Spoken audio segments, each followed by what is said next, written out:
You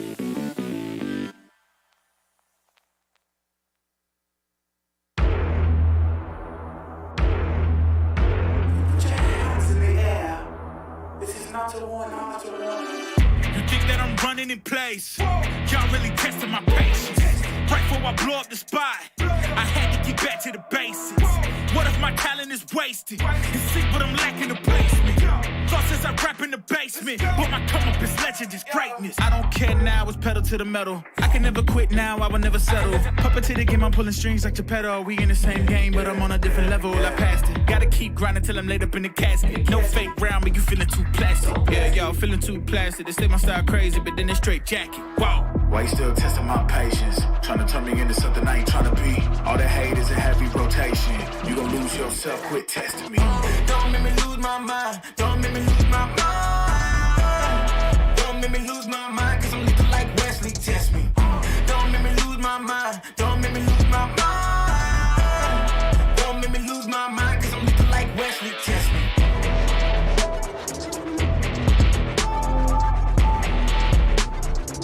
Cause I'm looking like Wesley, test me.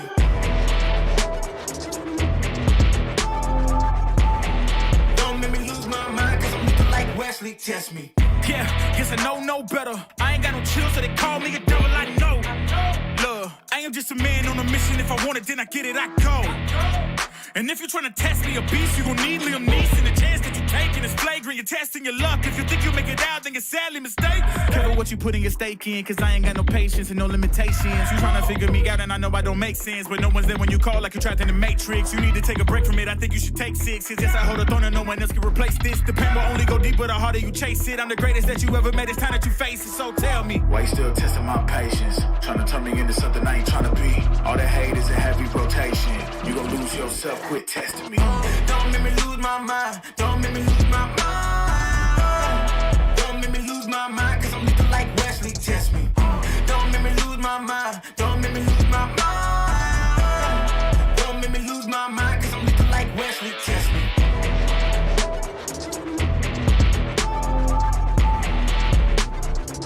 Cause I'm looking like Wesley, test me.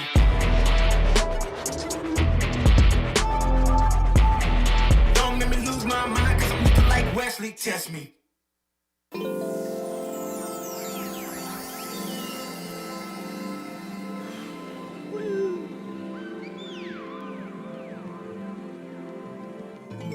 Yeah. Yeah. Yeah. Yeah. The rise before the fall, the glide before the rule, the eyes that saw the soul, the cheer before the goal. I'm here to let you know. Yeah. I'm here to let you know. Yeah. I sky gaze over my taste. Like Peter, this is my space. I'm spacey. I'm crazy over breakbeats. Space gazing in my safe haven. I make statements that embrace waking. Awaken, I'm woke. Taking the road to pull you ashore. The celestial scope.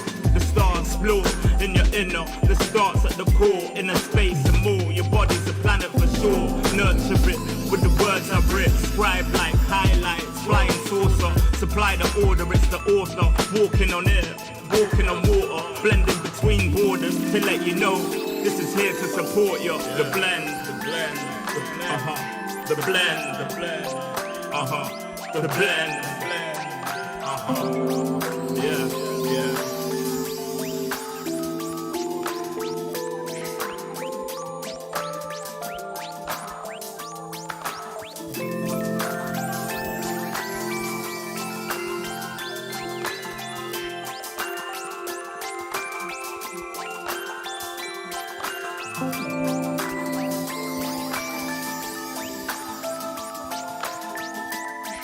Yeah, yeah, yeah.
Second verse after the first. Take control with words, roll reverse, the rebirth of verb from inside out, outside in. We control the earth frequency. The heart of the world beats for me. It beats on beats as we breathe deep. Oxygen from trees feed. Gifts in our gift. This right here, proof we exist. Mind state is gravity, the way you uplift. Across seas swift. water quench thirst, there's a shift. Set sail like shit to find other lands. The motherland, sun is planned. With the words I'm writing, I'm fertilizing the earth to rising, realizing global warming and the sea is rising. Pollution, the planet needs metabolizing. It's full of fire like a dragon fighting, creating hot springs when the pressure rising. It's ever rising, but I'm never frightened, cause the days will brighten. Yeah, the blend.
Everywhere I go, the people really wanna know who I is and who I be. They stop and stare when they see me. If I said it once, no need to repeat. Run up on me, watch you fall to your knees. Tip my hat when it's time for the kill. Ain't no beast when you're really real. I am the boss, I am the dawn. I am the one they call Lucky Charm. Got my own shit, I don't need your farm. Life was so hard, it made me weak. Built to last, this girl ain't weak. Sturdy and still when I plant my feet. Got it out the mud, now it's racks in my sleep. Look to God, he supplies my needs. Endless faith is what brought me next level prosperity. Silent power moves is what I'm giving. They love to hate the world they can't live in. Always present for the high roads. Go swim within the deep lows. Low. What told the future? Who knows? I don't do it for the likes, I do it for the love. Do it for the ones who really need a hug, cause they had it tough, never had enough. Feared, loved, and respected. Using words as a weapon. Test and she. Hurry up quick, El Jefe's coming soon. Sit up straight when she enters the room. Be enthused, but don't look too amused. This is her queendom, please respect her rule. Hurry up quick, El Jefe's coming soon. Sit up straight when she enters the room. Be enthused, but don't look too amused.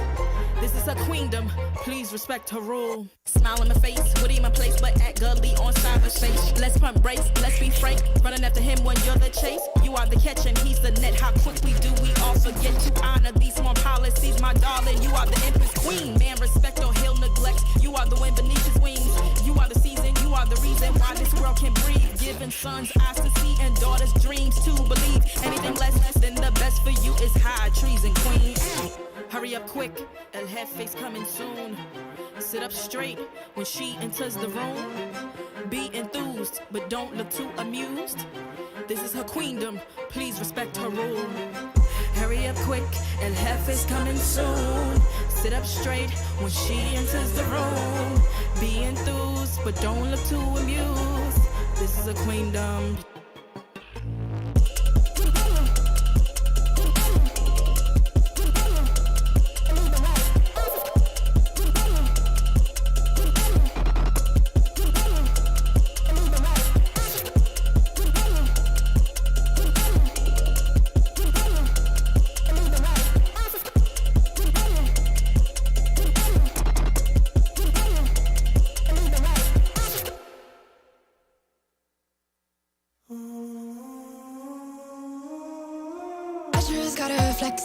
Flex on the lean.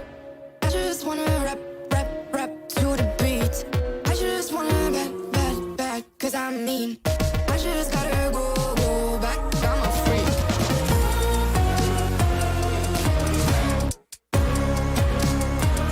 Gotta go. I just wanna rap to the beat. Move of emotion, they drunk at their problems, they always on road and they starting. She knows this cause she's the same. She's trying to stop playing games. Move of emotion, they drunk at their problems, they always on road and they start. She know this cause she is the same. She's trying to stop playing games. Where the people at, what they really want to know? Who's your lovers and who are your bros? Who are the enemies you do keep close? Who are the people that you shouldn't know? Where the people at, what they really want to know? Who's your lovers and who are your bros? Who are the enemies you do keep close? Who are the people that you shouldn't know? I just gotta flex, flex, flex on the lean. I just wanna rap, rap, rap to the beat. I just wanna back, cause I'm mean. I just gotta go back, I'm a freak.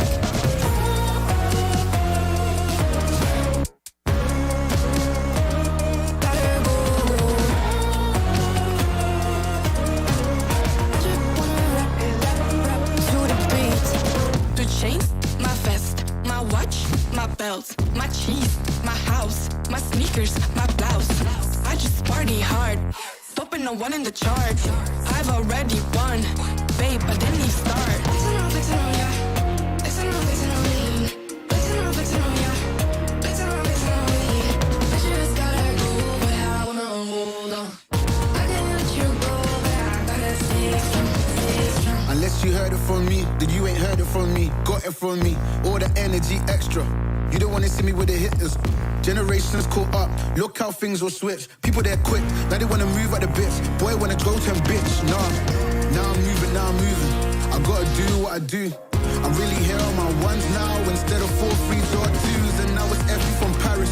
I could've been effing you in Paris. I don't wait for the drop, I just flow from the pop.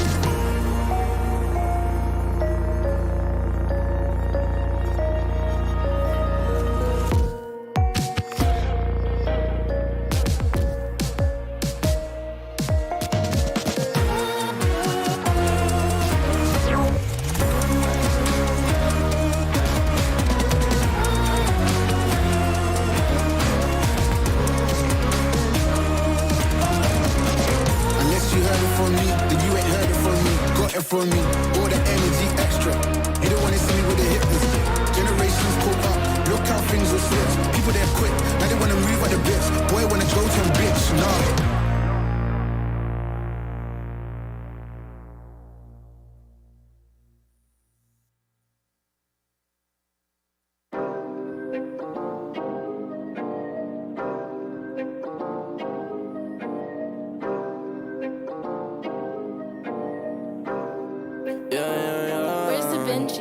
Working a 9 to 5, I had to go and feed the guys. Nobody did it right, I had to show them how to grind. I had to beat the odds, this is the life I live for God. Taking a step at a time, we going up, we headed to Mars. Taking them chances, making decisions, you know I'm never gonna lie. Till you let go, I'm copying all them, who you gon' be inside. I cannot fake it, I gotta face it, I gotta do the time. You gotta wait, mate, for a great pay, make sure you're doing your job. Gotta deal with the patience, 200 every occasion. Going to different locations, how they got when I need some direction. Me and Vinci go up every session. Cook it up, yeah, you know it's no pressure. Yeah, you know how we do what we all in. We can slow up and you never catch us. Working a 9 to 5, I had to go and feed the guys. Nobody did it right, I had to show them how to grind. I had to beat the odds, this is the life I live for God. Taking a step at a time, we going up, we headed to Mars. You know my slimes, I came from the bottom to top. They can define us, they tryna find us. Boy, I know you with the ops. We're not the same, no, you can't compare me. I don't belong in the box. Don't try to play me, no, I'm not friendly. This is everything I got. Ain't no playing around, this is no playground. It no matter, I do what I say now. I'ma go give them something to say now. Got them stuck on my back like a spray ground. See, it's easy, don't gotta complain. I'm a shooter, got eyes in my vein. They said that I would never make it, they thought I was crazy. They said I'm insane. Working a 9 to 5, I had to go and feed the guys. Nobody did it right, I had to show them how to grind. I had to beat the odds, this is the life I live for God. Taking a step at a time, we going up, we headed to Mars.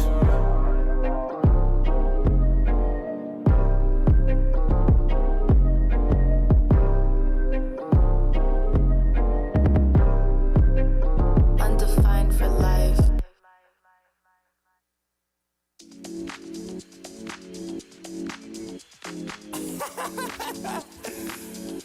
Oh man, what you talking about, man? What? You so crazy, bruh. Wasn't too long before I realized a whole lot of truth just realized. Two groups faking the real guys, and both of them plotting on your meal size. Gotta be more, is this real life? Gotta bad hand, but I still try. Try and knock me down and I still climb. I can see the promised land right over the hill line. And when I get there, yeah, we all gon' party. Learn how to surf cause the waves is gnarly. Gotta make the bread, gotta bake the barley. But it take a little time, be patient, darling. Working for the people, gotta rake them all in. But sometimes people make you hate your calling. Some people panic when the brakes is stalling. Me, I go to God when my faith is falling. Put it on the tattoos. A righteous man don't know bad news. Found forgiveness for my snafus. Nothing for the pretty girls trying to get a cashew. Bad dude. Sometimes life really suck like a vacuum. The devil I don't never turn my back to. I just wanna shower love like a bathroom. And be a role model for the black youth.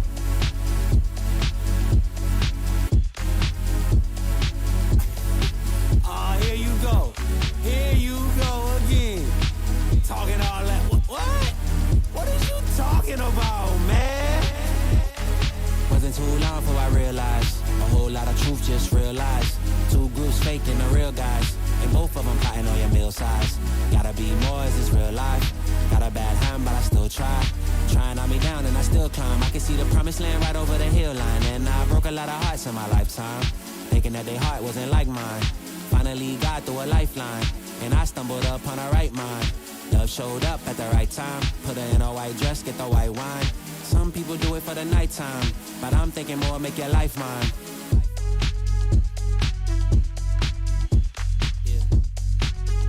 Is it possible we could last forever and ever and ever?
Diamonds are made under pressure, say the war veterans of old. Sure, there are those who become shiny, coveted, crowned kings under pressure, but pressure can also make things break, burst, snap, or sink.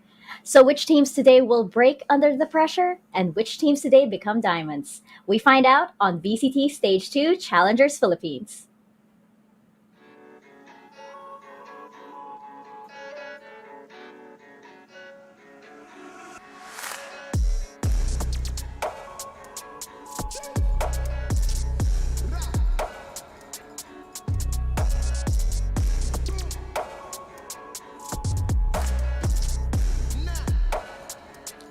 An upcoming dispute for the top spot kicks off day 8, while the resolution of a 3-way tie awaits us to determine who drops down to potential elimination.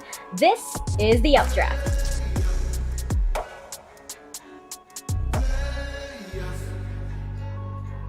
Welcome, ladies and gents. It is day 8 of the group stages of VCT Stage 2 Challengers Philippines. I'm Mika Fabs. With me, of course, are Fluffy and G10 as always. And it is getting spicy as our group stages draw to a close. So I think we're in for a lot of really intense matches today. Fluffy, G10, are you guys ready? Fluffy, I think we were talking earlier about how, it's possible that the pressure is getting to some of these teams. Yeah, for sure. I mean, we already discussed how this week is a high-pressure situation for all the teams. It's their last chance to make their mark this stage, at least, to not only secure their place into playoffs, but also even for the top end of things, get the better seeds so that they maybe have an advantage moving forward. But just because it's the second week already doesn't mean that you can't slow down by any means. Today is one more day into VCT, meaning there's only 3 games per team remaining, so it's even higher now because teams are so close in contention. There's so many possibilities for a tie, so not only do you need the wins, but you also need all the tiebreaker scores, etc., for basically this whole week. Yeah, and here's the part where we kind of do more of the calculations as to how this affects the playoffs. Actually, jumping into our series highlights from yesterday, G10, we got to talk about South Built Esports' big victory against Alpha Esports Pro, adding a little bit more fuel to South Built's Stage 2, a signal that, maybe South Built Esports, it's not over yet. Of course. South Built really had the roughest start to the stage, honestly, coming off from how dominant they used to be. And Alpha Esports, coming into this match, it looked like they were super consistent. It looked like they were the favorites to win against the failing South Built. But it was just it's just about time, for South Built to get into winning form, into their playoffs form, because they have gone through group South Built already. They lost those 3 matches, and honestly, if this is the start of the comeback, I wouldn't be surprised. But of course, there's still so much pressure on them because currently they're still kind of tied at the bottom of the ladder here. Dallas is definitely going to be eliminated, but the question is who is going to join them. SP are 2 of the contestants for that. Yeah, it's gonna get really interesting, actually, as we get closer and closer. And as you mentioned, there's some kind of 3-way tie, but at the same time, it's from the 3rd spot in our standings to the 7th, it could so easily shuffle around within the next few days. And yes, as we can see right here, the most heated battle of yesterday, Fluffy, Brent, and Oasis.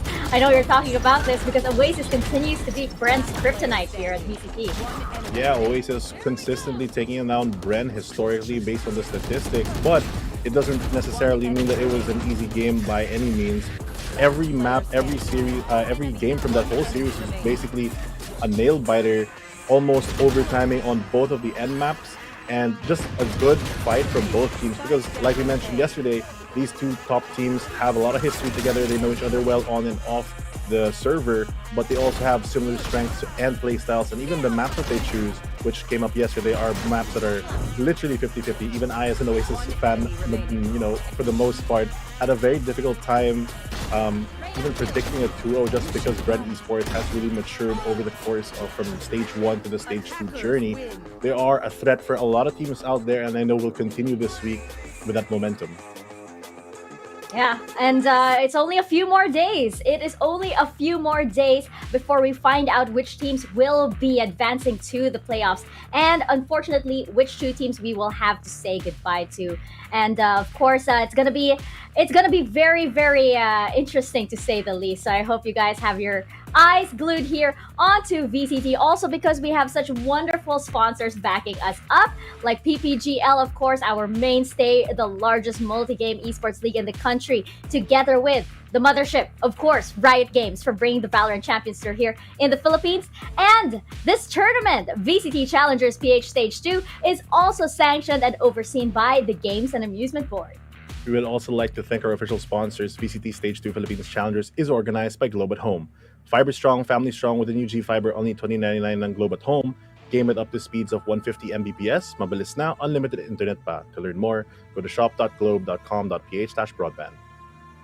And of course, VCT 2022 is brought to you by the Asus Republic of Gamers. Get the powerful Rug Strix Scar series powered up right up to the latest 12th generation Intel Core i9 processor to help you unleash the legend inside. No holds barred performance with a very crisp QHD 240Hz Esports ready display and improved intelligent cooling design with a liquid metal. The ROG Strix Scar is the only choice for the best competitive advantage in any esports title. Go to ph.rog.gg/ROGXVCT 2022 for more information about the ROG Strix Scar series. And of course, we have a bunch of streams ongoing. If you want another experience, another flavor, you can head on over to the Filipino broadcast. We do have Twitch, Facebook, and on YouTube. While for the English broadcast, we have Twitch, YouTube, and Vera Esports. I know over on the Filipino broadcast, we did have the tandem, the Azure tandem. So I hope you guys enjoyed that. We were saying yesterday that, of course, the Ray curse is very, very infamous indeed here on the VCT. But we found out actually that the Ray curse has been mitigated by the, if we switch over an English shoutcaster, a specific English shoutcaster, over onto the Tagalog broadcast. So we noticed that we do have our own Stage 2 meta over here going on the desk. So yeah, we're figuring it out. We're knowing how to deal with the Ray curse. I winked there. But let's get back into business. Again, our format, we have a single round robin format going on with teams facing off one time, big time, and only the top 6 teams advancing into the playoffs. And here's where it gets interesting. This means 2 teams will face elimination by the end of the group stages, which is just in a few days. Now, numerically, one of these 2 slots goes to Naus, but Naus, G10, now still has a role to play in the group stages, as they can become gatekeeper in some sort of way. Absolutely. I mean, one of the things that Naus hasn't been able to do is qualify, but what they can still do is maybe take a game off of Team Secret, or take a match off of Team Secret, or Action PH, though that won't necessarily gatekeep any of them from actually progressing in the playoffs. If Naus Esports is able to score 2 wins, it is still possible for a tie to happen in the lower part of our ladder here, the lower part of our standings. And who knows, there may be some form of revenge for Naus against one of those teams that are in danger of actually dropping out. Yeah, and that's also where like Naus can kind of like have the last say, and that's why every match is still very, very important here at VCT Stage 2. Let's actually take a look at our standings. There are going to be a lot of shuffles in the coming days, particularly as teams start to scramble to avoid that 7th place slot. And Fluffy, it could go to either at the moment. It could go to either RRQ, Brand Esports, or Southbolt Esports at this point. Yeah, I think with the games that are remaining, there's still a lot of time for any of these teams to shuffle. Even on the top end of things, we can see that Action PH being 3-1 and Team Secret on the board on the top with that 4-0 strong lead. After the first game today, could completely be a 4-1 for both teams. So currently, yeah, this is the standing, but with the format of VCT and from experience, a lot of these things can really be shaken up. The only thing that is guaranteed so far, as previously mentioned, is Naus Esports, unfortunately, is occupying one of the eliminated teams for sure. So not only is it a fight to not get eliminated for the bottom half, but it's also a chance for a lot of the top teams to secure a better position moving on to the playoffs. Yep, and as you mentioned, we do have a battle for the top with Team Secret and Action PH. Let's take a look at our schedule for today, because that actually happens to be our first series of the day. Ta-da! And then we will get that 7th place conflict, as well as RRQ and Southbolt Esports try and get out of that area, hopefully G10, by securing these wins today. There could be there's a very big chance that either RRQ or SVE do get a win today. If both of them do, though, that does mean that Bren is potentially at the bottom of the ladder. So in their next matches, they do have to be a little bit sturdier, a little bit more ready. But our very first match, I think, is going to be a true heat check for both of these teams, as our casters like to say, because they have been very, very hot. These two teams are, as you saw in our standings, at the very tippy top. And Team Secret, they kind of have the mentality of, they're very ahead. They may want to experiment with a couple of things, while Action PH, they want to be the ones to make the Giants bleed. Yeah, I think I have to agree with G10 there. Looking at the games today, very exciting. Placements essentially for the first game and a fight for survival for the last two. RRQ and SB have been on that upward trend recently, trying, I guess this week after that small break, adjusting their core strategy, working on themselves, and really finding ways to secure the games, which was a bit lacking from the first stage. And Team Secret being at the top, not any less pressure on them. I'm sure they want to be the top seed. There are a lot of advantages moving on to the playoffs. But like what Coach Fade said in this interview a couple of days ago, Team Secret does have that leeway to maybe experiment a bit. And even, there's two schools of thought, right? One is you can try out new stuff that you might use later on that you can play off in the future. Or two is you don't show anything and you just try to figure out a team so that in case you are, because they're probably going to be APH in the playoffs too.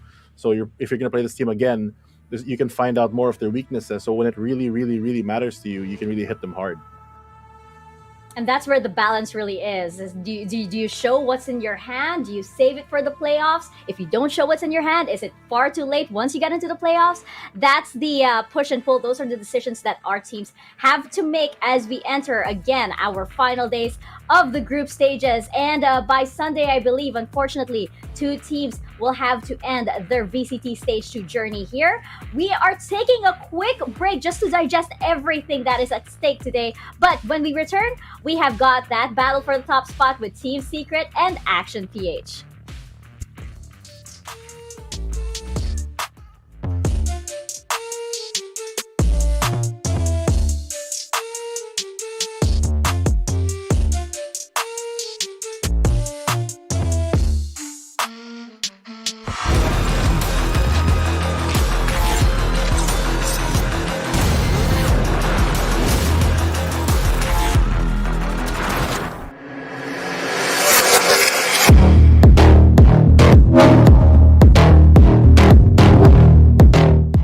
Hi, this is Jim Albert Timbreza, aka Borkum, from Team Secret.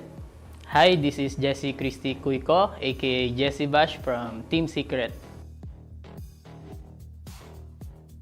Compared sa Stage 1, mas magiging interesting siya kasi lahat ng teams makakalaban namin. So, looking forward kami na makalaro silang lahat.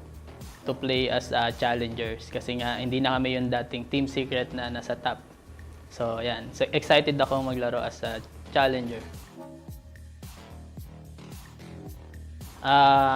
Siguro yung reason nga na nakapag champions kami last year. So yung expectations talaga ng mga tao andun lahat.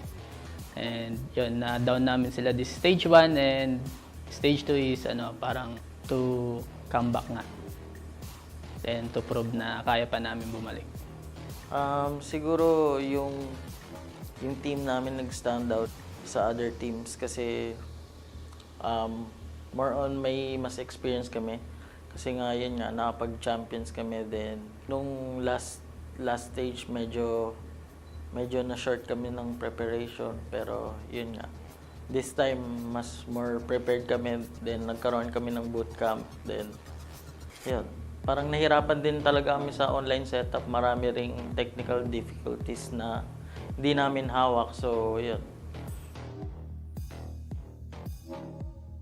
Actually, lahat Lahat ng teams gusto namin makalaro. Kasi last stage, then more on group stage. Then 3 lang yung nakakalaban naming teams. And sa playoffs na namin sila nakakalaban yung ibang teams sa kabilang bracket. So, mas exciting ngayon kasi yun nga, lahat talaga sila makakalaban namin in a single BO3 match. Looking forward to play against, siguro yung mga tumalo sa amin sa Stage 1. SBE, Oasis, and actually gusto ko rin makalaro yung RRQ since mayroong this open qualifiers, tinalo rin nila kami. Yan, actually, I'm excited na makalaro sila lahat. Siguro team to beat, yung yun nga, respect talaga sa champions, SBE, since sila talaga yung in paper and masasabi ng lahat na best teams right now sa PH. Siguro, syempre, respect sa champion last stage 1, yung South Built Esports, and yun nga. Dati ko rin silang naging teammates ng ibang game. So, yan, looking forward to meet them. Thank you for supporting Team Secret and through up and down. Yan, nandyan kayo since day 1 na yun nga, na manalo-matalo, nandyan kayo. Iba yung supportan nyo na yun nga, kahit matalo, nandyan pa rin kayo. Yun, maraming salamat. And sa girlfriend ko, maraming salamat sa support. Sa lahat ng fans, lahat ng supporter ng Valorant PH and my team and supporter ko, thank you for keep supporting us. Tuloy lang natin yung pag-support sa mga Valorant players and team sa PH, hindi lang kami. And maraming salamat. Again, this is Jesse Bash from Team Secret. Watch us on VCTPH Stage 2 on PPGL. See you guys.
I think I let my guard down. Certain things ain't the same now. Hard to navigate these problems. I'm by myself, you're not around. I tried to open up, it wasn't good enough. Put in my all and got nothing back. Now I'm stuck in the rain, dealing with all this pain. Why you gotta do me like that? Don't say you love me, then go and leave me. It can't get ugly, trust and believe me. Say it to myself, looks so deceiving. Trying to fight back this far from easy. My life's in your hands. Delilah, don't you know my life's in your hands? Delilah, don't you know my heart turned cold, lost control. Looking at this beautiful distraction.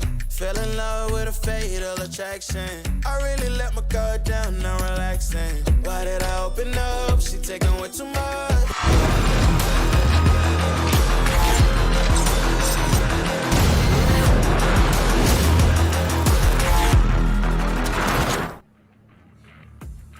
Welcome back to VCT Stage 2 Challengers of Philippines. You just saw a quick little interview with Jesse Bash and Borkum of Team Secret. I was actually thinking like, oh, their interview's out. And I was like, didn't we have little interview ourselves? Do we want it? Yeah. Do we want it to be out at this point?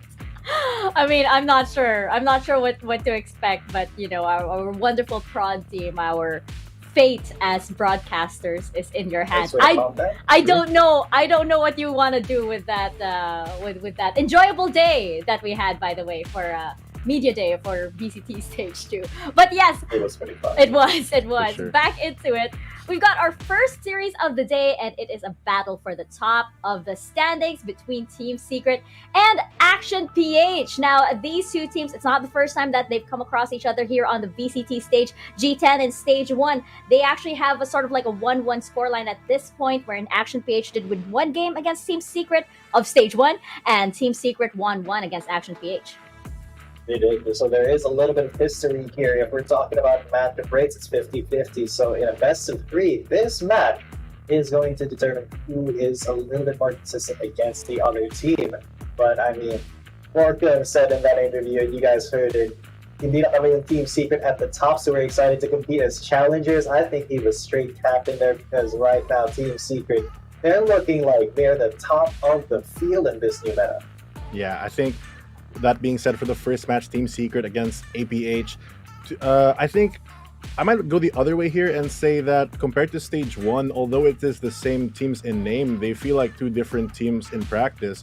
Team Secret looking so strong coming into this, and as like Borkum mentioned, they are trying to go for that mentality where they're not at the top, which I feel like also partly releases a lot of pressure off them. You know, they're coming in with a more structured team, a better boot camp for that bonding time, especially with the new coaching staff, because I believe in Stage 1, when they had Secret Fade come in, he only had a couple weeks with them before actually going into Challengers. But now there's been so much time, so much more effort that the team feels just more put together in general, which we can see in the games. Yeah, we're going to see if all of those factors are a game changer for Team Secret. Let's take a look at our former champions, our Valorant champions representatives here. This time on Stage 2, it's Team Secret.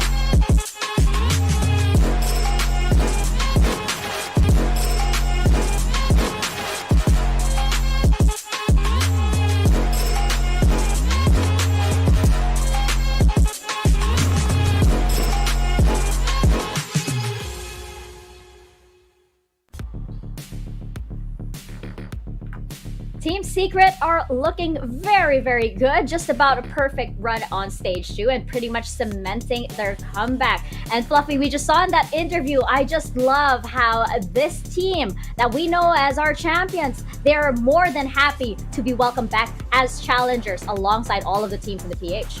Yeah, for sure. And more than just challengers, they look like to be champions yet again because of the dominating performances they've had against multiple teams with multiple play styles over all the series they have. They have a lot of 2-0s as well, showing that they have no plans of stopping so far. Their team, of course, the veterans of the scene, with the core being Borkum, Dispenser, Jesse, Vash, Dubstep, and Wits, but with some new blood in addition to that, with Jeremy and Fade coming in, they have a bit more flexibility this time, which also makes them a bit harder to read.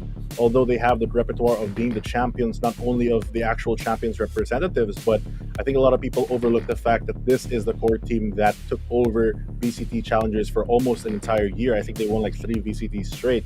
With a team like this and with more information, I feel like they're very, very hard to stop because the discipline they have and the pacing they have throughout the game really shows how clean they can play, and if they continue to totally be the top spot unless they are stopped by Action PH today.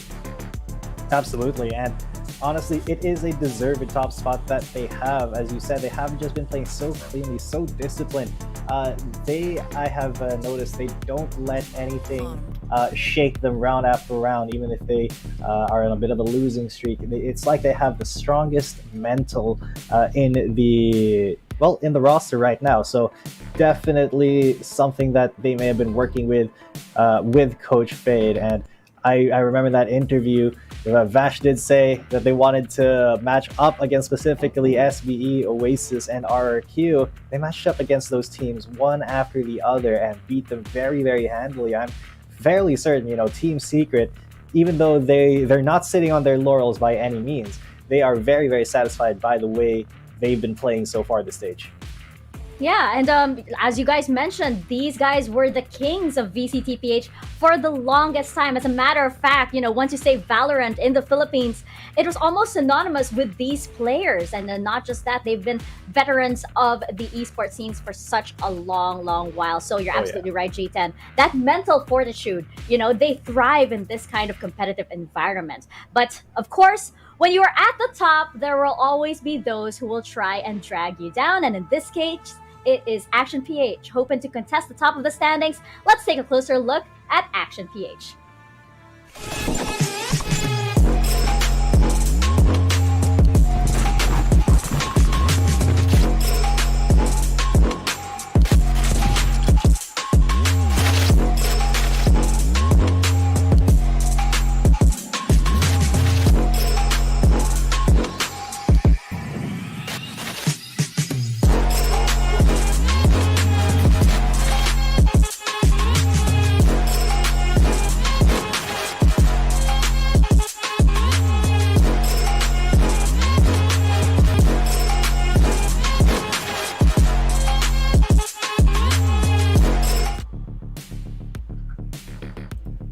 Action PH, the team that could possibly stand up to the juggernaut that is Team Secret. Now, we usually put Team Secret on another level, but G10, Action PH looks poised to take it up a notch as well and meet Team Secret where they are. Oh yeah, Action PH has been the other most consistent team that we've seen so far in this stage. I mean, at first I thought they were kind of a coin flip kind of team. They have some really good stars here, but the consistency was always a question. So far though, it has gone their way every single time. So that does show that they've learned a little bit of consistency, especially against the teams that they've been going against. And I think that Action PH is really going to be the heat check for Team Secret here, because I mean, top of the field, top gun versus the second man, Action PH. If they want to send a message before playoffs, that message should be sent here. They want to be the ones to make Team Secret believe. They want to be the ones who were like, oh, we messed up Team Secret's perfect group stage run. Yeah, that is an achievement in itself, right? And I think one big question at the top of stage 2 was whether Action PH would be sustainable coming into the group stages and eventually into the playoffs. Fluffy, is there something about their current playstyle after all of the matches that we've seen them play? Is there something that you think would still be a little bit volatile, or do you think Action PH has finally stabilized? I feel like they opened up the stage 2 in general kind of shaky. They faltered against Oasis Gaming, but every series after, they dominantly have won. So with the additions of the Doctor and the Batman into their roster, I feel like not only does it change the dynamic of the team, but the overall strategies that they are able to apply are a lot different. They used to be the type of team that's very ooga booga, very high impact, high fragging potential, very explosive play style, but now they have a bit more tactical depth and discipline in the team, which creates a better pacing for them throughout the round. And just for those at home, I know we say the words discipline a lot, but what does it actually mean? Discipline is the ability that when you have control of a situation, not to let it go by quote-unquote throwing, or by also not getting yourself exposed so that you can play off your teammates better. Normally, you would see teams who would take a certain amount of space in a site, and this team has learned or has shown recently that their ability not to overextend, not to be so ambitious, and really just play the objective win to get their round done has improved in majority compared to what they had in stage 1. So I feel like it's one of the bigger reasons of why they're a top team right now. And not only, I'm sure, are they going for, not just to ruin Team Secret's momentum or anything, but to build their own name in the scene, as they have a very, very high chance out of most of the teams here to actually get the top spot away from Team Secret. Absolutely. And I love that point about discipline, Fluffy. I mean, we've seen a lot of teams throw away rounds, throw away games because they just got a little bit too big for their britches. And Action PH, honestly, they used to do that. I casted quite a few of their games in other leagues before, and they, as you said, they were kind of that aim-heavy team usually. That's why I was so surprised by coming into this stage. Man, the way that they have improved as a team, the way that they've kind of evolved is very, very beautiful to see. But is all that evolution, is all of that learning and growing enough to beat a Team Secret that looks to be at its prime? That's the big question for today. Let's actually jump into our head-to-head. Fluffy, you talked a lot about discipline. I think that these two players exhibit that exactly in all of their series. We have here Dispenser and a Batman. Fluffy, how much impact do you think these players are going to have in this series? I feel like these two players are like the silent killers of every team that they play against. They are not the most highlight standout player because they don't always have those flashy plays, but every time you do see them on your screen, they have those explosive moments, saving the rounds at a lot of times, being the clutch lords for their team, basically the linchpin for a lot of these rounds. Because a Batman, especially on that Sentinel role, even on this Dispenser, they have so much impact. You know, when you think of Sentinel, you think, I'm just going to hang back, protect our ground, control our map, and make sure they cannot take their our space easily. But these two players have that mindset where they know that, I can get a timing here. It's safe for me to push out. They have that veterancy and that discipline that we mentioned a lot earlier to really push their team from a position where they could be losing to gain those small advantages that will play off later in the round. Yeah, G10, I think you would agree here because, like, you know, we have seen Dispenser and Batman, as Fluffy mentioned, they're not exactly like, you know, the big entry or like, you know, for example, dubstep jumping on in there, but you have to watch your back with these guys. Absolutely, and the back is the correct place to watch because they are Sentinels. If they do get a chance, as Fluffy said, they may get the right timing to kind of get that flank on you, to get that lurk or be the linchpin of a retake or two, because you know they have been kind of keeping the enemy at bay until reinforcements come. But really, this Dispenser, I think, has been so solid for the side of Team Secret. I mean, unsung heroes, very unsung, because we say a lot of praises for, you know, dubstep, for Jesse Vash, for Borkum.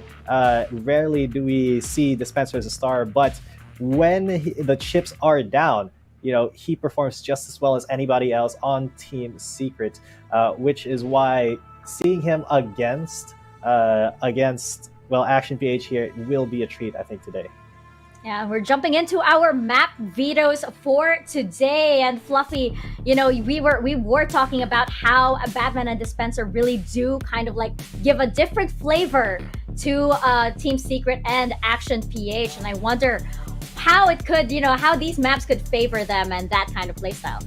Yeah, of course. With flavor comes consistency, but also something spicy can come out of it. We see Dispenser not only on that role of the Sentinel, we even saw him play some flex roles when Dubstep was a Sentinel in, I think, Ascent last week. So it shows that these old dogs have a bit more tricks in them, and with the new innovations that Team Secret can come out, you know, even though we have that famous Batman Killjoy who has such high impact, you never really know what the teams can bring out, especially with the meta right now, which is another point I just wanted to touch up on. I think that a big factor that helps both of these teams, and this is why they're doing so well this stage, is just the big meta shift moving for, you know, in stage one, we had a lot of those utility focused Astra stuff with a lot of combos, getting kills where they're essentially free because they would come with like a suck or a stun from another agent. But going into this series and this stage, it really plays to the strengths of these teams being a more simplified game that plays more on info. And as we see, speaking of playing info, we have the map veto on your screen right now. Ascent and Fracture already banned out. The first map, very surprised. I am very surprised by this, that the first phase comes to Split. Because like I've mentioned previously about Split is one of those maps that if you have no game plan in when you're picking it, you are giving the advantageous, at least statistically, side to the opponents, meaning that without proper control and a proper game plan, you know, it's kind of hard. And from the pro perspective, normally a lot of teams would leave Split last just because there's a chance it still gets banned out. And whichever team, depending on who starts the map veto, gets the more side picks, you would ban Split on the second ban, if that makes sense. I mean, you say that, but Team Secret, they've had Split for, I think, 3 out of their 4 matches, and it's never been last for them. Yeah. I think this is something where they're a little bit comfortable. I remember the Split game we had versus SVE, you know, that went to 7 overtimes, and that was just a little bit too Very much. memorable. But first map, yeah, it could be something. It could be a little bit of a replay here if Action PH is as competitive as the scoreline implies. But Breeze being a second map picked by Team Secret, that could be very, very interesting. I think we may be seeing a fade here because we have seen it historically in the hands of very capable players like RU and Jesse Vash. Yeah, I like that you brought that up, G10, because interestingly enough, so the only times that Team Secret have lost a map, not a series, but lost a map, it was up against Southbolt Esports and then RRQ, and the teams on the opposite ends of the standings, by the way, and it was on Split. True. This is very, very interesting indeed. But here we have it. We have our maps for today. We have Split, we have Breeze, and we have Bind coming right up. Fluffy, do you think this favors any one team at the moment? Well, even though that APH has selected Split, I'm sure they did it with going in with a game plan. Like Jitan mentioned, TS has a lot of experience on Split, and although you can say that it's a strength, the disadvantage, I guess, in the league competitively, if I was APH or coaching still, is you have a lot more VODs of recent to actually review, and you can anti-strat a lot more since it's more played by the opposing team. So that could be a big factor going to Split. For Breeze, I think that's a really aim-heavy map, and both of these teams have the capability to do so. I feel like it's kind of swingy, but knowing that Team Secret picked it, I'm sure they have their game plan on their own. And for Bind, this is a very, very strong map for both teams, but I feel like APH edges out a little unless Team Secret brings back that tactical terror in the form of that fade, or maybe some more innovations coming into this to edge it over to their side. Yeah, just day 2 of Bind being picked without Leica, unfortunately. She just is never unlucky. Hey, Leica! Hi, Leica. We're Shout going out to Leica. We could be going to Bind. Well, it's not sure. It's not sure, of course. But yeah, I mean, speaking of all of these surprises and us getting Bind again, I think it was Dax actually that mentioned that when it comes to innovation, Team Secret are usually the first in line to get experimental. So they remain to be the only team here on stage 2 to have brought out Yoru, and we recently saw Vash on Fade. So G10, I'm wondering what kind of surprises are we in store for the series before we jump right in? That's kind of hard to say because when we did interview Coach Faye, they did say that they don't feel a lot of pressure at the moment because of how well they've been performing, that they can afford to kind of experiment a little bit. I think we may be seeing a little bit of that, especially in the earlier maps. Maybe something interesting could be happening in Breeze for Team Secret because they did pick that. They may have some specific strategies for it, but on the other hand, Action PH, I think they're going to be taking this incredibly seriously. Oh yeah, of course, and I think Team Secret here, very, very, we're in for a lot of surprises, but they could be holding their cards close to their hands, or close to their chest rather, to save it for the playoffs. But let's jump right in. I believe our match is ready. This is our first match of the day. It's gonna be Team Secret and Action PH. Casters, take it away.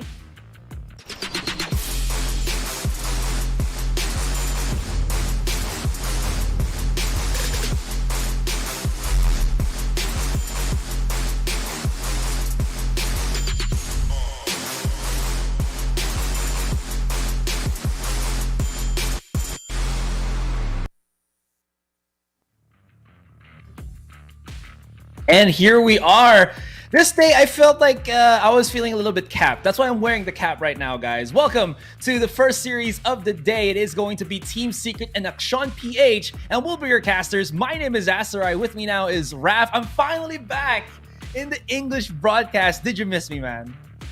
I was just about to say I miss Eliza already. Eliza, if you can hear me, come back. I'm once again with Asarai, and he's brought his hat. He's brought his cap. And he's giving me the stare right now. I was like, really? After all the time we spent casting together, the first thing you tell me is you miss Eliza? Look how upset he is. Look how upset he is. It's okay. I know, blood runs thicker than water. And I thought we were fam, man. I guess I'm just like sub fam or something. So the full context of that is the blood of the covenant is thicker than the water of the womb. So, supposedly friendship over that. But sometimes we make those exceptions, Aster. Again, I think we might be a little sidetracked. Again, just a lot of excitement. I think both these teams, they want to remain where they are. Unblemished is Team Secret, Action PH, they want to change that. Basically the same thing we keep seeing from Team Secret whenever they play on split. Pretty much. Yeah, nothing really changes. Jeremy's still here with the fade. I'm really liking it. It's because Jeremy, he feels like he's turned into Vash Jr. I know Vash has his own real son, but I do like to always keep pointing out that Jeremy did have this session where he was just staying at Vash's place before they got the boot camp, and maybe all of the the Vash IQ has rubbed off on Jeremy. And that's why you're seeing him kind of follow in the footsteps of Vash. Yeah, kind of like a spiritual successor, right? I know we have high hopes for Jesse's family when it comes to esports because if I'm not mistaken, it's Jesus, right? I'm not entirely sure how to pronounce it, but he is already looking to become a wonderful player, much like all the players we see right in front of us. And yeah, I think Jesse Jr. for Jeremy's honestly an acceptable moniker. They play very, very similar. They play with that cool, calm, collected demeanor. Absolutely. And all of things laid bare, Team Secret, I think this is just more of formalities up until this point for them because they're just unrelenting and unchallenging. I think, but up until this point, they have been playing to the highest of extent that they could. I think the interview that we saw with Vash and Borkum kind of just made it all clear to us that they really want to show what they got to the to the other Filipino teams. That's how much they respect them. That's how much they see them as threats. And because of all that, we've seen such a different caliber of Team Secret. Again, I think the panel has brushed up on this, that this particular team many times has suffered the stage 1 conundrums, but coming into stage 2 refreshed and just absolutely dominating in every single aspect of Valorant. It has been such a, I don't know if it's a wake-up call or just anything else to the other teams, but they really have set the bar again higher than ever before. Oh yeah, and that's what Team Secret is. They are the trendsetters. They've innovated quite a bit with the roster, or rather the agent compositions. We've seen them do that in the early days. And that being said, it does look like we are having a fast start. Action PH true to their name, but Borkum will be the wall to stop them. A Batman does get the trade. There's still quite a bit of work to do in Garage as they try to squeeze themselves out of this position. Eman doesn't stop. He finds a sitting dubstep for whatever reason. Now it is a 3v3. SRI Eman can heal his teammates, but unfortunately it's not them that needs healing. It's him. Well, Batman's own heal should be coming up in maybe 15 seconds. They're probably going to be waiting for that margin first. The Spencer's already on the lurk. Timing is very good, but eyes could be set up against him. Gets pinned down, has to back away, might incur the wrath of the 3 players of Qeon PH, and the rest of Team Secret are like, we got to help out our Brody here. Good use of utility, believe, from Jeremy, just to give just a tad bit more support. Vash comes in for the pinch, and now we're kind of in a weird little stalemate here where Qeon, they want to push in, but they're very aware of where their opponents might be. Aryu somehow manages to find the pick, and this is obviously the time for Qeon to start charging into the site. They have time to plant the spike. This is absolutely perfect for them. Plant on default for safety. Another regroup for both Dispenser and Jeremy. Jeremy, though, immediately uses the seize. Wants to at least isolate some fights. Paranoid does not hit him. And I don't think they know that he's actually very close on the swing. The Haunt to give him a little bit more information. Doesn't pop out too many. Good shots overall, but Classic just not enough to take down a Batman, and that'll be Qeon somehow managing to clean up the round. With that seize there, I feel like they would have loved to have Jesse have that aftershock or whatever utility he would have had if he stayed alive, which begs the question, what was he doing so far forward unsupported? Had a good start off the round. Unfortunately, the follow-through was not as clean. Action PH, they play at a very high-octane pace, so Secret, they might have to adjust to this very, very quickly. And we see a reposition here. We see Jesse try to potentially stop that mid default, maybe throw a fault line early. Maybe Action PH are going to change the pace. It does look like they're very still right now. Nobody's contesting that garage position, so that's going to be a free orb for our defenders over at Team Secret. That's alright. Doesn't seem like they've upgraded anything really on the side of Secret, barring Dubstep's Sheriff. So whatever free pick they might try to find. Might be that much more difficult to get. Ooh. Made for safety first.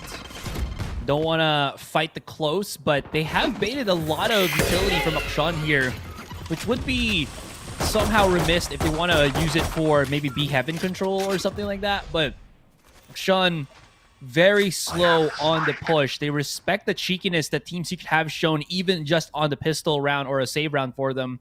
That's why they're clearing everything that they can. Or rather, dubstep. Oh, he just missed the big kill. Georgie, though, still finds him in the end. Cheeky little play from Dispenser as he actually comes in through the corner. Lovely use of the tag on the dart, but oh, he tried to reposition out in the open, and Emma's like, free kill. Thanks, by the way. Another one in the back of the side. That was Jeremy spotted already. Actually dinked down to very low HP. Borkham now repositions. The slow style, these very... Just want to make sure that nobody's there from Team Secret. Play of TPH is working really, really well. They save most of their guns too. They don't really lose anything. Ari even recovers that extra Spectre. So they're going to go into this bonus fairly healthy. Now, Secret, they look to take this round and are poised to do that. They have the weapon advantage once again. But they're going to be put in such a perilous position if they can't find that range that they want to play in. Action PH, you know how they are. They love to explode all of a sudden, but this temperance that the Doctor brings, the Batman as well, has really evolved their game. Made them that much more stronger, I believe. Him being that enemy remaining. That solid ground is really good. Georgie just dashing on in. Denied by Vash with the fault line. I think Vash was very much prepared for that. And Jeremy's just going to be throwing everything that he can. Back into the corner. And this Haunt is going to be spotting out the one first. They kind of second guess where he was. Georgie and able to bamboozle. Just mix it up. Borkham gets away. Vash gonna get overwhelmed. 2 versus 1. That's a win again for Qeon, and they are just hammering it to the rest. Somehow, Dubstep is hitting! Nasty shots! Dubstep 4 freaking gay! Oh my goodness! What? Sorry, I didn't want to get fined this time, but I want to report that. That is crazy. Oh, my goodness, I thought after the second kill he would have died, but hey. How these boys on Secret operate. They will shatter your dreams into tiny, tiny pieces. Wow. Oh, man. Still a very acceptable bonus on the side of Action PH, but this is not what they wanted to do. They did not want to feed into... Wow. Yes. We got a 4K. That's pretty cool. I love the ice cold expression there. Yep. No worry whatsoever. A fair gun round this time around. With a very, very equal economy still to boot. Action PH, they may have been rattled a little bit. Maybe a mix of the morning blues to make them hesitate. Batman definitely can't do much about this as he does get stunned up by that fault line. Team Secret, they get enough information. The flash still comes out, trying to bait out a reaction, but Dubstep, I think he's feeling it. Potentially wary of that overheat of his teammates, and that Seize is beautiful, that combo. But everything else just doesn't seem to connect. They ward them off just for a little bit. Momentarily, there was peace, but Eman doesn't allow that. Dubstep, who found 4 in the previous round, found his death first in this one. And they know that the Jeremy was already here. They know that Vash is here. And look at how they are just able to pick them off one by one.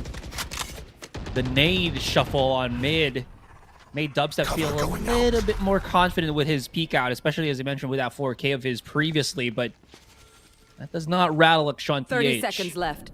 Georgie very close on the contact, gets swung out by the paranoia. Dispenser gets booped, but it don't matter, no.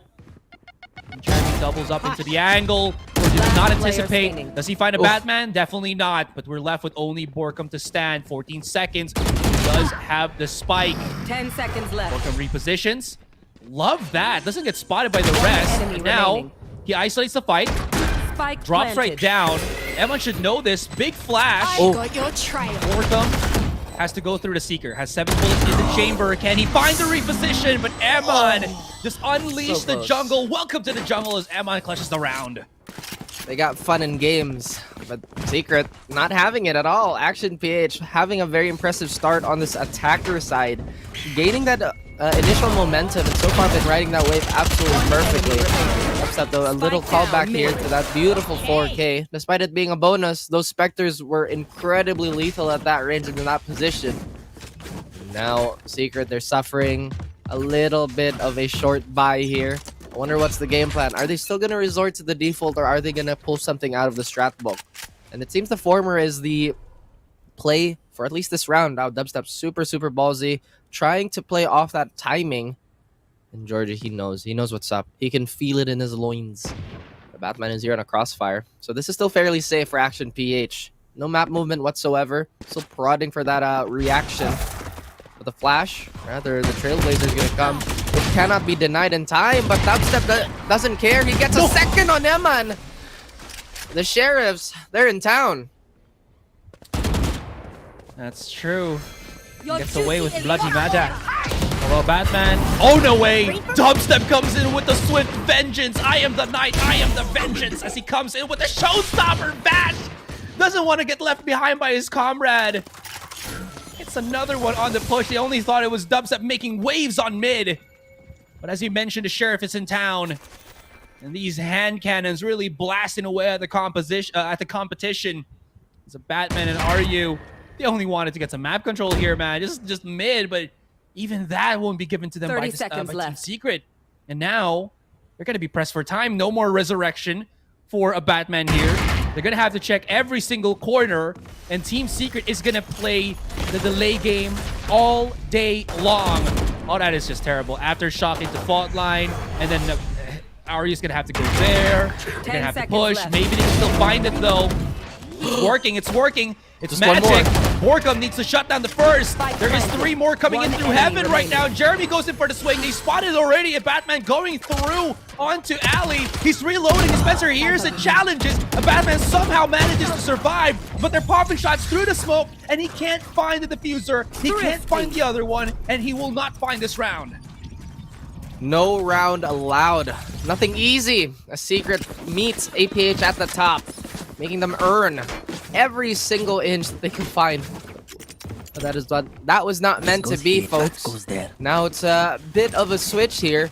It's Action PH suffering from a light buy. Beautiful round by Dubstep. Beautiful recovery from that early pick that was denied onto him in the previous one. Action PH, they have to be reeling from that one. Mental game is where this comes in now, because that was supposedly their round to win. Secret, they were so good at stealing it away like thieves in the night. Saying prayers to the streetlight. Right now we are still going for a mid default, or at least Secret believes, because a heavy-handed attack towards A is in play for APH. They waste no time. Jeremy falls as he was the hero. Now it is this unbecoming. They try to oppress heaven still. Information still hasn't been relayed. I think they only think that this is alert. Secret, they might be overplaying this, but it doesn't matter. Jesse holds it down. He finds Georgie. He denies that heat, that momentum. Can he even find more? He finds a second. The Doctor trades him out. That's a Vandal gone. Dubstep is on the rotate already. And from ropes onto heaven. Onto deny wrap. Dispenser still has him discovered in the timing. Almost immaculate. He finds the Doctor. And that eco round quickly dealt with. It could have snowballed out of control. That was not meant to be. Georgia was really good there, just a track where Jeremy was hiding through the wall. And again, that wall, very thin. They probably made of paper cardboard. Look at that, all the shots connecting. But this is what you like about Team Secret. It's like, even if you see them kind of miss on a certain angle, they will replenish that with more people. And you saw Vash come in, Dubstep come in very swiftly with the punishes on the kills. With all of that, Team Secret bringing back the round. This is still neck and neck, as you can see. Qeon has done a really good job at making this such a good endeavor for them. Nightfall makes it very easy for Georgie to find the pick. He is down to 5. He can't get the heal. Boricom comes in for the swing. Arya misses the beat. The paranoia blinds Doctor, doesn't know what is happening, and they are just fully deafened, fully blinded, nearsighted. Everything you can think just to make you second guess has happened. Somehow a Batman hits some nasty shots, good on the flick, spots out Dubstep, but Dubby, drops the beat, drops the bass, and saves the round. An egregious mistake. The side of Action PH. A heartbreaker, or anything else than that. It's an understatement. Beautiful execute on the site. But that was messy. That was messy. Like you said, everything was being thrown. Even the kitchen sink. Batman nearly had a beautiful salvage play. But it was him to lose the 1v1 there against Dubstep.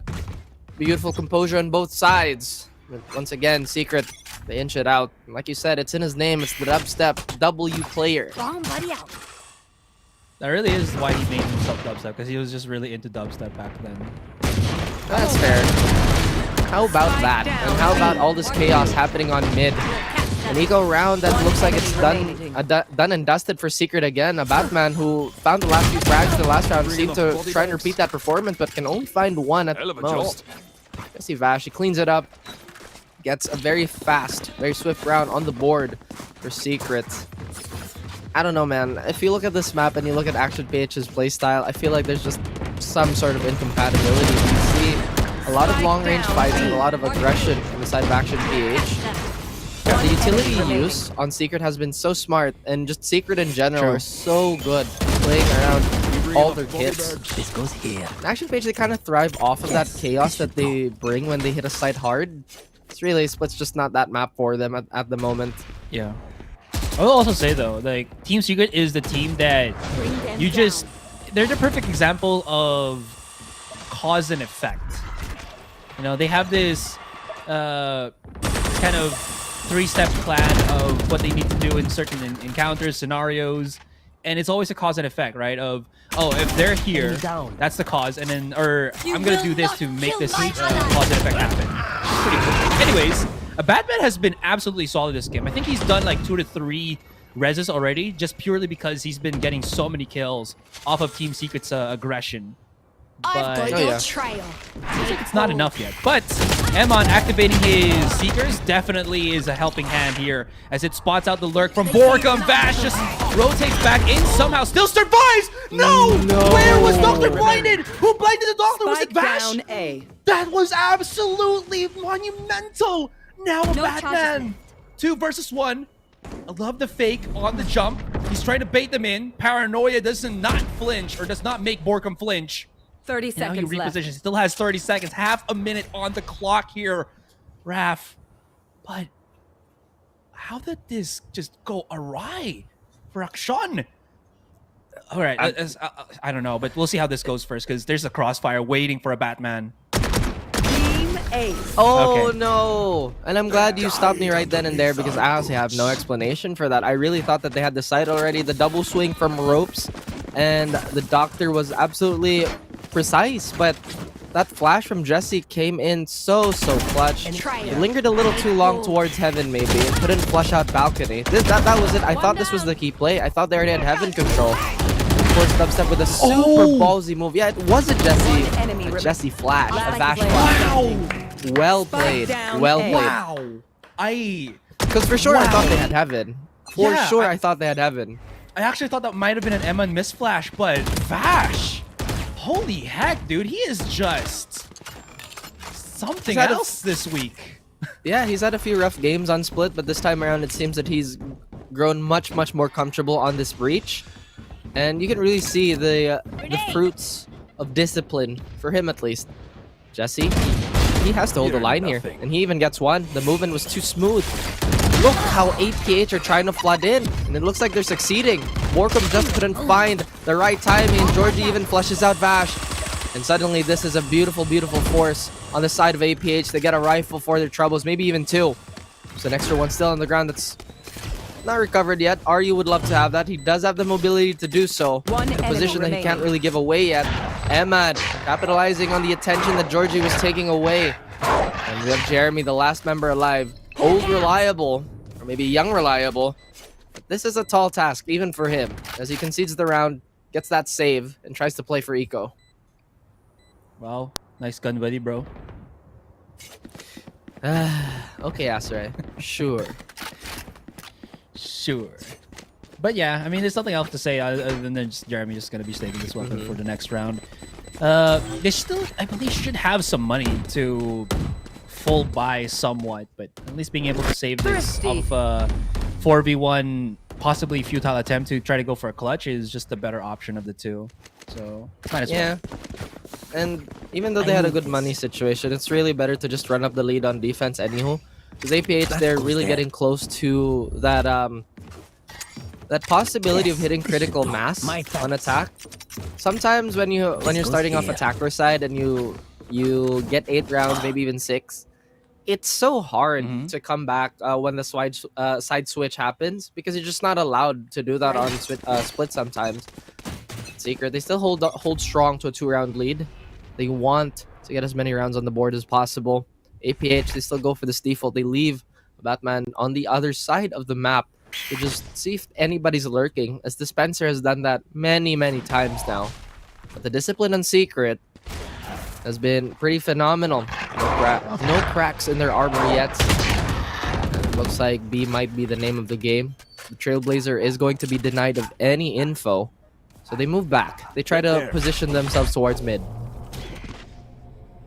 They're trying to coax the mid aggression that we saw from Team Secret, but I think Team Secret also knows that Qeon know about this. That's why they're just sparingly using certain utilities. Really good delay tactics. I think they also were able to save Dubstep's nade. So overall, I actually prefer that compared to using... Wait, hold on. The C's. But they've trapped Georgie. He's gonna die to this. He cannot escape. And somehow, some way, make your utility work for you. Make your investments pay out in the end. You don't have to work for that. Just gotta throw a bit of that 30 seconds left. That ability in that certain cubby. Really good stuff. And now no res for just noticed. 4v5. Why does the Doctor have an up? If it works out, then we'll find out. But at the same time, it's a curious choice. He spots Jesse. Oh goodness me. I feel like this could be the end of this 3-stack here. Dubstep finds one. At the very least, he finds them, and the operator is still in play. Spike down mid. Oh, well, you hate to see that happen, as a Batman gets booped to Kingdom Come, and the Doctor, stuck with the operator, gets cornered and gets annihilated by the rest of Secret. They don't even want to touch that operator. It's like, yeah, it's good. Nah. Once again, I feel like weapon choice is super important, and to each his own, I guess, but I just don't think split is the map for an op. Yeah, especially on a non-mobile agent, it's a very big risk. Plus on attack, by the way. It's expensive too. It's the biggest thing for me. It's expensive. Valorant's just not a game that allows you to have many rounds that you can use as cushion, because it's usually just 3-4 rounds, 3-round swings even. Georgie wants to have a little bit of space for himself to work with, and that sees so beautifully timed. He's stuck. The Prowler's gonna find him. Dispenser's gonna try and spam, but Georgie still comes out on top. Action PH, they revel in the chaos, and it looks like this is falling apart for Secret as Borkom gets 2, Dubstep gets 3. The third kill at least. 2v2, a salvage play and a swing. Dubstep has been so sharp with these Ferrari peaks as of late. Not entirely sure if Aryu has it in the tank, and Dubstep confirms my suspicions, getting the 8th round on the board, and we finally see a side switch. Oh Lord almighty. Frame perfect play there from Dubstep on that last kill. You said it already, they were reveling in the engagement of it all, but somehow they just got split apart. Look at that. Yeah, frame perfect play. As the smoke was just about to fully envelop, Ari got spotted, and Dubstep was like, okay, free kill. Easy. Yeah, pretty much. I don't know what this guy is eating, but his reaction time is back on track. Did you know for League of Legends before? Okay, I was just about. That's what I was gonna say. Like real quick. Okay, go ahead. You know, the unkillable Demon King Faker actually eats a lot of broccoli, just so that he can keep his. Good for your yeah, my word choice. I know. He eats a lot of broccoli because it helps with like reaction time and everything, keeping your mind sharp. I don't know if Dubstep does the same, but it looks really good. Yeah, it's really good. I say that I've been eating so much junk food lately. Oh God! Remember, guys, stay healthy, because I think this is something that a lot of young players overlook. You actually need to be physically healthy to perform very well in FPS games. Actually, in any esport, really, you have to keep the mind and body sharp, and that's just a PSA. Go hit the gym, folks. Go hit the gyms, lads. It'll help. It really will. Yeah, I can attest to that. I mean, you've been posting a lot of your gym photos. I know. Well, just on my private profile, man. It's not very private, Aster. Come on, man. Oh yeah, it's a private account. It's not like I have 5K followers or something. Don't forget to follow Raph on Twitter, guys. Hey, relax, buddy. Hey. Thank you for the shout out, though, as I'm not as active as Aster. I'm very shy on my Twitter. Actually, I'm not entirely sure how people are so good at Sockman. But that being said, I think we're getting a little sidetracked there using that halftime pause. Okay, it's the halftime. It's the halftime. It's time for the Slide podcast. But look at the stats, bro. Dubstep has been tearing it up. And everybody else has been functioning as well as they have. Side of APH, though, I cannot say the same. It's been a slow game for RU and the Doctor, which, honestly, when it comes to APH, you really just cannot have a good initial start. Because, yes, my eyes are Eman and Georgie, they're amazing. But that follow-through, that mid-round to late round, has to also be present. And right now, it's somewhat lacking. Not to discredit these players, they're all amazing. But this game just not been very good to them. Ooh, I love that positioning from Team Secret. Just Dubstep making a lot of noise, backing away, and then Jeremy was just waiting on Mail to see if someone will double peek that particular angle.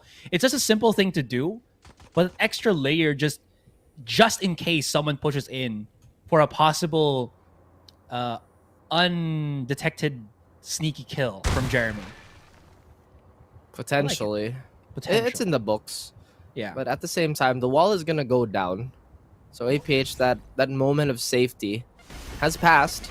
About that, he feels the danger. He sees the danger. And, well, he's dead. His Dubstep jumps in very, very quickly, opening up this pistol round for Secret. Trying to get the momentum on this side so they don't have to deal with that offensive struggles. You kind of see it from them time to time. Borkum has a good angle on the Doctor here. Could potentially find a free kill, but Borkum still manages to get it. But look at APH, Emin and Georgie, the tandem, suddenly reduced to bits. Georgie still remains alive. He has 74 HP. Enemy To remaining. Oh my goodness. Does he know it's sticking? Oh!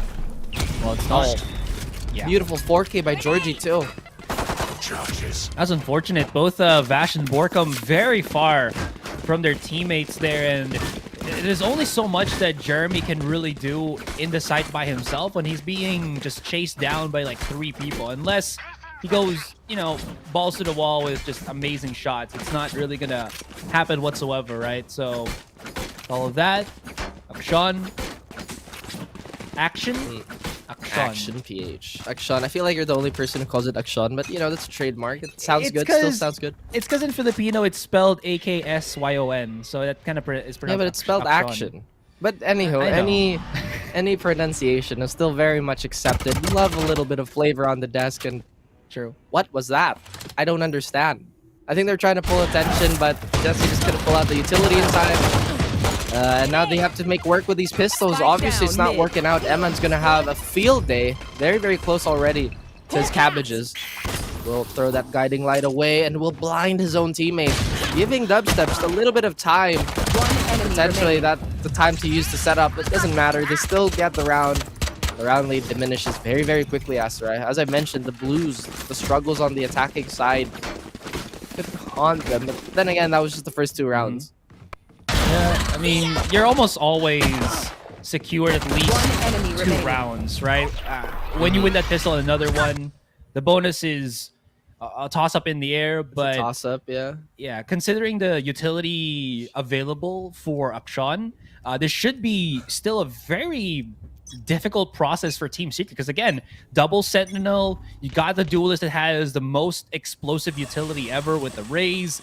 If they time these correctly and Team Secret misses the beat, they could be coming into this one very much easily battered by like a paint shell, and then Georgie just cleans up the round, which is going to be really good.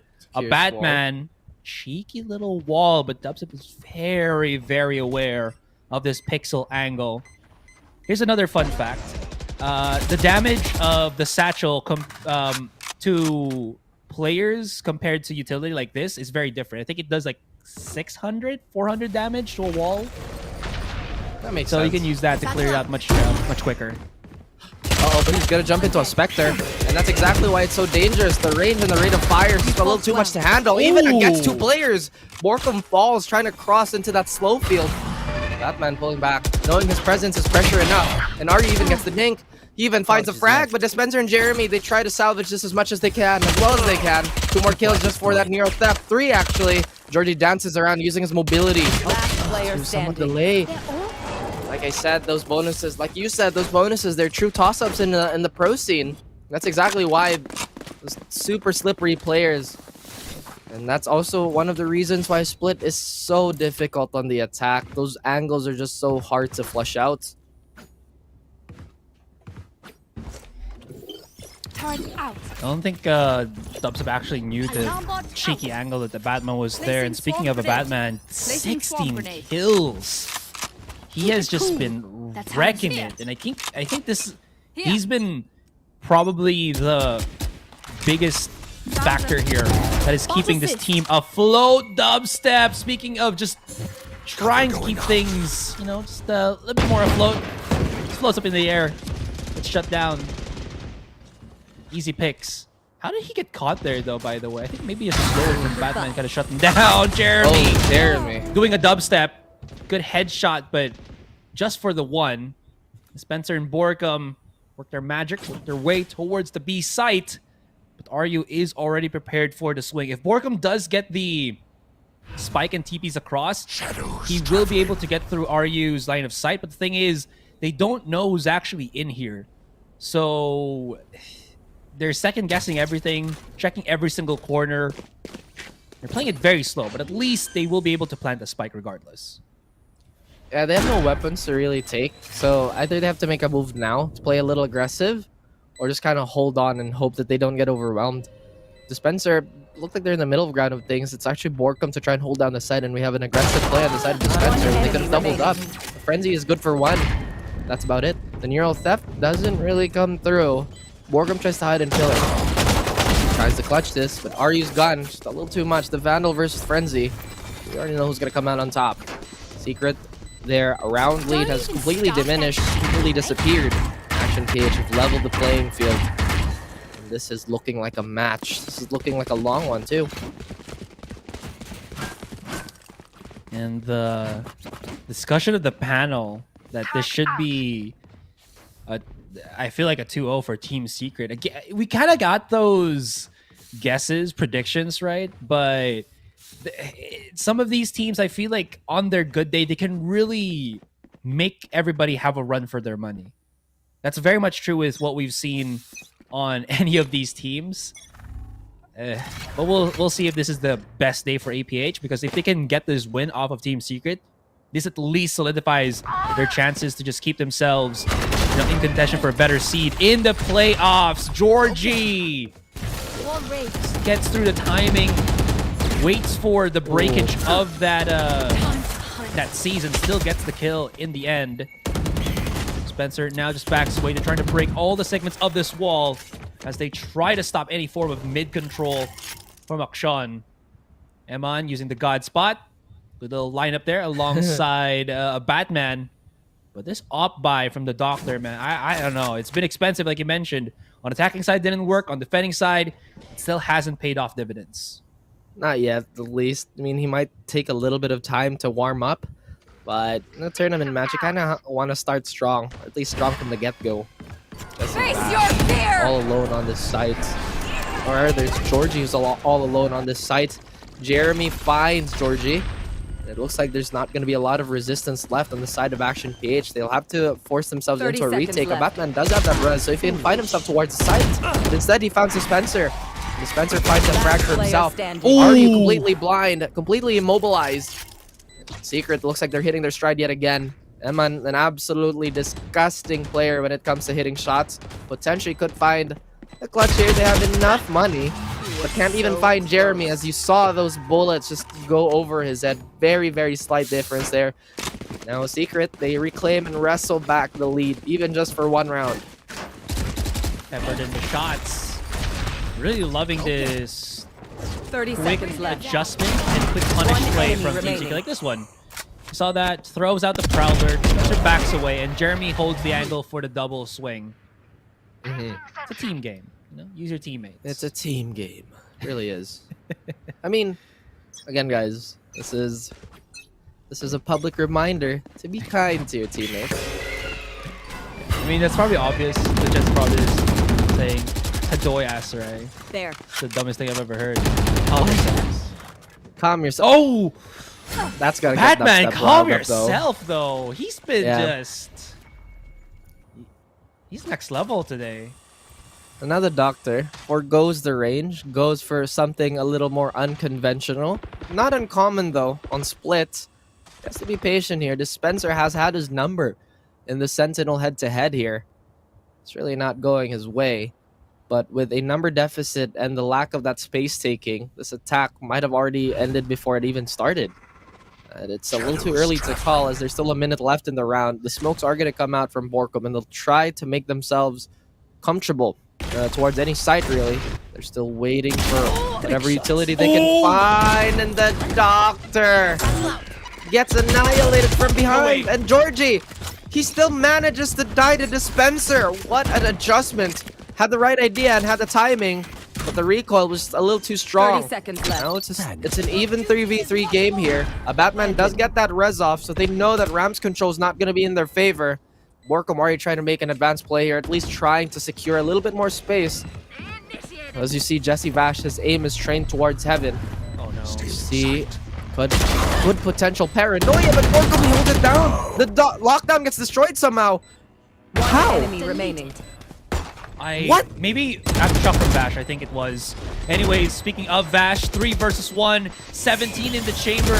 They already know where he is, exactly where he was. And that's going to be a very, very pristine retake for Qeon PH. I'm pretty sure it's the aftershock that broke the lockdown. But aside from that, maybe it was the 4 versus 3 that kind of changed everything, and Qeon just not really freaking out a bit. But this one made me a little bit jittery. The misuse of that satchel almost might have costed them the round. Enemy remaining. The doctor finding a little bit of success on that classic as well. Timing has not been kind to a lot of players this entire stage. But once again, the lead is in question for both these teams as they go into this round with a full buy. The mid default looks like it again. I'm not entirely sure what Action PH want to do here, if they want to put, or at least the doctor wants to play a little more supportive, because the reason why, or at least one of the reasons why he's been losing so many duels is because he's been trying to anti-lurk Dispenser, and that's causing him so many vulnerable shots from the back. It's really not been working out for him. No Borkum throws that paranoia out very, very early. Smoke as well is down. Maybe they could go for an alley take here. Looks like at least that's what they want to do. But the slow orb is going to make them change their mind, or at least momentarily. Batman is going to get found by that Prowler. Not entirely sure if they're going to flush him out. Ooh. Can they flush him out is the question. Apparently not. But Eman gets a big flank, using that smoke to his own use and to his own benefit. Action PH. Looks like they have the poise to take this, or at least to be the first team to hit double digits today.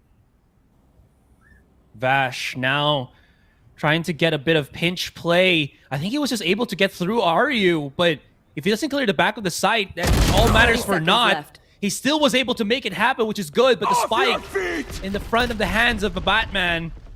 Vash now forced to use the Rolling Thunder just for a little bit more leeway, as I believe Dispenser was able to get the plant here, and now they're segregating the fight, which is good. The flash for a bit of support, but Dispenser tried to plant it out in the open, and Vash did not support him in time. 8 seconds onto the clock. He has to get this planted right here, right now. But no, he's trying to look for kills other than anything else. It might have been possible, but APH play it with an absolutely controlled mentality, and you saw them not really commit to the fight as much as you would think they would, and it allowed them to win the round in the end. That take towards heaven, fairly inebriated Secret, and most of their attack just couldn't follow through on that. Nearly clutches the round, nearly saves the round. Enemy remaining. But that last second deny by a Batman really has been the hero for Action PH. He's been so solid, he's been fragging, and he's been super well-rounded. 22 and 12, the highest frags on the server at the moment. Action PH, one more round could potentially net them the W, at least on this map. APH just reading Qeon. Team Secret like a book. pushing through smokes. A Batman hitting shots, not fearing the Prowler. I mean, what does a Prowler do anyway? It just near sights you, like the Paranoia, like the Leer. Deafen too. Really? I think it does. Just get closer then. You know, just get closer. And you can still see them in react in time, which he keeps doing to dubstep for I think 2 to 3 rounds now. It really that's has also hurt the case of TS, yeah. Yeah, maybe that's also the reason why Fade could potentially be a question. I mean, she has her uses, right? But she also has her obvious cons on this map, especially when people try to face clear or face check a corner that's been, how do I put this? Prowled? But it's one of those small interactions that does it really change in the grand scheme of things? Does it really affect once again the master strategy? But it seems like they still are very interested in taking A. Borkum has resorted to lurking, denies 30 seconds the scouting power of that from the shadows on the side of RU. And the explode is here, the side explode is here. APH have relegated their energy to going for a retake, and for good reason. Haven't really found a lot of success when they try to hold on. Georgie, you find someone else here. And it's the Doctor. He's online, he's turning up. He finds 2 crucial kills on this round. And potentially would have won it for his team. There is a lurker. Do they know? Can they feel it in their bones? He finds the first kill, but was it fast enough? The counter Paranoia is there, but he falls back into shower. The plant is alive. And Borkum wins the duel as well as dubstep. 2v3 now. The Doctor, who's had a fantastic start to this round, even continues it. Nearly gets a 4th, but gets denied with that haunt. Messing up his crosshair placement. RU has to be the hero, but Jeremy loves to play the villain. Denies him of any lead that they can find. It's still 10-10. Already such a close game. We were talking about how Secret, if they lost that could have been a bad eco reset. I need this. Looks like it's the case for Action PH. They look like they have to gear up for the long game. Wow. On the fly adjustment from Team Secret there. And I was surprised that Qeon didn't hear that Borkum was already at vents. Mayhaps because it was just a bit too far. Didn't hear where he kind of TP'd to. They just knew that he used his from the shadows to reposition somewhere. Borkum's brain is so huge. This guy, I've seen him dance. It's also nutty, but the way he clutches is even nuttier. Anyways, Georgie gets isolated by Dispenser. This is not good. Batman tries to repeat. Great shots overall. Needs 2 more for the res. Doesn't really matter now that he's given Amon and himself some rifles to work with. The numbers and the site taken, grasped by Team Secret. Player standing. Batman.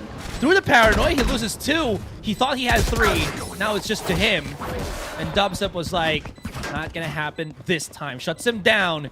And Team Secret comes out with a flurry of rounds. Great discipline by Secret there. If they gave up 1 kill, that would have allowed Eman to have the Seekers, and potentially that could have been it for them. But just 1 more swing. Action PH have to put everything. Action PH have to put everything in this round. They don't have a lot of economy anymore. So this is their last gun round, at least for regulation. Potentially last gun round for regulation. So what are they going to do to adjust? They're 1 away from res. They have lockdown. They have the Seekers. Are they going to be proactive? Or are they going to go for that retake style again? Because Secret, it seems that they've adjusted to the retakes. They've taken so much map space. Man, they want to play off the timing. The Doctor gets 1, but he's only good for 1. Dubstep finds a quick double for him, and A is as vulnerable as it can be. They do have Emma, and he still has the Seekers out. He has to make a choice. He has to decide! But now that is null and void. As the guns are falling, the utility is still very much absent on the side of APH. A Batman, if he can just find 1 as a bonus. Last player standing. Could be decent for them, but Borkum has already found RU, and he's found the last member of Action PH. And they have to fend this off on a force by Aserai. This is not looking good at all. They will have, or already have, really good utility or ultimate to be utilized in this particular round. So if Georgie can get a kill, that at least allows him access to the showstopper, which is going to be absolutely huge now that they're going to be lacking in terms of that firepower with that force buy, as you mentioned. And Team you can Secret, just hear. Yeah, just flip the switch. Yeah, and you can just hear the Post Malone song play as soon as you saw those 3 kills. They're falling apart, man. Action PH had a really good start to this half, had the momentum really, but right now the Doctor escapes. Oh my goodness. And APH have to rally now. They have to find some sort of cheeky angle. They have to somehow demoralize Secret, so at least they can push for overtime. Oh, but it looks like the map movement is coming into play now. They still have a lot of avenues to rotate. They really haven't cleared out middle. And that garage hasn't been properly secured before they put all their sights on A. So this could be detrimental for Secret. Secret still doesn't show their forces for the moment here. As I mentioned, it could be detrimental, but not the most just yet. They're burning a bit of time, I think, waiting for somebody like a Batman or a Doctor to get a bit cheeky. But they need to start moving in. That's why you see Dubstep kind of move away from his teammates all the way through mid, because he wants to see if they can actually move through there as they're preparing for this inevitable push towards the A site. They do have Vash's ultimate. I wonder if he's going to use it for Heaven or the site itself. It seems like site itself first, which is good because it also hits Georgie at the back of elbow and they clear things up. He still is there though, so Borkum needs to hit the shot. It's not going to be good. Georgie now has access to that showstopper and he's looking for a victim. And now APH are able to just segregate the opposition. This is good. Gives them a fighting chance. And as 4 people survive, gives them so much to actually allow to purchase for the weapons in this one. Absolutely. We still have a topped off bank on Secret, so they're not going to have any trouble with that soon. The first pause of the day comes, and Secret, I think they're going to mull over what they have to do here to really close it out. I'm not sure if they're keen on playing another overtime split game. And Asarai, I'm just saying, man, I didn't have any overtimes when I was with Eliza. That's all I'm saying. But just to Wait, did you guys over... cast Secret yesterday? I don't think you did. No. But I'm just there you go. I feel like Action Page have to consolidate what they can do here because they have the leeway to be aggressive, but they also need good control just so a Batman can maximize that res. Everything else has been already dumped. The Doctor has that lockdown. So both their Sentinels up and running. The side of Secrets. I will have to wait for this replay to end before I can go over their utility, but this was still a beautiful, beautiful round here. I honestly thought with that opening pick to deny the shotgun of whatever value was smart. But suddenly, the salvage play and the mechanical bailout by APH just a little too strong. Borkum and Dubstep are one away. Dispenser as well, but these are so conditional. Dubstep is the only ultimate that they can really use to open up a site. Jeremy and Vash, it's not going to be available for the rest of regulation. I will say this though.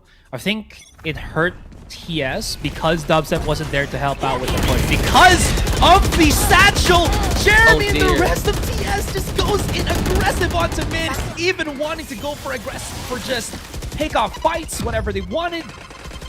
It kind of worked because it's a 1-for-1, but it's APH Action that has the res, so if you can reclaim mid, give Emon back up to full, this is going to be absolutely huge for them. Borkum able to get by on the B side, sneak through alleyway, and this is going to be absolutely huge. I don't think they know that he's there. The rest of Team Secret, again, keeping eyes on mid. Doesn't want to get that res on Emon, but Borkum, he's about to hit the lurk. This is absolutely perfect. The fault line just to help him out, and he's not done just yet. The thing is, does he know that they're going to be coming in here? The pinch as well from Team Secret. Borkum tried to shout at step, but I think he just could not find a position to left click somewhere here, Raph. One enemy. Anywhere, really. Oh no, we're going to have to go to overtime. Yeah, Georgie's not going to be shot like that. 4K, and now out of regulation we go. Switching sides. Like I said, the beginning was so smart for them to bank on the fact that APH wanted to get that res off. Secret used that momentary discombobulation to go around, try and hit alleys, and they had the right idea. But with the stun up and everything, just the execution kind of fell apart again. Beautiful mechanical bailout on the side of Action PH and just a bit of a fight towards mid there. The master plan, but as you can see, he tried to shadow step out, just was not allowed, unfortunately. Dispenser gets caught in the open, Asarai. And overtime we go. The attacking side woes of split pretty hard. That almost looks smooth for Team Secret, and then Borkum just, I think, try to escape rather than fight the good fight. let the Team Secret go for that mid skirmish, but I don't think Team Secret knew how many players were actually there that Qeon committed. Shadows traveling. Yeah, again, so many questions that they have to take into account, but now we are in brawling territory. It might come down to star power here, but we know that Secret is a team that has a million plays in their strat book. We've seen them employ quite a bit here. But APH, they seem to mostly counter them with either raw firepower or superior positioning. So the timing has been very, very well played. And B hasn't been the primary target for Secret, but it has been for APH. And we've seen how well Borkum can hold this down many times, in fact. Defensive layout a little more passive as the ropes control has been given away. Jeremy is there just to wait for anybody trying to sneak up. That's going to pull him away, though. Spike down. Like I said, Borkum has been an absolute anchor on this map, and it's been so consistent. What won't even allow Emma to find a freebie on Jesse. Georgie gets caught, gets hit by the prowl. And potentially, this could be another round on the board for Secret, helping their cause just a tiny bit. Dispenser gets Georgie, but Arya, I think he landed a jumping shot. But the duel is here, and the swings and the trades just a little too quick for Arya to make anything happen. Gotta say, this backline composition of both Borkum and Vash, so good at just delaying the attack even further. The paranoia, the reposition, the follow-up smoke on the entryway to B main or B site, really just disrupted everything that Qeon wanted to really do there. That smoke right there is so good at just segregating what people would be on the site and then coming out of B main. And then the final kill onto Arya, I think, was just supplemented with Vash's fault line. Really just good stuff overall from Team Secret. Now APH, their attack or their defense has been phenomenal, especially at the helm of Batman. But can they replicate such performance again here in OT? Could be a modicum of success for them, as the Batman has found quite a few cheeky kills doing just that. One on dubstep and a few on the others. A Stewar's push could potentially be in the works here. I think they smell blood in the water for A, but their last two A rounds not been the cleanest for Secret. That alarm bot is going to give themselves away, maybe potentially make one of them vulnerable. They all dodge it. The Doctor has to fight one. Still manages to die, but the trade is there, and Action PH has been absolutely fantastic holding this down. And Evan with a great adjustment onto Jesse. Finding around for themselves. Secret's attacking woes. Overtime. Pushing us to yet another overtime. Or still, yes. My goodness, Asarai. It really is unavoidable for us to cast long, drawn-out overtime games. Yep. I don't know. After, again, that day 1, day 2 of week 1, we haven't had any...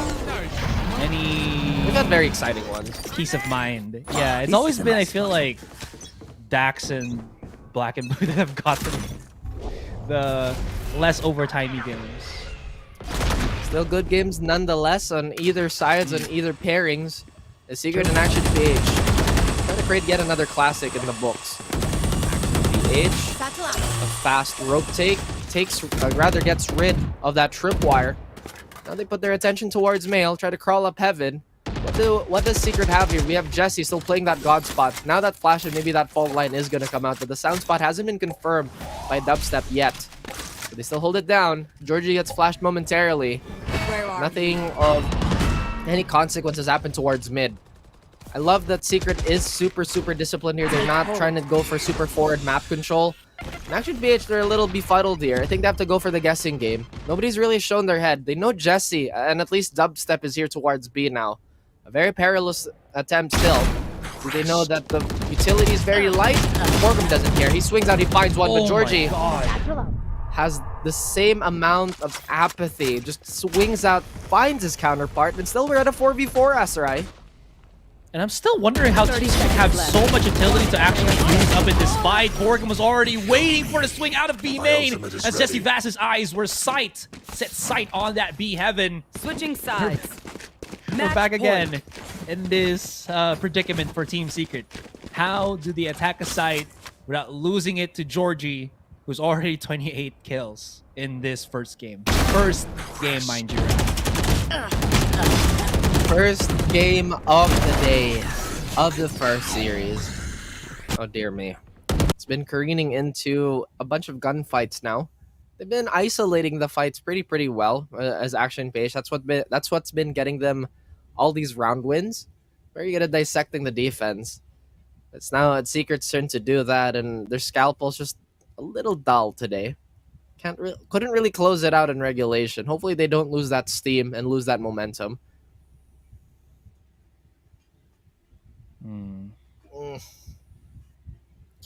I mean, I honestly don't know anymore. Like, I'm thinking, what can Secret do on the attacking side? They've been throwing quite a bit of variety when it comes to the strats. Have they been defaulting? Not entirely sure. Maybe that's the round to do so, because they've been going for these aggressive pushes.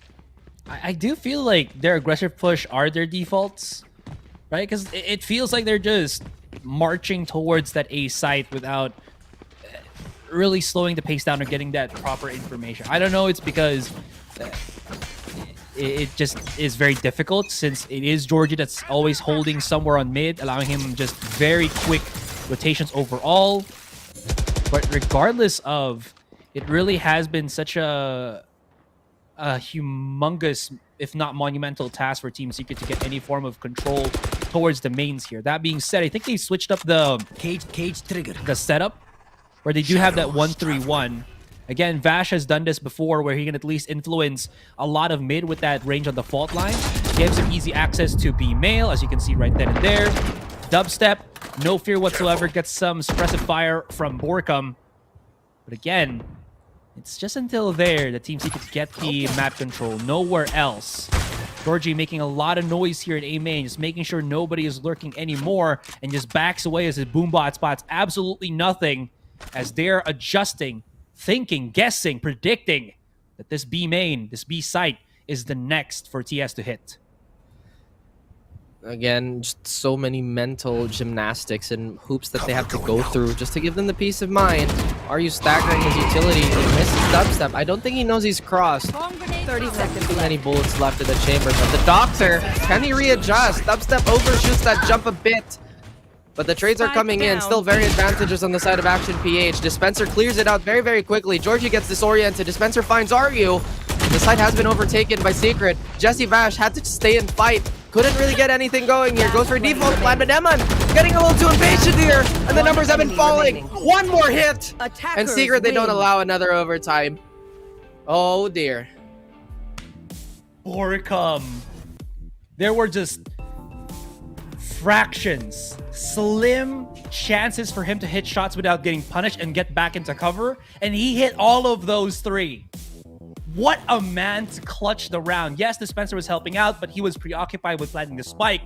If we could just see that one replay, Raph, especially from Borkum's perspective, I would absolutely love that, because you just saw how cleanly he was able to hit that, and as you mentioned, not push it to another overtime. It was very much well in the grasp of APH, because they had the numbers, they had the utility, they had the press, because Team Secret was, again, preoccupied with planting that spike. But some way, somehow, Borkum comes clutch for Secret.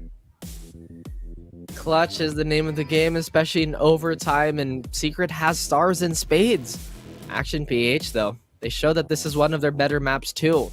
Or, honestly, just the scrambles that we've seen and the chaos that's ensued, it's very difficult to pinpoint where some of the things went wrong. Either way, it's been very entertaining. I keep saying this before, right, Raph? That this is just the first game. So well played by both sides. Secret doing the Secret thing, and APH just on a whole different level today. They feel so clean. Again, I think I've mentioned this previously, that APH, I think, do struggle sometimes with just overheating. That's one of their biggest issues. But when they do go get those overtimes, just round resets, they start to also reset themselves, and it really does show with how all of the players have done. I think Georgie with the 29 kills, that's almost always what we see from him, which is amazing. But I also got to point out that a Batman just really came in and went the next level when his teammates needed him to do so, which allowed them, again, access to a lot more of the resurrections, which ultimately also allowed them to have more firepower when they needed it in the later stages of each round. Batman feel like really, just doing well. Sure. I feel like Action PH has somewhat alleviated that overheating problem for the most part. Again, the Doctor and Batman just bring so much to the table when it comes to Temperance, and honestly, I feel like this is a great look for Action. Well, not this round in particular, right, where they get mowed down by Dubstep, but them having a lot more discipline and having a lot more defaults. They're not that super streaky team already. They still show signs of it in their explosiveness. They've definitely retained what makes them Action PH. But I feel like the refinement is just on a higher level these days. And like you said, we always see Georgie pop off so much, and as Dax would like to quote, that Action PH is firing on all gears when it's not either Eman or Georgie on top. Maybe it's just a symptom of a bigger problem, who knows? But still, a great performance by everybody on the side of APH. And obviously Team Secret. TS really having to work for their win here. Look at that. Batman has just made this alley entrance his own. Like, he just was very much undefeated in that particular angle for the most part, I think, when Team Secret keeps pushing it there. We keep seeing it on the highlights too. And then M1 comes in for the swing again. Made it very difficult for Team Secret to get that mid control, but they did adjust quite evenly afterwards. I really want to get into that last angle from Borkum. I really hope that we got that POV perspective from him, because that's going to be just going to paint a better picture for us and definitely for the viewers. This one was so weird. So weird. They were just like fighting inside the smoke, blindly just going where no man has gone before. I really thought that they were trying to get an early pick. If it snowballed from there, good for Secret. But if they were trying to bank on that res play, I think that was super big brain. Obviously, that round didn't work out. The execution was good for the most part. But when it came down to the brawl, Action PH just kind of succeeds at that. Oh, there it is. Oh, that dropping shot was just lovely. Look at that. Yeah, they're so happy again with just how their victory went through. Anyways, we're going to go on a break. When we come back, Breeze, I believe, is going to be the next map in this series. It continues. We'll see if APH can redeem themselves, or will Team Secret go in for the flawless rounds or the flawless games that they've had throughout this entire Stage 2. Guys, don't go anywhere. VCT Stage 2, Week 2 will come back after a short one. I'm feeling so ashamed. I fell into your game. Why you gotta do me like that? Don't say you love me, then go and leave me. It can get ugly. Trust and believe me. Say it to myself. Looks so deceiving. Trying to fight back this far.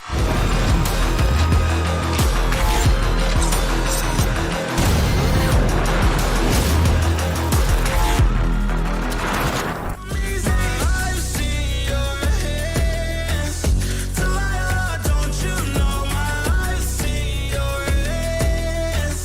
Delilah, don't you know I gave you all of me, had me so deceived. You chose to leave my life, so I'm on my own in the cycle.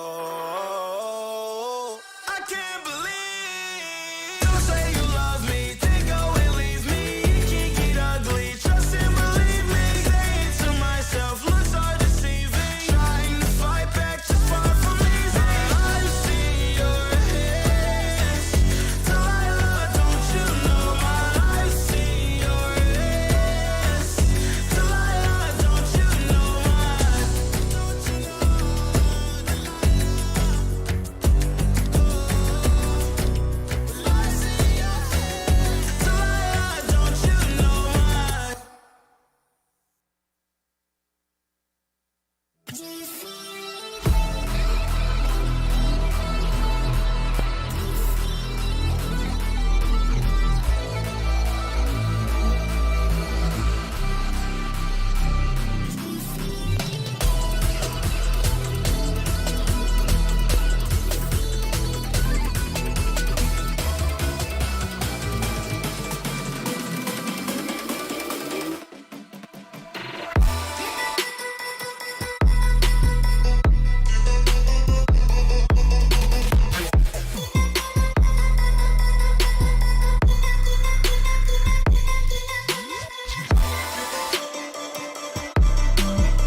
Welcome back to yet another exciting map, or at least potentially yet another exciting map, as we're always treated to long split games. My name's Raf, that's Asarai, and that's there. If you need another reminder.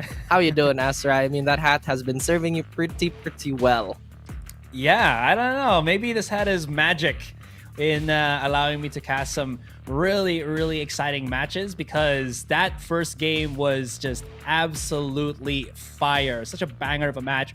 We saw, I think, the pinnacle of what APH could do, and it was absolutely gorgeous. Team Secret also doing the same thing that we've seen them do this past week, and they had some struggles against APH that was able to adapt very quickly to their setups and everything, which I really did like, and it really put a strain on what Team Secret wanted to accomplish overall.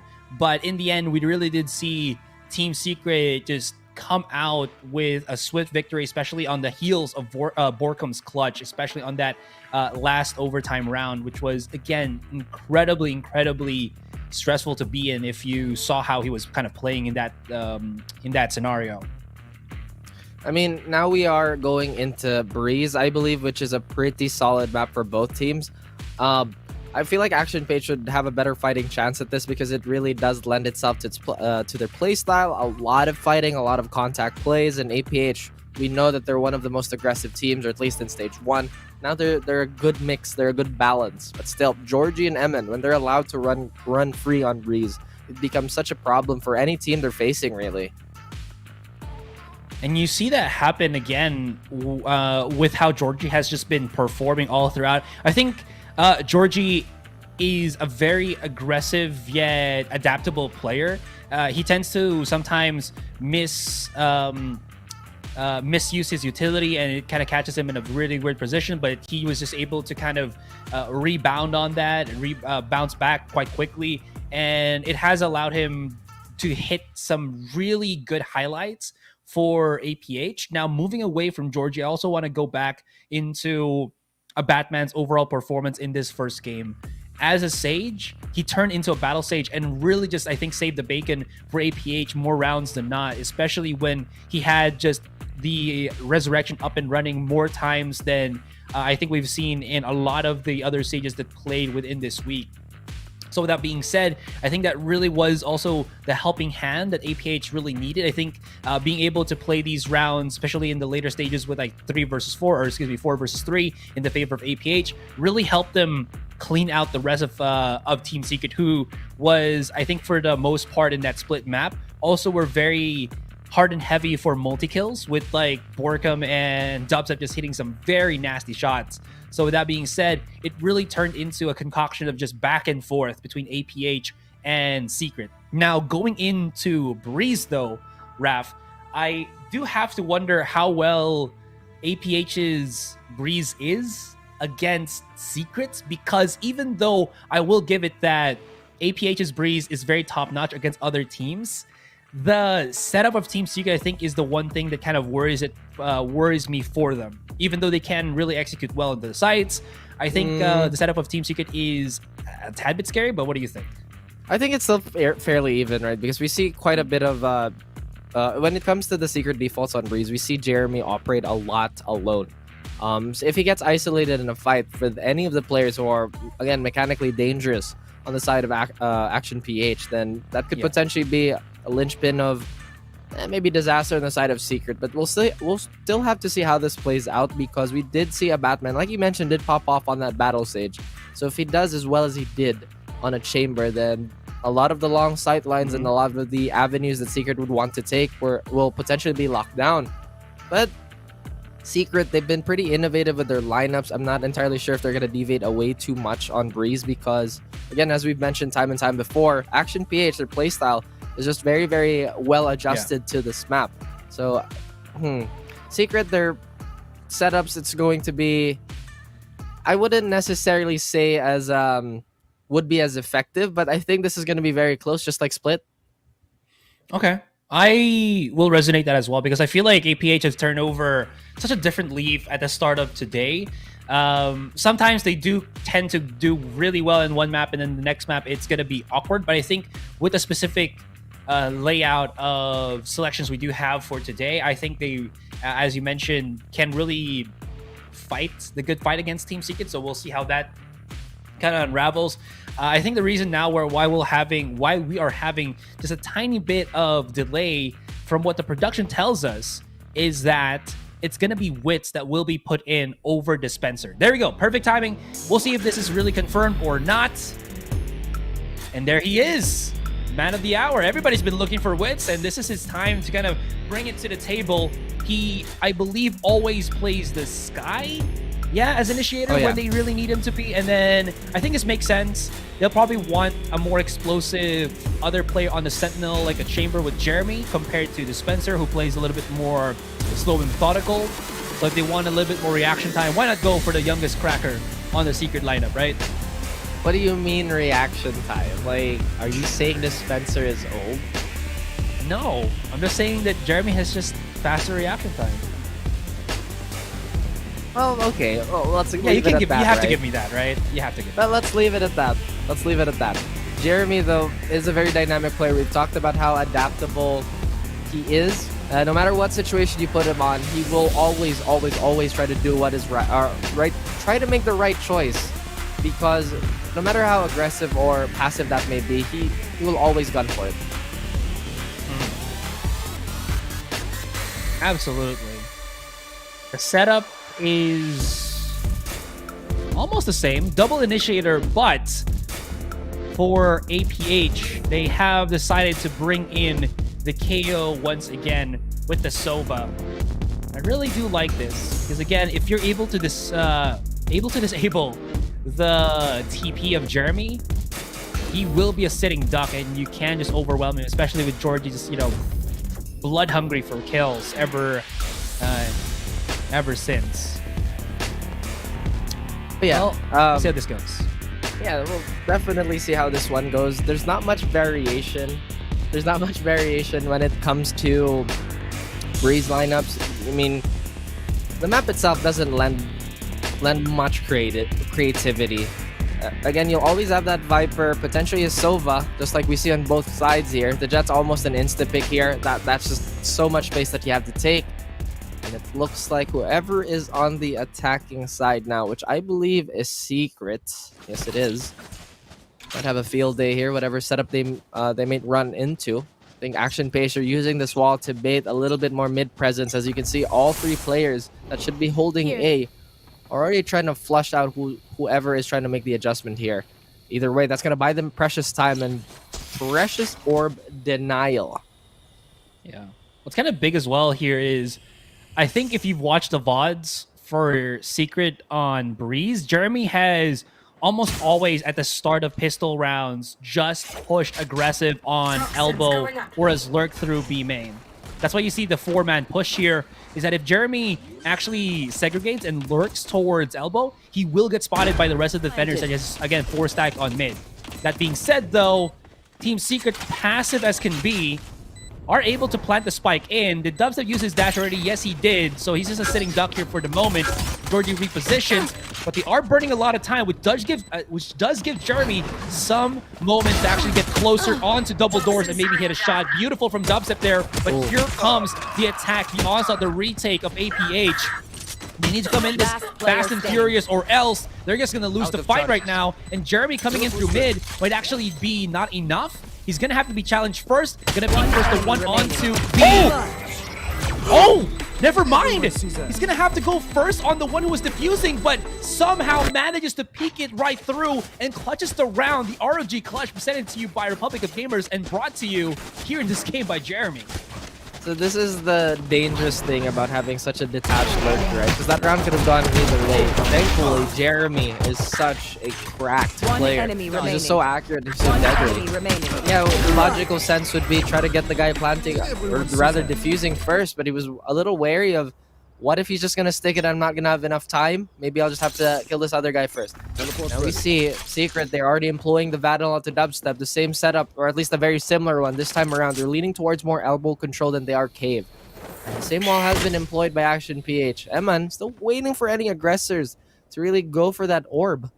But that is not the case. A Secret, they try to crawl up. They try to deny whatever mid control, or at least control towards elbow. They dash in. Dubstep finds a very, or at least attempting to be a sneaky Georgie. Batman falls as well. So Action PH, this bonus, or at least this eco round, might be already in the books.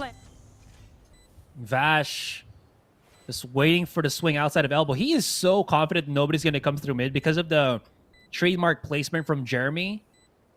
Maybe he's just going to be a tad bit afraid, but not so much.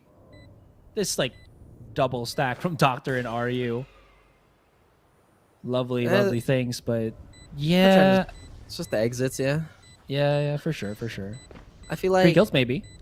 Potentially. I feel like this is the map where we get distracted the most because just the nature of trying to... Here. Huh. That was pretty well choreographed. Just a random dart. Standing ahead. Doesn't actually hit them. They still have to dive to spike though. Oh, there you go. Very well timed. Very well timed. Synchronized swimming. Synchronized dying to the event horizon of the spike. Yep. Action PH, they have a gun round here, so I wonder what Secret has cooked up. Maybe trying to funnel themselves towards cave. Might not be the greatest idea considering they've been doing the same wall. Or at least on the side of APH. Unless they've goaded the Doctor to rotating towards B. Which they have. Is the case. So maybe a caves play here might be the right idea. But instead they put more attention towards elbow again. But this time we have the Viper trying to commit towards mid. Eman pushes himself a little backwards, as this is probably going to be a fairly innocuous period of the round. Oh, this is bad. Ooh, that timing from Jeremy. Batman forced to just dash away. The death of the Doctor there. I was going to say the Doctor saving his wall, actually not a bad idea because he can always use that for a retake. He might just want to play very passive, you know, wait for a bit of that control. It's better off if Georgie's the one that actually peaks these angles here because he does have the mobility with the dash. But just losing that fight to Jeremy really stretches the margin of defense here for APH. Georgie, though, already looking for a fight. Immediately just refragged. They immediately knew where he was going to be coming from. RU still hits the shot through the smoke, which is absolutely perfect right now for APH.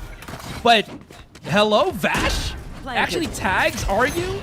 Dubstep already looking for the immediate punish. This is how much clean synergy they have. That's absolutely crazy.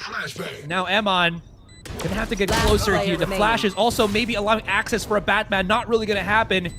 He does play in the back end of the site. Does have another blind to work with, but they do have a rough idea of where he is. And this snake bite from Borkum does not allow Emon to push through even further. The wraparound from Dubstep and a clean one once again from Secret. Does this force them into an eco? Yes, it does. That works. I think they could upgrade to marshals. Potentially on some of them. RU specifically has a tiny bit of extra money. And as soon as I mentioned that this round might be innocuous for Secret and the rest, they explode. The caster's curse rears its head. Beautiful side take, as you mentioned, but not a lot of resistance on backside. I honestly would have thought that the KO would have played a little closer. But it is what it is as we move on towards another round. Dubstep this time will try to take this orb. We'll have blades ready, if ever. Maybe they'll relegate that to somebody else. His wits is one away. And Jeremy bests another pushing player. And this time it's Georgie. A crucial whiff on the Doctor as well. Tags up Jeremy, so that's going to push him away just a tiny bit. And this window pressure from Secret still has been pretty successful. They do put him there still. Cut off the rotations, but Eman has a bit of an angle. It's not deep enough to spot anyone out yet. But he is going to see Dubstep, and that's the last thing he'll see alive. As Wits and the rest of the boys, they crawl up. Borkum. And now we have the Doctor. Okay, we have everybody on the map, apparently. Everybody wants to have a little bit of screen time. As Secret, they have a pretty open site to take here. Honestly, they have a breadth of a decision to make because with the winning numbers, Action PH, they have to settle for a retake.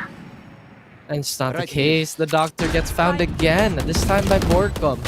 One enemy remaining. Doctor has got to be the only player that I've seen here in VCTPH that is not a duelist, but really favors playing weapons that I feel like are much more A gift. maybe just better off used by duelists. And again, it's because of the mobility, right? You can get away with like hitting op shots as a sentinel or a controller, which the Doctor has done many times. Last But player standing. again, Flawless. if you're not able to get that first kill and everybody just rushes up against you, dead. exactly. That's always the punish play that you can do against operators that are played with non-duelists. It's that not access to mobility that really ruins everything for you. Good dart though. Dubstep. And Georgie, he's the one that you want to have the sniper on. Look at how he just hits those shots. I mean, it would be fine if we see him play a little more passive, but he's taking so many forward angles, right? Georgie does have that operator, and it is his weapon. He finally finds the lurking Jeremy, the first in 5 rounds, it seems. The Seekers aren't going to come out from mid, so this is quite a big investment. They are going to put themselves in a pretty dangerous situation. It's going to hit him. It's going to make him a little bit vulnerable, but elbow control is something. This is a mad lad, and he even finds Arnie the adjustment onto the Doctor. And that is a highlight if I've ever seen one. Borkum finds a Batman. Georgie's all on his lonesome with this operator. He has to find at least one. But Secret, they're too smart for this. They don't want to deal with those long-range angles. They have no more smokes, and that's exactly why Jesse has been found. Their post plan slightly more weakened. No snake bites on the side of Borkum. But they're forced to concede. They don't have enough time. Yeah. Not enough money for an extra buy round, too. Here. I was going to say, I think it was you or Illustrato that pointed this out to me before, that if the first person doesn't clear that angle, the second person will definitely not. I mean, Ari did check it for like a split second, but he wasn't expecting anyone to be there at all. Georgie does not want to peek, but he almost had maybe this chance to get the shot onto Dubstep if he had a second or so to utilize, but you see there the full control, the trigger discipline from Wits. They get so much value off of that one. I really thought that, yeah, they're gonna have to get more time. There it was. That was a half clear, yeah. It was a quick clear instead of an actual full commit clear, which has been... I've noticed that it is much the case in Valorant specifically. Because you can half clear in a lot of other tactical shooters, but if you half clear in Valor, you're kind of asking for trouble. Yeah, and as a duelist like that, specifically there, you kind of have to look forward. So it's the second guy's job to somewhat clear that, but he also has to keep his head on a swivel for a trade in case it happens. And talk about that. Jesse opens up. The Doctor falls, and everybody else is following in suit too. It is an eco, so again, what do we expect? Yeah, I was gonna say, compared to like CS, right? The corners in Valorant, or the pockets in Valorant, are much deeper, so you really have to commit to that. That was the thing that I think we all kind of figured out back in like 2020, 2021. If you don't full clear an angle, it is just going to allow a defender or somebody cheeky enough to play there to go undetected. I mean, Valorant is a game that it is a tactical shooter, but it hinges on good decision making. Like, again, mechanics are very much present, but just the nature of the maps and the nature of how the utility plays, it's banking on how well, or at least how well you decide, you know, how well you can assess the situation. You step back, much like APH right now, they're going to take a bit of a breather, assess why is Secret running us over right now? What is missing in the defense? Which rotation should be what? And who should be watching where? So, you know, because, you know, sometimes there's a lot of players on that copium that, you know, oh, if I was playing this tactical shooter. No, dude, you're just bad at Valorant because you're... I was about to say you're stupid. I was about to say you're stupid, but I'm not going to call anybody stupid, nor am I going to say that your decision-making is probably horrible. That's why you're stuck wherever you are. No, I wouldn't say that because I am a nice person. So whatever I said is the exact opposite of what I'm trying to say. Now, Action PH. Having a little bit of trouble on this defensive side here. They are fairly aggressive, so they want to take as much map control. I feel like they want to take so much mid control, right? But Secret's just not giving them anything there whatsoever. Absolutely true. And Secret doesn't really have to push mid to get mid control, technically. They just have to go through elbow, and then anybody on double doors will have to fear that particular angle. Because again, if you're pushing through elbow, you always have that safety of the wall behind you. But anybody peeking through double doors is going to get freaked out if nobody is at least doubling the angle from nest or something. So that does leave somebody with less less safety to work with, less cushion to work with. Georgie, though, ooh, that was really good. He took, I believe, no damage at all from that encounter against Dubstep, and he's going to double up onto the fight because he did already use the dash. He's going to use that as a double up, maybe, and it's good enough that it actually spots out Wits, who was just jumping up on the barrel. This isn't Donkey Kong, Wits. It's Valorant. And Borkum wants a triple peeky angle on Georgie, but I feel like Georgie this time should... wow. Never mind. Okay, I retract my statement, but the damage be done, right? They've lost 2 already. And as you can see, it was the Viper who took halls. The Tunnel Snakes rule. 30 As seconds left. Borkum will drive that nail into APH's potentially coffin here. Again, still no rounds on the board. This is looking far better, though. They have 4 players still left alive, and Secret still have not managed to find meaningful map control. They still kind of have to wait here for Jeremy, but there's not a lot of time, so the spray down is going to come. Maybe a little mistimed, but Jesse will eat that fragment. Are they going to get the spike down? No, they won't. And that's the round for Action PH, taking 1 for themselves finally, and this could potentially invigorate them, inspire them to take more. Georgie is that one player that never fears to repeat the angle. Maybe the other one would be Qeon Sanity. I think that they play on somewhat the same spectrum of 1 enemy remaining. ideology. And it really has allowed, I think, both Action PH and Alpha Esports Pro to flourish, right? Because they're not really afraid to repeat these angles, they have the chance to catch off opponents that might think they might have conceded, yielded, and because of their aggressive and great aim, they're able to get these kills. Again, it allows opportunity for their teams to bounce back. What do you think? I think it is. I don't want to think. I want to watch the game. No, I'm kidding. Again, it's just that fearlessness that can be a very double-edged sword, as you mentioned, because it will net them a few kills. But this is kind of what Secret is banking on. They know APH is a team that double dips, triple dips it sometimes. And maybe that's potentially what's causing them to lose so many of these rounds, because Secret, what they're doing is that they're making sure that they have control over wherever they want to fight first. And quite frankly, it's been working out very, very well for them. Dubstep still on that 9-2 rampage, and everybody else on a positive KD. On Action PH, this time it's a Batman that's having a bit of a struggle. Still hasn't found his first frag, but he is a microwave type of player. 1 shot is all it takes, and he's going to be on once again. Elbow control still very much present for Secret, but Borkum, look where he is now. He's managed to crawl up with no resistance whatsoever. Potentially any rotator would not expect this unless RU hard clears it, but he goes for the elbow route instead. He will see Jeremy, which is information that's been given many times out.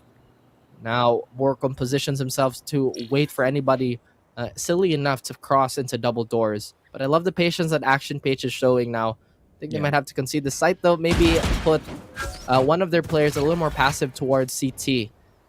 But this cave control, or rather this mid-tunnel control, still on their minds as of the moment. 40 seconds. I wonder if they're going to go for a pinch play from tunnel or B main, or just go B main altogether and maybe have Jeremy just long lurk or delay lurk to push on tunnels there. Regardless of what does happen, the Batman was on top of the roof of the castle, however you want to call it. 30 Shot. seconds left. Georgie follows up. Beautiful stuff. A Batman does get punished. Crossfire has already been pre-prepared by the rest of APH. Georgie hitting some absolute nutters. 4K for Georgie alongside a Batman. And APH dismantled the offensive of Secret. That works. He could have very well dashed out, but he was like, nah, I got this. Don't worry about it. And now he suddenly has blades again. Batman had a very beautiful first kill here. Repositions. Pulls so much attention. Actually, no, he already dashed out once. Might be. Getting very confused with the new jet mechanics, apparently. But again, Georgie's just really that type of player. Anyone really on Action PH, or at least that old Action PH core, you give them 1 kill, they're probably going to take more. They're probably going to keep going. And now Wits, he flashes out of cave, uses the Trailblazer, clears close. Can't fully clear it. Maybe they're trying to sell a fake here. But APH, they remain very steady. They still haven't moved too much. They have pretty much mid control as of the moment. As soon as a Batman or at least as long as he stays alive. Come on, I didn't mean to jinx him, guys. Don't do it. Oh dear, Asarai. Seems that the cursing's a little strong. I know you're trying to hide your laughter, but it's really not working. As Georgie might find... No, it's not him to find him, but the trade is there at least. At the very least, the trade is there. A minute left. As long as the defenders can get another kill just like that. Dubstep falls. Another spike. Has to make its way somewhere. But with a man disadvantage, or at least an even playing field, with all this utility, the Doctor and Evan come alive. They deny anything happening on the side of Secret. And APH are stringing along all those rounds. Dude. A gift. APH. Just themselves on another level. Look at the charge out here, just sneaking through. Dockless has had enough. You know what? I've given enough time. I'm done fiddling with my snipers and my shotguns. Finally, a rifle in his hands is more than enough to clear up the round. There is still so much buying power, though, for Team Secret. This is actually insane. That they do. Yeah, this just means that APH can just keep getting good rounds where they can just, you know, mow down Team Secret's mental. That even is something that actually happens to Team Secret. Very rare. It's a very rare occurrence if ever it does. I mean, everybody's human. Borkum does find an inhumane kill on both Georgie and a Batman. That's going to open up the site. They've been playing the same setup. Argue tries to find a little bit of value here, and he does. He finally finds the slippery snake. So not a lot of map control inside of Secret. APH are still left guessing. I think it's an A hit. Look, the movement. They're already pulling them away. Does the sound spot give them away? Yes, it does. We see Argue try to double back. Emman still very wary of the lurking. Whoever it is lurking, it's Wits. Look at Aryu. Still trying to make his way towards CT. Oh, does he find contact? It's Wits that does. And Wits that falls. 2v3, the post-plant situation. Jesse, unexpected aggression here, but he falls back. Has he been silenced by the 0 point? Not entirely sure. No, he doesn't. He has the bolt out. Oh, but that gives him away. The Doctor knows where to spray, and the adjustment by Emman gets a third for himself. Even gets a fourth. And Action PH are coming alive, making this much more competitive than the beginning of this half. Emman is so fast at just clearing that recon dart. That's something a standard play from Secret, right? Throw at a util, peek as the util is being destroyed by your opponent, and then somehow he does encounters both, breaks the recon, and then breaks the will of Dubstep in that encounter. It was a really big thing to actually have also beaten down on Emman, not because of his aim, but I would say also because of his null command, which in a 3 versus 3, and even a 2 versus 3, would have really helped out the case for APH there. That being said, is Secret down and dusted in terms of util? Absolutely not. They still have money to buy for days. Days upon days. They just got so much cash. Oh, that is a missed opportunity, unfortunately. They do have quite a bit of paper in their bag, but yeah, they do burn that at the very least. But Georgie, who's been finding so many of these op shots, cannot fortunately back his teammate up here as Dubstep's found himself in the front of the site. Doesn't find the W on that jet duel as Georgie, who's an absolute assassin, a smooth operator, swaps it out. And maybe that was the death of him as Wits is holding. He gets a second. Can he find a third? He tries to swing out. There's no flash to help as the 0 pointer. This null command is doing so much utility damage. And Emman gets the last kill. He's been absolutely searing this last 3 rounds, Asteroid. Emman's just so sharp. So unfortunate for Wits there. He had 5 bullets in the chamber, thought it was going to be enough, but Last round I believe in the the wall was just enough of a cushion that Emman survived the encounter and still forced in onto the fight. Dubstep was just pretty good at this entry fragging, and Georgie, I think he didn't expect that Wits was going to be there, but he saw the dog, and everybody was like checking the cross back onto the site. Wits did not cross that, so I was wondering what that was about. Maybe he wasn't expecting Wits to go for the quick little punish, but regardless of what happened, APH, what was it? This is like 4 rounds in a row now, from like 5-1, then 6-1, and now just 6-5. Yeah. Still, I can't believe that Secret still have enough money after this round, but they really don't want to give this side to APH because we know how APH is. Again, that streaky nature still very much present. Not their main weapon anymore, but a weapon nonetheless. Jeremy finds a Batman who's really not had a great game so far. Look at this. They make a mad dash towards B. The rotations, they attempt to come in. The trap has been destroyed, so mid control might not be in the favor of Secret. Nonetheless, we still see Borkum try to Spike planted. maybe cut off the rotations here. They might need that wall and that Viper utility. Actually, no, it's already been put down on A. As Dubstep slices up RU. No battles on the site yet. Eman could potentially be the hero again. He doesn't have a null command this time, and Georgie doesn't have the leverage to really try to go for a frontal assault.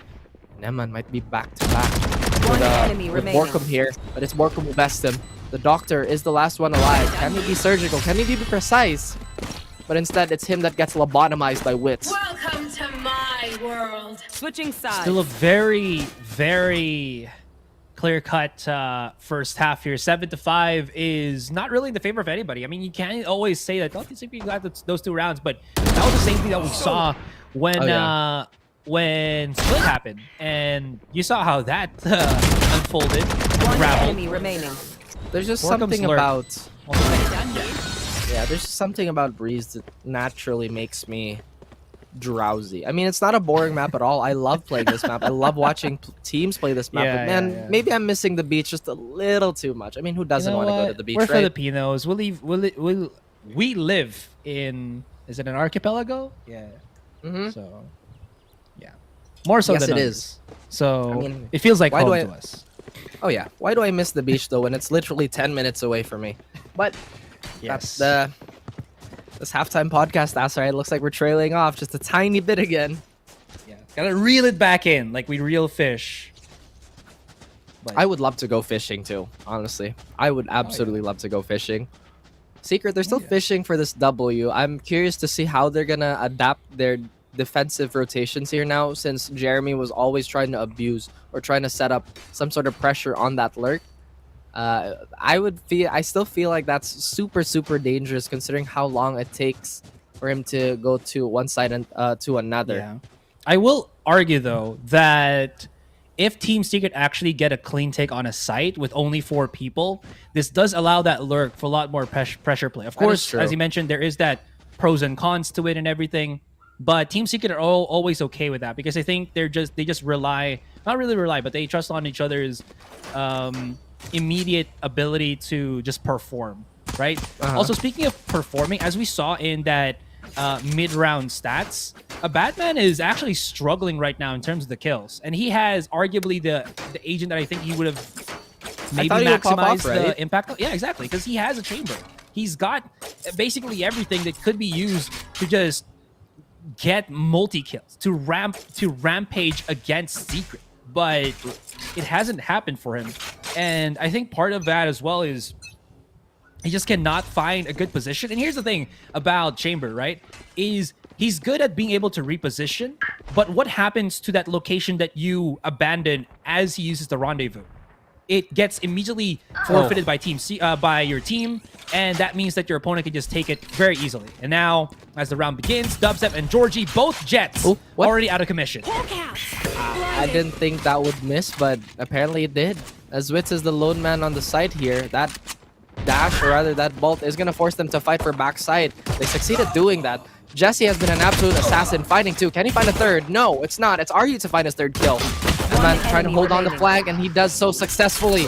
Jeremy can body shot everybody here with whatever bullets he has on his headhunter. That he does, and he knows it. He can smell it. But this crossfire is going to be absolutely lethal. He can pick up that ghost for a bit of an upgrade, but he pays no mind to it, pays no attention. Aryu trying to hold down Zombs, and Eman trying to hold down Elbow. That is not going to help the case of Action Page whatsoever. If he finds that land... Aryu's disgusting though. Yeah. Ooh. At that angle, I think Aryu had first dibs actually spotting the peek out from Jeremy. So if you probably see his perspective, he would have seen the head first. Plus, I think the barrel on the headhunter is actually pretty huge. Same with like the tour de force. So if you try to jiggle that as aggressive, I think it was definitely Aryu that spotted him before he spotted Aryu. Even though he knew that the recon dart was thrown out there. Let's see. Yeah. No, I mean, I he don't saw the think head so. first. Yeah, he saw the body first before he saw the headhunter, so it's something that you kind of have to consider.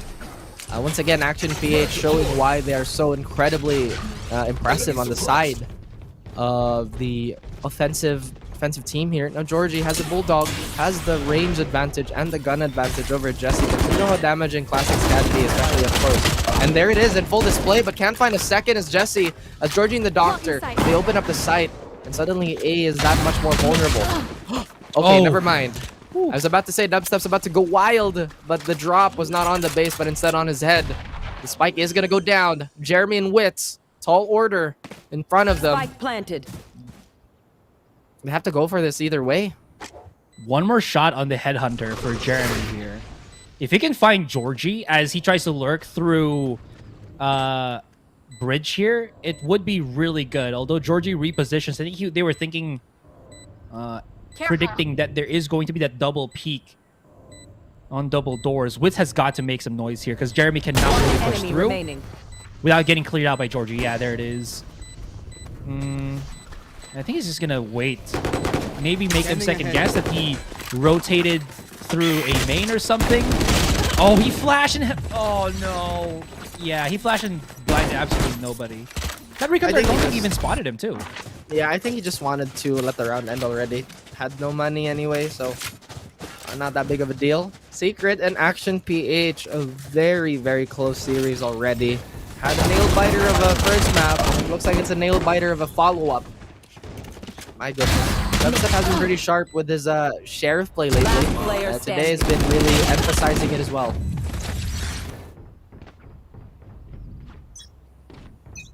Only good for one, unfortunately. Yeah. Oh dear me. This Action PH. They take mid control. They had this on their mind when they were defending. They tried to deny so much space away from Secret. But looks like they try to push into caves. It's not meant to be. As Action PH have found yet another position where they've overrun. Secret, they're making a mad scramble. Where can they rotate? Is it safe? So many questions lingering on their mind. Especially more so that Wit's fault than Jesse. This has been one of his best maps recently. But eventually he will fall too. I'm a good shot. Jeremy finds the Doctor, but this gives him an understanding of where he is. Georgie. This is going to be close. I don't think Jeremy even knows that Georgie is going to be here at the right side of McDonald's. And there you go. Love ko to. Gotta love Georgie's angle there. Okay. You think you're so slick. You think you're so slick. That was not subtle at all, by the way. That was insanely like on the nose. Down, I know. Low hanging fruit. I'm a good shot. I love fruits. I love them low hanging fruits. That's Easy to pick up. Easy to pick up, alright? Just buy them from the grocery, bro. Why do you wait on trees? Anyway, we have Secret. Huh? Fresher. You don't want to go to the groceries because there's a lot of pressure, as Aryu and the rest of Action PH is doing exactly that towards the mid side of this map, the middle portion of this map, sorry. The Secret lose a key member in this defense, Jeremy, who had that headhunter who could have had great potential in getting a freebie or two. Nevertheless, we can't discount the rest of the players that are still alive on the Secret side. But the positions there fairly far away from each other here. We have Borkum on the anti-cave position, but this time he has to move. He will spot out that trap. Not entirely sure if he wants to get rid of that. Give that ping away. Let the opposition know that there's a potential flank, but he has to make a choice. He has to do it anyway. Georgie, the rest of the boys, they try to jump in. Dubstep gets one. Is he good for one? Only one. As Jesse trades in with the Marshall, and already a pretty decent bonus round for Secret, or at least the bonus half buy. Spike planted. Oh, Borkum's gonna be able to pick up a Vandal. Here. This is actually gonna be good because they're all looking towards spawn and tunnels. They've already spotted Borkum, but I don't think they know that Wits is actually here. How about on the cross? Aryu is waiting, swings it out. Wits comes in, but the crossfire with Doctor. Swift Retribution and APH. They're getting advantages here, Rav. They're breaking the tie 9-7. Looking pretty good for the Sakshan roster. are we gonna see yet another 3-map series? Because it looks like it. Unless Secret pull this back, it's very likely that Action will ride this momentum until the very end, or at least when that sudden crash hits them. But a beautiful side take nonetheless. Borkum had an idea of what to do. One enemy remaining. A little too solid player on that hold, standing. despite falling. At least Action PH, at the very least. Very, very strong on those trades. Now, this time around, sorry, they might go for a fast B hit, but look at this wall. It really might be problematic for them to do so immediately. So Hall's take is the name of the game. They crawl up, they get spotted. Uh-oh, and Jesse's gonna have a field day with this. But no, the Doctor escapes! What? That didn't hit him. Well, that was a very expensive scouting tool. But look at this. Still not dissuaded from crawling up halls. Is Action PH. Jesse, a little miffed about that one. Ooh, uses that shock dart to try to find... Ouch.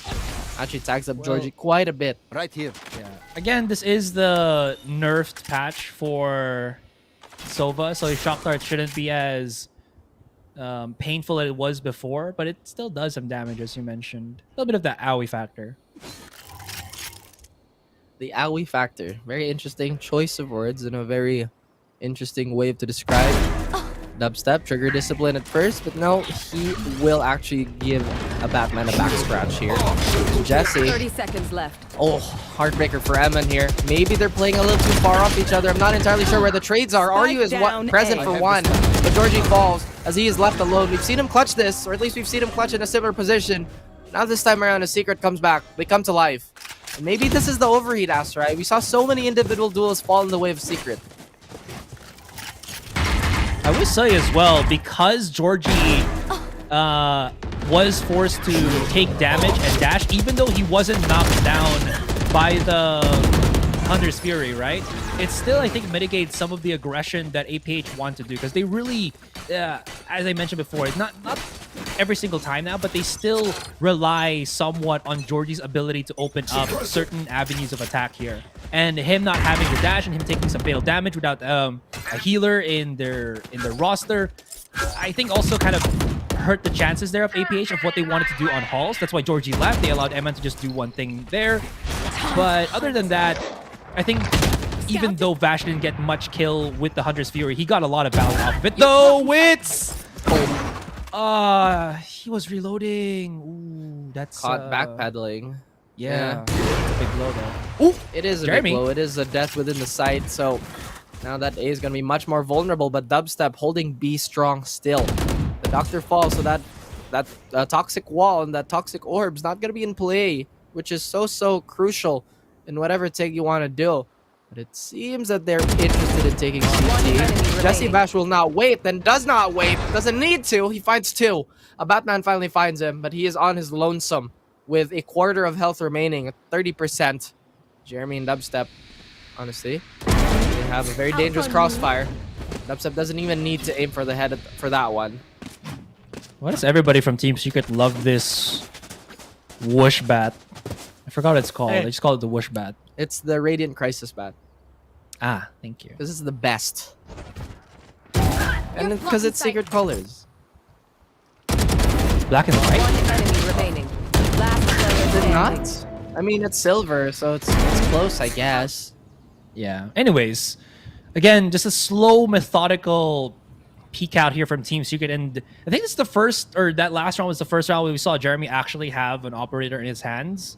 So they've kind of committed a different role for him to start doing that now, other than just lurking, creating map control. He's going to be holding a little bit more of a passive angle, but still getting some massive map control with his op. If he can hit those shots, which I think we saw him be able to do once or twice last round, this is really going to hurt APH. And I think they've actually called a timeout due to that one big fact. Because, first things first, I'm looking at it. There is some utility that they can use to flush out Jeremy, but without the null command, they will really have to rely on either Eman or Ryu to force him out of a uncomfortable spot. And if he doubles up with somebody onto a site, let's say like A or or be here and they can break the util, the blade or the recon dart, he can just be very comfortable staying in one angle and just doing shooty bang bang. But I think he's not gonna be very passive. He's gonna go aggressive onto mid, as you saw the flash come through on short or on the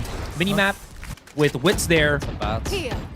They're going to go to isolate the fight here. I like this. They're going to compress their push so that they don't really get caught out in the open. And Wits, even though he flashes through this, won't really get a punish. And this allows access again to Doctor to use that Viper spin to plant the spike down. And for Georgie to almost hit those blades. That was almost a hit on those blades. So expensive already on the side. Actually, for both sides here. He does find Jesse, so that Blade Storm's going to reset just a tiny bit. Does he have it available still? Yes, he does.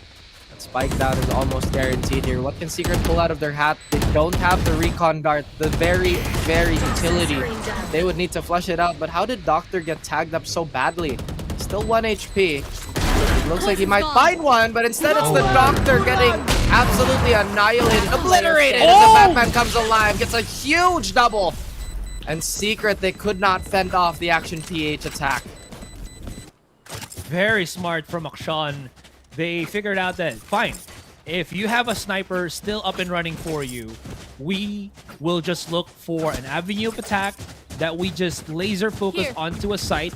Again, we have really good utility that we can use to layer that off with the Doctor's Viper Pit. And then Georgie, who I think was just about 1 to 2 blades remaining already, refreshes with the kill onto Vash. That was really huge because Vash was a really pivotal factor of being able to help them clear the site. Because again, Recon Dart is a really good counter to the Viper's pit. Anyways, Dubstep is going to be into the corner. Repositions, doesn't get any more kills than not. What is coming in for the crossfire with the 3K? Now Georgie, hold on. This is Georgie, APH's star player. Always good for a possible clutch scenario, but he's been tagged up in Borkum, thirsty for the kill, thirsty for the chase, and they equalize once again for the 10-10. They will not yield, they will not break, and Team Secret hold on. What happened? Vash stood still in no man's land and managed to fight so many players. Then the attention was taken away, just the timing is so excellent. Look at that, he turns around and like, you know what, you can't kill me in your first shot, I will do that to you. Trade eventually came, but a little too late on the side of Action PH. This time, on the brink of breaking their bank, as Secret still very comfy with the momentum that they've found, at least in that round. Now Action PH, they want to go for the good old reliable, which is take mid. At the same time, Dubstep's already caught a whiff of this plan, so he's not gonna whiff himself, but he's gonna have an important shot onto the forehead of Georgie. The spear, the edge of the spear has been broken on the side of Action PH. And the utility is not looking too strong for them. Emin is still quite a few kills away from, or actually just a couple from the null command. But Borkum playing a little bit of an off angle. Wit still very wary of any counterplay coming from mid. But Secret still fairly spread out thinly. Borkum is actually going to be on a perfect swing here. Never mind. He got overwhelmed. Right here. Timing on that snake bite was not as good as I think they were hoping for. Recon Dart is absolutely monumental here, and it allows Dubstep some free information to line it up. 5 HP in a dream, gets hit by Wits. All down to Emon. It's been one hell of a shot, but this time it's all going to be for naught as Team Secret get their first advantage after a long one. But it's just one round. APH can always rebound from this. I think they've lost 2 rounds in a row, plus the spike plants. That's going to be roughly, what is it, like 2,200? Okay, they can buy it. That's what's important. That is the most important bit here. Action PH fighting off a little too much. Now when they go for these hyper aggressive pushes, they haven't really found a spot where they can really hold on. Let's see here, they're turning up the heat. 1 round away from each other still. But look at this ass, right? Oh man, it's painful to see ecos on Breeze specifically, because it's just so easy to get run over by the rifles on this map. Nonetheless, they still have something cooking, right? I mean, Action PH are just not gonna give up this this map that easily. We know how ferocious this team can be. They have 2 rifles, and it's on Georgie and Ryu. Yeah, so if they have that opportunity to give somebody the rifle and the full shield, by the way, because George is really committed to this one. I'm not sure if he's going to be able to buy up into the next round. I don't think he can, and he will not have the ability to use his Blade Storm as well unless he gets like a 4K or 4 charges in this particular round as well. This would mean that he has committed, if not everything, to this one already. I mean, if you're being antsy or being jittery, he can tap shield and probably Vandal. Anyways, Eman has activated Null Command. They're trying to pinch in. Shock and Awe onto play. Jeremy still somehow actually TP's away, which is good. Morgan gets overwhelmed.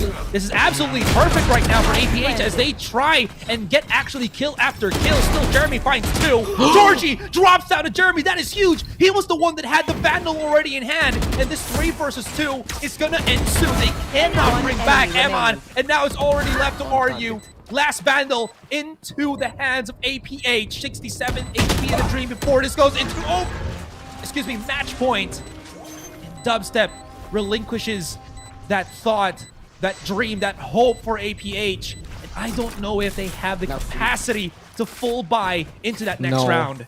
That was it. I think that was their buy. So they have to go on. Oh wait, no, my math is really bad. So it's still a half buy, Asarai. You set me up there, buddy. You set me up there. I was paying attention. I swear I was. It's just the numbers are so hard to keep track of. The round loss bonus. Yeah, the round loss bonus. Yeah, because I was honestly thinking, do they have enough? But Jeremy with a heroic ult here. It's so hard to fight people on stairs because it's a diagonal. It's a diagonal movement. So if you haven't specifically trained your shots for that, then it's almost impossible to win that out. But not for our very, very lovely players here who are absolutely destroyers. Now a fast mid take is in the books for Action TH. They will get tagged up by that vulnerable, so Georgie has to be a little bit more patient, otherwise he might get spammed. They do get that info, but it doesn't matter. Borkum is here to hold forward, but he will fall to Emma and Jeremy, making so much value of this op. Making so much sense of this round, and he even finds a Batman behind the fence! Jesse Vash steps in to take RU, and now we have the Doctor. He has to pull out something of his out of his hat to make this very doable, but look at this. It's Witz staring down the angle, and he cannot win that aim duel. Witz has been on point, on fire, as Action PH fall before Secret, who remain undeterred, unshaken, and unblemished on their record. Lord almighty. What happened to Jesse Vash's hair? Kind of... What about his hair, bro? He got... Sorry. What a hater. That's why I'm wearing a cap, because my hair looks terrible today. I don't know. That is a crime. Are people gonna clip this and send it to Vash? I feel like the next time we're gonna... I'm just gonna tag him. Hey, just like something about your hair that Asarai just doesn't like, apparently. No, he just reminds me of my old idols before. Are you calling Jesse Vash old again? No. It just reminds me of my older idols, like, Meteor Garden and all of that. Oh, baby. You don't have to sing. Relax, calm down. I'm not singing. I'm just saying the lyrics just a little bit. Anyways, just a little bit. We're getting a bit drawn out into this. Let's go back into what has happened. I'm sorry I ever mentioned anything about Vash's hair, because Team Secret, what we gotta mention is how cleanly they are able to finish off these games. It's not the easiest. APH were basically berserk in this entire series. 13-10, and what was it? 15-13. It really was absolutely an incredible performance output for them, but Team Secret just has that extra sauce. Jeremy, I gotta say, on this chamber really has again come into his own. We've commended how well he's done when he plays this initiator, and when he goes to another role, he still does have that same level of excellence. Yeah, so the philosophy for Secret is definitely there. They'll always try to go for that default where they have to establish some sort of lurking presence, whether it be Jeremy or Dubstep or not Dubstep, sorry, Dispenser or Borkum at times. But this time around, they had a much more straightforward approach. They did have a bit of a lull where APH took so much advantage of. APH nearly took this away from them. But that composure, like you mentioned in the very last stretch, in the clutch, really brought them this series home. That's yet another 2-0 for them, and I feel like 2-0s are much rarer in this stage. Yeah, but they still are able to do it, right? Which is just mind-boggling, mind-blowing. Yeah. I gotta say as well, I was expecting a Batman to pop off in this game for APH, Yeah. but he was not able to find as much, I think, success as he got on Split. And man. whether it was because of the stifling offense that Team Secret have kind of given, or what, we were not really able to see a Batman really pop off here. And I think that really strained the rest of APH. They were looking for just an extra little flavor there to help them out. It was Eman and Georgie that really solidified those 10 rounds, but they really needed something just a tad bit more to help them out on the rounds. Yeah, they would have loved the extra firepower, especially the one that he displayed on Split. Sometimes you have good games and bad games, and that's just the nature of the game, or at least the nature of competition. You're not going to be on 100% of the time, but you know who was shining. It was Jesse. Jesse had so many important multi-kills, and I feel like this is one of his best maps. We always get to see him perform here. Like, almost always get to see Jesse consistently perform on Breeze. Just consistently perform overall, I think, in this entire week. But yeah, his Breeze, his utility usage, the timing and everything has just been incredibly spot on. Now, guys, we're going to leave you. When we come back, it's going to be the interview and the panel once again. So, with that being said, what a series between Team Secret and Action PH. Anyways, we're going to come back after a short one, so don't go anywhere.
You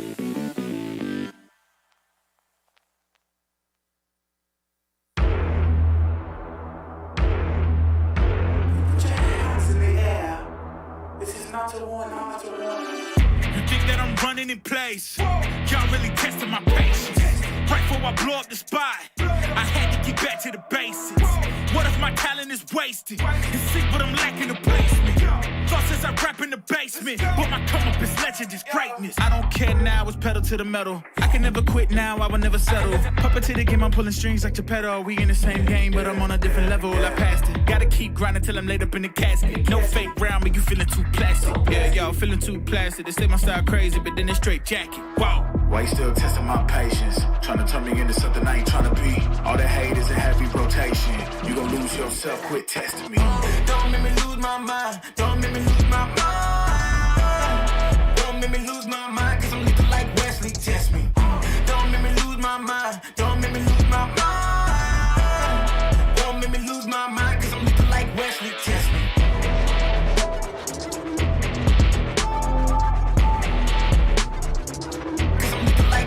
Test me.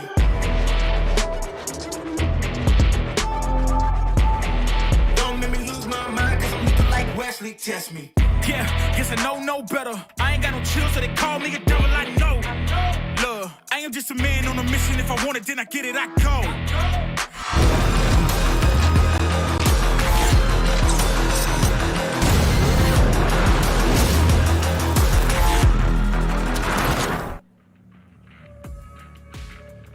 Welcome back to VCTPH Stage 2, where Team Secret finally settled the score and let Action PH know who really sits on the VCTPH throne. It is a 2-0 in favor of Team Secret. Let's actually jump into the series highlights because there's a lot to discuss here. I was telling Fluffy a while ago, I was like, I was almost certain that we were gonna get a map 3, so much so that I actually heated up my lunch. And then I was like, oh no, oh okay, Team Secret closed it, so now my lunch is cold again. Yeah, we've seen Team Secret play on so many maps so far, so cleanly, but Action PH striking back this series, playing, although it ends in a 2-0, a lot of close rounds, close games, and even the scoreline pushing it into an OT on map 1 on split. Here you can see it on the series highlights. You see how strong Jeremy was at forcing out positions, especially with Vash giving Team Secret so much room to breathe on that initiator roles, choking APH's moves with every use of their utility.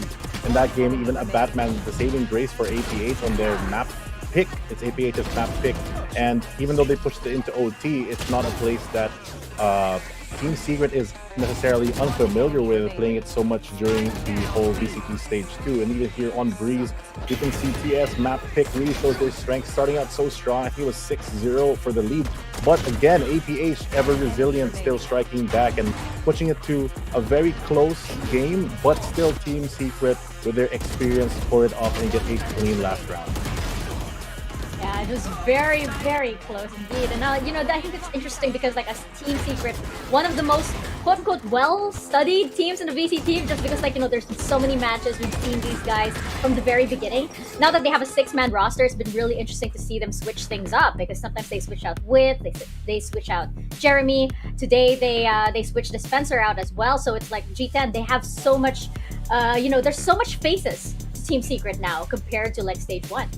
Absolutely. There are quite a few big performances in Team Secret, and a big part of them being this good is that every single one of them can be relied upon, whenever they do need something specific in the comp. They don't just switch out for no reason. They are very, very confident whenever they do, but they also have constants in their teams that, are very, very rare to switch out, just like the MVP that you see on your screen right now. That's right, it is Borkum and Fluffy. We do, of course, we love our Borkum time over here, and we definitely saw how he was able to really, make sure that Team Secret secures that 2-0. Yeah, secure is the key word there. Borkum, such an impactful player, especially later on in the round, especially if he gets into those frisky positions that it's very hard to deal with as your attention is split for the opposing team. But I also wanted to highlight how the flexibility from this team has improved a lot, especially with the pickup from Stage 1 with Jeremy and, of course, Coach Fade. It's rare to see not the, I guess, standard Team Secret all together, with the Spencer and Borkum and everyone. We saw on Breeze that they have the adaptation to actually bring in both Wits and Jeremy, which normally you see, one or the other, but for that game specifically, they were like, okay, we're going to bring in both and see how this goes. And apparently it was enough to score them the victory today. Yeah, it was actually really interesting because now we know that Team Secret, when they switch things out, it's not just Wits or Jeremy. They can actually rotate even more around the roster and play around a little bit more. I actually want to ask, Team Secret about that. Good thing we have Dubstep on the line, a 4-hour quick post-game interview. He was a little out of breath a while ago for that very, very intense game. Dubstep, thank you so much Hello. for taking the time to chat with us. Welcome back. I think you guys pretty much have a perfect attendance here on the panel. So you get the Best in Attendance award currently. Yeah. But yes, Breeze this whole series was very, very close, a little too close for comfort. I actually want, let's give a little love to your opponents. What were they doing that gave you guys like such a challenge? I guess like I said, APH, they're really individually they're really good, so they rely so much on their individual game, so they can make plays, each and every one of them as well. So I felt like them being really unpredictable was one of the challenges, but we also made like obvious mistakes. I think all of our mistakes made us lead to these close matches and close rounds, so we all had to fix our mistakes and just move forward.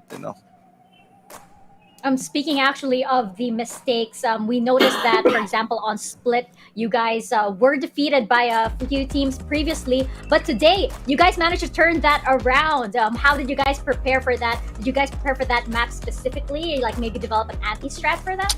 I mean, we did what we could before. We lost every overtime we had on Split, and it was really solely because of us, not because of the enemy team. We made like mistakes again. We fixed our mistakes. We keep fixing our mistakes, and that's how you improve, right? If you keep fixing your mistakes, you learn from them and you adapt on the next one. Life lessons from Dubstep.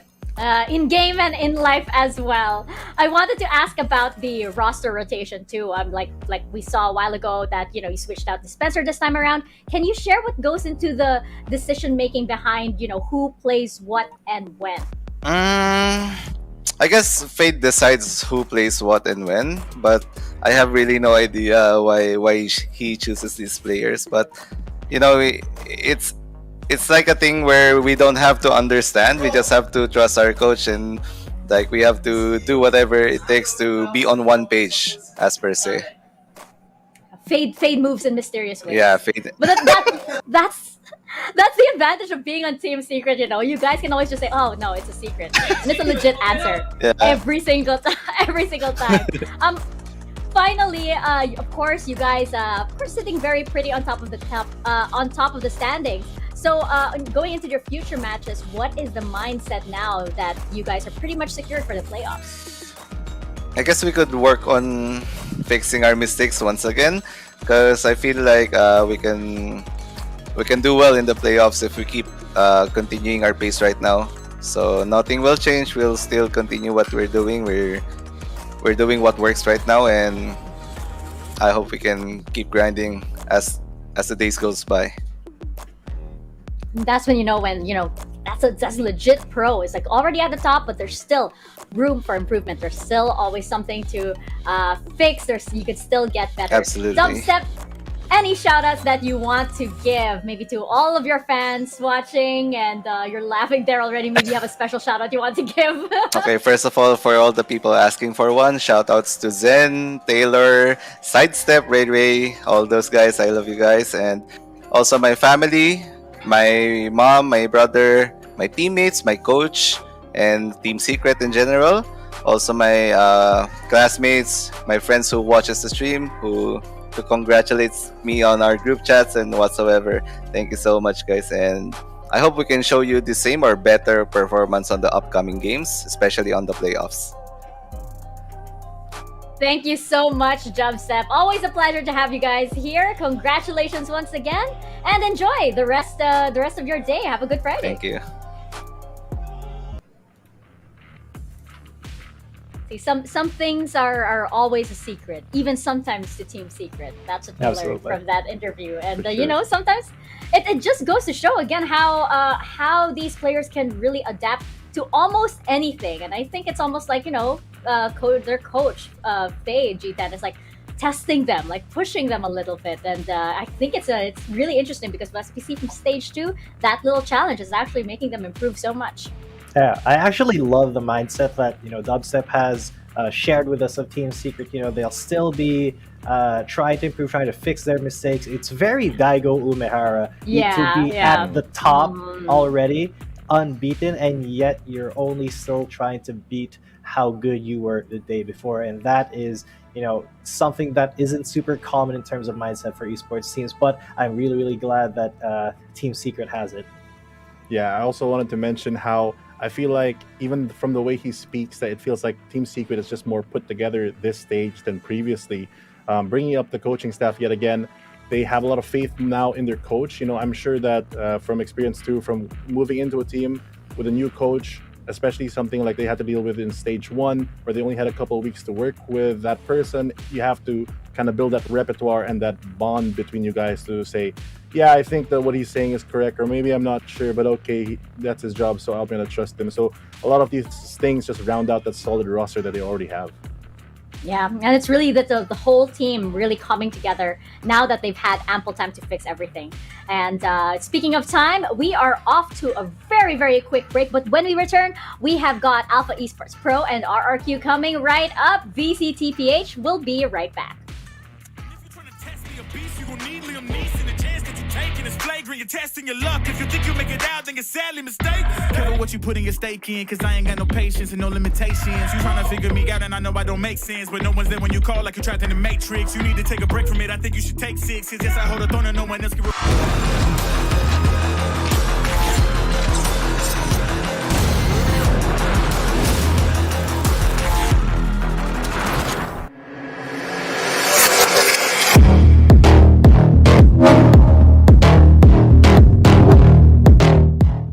Hi, this is Vince Nino V. Mirado, aka Flash, and I'm from Team RQ. Hi, this is Francis Danison Bunyag, aka Rabbit, from Team RQ. We're looking at the new strats that our opponents will use, so we can pick up on it and turn to use it against them. Excited ako na ipakita yung mga bagong strats namin as a team, and excited ako na mapunta kami sa APAC Challengers C.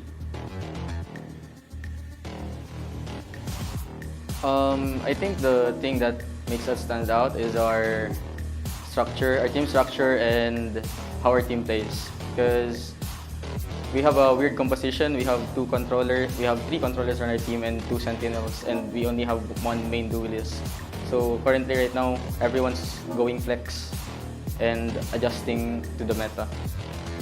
Siguro yung team namin is kakaiba kasi hindi lahat sa amin kagaya ni Kelly na parang merong star role.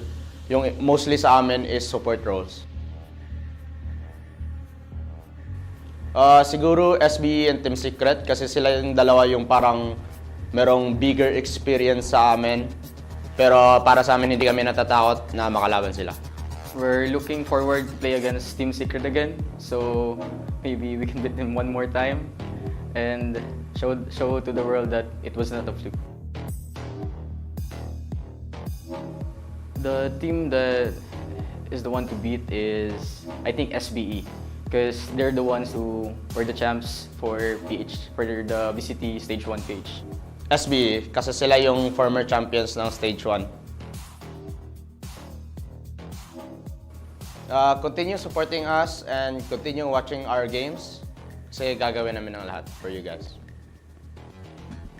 My message to our fans and supporters: continue to support us. We will show you that RRQ will be the best here in PH. And thank you for the continued support, and Viva RRQ, guys. Again, this is Rabbit from Team RRQ. Watch us on VCTPH Stage 2 on PPGL. See you guys.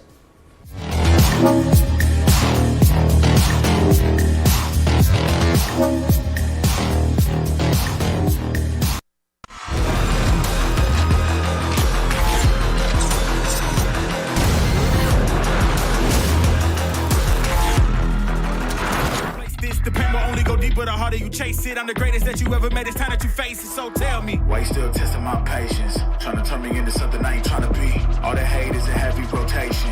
You gon' lose yourself, quit testing me. Don't make me lose my mind. Don't make me lose my mind. Don't make me lose my mind, cause I'm looking like Wesley, test me. Don't make me lose my mind. Don't make me lose my mind.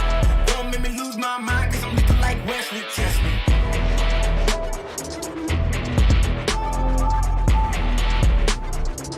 Cause I'm looking like Wesley, test me.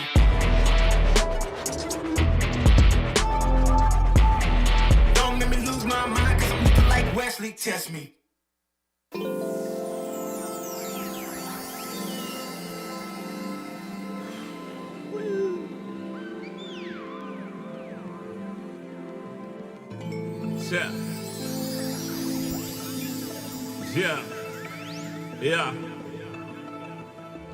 Yeah. The rise before the fall, the glide before the rule, the eyes that saw the soul, the cheer before the goal. I'm here to let you know. Yeah, I'm here to let you know. Yeah, I sky gaze over my taste. Like Peter, this is my space. I'm spacey, I'm crazy over breakbeats.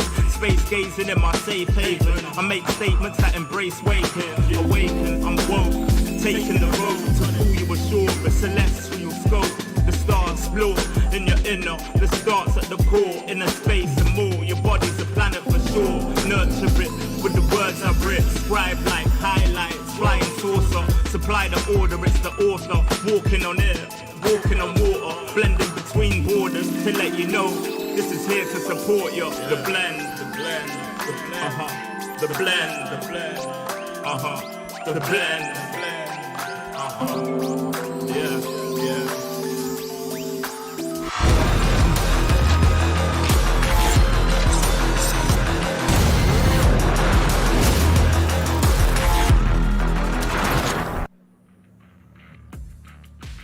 Welcome back to VCTPH. We are on our second series of the day, and it is going to be Alpha Esports Pro and RRQ. Now, right now, Alpha Esports Pro, it seems to be favoring them since they can sit a little comfortably in their seats. But RRQ, the challenge is up to them. The pressure is on them right now. As Fluffy, you mentioned yesterday, they pretty much have to play everything perfectly if they want that shot at playoffs. Yeah, they have the cards already in their hands. They know how many games are left, and the pressure is truly on in this kitchen. They have to be able to build that Avengers double threat that we have mentioned before with this kind of mismatch team. A bunch of proven champions in it already, but together they don't have the most stellar of results as of late, but they are on that upward momentum swing of their last series. So moving on to this series, hopefully a lot more stars can shine, as we know that this is one of the most flexible teams out there. There's a lot that can happen, a lot of positions that can be played, so they have all the options, but whatever they decide to do, they have to do it together and well today. Definitely, because they will be up against Alpha Esports Pro, a very, very fiery team indeed. Let's take a closer look at this roster.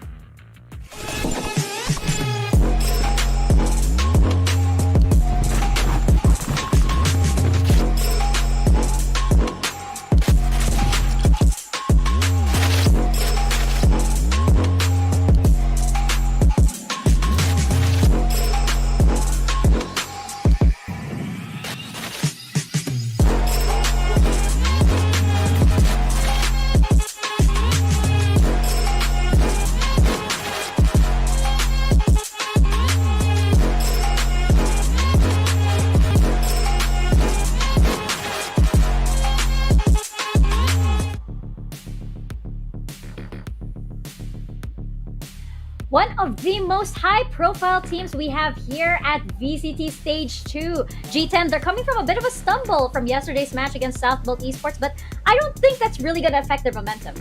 Oh, absolutely not. Alpha Esports Pro, we have seen them so much before, and we have been kind of used to talking to them in terms of Jin and Jinsanity being the two spears that Alpha Esports Pro uses to pierce their enemy's defense. But lately it has been, I think, Chris M stepping up quite a bit to kind of catch the slack when Insanity is not really, playing the best. Because what has been a little bit inconsistent is Insanity's performance from map to map. Sometimes he has one of the games of his life, and at other times he kind of is towards the lower half of the scoreboard. But Chris M is there to pick up where he does leave off. Jin, though, has been super consistent, and Ching has also had so many tense moments where he's had to clutch for Alpha Esports, and he has, he's done fairly well as well. Overall, looking like one of the most solid squads out there. Even though they did fall to SBE yesterday, it was a hard-fought match, and they really gave SBE a run for their money. It's just that SBE, they do be kind of looking like their old form these days. There was a lot of question as to whether this team would be like more than the Insanity and Jin team. I think after what we've seen from their performance so far, they've gone beyond that. They are no longer just the Unga Bunga team, so to say. But while AEP might feel a little bit more comfortable this stage, their opponents, RRQ, will be fighting like their VCT lives depend on it, because it does. Here's a look at RRQ.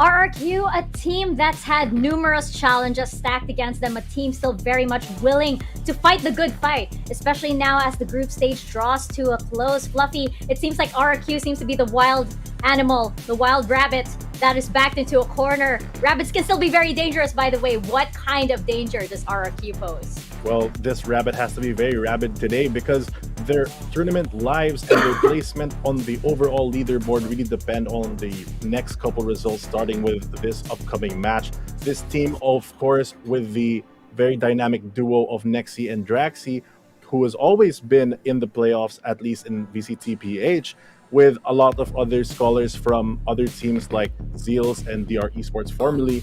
This type of team, very flexible, probably in my opinion the most flexible team, but with that comes its challenges. It's a great team that can do anything, like a jack of all trades, but being a master of none specifically, it might be a struggle of identity, which is keeping them from propelling themselves a lot more ideally to what they aspire to this stage. But I feel like after the little break that we had, after coming off a victory, it feels a lot better and a lot more put together. So hopefully we see that form of this team coming on to the next game.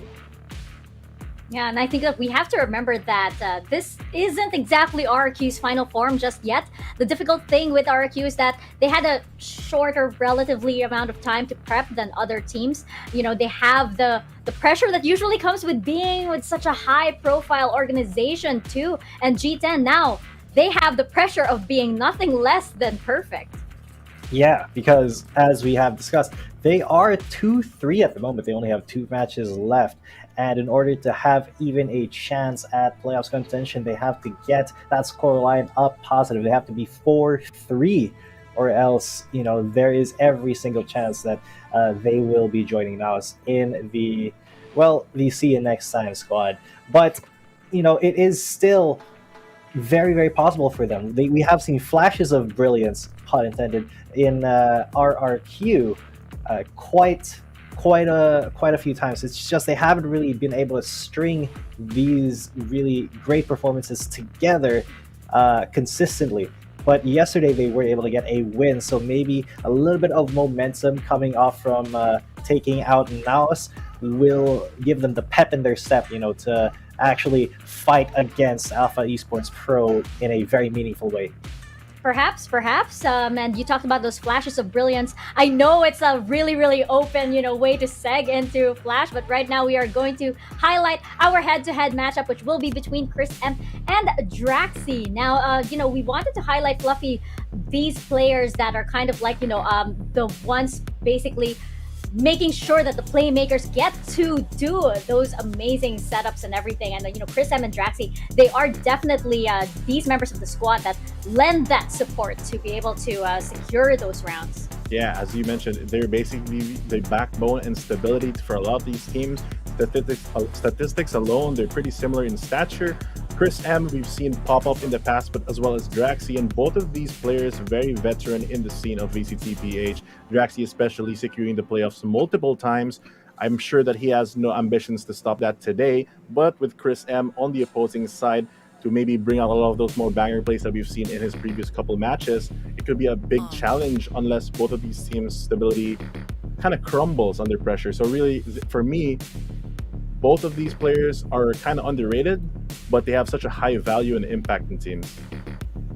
Yeah, another thing that I want to add to that is that Draxi is part of kind of a duo of him and Nexi, who are the honor students of That's VCT. right. So if RRQ are not up to spec, if they can't pull their individual brilliant moments together, maybe Draxi and Nexi will have to hand those medals over to somebody else, because not being able to make playoffs in this iteration of RRQ, where it is a very Avengers-like setup, will be absolutely devastating. Yeah, it will be indeed. And jumping into our map vetoes, actually, I was just checking the stats over here, and it seems as though for Stage 2, RRQ seems to have a very, very high win rate on Split. So it seems as though the matches that they play, they haven't played Split. Every map that they're able to take and every series that they're able to win always has Split. Maybe, Fluffy, that's their good luck charm. Perhaps they do need to actually start off with this map. Yeah, that's a very good point. Having a strong map in your pocket to basically be your fallback, knowing that we are so proficient at this map that there's a high chance of winning, is such an important part in the map drafting scenario. But as we see, speaking of map drafting, AEP has the first veto, and they have removed Ascent from the pool, a very 50-50 map. I think it's the most basic map in terms of Valorant, where there's not a lot of like flashy stuff or technical things in the map compared to others. But speaking of, conversely, Fracture, one of the most different maps in Valorant, with having so many angles, so many close corners, and multiple sides of attack that you can be taken from. RRQ decides to ban that one out, leaving what I think would be a lot of decider maps. So I predict that Haven would be a very important map in this series, as well as Icebox. Both teams pretty proficient at it, aside from the split that you mentioned. And just like I mentioned, Haven is already selected as the first map for AEP. AEP, we've seen them in multiple games already on Haven, so I don't know if that's a good or bad thing this far into VCT. On one hand, it's great to give a lot of reps on it, but on the other hand, you've kind of been seen a lot. It's not really surprising to anyone, even to SBE yesterday, that they brought out the Fade. But unfortunately for that team, they weren't able to handle it. But moving on, we have Split as well on RRQ for the map selection, where the AEP gets defense. I think this is what Mika mentioned already, that Split, one of RRQ's stronger maps. I think it's very, very important for them to have that strong start. So ultimately, the decider map is really going to be the decider one for me, because I think that first map's going to go to AEP. So you think it's going to be a split? Map pun aside, you think it really is going to be a split, that AEP is going to take Haven and RQ is going to take Split? Statistically speaking, I think so. I think those are the strengths for both teams. I think this is one of those series that'll probably propel into one of those three map series. Rather. What about you, G10? Favoring anybody at the moment as we are getting closer and closer to our decider map end? Well, the Bees are banned here, so that only leaves one more thing open. It is going to be the Icebox. Now that, I think, is going to definitely be a decider map of decider maps. I tend to agree with Fluffy here. AE Pro has had a very, very, very strong Haven whenever we see them on an RQ. Conversely, very strong Split. Now Icebox, as we have discussed, as we have mentioned, it is a very decent map for both teams. but I wouldn't exactly call them equal, but they do have different ways of approaching it. So I'm curious to see how they will clash if we do get to that game 3, which is, I would say, very, very likely. In terms of like power rankings that we have so far, it seems as though Alpha Esports Pro is the stronger team. But Fluffy, I'm curious. Wonder what conditions can RRQ actually claim this victory for them. Let's say if it's a split indeed between Haven and RRQ takes split on Icebox, what exactly do they need to catch out from AAP? Well, assuming it goes 1-1 for the first 2 maps and we move on to the decider, Icebox itself, a very aim-heavy map, already favors the play style of AEP. They normally run their double duelists there, as they shown, I think, against Oasis Gaming the other day. They bring out the Reyna, not as popular as the more util-focused ones these days, but it works for them because they have such strong core duelists. But on the other hand, we have a lot of flexibility coming out from RRQ. RRQ, as they mentioned, I think in the little interview or intro they had earlier, they have multiple duelists, double controllers, especially Tuge, who's on the controller side, who used to be on Zeals, played a lot and was a very strong Viper on Icebox. So they have a lot of supporting players and supporting roles that they can pivot on. So depending on how they decide that, I feel like on paper, aim-wise, it could be a rundown by AEP on the 3rd map, but you could argue RRQ could adapt to it a lot better. But personally, I feel like it's going to end up being a 2-1 for AEP. Yeah, I think the thing with AAP is that what you see is what you get as a team, and I think what RQ does need to do is play to their strengths. You mentioned that indeed Togi hit a very, very good controller, and for Icebox, if they do switch things around and play around that, maybe there's a chance they can take this map. G10, what do you think? Well, Fluffy, he did go with who I think is the favorite here. AEP has just been so strong, so consistent, so dominant in most of their matches, but I kind of want to root for the little guy here. I want to be an underdog leader here. I want RRQ to fight for their life. I want them to get their 2 matches up and possibly get into playoffs contention, so I will be saying RRQ 2-1, but it's going to be very, very close. On the last map. Yeah, it's gonna be really exciting indeed. And then, like you, I do also want to root for the underdog here, and I do also, I do want to see that storyline come into fruition. It's an amazing one too if they are able to claw their way out of that 7th place standing. And Fluffy, it is a tall order for them, but there is still a chance. Yeah, I think there's a lot of chances here, especially if, as we predict, because right now, we say that one team is good on Haven, one team is good on Split, but on the off chance that there's an upset, for example, if RRQ takes Haven, I'm pretty sure that this can end in a 2-0, but conversely, if AEP takes Split, well, obviously at that point, it would be a 2-0. So I feel like it depends also on how much research they've done, aside from strengthening their own game plan into the other team, especially the AEP Haven game, because there's a lot of information out there. If I was still a coach and I looked at all the VODs, there's so much patterns that you can check because they're so recent, so fresh, and you can basically break down a team's attacking plan with the little hints that they give of what they're about to do. So depending on how they choose to take that information and apply it during their game, it could make a very big difference, as after all, this is a league. It's not like a one-off tournament thing. So you have to play the league game. That's right. And of course, the pressure is on for RRQ right now because that dream of qualifying for the playoffs will slip slowly. Not even slowly, actually. It will very, very quickly slip away should they lose this series, especially since, coming right up, our final series of the day, it will be in the hands of SPE, who will also be taking a really, really close look at. Interesting scenario, though, that Fluffy presents is that if RRQ does indeed take Haven and G10, we do know that RRQ does have a good track record on Split. I'm really, really curious on Haven, though. We mentioned that RRQ is very flexible. I'm curious as to what kind of RRQ we might see on Haven. Should they adapt to the very sort of unga bunga playstyle that AAP has? Well, so if you are, coding unga bunga playstyle as very aggressive takes, very double duelist, Qeon Jin focused content, I would tend to agree, and I think the little bit of an adjustment maybe, if RQ has practiced it, could be a fade. That could be what the doctor ordered here, because we have seen quite a few fades come out. Maybe not in Haven. I don't remember if there was a fade in Haven, but we have seen quite a few that were incredible at stopping just super aggressive pushes. We've also seen a couple be used against AE Pro, and they have had a little bit of difficulty. So maybe switching it up a little bit could be the answer here for RRQ for Haven. That is, it may be unlikely because I don't think they've actually practiced it, but it's something that possibly may keep AEP at bay whenever they try to go really aggro.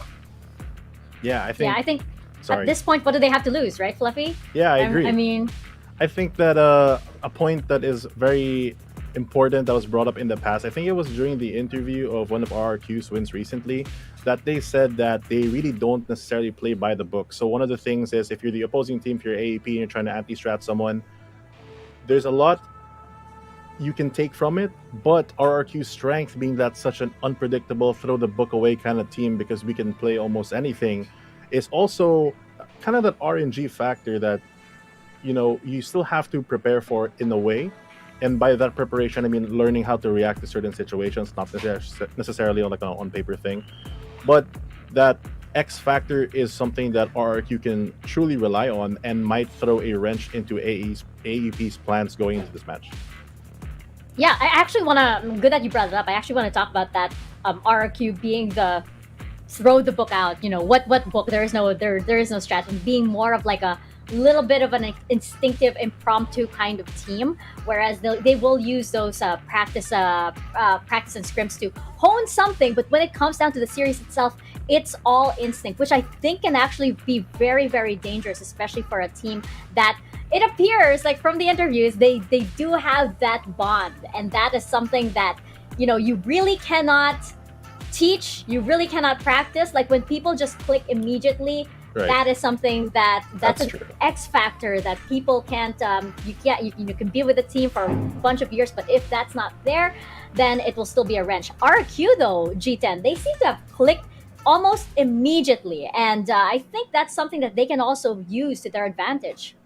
Absolutely. The team synergy is absolutely amazing from RRQ, but what's even more important to think about, I think, is the way that they do create, sort of strats mid-round.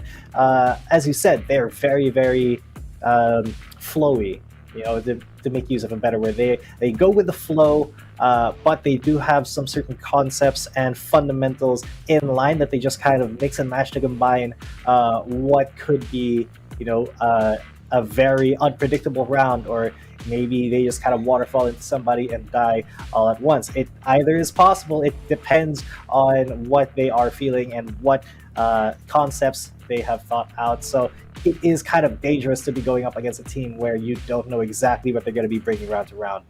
Exactly. And speaking of throwing out the book, we are going to do exactly the same. We're actually going to head into a really quick break, but when we return, we're going to head into Alpha Esports Pro and RRQ. Don't go anywhere. VCTPH will be right back.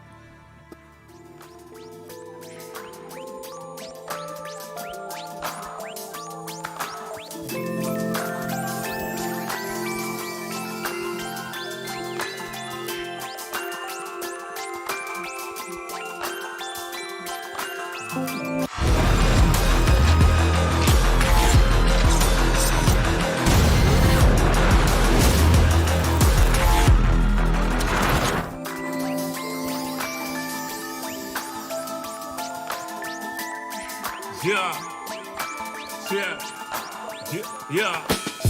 Second verse after the first. Take control with words, roll reverse, the rebirth of verb from inside out, outside in. We control the hurt frequency.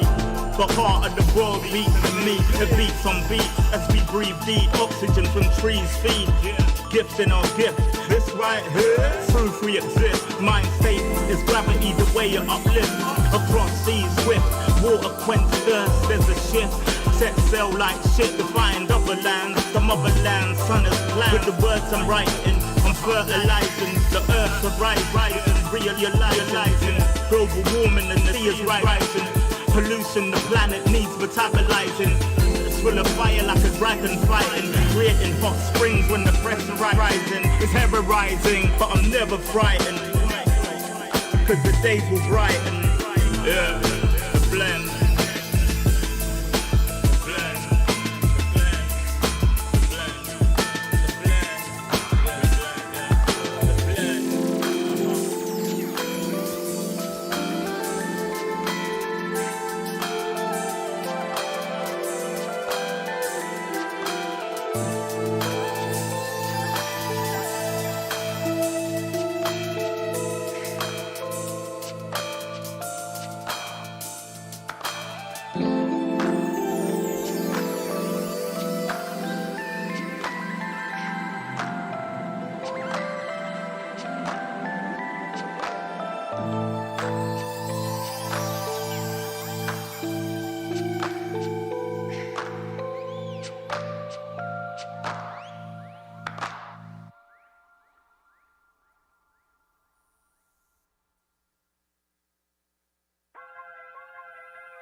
Everywhere I go, the people really wanna know who I is and who I be. They stop and stare when they see me.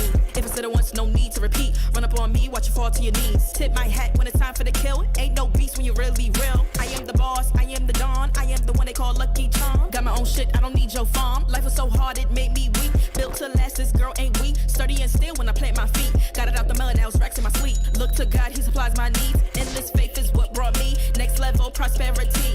Silent power moves is what I'm giving. They love to hate the world they can't live in. Always present for the high roads. Go swim within the deep lows. Low. What told the future? Who knows? I don't do it for the likes, I do it for the love. Do it for the ones who really need a hug, cause they had it tough, never had enough. Feared, loved, and respected. Using words as a weapon. Test and she. Hurry up quick, El Jefe's coming soon. Sit up straight when she enters the room. Be enthused, but don't look too amused. This is her queendom, please respect her rule. Hurry up quick, El Jefe's coming soon. Sit up straight when she enters the room. Be enthused, but don't look too amused. This is her queendom, please respect her rule. Smile in my face, would in my place, but act gully on cyberspace. Let's pump brakes, let's be frank. Running after him when you're the chase. You are the catch and he's the net. How quickly do we all forget to honor these small policies, my darling? You are the empress queen. Man, respect or he'll neglect. You are the wind beneath his wings. You are the season, you are the reason why this world can breathe. Giving sons eyes to see and daughters dreams to believe. Anything less than the best for you is high treason, queen. Hurry up quick, El Jefe's coming soon. Sit up straight when she enters the room. Be enthused, but don't look too amused. This is her queendom, please respect her rule. Hurry up quick, El Jefe's coming soon. Sit up straight when she enters the room. Be enthused, but don't look too amused. This is a queendom.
They drunk at their problems, they always on road and they starting. She knows cause she is the same. She's trying to stop playing games. Move of emotion, they drunk at their problems, they always on road and they starting. She knows cause she is the same. She's trying to stop playing games. Where the people at, what they really want to know. Who's your lovers and who are your bros? Who are the enemies you do keep close? Who are the people that you shouldn't know? Where the people at, what they really want to know. Who's your lovers and who are your bros? Who are the enemies you do keep close? Who are the people that you shouldn't know? I just gotta flex, flex, flex on the lean. I just wanna rap, rap, rap to the beat. I just wanna back, cause I'm mean. I just gotta go back, I'm a freak.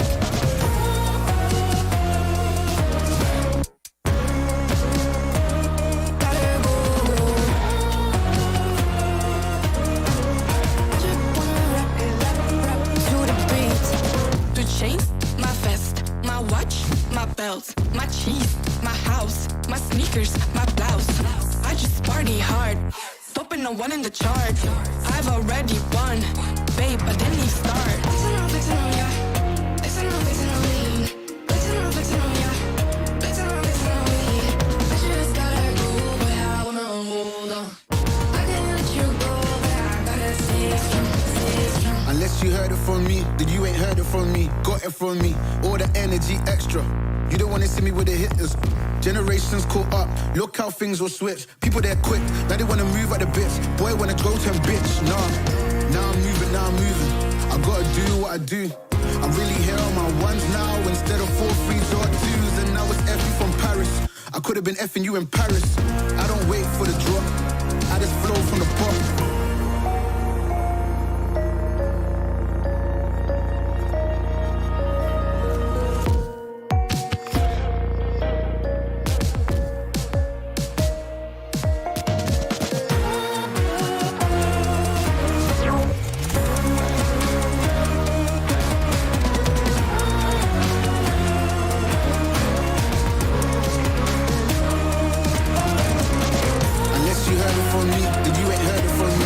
From me, all the energy extra. You don't wanna see me with the hitters. Generations caught up, look how things will switch. People they're quick, now they wanna move at the bits. Boy wanna go to bitch, nah.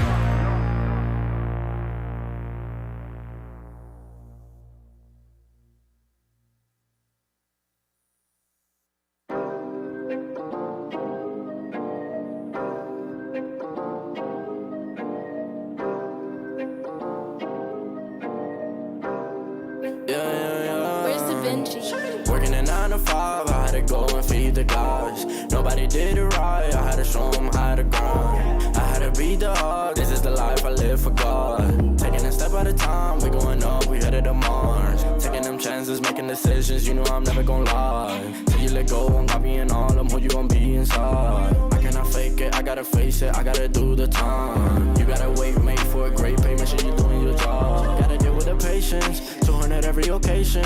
Going to different locations, how they got when I need some direction. Me and Vinci go up every session. Cook it up, yeah, you know it's no pressure. Yeah, you know how we do it, we all in. We can slow up and you never catch us.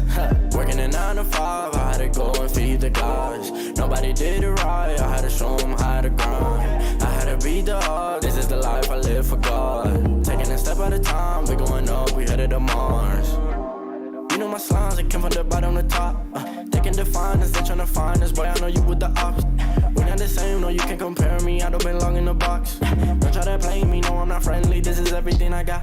Ain't no playing around, this is no playground. It no matter, I do what I say now. I'ma go give them something to say now. Got them stuck on my back like a spray ground. See, easy, don't gotta complain. I'm a shooter, got eyes in my vein. They said that I would never make it, they thought I was crazy. They said I'm insane. Working a 9 to 5, I had to go and feed the guys. Nobody did it right, I had to show them how to grind. I had to beat the odds, this is the life I live for God. Taking a step at a time, we going up, we headed to Mars.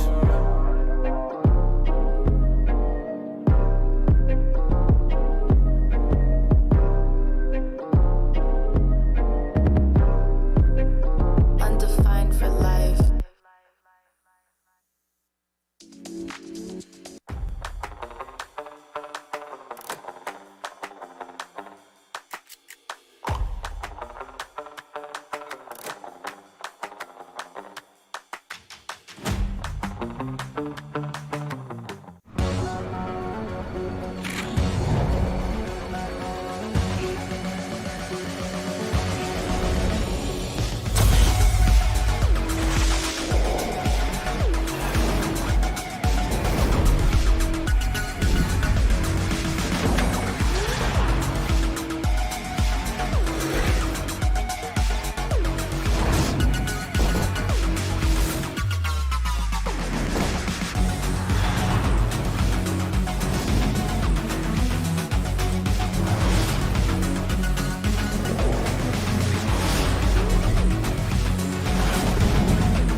go crazy, bruh.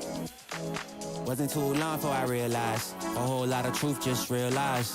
Two groups faking the real guys, and both of them plotting on your meal size. Gotta be more, is this real life? Got a bad hand, but I still try. Try and knock me down and I still climb. I can see the promised land right over the hill line. And when I get there, yeah, we all gon' party. Learn how to surf cause the waves is gnarly. Gotta make the bread, gotta bake the barley. But it take a little time, be patient, darling. Working for the people, gotta rake them all in. But sometimes people make you hate your calling. Some people panic when the brakes is stalling. Me, I go to God when my faith is falling. Put it on the tattoos. A righteous man don't know bad news. Found forgiveness for my snafus. Nothing for the pretty girls trying to get a cashew. Bad dude. Sometimes life really suck like a vacuum. The devil I don't never turn my back to. I just wanna shower love like a bathroom. And be a role model for the black youth.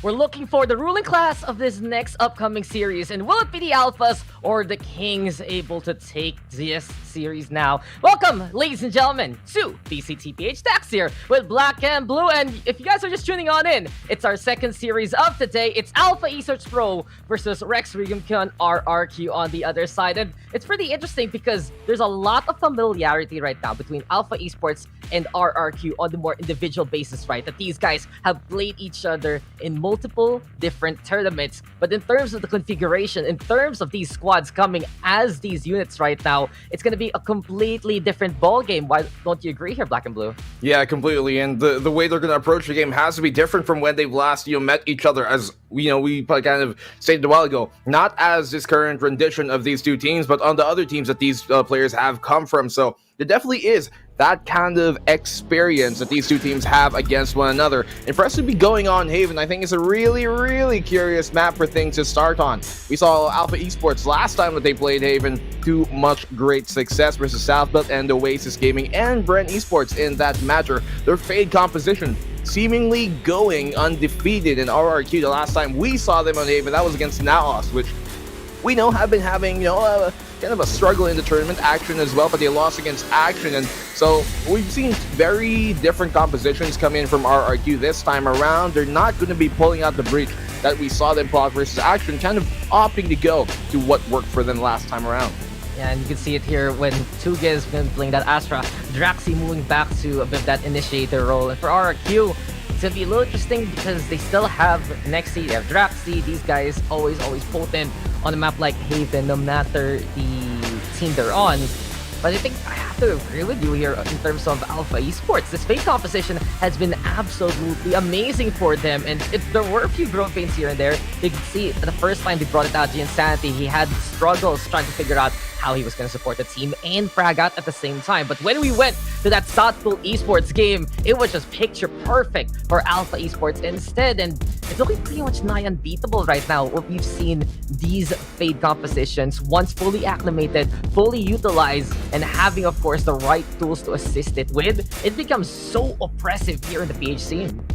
Yeah, almost every time, not every time, but almost every time that we do see a Fade be pulled out here, for the most part, it's been very successful for the team that does actually utilize that against a team that doesn't. And so definitely, early bird catches the worm in this case, and Haven seems to be that opening nest that Alpha can really rely on time and time on over Dax. Honestly, it's looking like one of their better maps when in the past it never really was. But in recent times, that is going to, at least seemingly looking to change because of how they have been performing, as I said, with that Fade. And it's been a very stark contrast to how we normally would see Alpha. But then again, I really feel like, as we talked about, this is almost like the perfect initiator for a player like Qeon Sandy. You throw stuff out and you get things done. We're going into the opening round of map number 1, Dax, and it could go any way. Well, if you want to be an early bird, though, you need to get that good night state. Nightmares usually abound. But Insanity is there to inflict again with the Haunt, with the Decay, and more. And As it stands, C is gonna get thrown on. Not Draxley though with a good start off the chin and shut down the initial aggression here of Alpha Esports. That can be a foundation for RRQ to build on moving forward. Ryuto trying to help out Insanity, who falls already. Nexi finding two as well, and RRQ off to a good start. Ching though into the corner, catching two for himself to get with a push of his own, and it's pretty simple for RRQ. They found the pistol duels, they won the pistol duels, they went towards that A site, now they have the plant. 1v3, Chris M, really big step up in the last series. We've seen him on, well, he gets to do so yet again here. Dart now broken, Chris M moving forward, but this is just 1, 2, 3 angles you cannot handle whatsoever. The peak comes from all fronts, and it's RRQ with early celebrations and an early win. Damn. Round number 1 already bagging that key, you know what I'm saying? Playing the mental game here, Dax. That might overbrew later on if things fall apart for them, so we'll see. That is a problem. Can't have too much time in the pot. Can't have too much water as well in the mix. RRQ, opening pistol round, pretty decisive looking so far. Now, both teams are using this Astra, which, if I have any notion from at least what we saw yesterday when Alpha played the Haven as well, it can be quite hard to really have that full effect as an Astra in terms of, you know, being an anchor on the site because of just how much you're going to have to basically be AFK to really use and place your stars. And so when you're up against a Fade, that can be quite difficult. So maybe an Omen or even a Brim can have various different effects in stopping that from happening. But, so, you know, now Alpha should be able, rather RQ should be able to, you know, basically storm this round on over. Isn't much what Alpha can do in this case, and that, there it goes. 5v1, nothing going to be done. Quick 2-0 from RQ. This is where I kind of contrast with you a little bit. I see for the Astra, we've seen it here that, well, at least you can help out the other side of the map. If you're holding on to C, you can help out A and vice versa.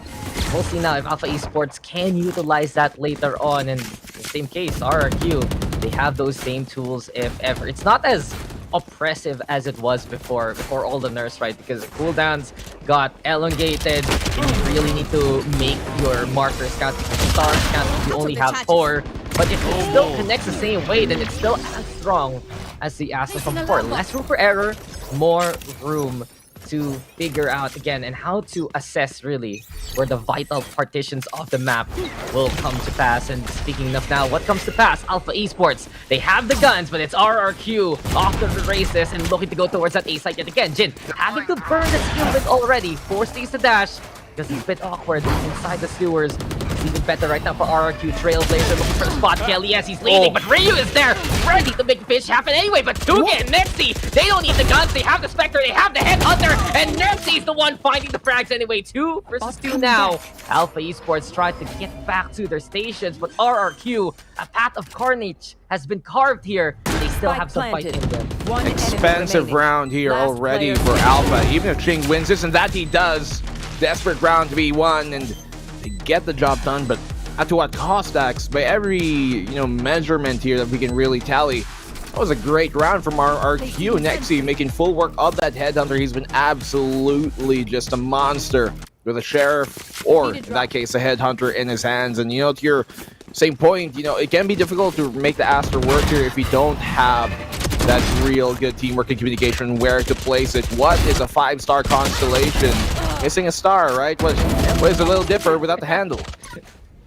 Is it even? It's just a little dip. Just a saucepan. Maybe. How big is a little dipper? A gift. It's like a little pan, right? And you lose the handle. It's just a bowl, basically. It's a bowl, basically. The pie. The little bowl. I guess you can change the stars somehow, man. But you know, stars are aligning for a series like this, and for RRQ, fortunes will favor the bold if they can go for more. You can see it there that Alpha Esports had a good handle at the very start. I like how Ryu was ready to cover up whatever Alpha wasn't able to. But then Nexi shows up, gets the Headhunter on, and from that point on, they couldn't even stem the tide there. So Alpha Esports having to reinvest these rounds, looking very costly for the defense as RRQ now. Again, they might want to go for that A site. It hasn't really failed them before. Now, especially that they have the guns, they can just pretty much use the same kind of setup. And Alpha Esports, they're letting this happen. They have the lockdown available thanks to Ching and his efforts. So at least a retake is on the cards here for Alpha. But at the same time, you can see the potential win conditions are RQ almost ready with 3 ultimates. That can be helpful in a pinch here later on. They can use that to 30 seconds drastically, turn the tides of the war, but none of them online exactly yet. It seems like Cosmic it's going to be the Divide, Cosmic probably? Divide, that they're Yeah. going to try and prioritize, and that should be the right decision in this case. They do have a lockdown as well to utilize here on the AAP side. Look at that damage done towards Ryu. He barely is able to escape, but they've taken the CT. Look at where they're playing. Look how far and deep they've pushed themselves. Next he gets that kill, but they're going to get shut down here, trapped between a rock and a hard place. Luckily, he's got that TP, that rendezvous back on out here Nexi, but they kind of bit themselves in the back, in the shoe, and in the foot. Last one left alive is going to be Nexi. Will he be able to actually clutch this one out? He actually finds 2. He finds the 3rd. The 4th kill goes his way. The ace, he's too low. And the ROG ace here as well coming in from Nexi. What a clutch coming in from one of the most potent players in the game. Did you see those taps? We have a new constellation in the stars, and his name is Nexi. At the very end, he was just trying to trace where Ryu was gonna go, and that looked so awkward for RRQ. This is an interesting gamble, to say the least. It can work if Alpha Esports was just caught unaware of that factor, but they contested the link at the start, so they got the intel. They were able to tell the latter half there that, okay, someone's in CT, guys, someone's by the spawn. And Ryu, what happened? He brought out the utilities. Did he not have any bullets in the chamber left? Tried to run away back into cover, but when the panic sets in, it's Nexi as cool, calm, and collected. He may look like a very cuddly teddy bear, but he has the bites of a grizzly, man. It's scary to think that for RRQ, they've really bolstered their forces with some local legends in the PH scene, and Nexi, his legend has become mythical status after all these years. And he's been one of the most consistent clutchers that we have here in the Philippine circuit, and I'm going to be honest, Dax, awfully addressed and awfully played there by Alpha. I mean, they had the utility to make it work. They just kind of, I guess, fell into former restraints that they do have sometimes, where they just try and go unga bunga a bit too much, and that catches him off there. Now, it was a great check that they did to stop RRQ from pushing all the way towards their spawn, and that was looking pretty good for Alpha, but a small slip there with much dire consequences. Still, though, big props to Nexi as well for capitalizing on those small windows of opportunity, and that's why he is so deadly. But now Alpha trying to make this round expensive at the very least. Versus RRQ, they go for that solo hero buy in Jin to potentially secure the Blade Storm for the next upcoming round. Chris M very close here. He's going to be found out. Trailblazer does connect, and what can you really do? A bit of good damage, but not really confirming the kill. And this is good for RRQ. Now that Nexi just basically clutched it out for the team with the ace, this will propel the rest of RRQ to say, guys, okay, we know Alpha can be a bit sloppy right now. Here's map number 1. Let's take advantage, let's play the aggress, and of course, with the gun advantage they have right now, it's a big possibility for RRQ to take another round in this setup by Nexi. Crossfire was there basically fended off by the Prowler, but Jin fights back, gets 2, but the fight, it only goes to this round. It's not going to be enough whatsoever. Kelly has clocks him, and Ching the only one left. 1v2 situation, still the lockdown in hand, but no chance to really use it, and no chance to fight Rabbit there. RRQ looking to be the king of kings right now, in a 4-1 scoreline, cementing their lead even further. I'm surprised that Ching actually went for the Phantom and Connector, not the Vandal. It was already dropped there in, the doors of Garage, but hey, to each their own. 1-4 RRQ. Take another round here, but Jin, a lot of effort to really make that expensive. Good flash in and good support to really help them take that space. And look at this. Finding those 2 kills is huge. That gives them the Blade Storm for the next round. They can buy on up here, so Alpha Esports looking to answer back. They have some utility to work with. They have a ton of ultimates, especially to really force this round in their way. I love the fact that RQ also just loves to play that cover each system. But Ching, he's trying to cover the backline, and he gets 2 there by the side. So at the very least, RRQ, they saw the path right in front of them, but Alpha Esports now decides to bring the signs of destruction and destruction. Jin finding 2. Nightfall is there, and it might be lights out here for Nexi as G and Sandy shows up to get the final kill. Lockdown used, blades expended, and even the spookiest of all Rolling Thunders there from Alpha Esports with the fade. But it gets the job done. 2-4 now. I feel like the lockdown was more of like a precaution there than an actual kind of calculated use of it, because they just went on in, even though it was like, what, 5-6 seconds left remaining. They were like, okay, let's do it now, get them with the offside, and that they do. So good job here by Alpha. Ching, I really like him on the Sentinel over when he used to play a lot of more duelists or kind of like a flex role, because it does enable him to use his superior mechanics to not have to try and make a play every single round, but really plug in those holes, and it gives him a bit more freedom to kind of lurk, which naturally he's very proficient at doing. So Alpha Esports, seemingly this roster of theirs looking like the most well-placed it has ever been. And that's part of the reason why they've been doing so good in this tournament. But RQ right now stepping up on ahead. They are the newly formed team in comparison, and they've been also just surprising many a team here in this group stages. But attacking side of theirs, they've got some ultimates to work with. Dax, both the Blade Storm and the Tour de Force popped here to try and find an opening. At least a bit of aggression. But don't worry, I like Ching too. He's a cool guy. He was stuck in smoke duty for so long back in that Bren roster. And it was a great parting way. Sometimes when you say goodbye, you say hello to new journeys, new destinations. And apparently here for Alpha Esports, man, he's just evolved from those days back in controller, duelist there for the GXR, and clutch potential with, of course, anything and everything he plays out. Sentinel, but Kelly, yes! A nice flurry of knives there against Sanity and our Ryu are victims of the man who cuts. Kelly, yes, can he get another one though? Picks up the gun here. Spectre. Looks a little bit like a rifle thanks to this skin, but whatever. Now, that's a rifle. And he has showed up today again. RRQ. A-side is theirs. Bit of a tailwind just to perhaps get a distraction there, but beyond that, it's difficult for Alpha Esports. And RRQ, this team is working because all the pieces are just gelling so well together here. Black and Blue, the pieces from DR, the pieces from SB Empire, the pieces from Zeal Esports, and I think really the cherry on top of that is how Kelly has become more and more consistent as the weeks have gone by. Under this RRQ banner, he's shedding away some of the inconsistencies we've seen him back in his previous teams. And well, for RRQ, if this is the best they're ever gonna play, it's time for them to make that rally to the upper echelons of the scoreboard. 5-2 for them. Well, I guess much to the tune of the name he has so idolized from. But, well, in the very So why extent... don't you have... Why isn't your name Black and Blue S? I make my own path.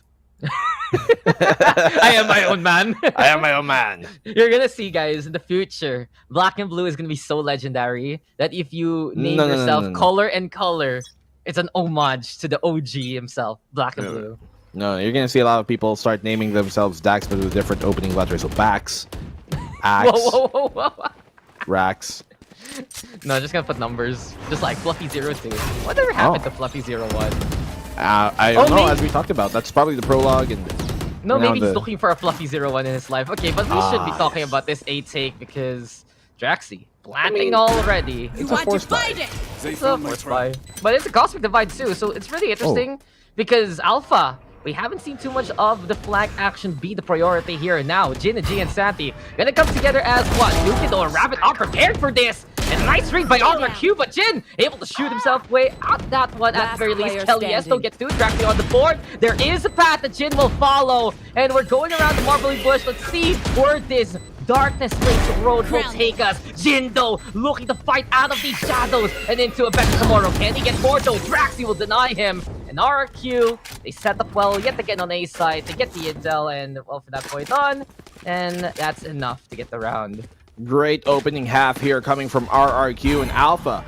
Looking a bit stunned, even with the information they've gathered there towards the sewer. Still, you're not really clear it out efficiently. Qeon, not winning that fight really does spell problems here for the Haven attack of Alpha. And so, while maybe they were able to kind of surprise the opposition the last 2 times around, we've seen this. RRQ, they've seen this exact team play this exact comp on Haven twice on over now during this group stages. So they could have a lot of, more information to really shut this on down. And they've been playing it super well. Nexi has been popping off as well, as we saw his clutch And more importantly, even his entries on, an agent like Chamber have been so potent, and they really rely on a lot of his playmaking ability on that Chamber to get them on in. Draxi, very, very proficient at plugging in the holes, as you talked about, when they're going that scramble, they're in the big fight. He's going to be watching the sides. He's going to be watching those smokes for anybody pushing on out, and that's what Alpha love to do. And that's what RRQ knows they have to shut down, and to his extent, very, very proficient at doing that. This backline of RRQ, so reliable. It's one of the biggest reasons why they're looking like a team that can really get themselves into that APAC slot. Alpha also did at some extent, but they have been a bit more, faltering in these past few days in their matches as compared to when they were in week 1. Look, RRQ has 3 different clear books on Alpha Esports right now. For Alpha Esports, they have to look back so long ago since they faced off against these names, and it really goes to show for Alpha Esports right now, their enemy knows them, and they know how to play against that nuance. Nexi, Draxi on the board. RRQ yet again looking to prove how these players can come together as a team. Rolling Thunder, though, is the answer. Prevents the plant at the very least. A bit of time right now for Alpha to go for the regroup, and speaking of the group, the duel is there yet again. Dazzler, the thief, checks the corner. Nexi goes down. Jin with the find, and it's Tuge with the hold, and Tuge to get the 2 names that beat the fall there. 7-2 for RRQ. They're playing really well right now, and Alpha just look completely lost, scrambled a lot of the time, don't seem as coordinated. And Chris M, his insistence on waiting there on the back of the site, on the C site, just has been shut down time and time again.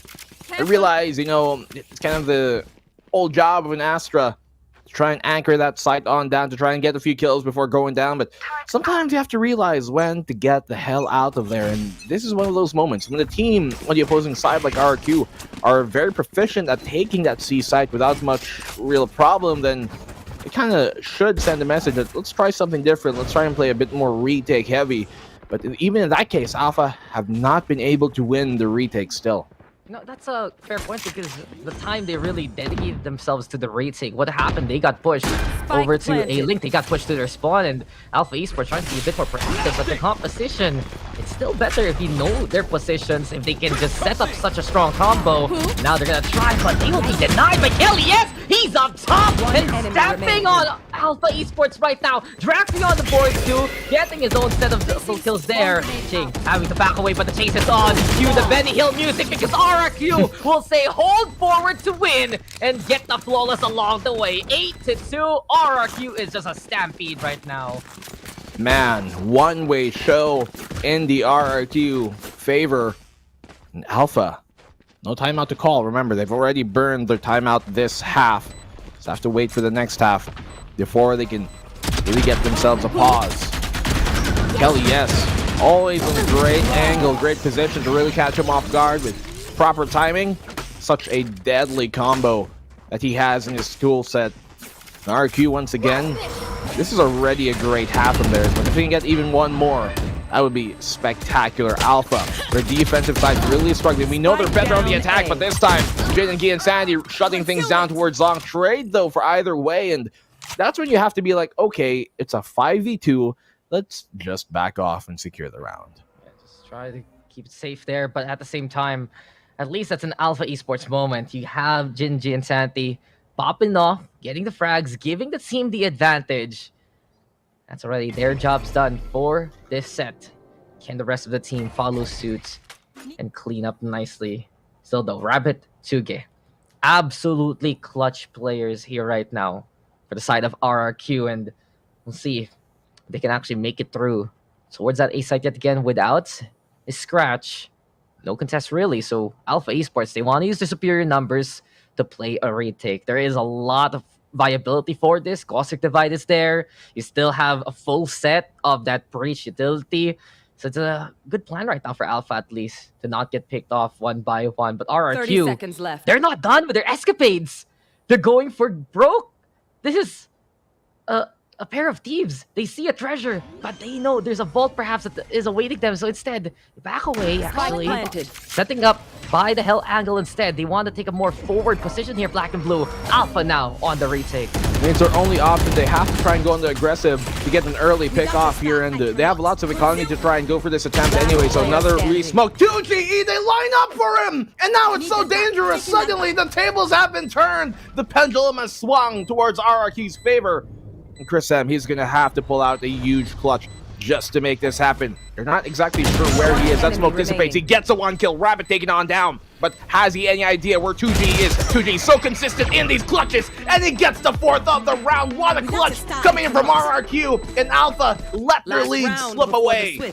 You say 2G, I say 2G, but at the very end, we know that the Astra have done everything and anything that he needed to do for that round, and even more than that. 4 kills on the board, a very aggressive stance there by RRQ, and you said yourself that this has to be them going for the more offensive angle. Just anticipate the push, know that they're coming from the link at the very least.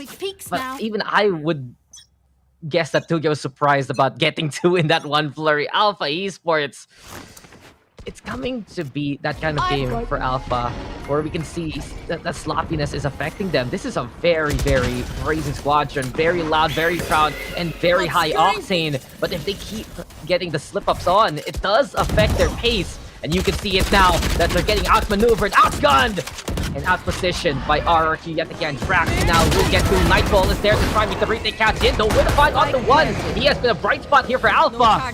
Can he get more done here as the Prowler is stuck by the window? Here comes Phil. The lineup though.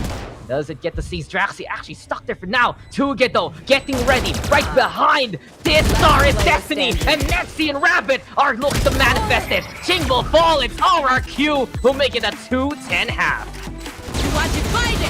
Man, completely decimating the opposition here. RRQ are.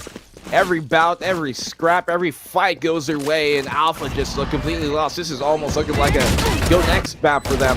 And that's something to say when we're talking about how, you know, Haven has been looking almost untouchable so far, at least in the standings and the history of what Alpha have been doing this entire group stage when they do have this Fade composition. But RRQ reading them like a book, they know exactly how to play against this. Don't even let Qeon and Sandy get that Fade on going. And when you shut them down early, it can be very difficult for Alpha to get themselves back into the game. They are one of those teams that really do ride off momentum quite a bit, but how do you even get started when the engine's out of gas? Well, kind of have to walk to where you need to go. Take a train, find a bike, steal it from a little kid maybe. But they need momentum, man. They need a vehicle to propel themselves into a better second half, because unfortunately for Alpha Esports, this is really where their fears are manifested, right? This is when Alpha Esports isn't feeling it, when they're making these sloppy mistakes. You can see how impacting it can really be, and when they're put in such a stressful scenario like that, knowing that, okay, this isn't working, guys, what do we do? They go back to some of their usual nuances and tendencies, and against a team like RRQ, that it just does not work. Alpha Esports, we mentioned that they have a very strong retake composition, and RRQ know that, and they really haven't given Alpha Esports a proper chance to do so as much as possible. We see that they are very aggressive. We see that they know how far they can push, and it's just so well executed by RRQ right now, having that nuance to understand what to do in this scenario, and basically knowing their enemy a bit more than their enemy knows themselves right now. So Alpha Esports, regain that identity, regain that momentum. I mentioned how Jin was the bright spot yet again, even in these struggles. You can see that Jin can frag out for the squad, so he might be that tip of the spear that needs to be sharpened even further for Alpha Esports to puncture through this defense as we get now into the pistol again.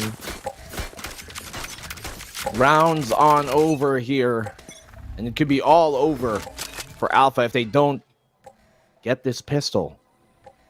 Man, such an important, crucial round here for the Alpha Esports side. They're opting to go towards his B site. That's going to keep him at bay, though, there.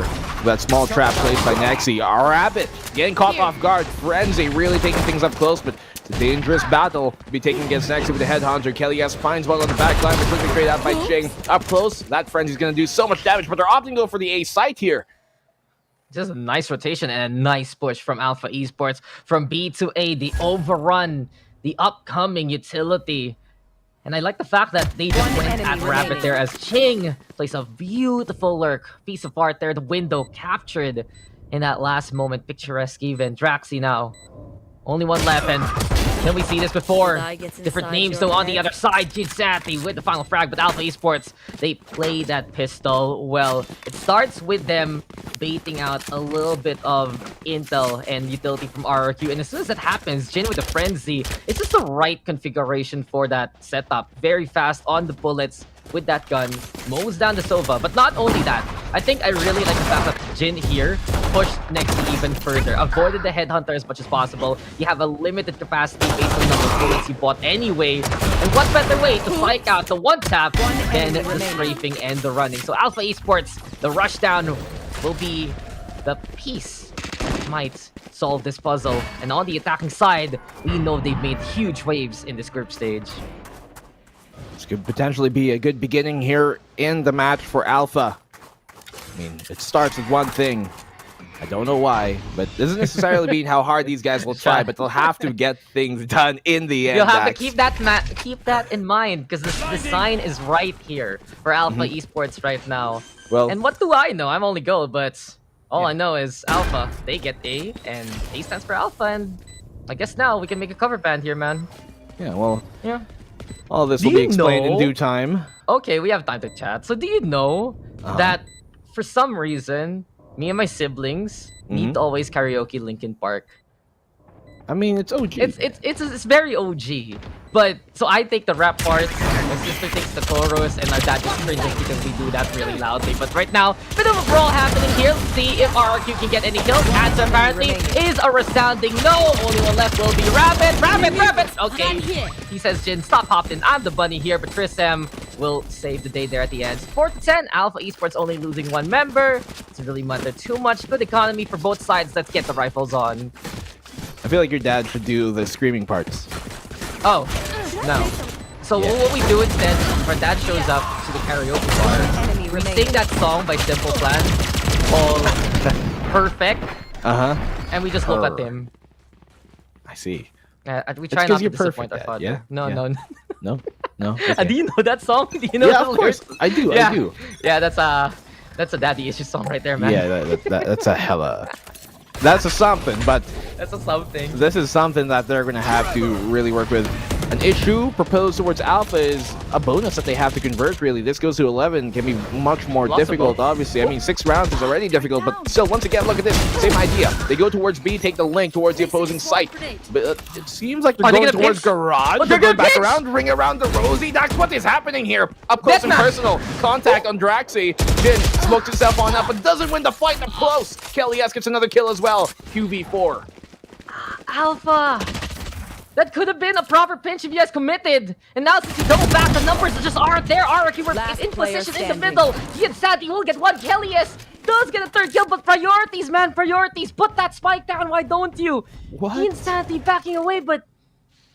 Okay, I could have really understood what Alpha was doing there if they just decided to go out Jinsati. Let's see if the Pinoy Jet can become the Pinoy Fade.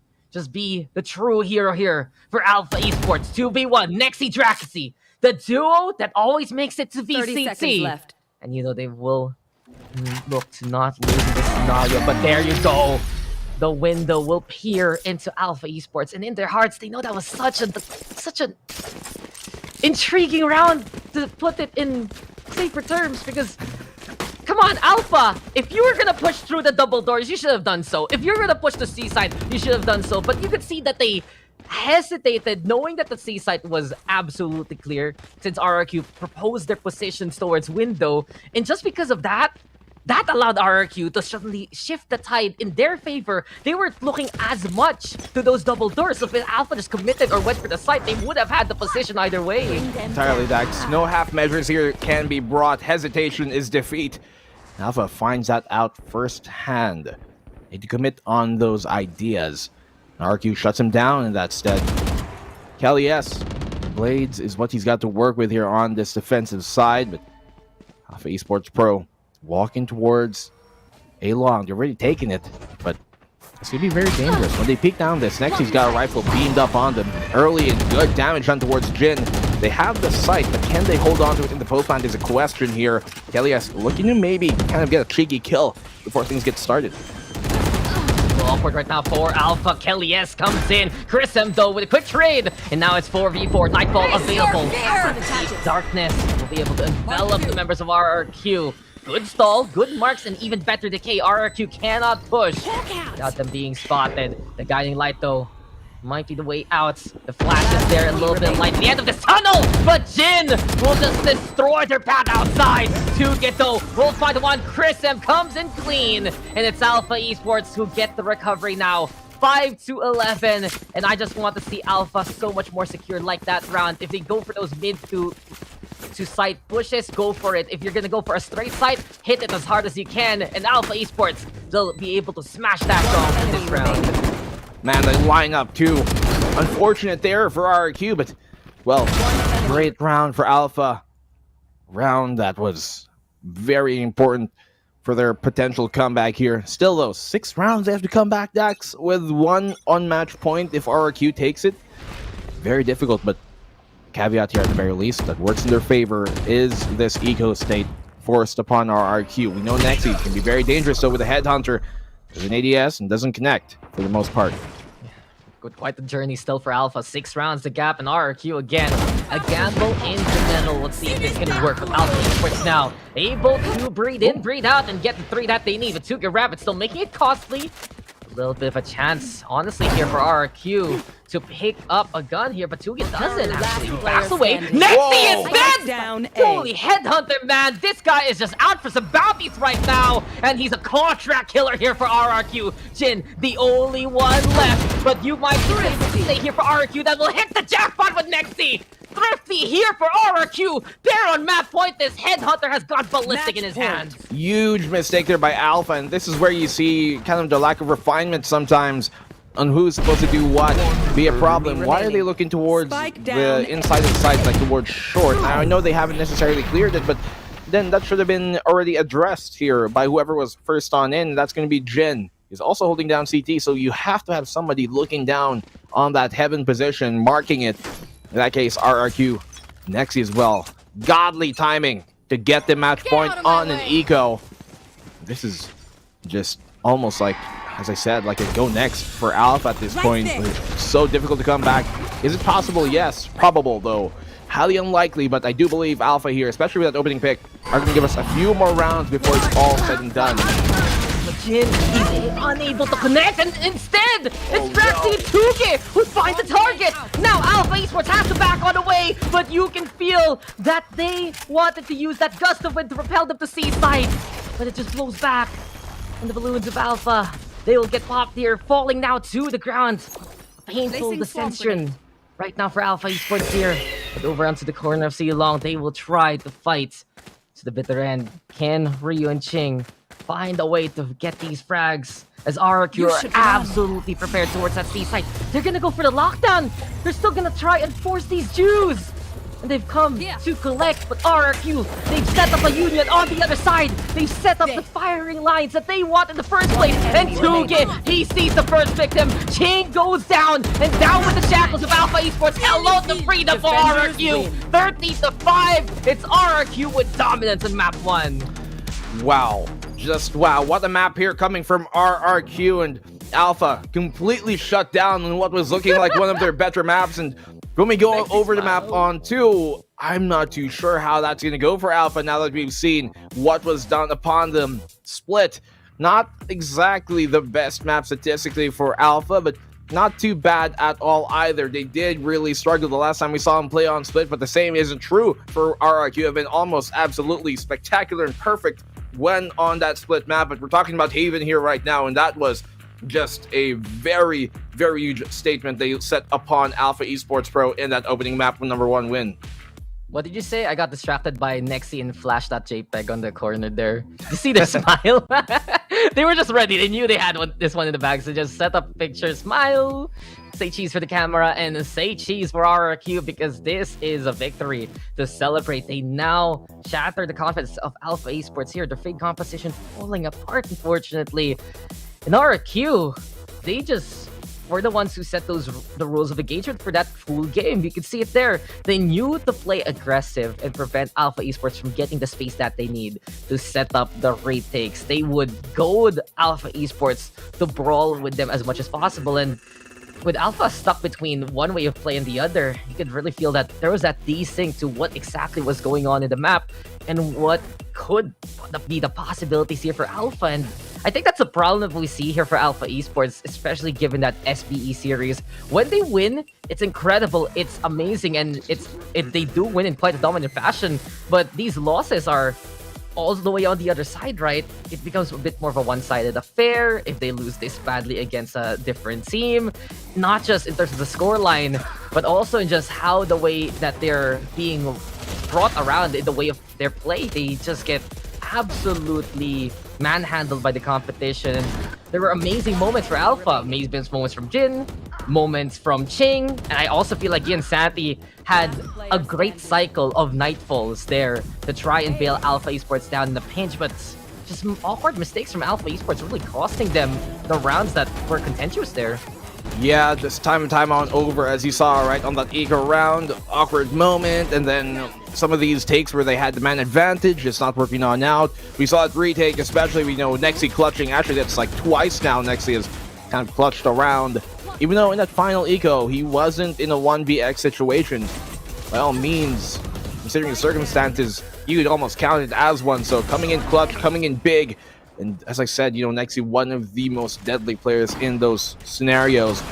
We had some great showings from Jin, and he's really being helped, enabled here by Alpha Esports Pro, but the rest of them just can't seem to follow the path that he has led for them, the path that he's treading, so that they may run on his walk. With time and time on over, RRQ just completely shutting down any attempts that Alpha had to try and take over the round. Great holds here. They're getting staggered, and proper ultimate and utility use over and over again from RRQ. They are looking spectacular this entire map number 1.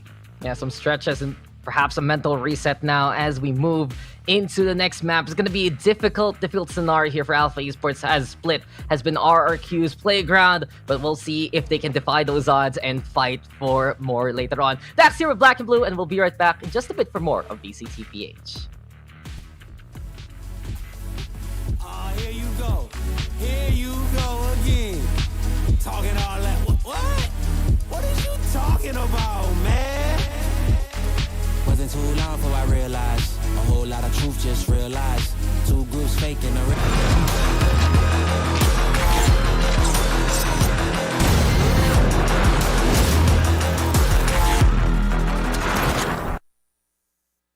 guys, and both of them plotting on your meal size. Gotta be more, is this real life? Got a bad hand, but I still try. Trying on me down and I still climb. I can see the promised land right over the hill line. And I broke a lot of hearts in my lifetime, thinking that their heart wasn't like mine. Finally got through a lifeline, and I stumbled upon a right mind. Love showed up at the right time. Put her in a white dress, get the white wine. Some people do it for the nighttime, but I'm thinking more, make your life mine.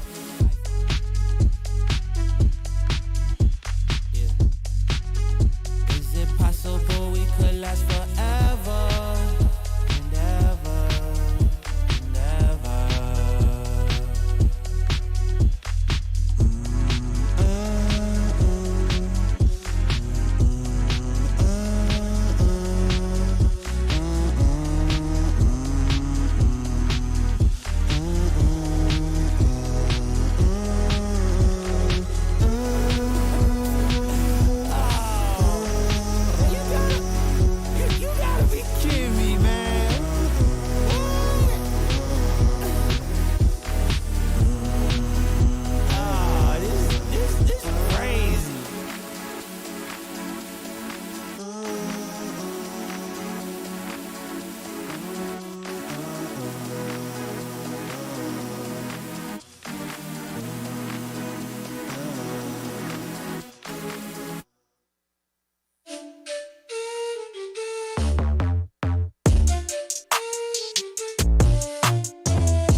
time to set away those bad game blues. As for Alpha Esports, sacrifice and redemption, those are the tools that they're looking for. Now, welcome back, ladies and gentlemen, to Alpha Esports Pro versus RRQ. Taps here with Black and Blue. And we just saw RRQ be able to shatter really the dreams of Alpha Esports there on Haven and be able to build on a very, very much needed lead here in this series. And I think right now, the best thing to really talk about is just how Alpha's week has gone right now. You can see it there that when they win hard, especially case in point against Southfield Esports. But on the other side, same case in point against Southfield, same case in point against RRQ. These defeats are a little bit more stinging compared to the first week. And is it because now Alpha Esports has a target on their back because they're up top there in the standings? Or is it just more of the adjustment from these other squads here, Black and Blue? It's probably kind of both. Right now, the mentality towards addressing how Alpha Esports play is turned up to 11 because, let's face it, coming into this stage, most teams probably weren't necessarily looking at them as one of the potential contenders to make it into APAC. But they've proven that they definitely should be taken serious. And with that, that just elevates everybody else to be like, okay, this is what we have to do. We actually have to, play these guys. They don't play like the same way they used to during last year, during year one. And they really have to take them on serious. And in that as well, the fact that, they kind of surprised everybody, both in just how they were playing during week one, now allows the teams to look back into week one, see their previous matches, and adjust. As you're talking about, RRQ, this is the third time we're going to be seeing Alpha play Haven with this Fade composition, and with that, they have that information to surmise and really kind of devise a proper result and a proper kind of game plan on how to really disassemble that execute style heavy push that we see from Alpha over and over with the Fade. And they played to absolute perfection here, Dax, barring some heroics as well that did come from the RRQ side, but they really are super proficient at really finding out how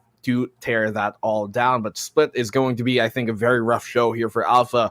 We've seen far more impressive results coming in from RRQ on Split than we have seen from Alpha in the late past, so I'm not too hopeful for their chances of Alpha right now, but they need this win absolutely crucial near the end, especially of week 2. Look, the preparation from RRQ was absolutely apparent there in map number 1. It's apparent that they absolutely respect Alpha right now. They know how to play against that post-plant nuance, and they were the ones bringing that aggressive feel on their attacking side to get that advantage and get that win. But now, Alpha needs to prove that they've done the homework at the same way, because RRQ, this is absolute territory for them. They have not dropped a single split map in this VCT. And in preparation of VCT, as far as I remember the community circuit, they would have absolutely good results on the split as well. So now the fact of the matter is you're looking to face off against a team who has been unbeaten by everyone here right now in an RRQ side, right? And Alpha Esports, they need to get this victory just to stay in this series. And I think for Alpha, they would love to get this win to just put themselves in a good spot coming into the playoffs, because I do believe they're on the top cut right now. Looking at the standings here, they're 3-2, and this is going to be their 6th game. RRQ 2-3. So if they can win against RRQ, I think that really puts a big buffer for them against some of the other squads, that they're going to be sure to make it to that top 6. So big test right now for Alpha Esports. Split has just been the kingdom of RRQ time and time again in VCTPH. Yeah, the last times we've seen them, play on Split, they beat teams like Niles very decisively. Action, a bit closer for game. They even beat teams like Secret and Southbuilt on a map that we know is typically one of their better maps here in this previous stage. So RRQ definitely have a lot going for them on this map number 2 here. I'm surprised that Alpha actually choose to kind of ban Ascent, although that is a great map as well for RRQ. They have looked more mortal, I do think, in my opinion, when it comes to Ascent, but then again, probably just, not being too comfortable on that map here, Alpha, so everything really going up against them. But that's something that these guys are used to. That's something that they're not, just new timers in when it comes to people doubting them, people doubting what they can bring, and people underestimating how they will play. And that's part of the reason why they were such a big and pleasant surprise here coming into Stage 2. I'm sure that they're going to look to continue that effort, to continue that momentum that they've got. They are quite fortunate, though, that at least when it comes to the standings, they aren't exactly in deep waters because they've got 3 series already under their belt, and that should almost be enough to secure themselves in that top 6, I do believe, which really means that comes down to the seedings really at this point. But still, especially RRQ, they're the ones who need this win, because if they don't, then they only have those 2 series in their pocket, and things could go very, very dangerous for them if the last 2 teams in the bracket, or in the standings in Southfield and Bren, get their matches won later. No, I'm always a fan of Alpha being in this stage, just because they raise the bar immensely by being here to the other PH teams because of their mechanical prowess, because of how star-studded they really can be, and just how impressive the frag montages that did come from Alpha Esports.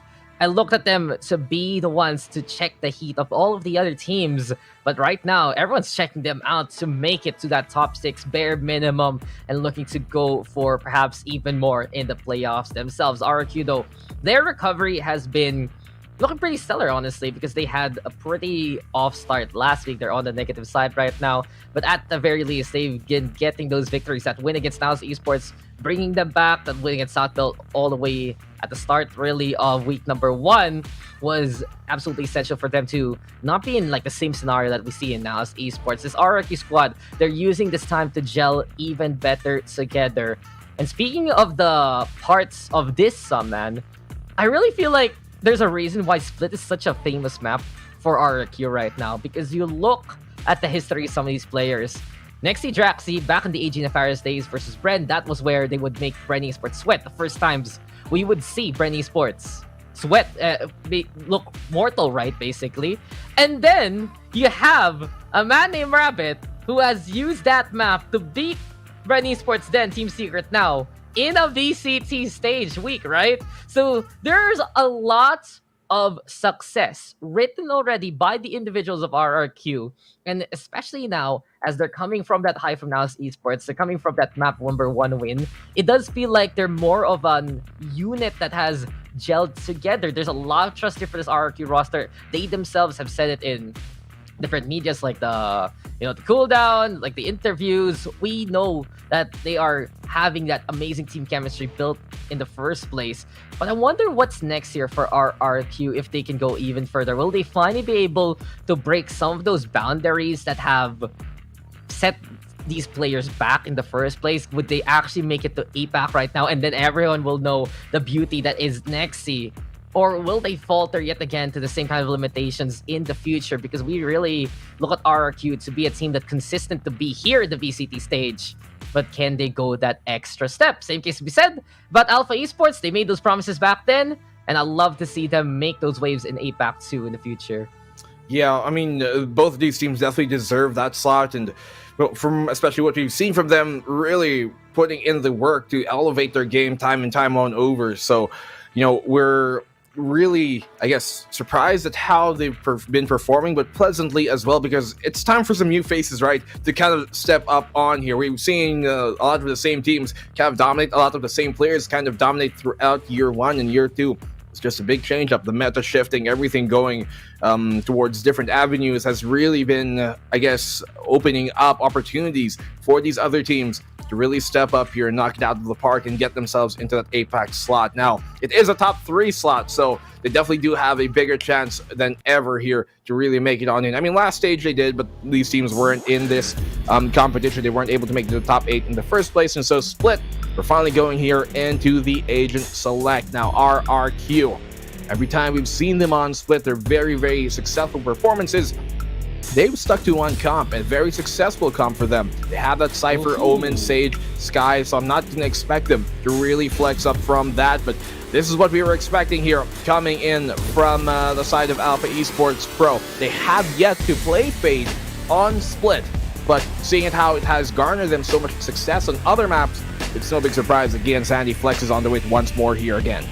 We're pretty much doing the same thing here for Alpha Esports, like that Haven composition. We trade up the Jetto for the Raze instead. And in a map like this, it can be a lot more impressive. You put the Breach, you put the Fade together, you add in for the Astra, the Killjoy. Yeah, it's gonna be a little difficult right now for RRQ to basically move when they are pinned down by Alpha Esports. It's the best way to challenge RRQ's unbeaten record as of yet for this map itself. So I like the adjustment by Alpha Esports. They did play that double duelist against Southfield before, didn't really work out the way they wanted. So instead, oppression is key, courtesy of Alpha Esports. The flip side though, RRQ, barring any really changes, I do believe that they play their tried and tested composition, right? They still have that Cypher to be such a cheeky player to peek in and out. Basically, you know that RRQ are going to look to make those moments happen between the Sage as well as the Sky to help out in the pinch. And not only that, there's a lot of sustain here for the RRQ roster as they will start on the attack first. Sustainability has never really been an issue for RRQ in many ways, and their composition suggests that as well. I do think this pick by Nexi to stick in that Cypher is great because, one, they've already practiced it, but two, I do think Cypher is actually quite a good, not exactly counter, but does have some counterplay ability to that fade that Alpha are going to bring on out here. From what I've seen in the past, these Cyphers can really play around the sightlines that the Cyber Cage can break up versus those Prowlers and even catch them with his tripwires. And so there is that going for RRQ. Not that they needed it because they have been looking really good this series all long, but it's Alpha who really have to step up on here. Again, Sandy, he's got this seize. Oh, but the timing, it doesn't work out for him. He does catch him, Kelly S off guard here, but look at that damage done. Still, again, Sandy goes down. The decay, it gave him an advantage, but RRQ still feeling the heat from the first map and going for more. Two already down. Jin left it up to the high heavens and able to get away. That wall. It didn't really work out as RRQ planned. It did stall the rest of the roster, but then again, Jin, 15 HP left, still can't fight here. RRQ now going to control the ramps. Not really able to hold the tower as much. Whoa. But 1, 2, 3! Perhaps Rabbit only gets 2. A majority there for Rabbit. He'll take it. Ching, the only one left. Coming in from the screens, but with only 20 HP left. Maybe a few bullets can lead to his demise. 2v1. Alpha Esports leads fighting here. Turret gonna get set on up. And he kaboo! Next he sees you. 1-0 for RRQ. Always in the right place, and to what surprise, RRQ get the opening pistol round once again. Very decisive take on that A side, taking the heaven control, walling on off. Now Jin rather able to get the kill before falling on back, but still not enough for them. And the fact that they couldn't break that wall anymore meant that their only real avenue at that point was to go through screens. Could not force at least some heaven control, and at that point it's going to be so difficult to even get that plant on off. Alpha Esports Pro, easy round given over to RRQ, but they really need to step things up here, go for a full eco, and really come back hard on the gun round.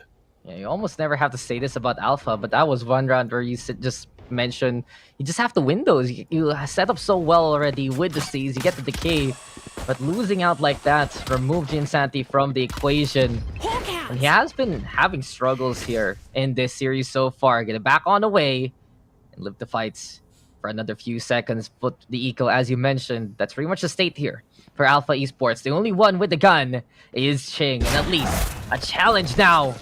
Is looking to get thrown towards too long. Well, then again, Kelly S moving forward. Ching though with the one. For a second, doesn't get it there. Draxi shooting Jin, and it's a corpse that drops rather than the raise. All left now to the fade as well as Chris M. One enemy remaining. RRQ. They have set up their stations. They have set the foothold towards his B sites. And Alpha Esports, nary a whimper to the night here. Spotted, seen, and slain. Suga with the final kill. Everyone gets on the board for RRQ. It's 2-0 off the races yet again for them. Great rounds here won by RRQ. Mostly flawless, on that round, but Alpha Esports, they need to get this round back. They can't really beat around the bush anymore. If they start to give up the momentum once again towards RRQ, then this could already be a done series, even only from round 3 or 4. And so we know Alpha, they can come back, but that's not the position they want to put themselves in, especially when they don't look like the Alpha Esports Pro we saw from week number 1. So really a lot riding on this gun round. I know it's round number 3 and round number 4 then after, but it is extremely crucial for them, mentality-wise, momentum-wise, to equalize this 2-2 here at the opening round. So I said opening twice. That's like double Double opening. Double opening. So it's like 1 door, 2 door, big gate. Uh-huh. That makes sense. Yeah. So if I open my normal door, this is an open door. But if I open my garage door where you need to fit the car, right? It's a double open door. They say love is an open door. Oh, whoa. But my heart is closed Wait, only why are to we one. blowing that? Isn't that like a good thing? Oh yeah, I mean that's true. I thought of it another way. My bad. It's Frozen. It's Frozen. Yeah, if you haven't caught it, that song, you know, the girl Let it sings. go. Yeah, Let it go. No, love's an open door, bro.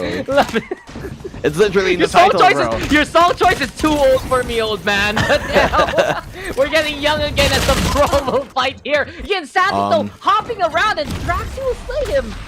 I don't think that's the best call 30 there for the seconds Fade, but RRQ, they have a chance to set themselves well up from heaven. But Jin at least having the angle.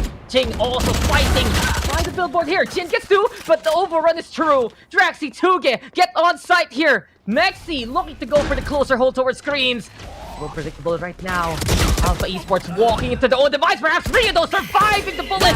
Able to get that kill. Draxi though finishes the job off. All left to Chris M now. And we've seen him become a bonus factor here for Alpha Esports.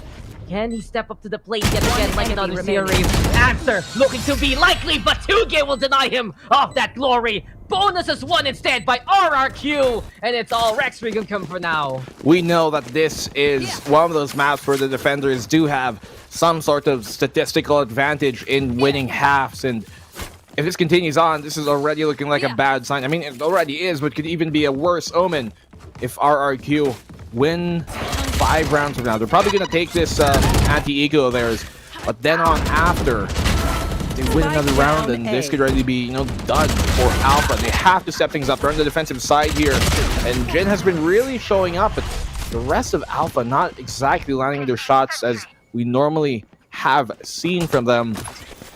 Struggling here so far in week number 2, and it's continuing to look true for the meantime. Entry on towards this Bravo site.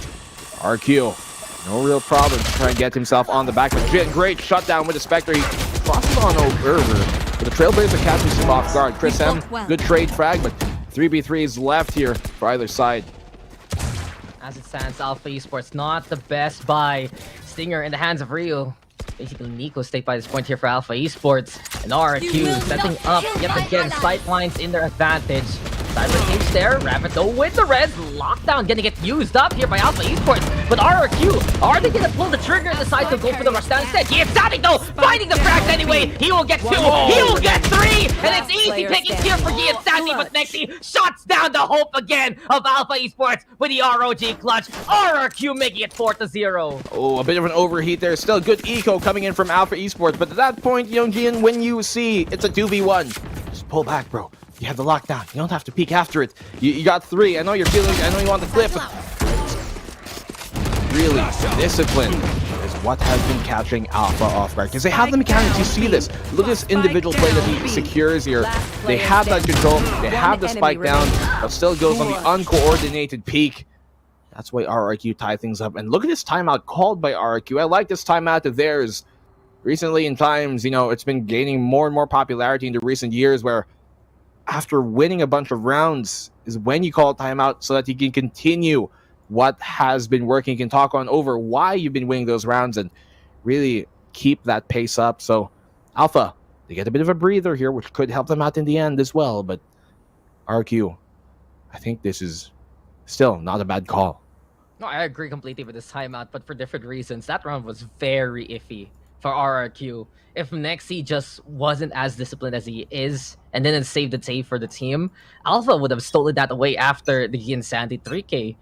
And you can see it there that for Alpha Esports, they know what they can try and contest. Jin there, just a small hole basically beside that smoke where he can play the aggressor, surprising the RRQ push. And for RRQ, they knew that was a spike that wasn't even put down. That was a very, very contended round. As they want to keep up this momentum and keep shattering the possibilities for Alpha Esports to make that comeback, they need to clean up their attacking side even more so, even if They're up 4-0. So alarm bot now gonna get triggered. Alpha Esports ready with the guns this time. And Jin is there ready with the push to get that takedown. 10 HP. Does a 360 to back on away. Thing is though, RRQ, they will already retreat from the shadows, even from Draxi, to establish a foothold. Jin trying to play the patience. Going to get the takedown though. Slow Orb now gonna get thrown, preventing Alpha Esports from peeking too wide. As it stands, RRQ able to set themselves up towards that A site at least. The Mag Dash allows the postman to happen, but the Nightfall is there. And look at Ryu as well as Jin coming in for the round, contending here. Boom Blood gets a takedown. Jin's having to get 2, but Nexy again! Oh, so sexy! 3 right now. The intel is coming. The showstopper's there. Whoa. And it blows up Nexy right in front of his face. Jin with a 3K2. Alpha Esports this time make the other angle work and get around on the board. A good showstopper just to make sure they've secured the round. Blind shot and connects on the Nexy. But man, he is so deadly, so dangerous in those scrambles. The fact that he's on the Cypher allows him to make those type of individual plays where he plays around his utility and really locking things down on from. Look at the collat there as well to secure the triple. Man, oh man. What a close round once again from RRQ. When they do lose a round, they make it very, very tight, not allowing Alpha to really build up too much momentum and as well as keeping their economy in check. Now, Alpha, not even a full buy coming on here is you have Chris M on that Spectre. Luckily for them, map like Split, very close quarters, tight angles, ones that the Spectre can utilize the mobility with. It's an alarm bot here to try and keep him at bay. When they do come on in, though, this eco from RRQ. We've seen them convert these rounds, Dax. Can they do it again? They even have that Hero Spectre on Kelly S, so perhaps extra bit of aggression. There's a big chance for RRQ to get momentum here. Kelly S gets 1 kill. He has a showstopper. So really, Jin, hold the line steadfast. Be as consistent as you've been in your Alpha Esports career. And shut down that race because that's the priority target right now. But Alpha Esports needs to look for a Trailblazer though to start things off. Here comes Kelly S going through actually, and he kills Ryu. Now, there we have the setup into the knockdown. Kelly S will get the 2 that they need. Jin still brawling though versus the Seekers. 2 get this time jumping away, and RRQ they assist that they're not gonna deal with Jin. They go away and they go to the side to establish the foothold that they need. Jin drops down to get the drop on Kelly S, but 2 get ready with the trade. 4v2 scenario. 1 HP left next to the decay. 2 get able to back. Kristen though and Qeon Sanity. Player They standing. are trying to prepare themselves, but Chris M is already caught. Qeon Sanity versus the world. Can he go insane yet again? Can he come in clutch for Alpha Esports Pro? It's looking too deadly though. A divisive strategy made by RRQ, and they get the execution as succulent as possible. 5-1. It's all RRQ again. Man, you saw he even sprayed at the proper, rope that they were going to come up from, but still RRQ so proficient. Kelly S, man, so much value he finds. Yeah, just blast backing his way in from Evan all the way to the side. Showstopper changing the channel and gets a second follow-up kill as well with the Spectre. So yeah, that one hero Spectre just changed the course of the round. I was predicting it, but I didn't predict him to avoid Jin completely, man.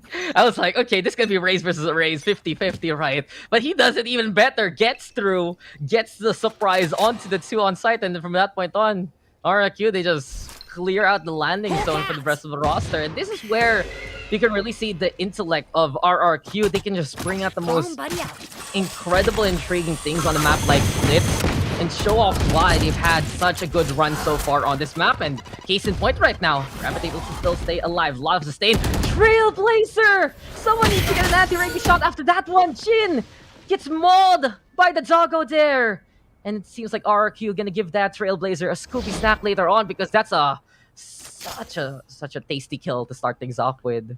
And this is where you see really the veteranship of their R&D department and the back end here of RRQ coming to play, because that exact same idea where you just have the Raze completely bypass Heaven and go directly like into Hell or into the site was something they weren't able to shut down as well. Alpha Esports Pro when they were playing against South Built yesterday on Split, and taking that same idea, really seeing that it is something that Alpha struggle with is one of the best things about RRQ. Here they go, though, almost close, but nah, it's up to change. This is a done round. Draxi got mugged. Draxi got mugged there. He was just watching for Heaven, and suddenly he gets hit by the 1-step, 2-step shorty. Alpha Esports, they get quite the check a lot of me in a quick kill, but Ching, that's many people. And you know RRQ will hop around like rabbits when they can. They will push forward and like a swarm that can consume. RRQ are just gobbling up Alpha Esports right now with these rounds. 6-1, but man, RRQ just putting a flag on this map completely, making their namesake be known. And it's just absolute territory time and time again for RRQ. Alpha Esports, a few moments to give them hope, but they just get shattered by the likes of Nexi and really Kelly S out of nowhere. Timeout called here by Alpha Esports. They're the ones to use the final timeout of this half this time around. But yeah, RRQ, man, just so proficient in those anti-ecos, and even in their ecos especially, to really secure the round. Alpha, they look lost, man. They look pretty scrambled. I'm not sure if it's mental or just them really not hitting anything right now, or maybe tired. Who knows what other exterior factors they could be, but no excuses can be made when you're in the VCT because they have to perform here. The tournament life could be, well, it's not necessarily on the line as the same way it is for RRQ, who is a series down in the standings, but still Alpha, they do not, security. If they get stuck here on 3 wins, that could spell dicey things for them in the long run. We've seen it happen, especially last stage. Regum Esports, they were at the top of the scoreboards for week 1, and coming into week 2, it just all falls apart. And so there is that bit of a reset that you can get between the 2 weeks of the group stage. At the same time, well, you know, some of these squads, they can go for the anti-strat. Some of these other squads, they can feel that they need to bring out something a little bit different for RRQ, though. What's been working has just got even better and better. And Jin shut down by Rabbit to start things off. No second chances for Alpha. No Sage under competition. Well, Rabbit has the res. Nano Swarm, though, to get in the way, but Nexi even wins all the way on the other side of the map. RRQ are just dueling Alpha Esports right now. And they're the ones who have thrown the gloves off and have been slapping again and again the members of Alpha here. Left now to Ryu to hold towards B-side as Qeon Santi. So all the way on A tower. The Rapid, he's ready, unlike Ryu. The timing is perfect. And unfortunately for Alpha Esports, they're stuck in daylight savings because RRQ, they're in sync at the right time zone. And look at this, they want to go for more. Rabbit is feeling absolutely hungry right now. Qeon Santi, he will fight for the squad yet again. Here's the one, but no second kill whatsoever as Kelly S will crouch the bullet and get the takedown. 7-1, RRQ again establishing dominance. Alpha Esports, man, just completely shut down time and time again. And the fact that this is happening with them on the defensive side here and they're going to be attacking second half is not a good omen of things to come. They really are on a scramble time and time on over. We see there that RRQ, when they decide to put their foot down, they just do not alleviate the pressure in any sort of way. Now Alpha, we haven't yet really seen them be the Alpha that we know, wherein like on an eco round they go for an aggressive push like this, which is, yes, as advertised, finally what they're going for. Could increase their chances, especially if they get an opening pick here, but good job by 2GE to kind of, oh my goodness, drone them on out to Trailblazer, counter flash as well to try and get the peek here for Rabbit. Doesn't really get much going, but Jin's trapped. There's nowhere he can escape towards. This should be a quick and clean round here for RRQ 2v5. There's not much left here to live for. Just a raid again. Look, Alpha Esports, very popular team. Probably had a meet and greet one day, and they gave RRQ a signed copy of the playbook by this point, because this has just been read and read again and again by RRQ. Chris M, though, nice surprise at least. Okay, a little bit of hope here for Alpha Esports, but that hope gets kind of snuffed out by the res. Sure, you got the kill, but what's the point? Oh, we're here now, ready. Oh, Chris M, though! Chris M! Okay. I'm looking to be a believer. Let's believe in the Alpha Esports stream. Whoa there, Chris M. This is why we've been talking about you in the head-to-head. This is why we've been talking about him, really, in some of these theories where he stepped on up, and at least a moment like that reminds us that Alpha Esports at the fights still gonna be there, but Qeon gonna run into a wall in the most literal fashion, and he's now gonna get spotted here. Turret is available at least to help him out. Kelly S, though, will challenge early on. Couldn't find the timing to peek him. Qeon in cover. At the very least to stay alive for now, but 1v3 set up yet again by RRQ. Qeon looking for isolation plays, but It's so difficult because Draxy's over there at the rafters. Anytime he steps out to the window, that will be his demise. So a save is forced, and RRQ again with the round. At least though, some moments of brilliance from Alpha Esports, but they need to condense that into a win. And the exit, Draxy, you're dead. Why did you do that? Next, Kelly, yes, you're dead too. Do not scoff at the efforts of Alpha Esports. These guys will fight for those exits tooth and nail. At least though, RRQ has a lot of money, so they can afford it. Yeah, that's what happens if you don't respect them, but they have been giving Alpha their due respect when the round still did matter. And Chris M, we talked about him during that head-to-head, as we talked about, because he has been really stepping up, one of the most improved players we've seen here on Alpha Esports and the circuit in general, as compared to when we last saw him in the VCT.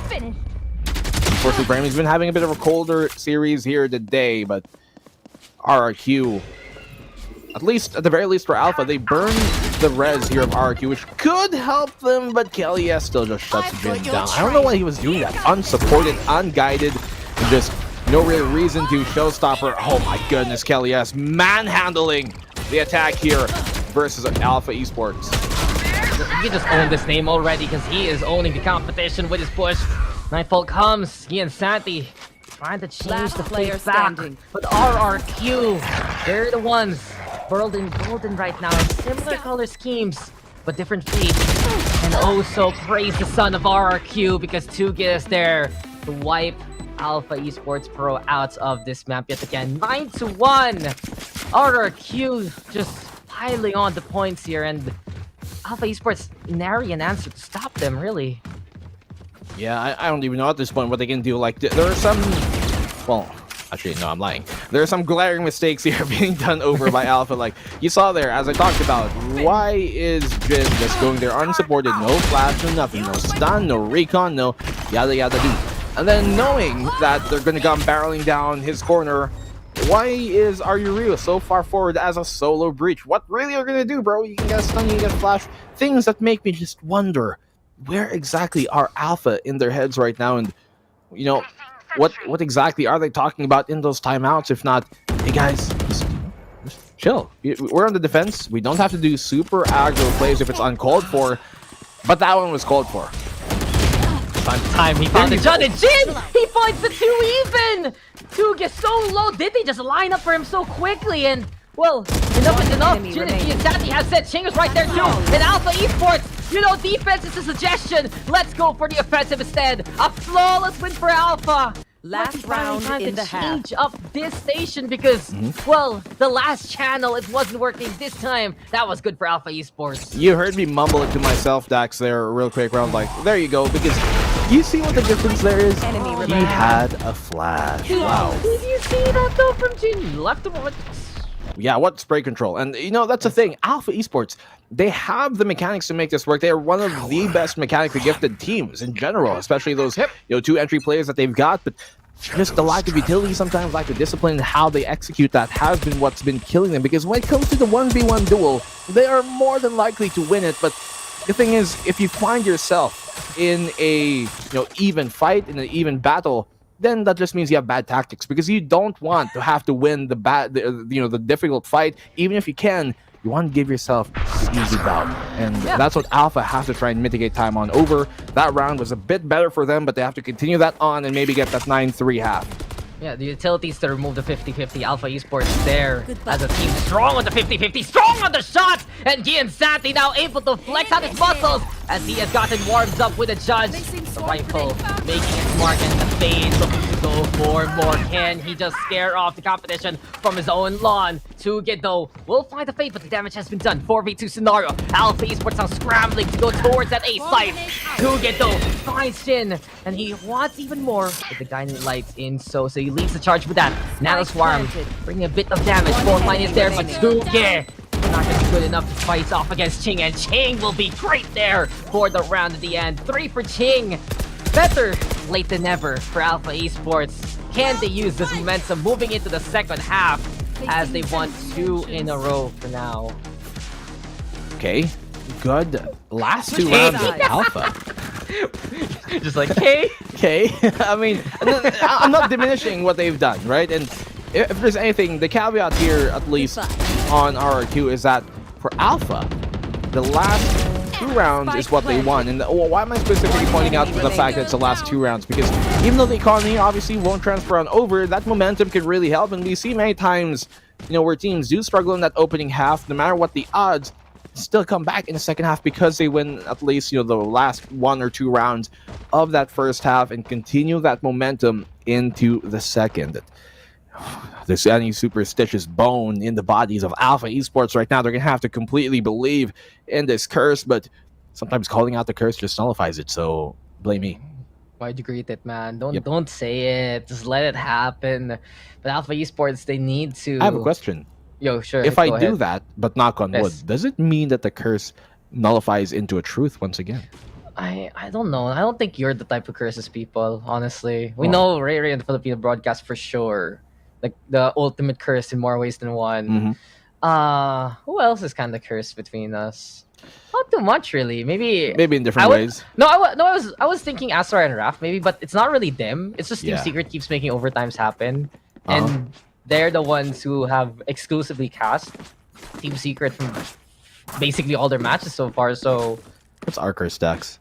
our curse is Tech? No. Tech. I mean, technically, but nah. We're just technically, but nah. I don't think so yet. I don't think we have a curse yet.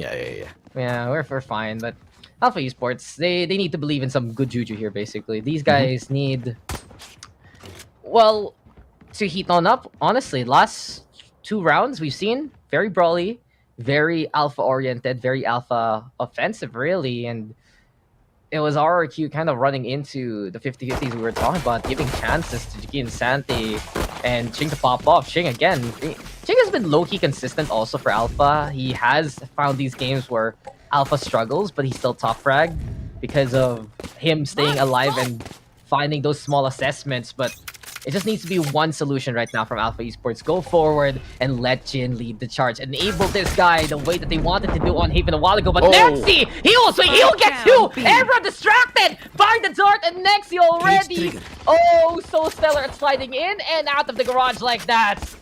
No Neon needed. The Cypher will get the job done. 9-3 still for RRQ's lead, but just because of that, Alpha, their hope for a better pistol round right now gets completely demolished, and RRQ deciding to advance, deciding to go for remaining. Nexi already with 3. Kelly is there too. Nexi wants a 4th and give it to him. Why don't you? A quad kill for Nexi. We are just casting his highlights out here right now, and a flawless win by RRQ again.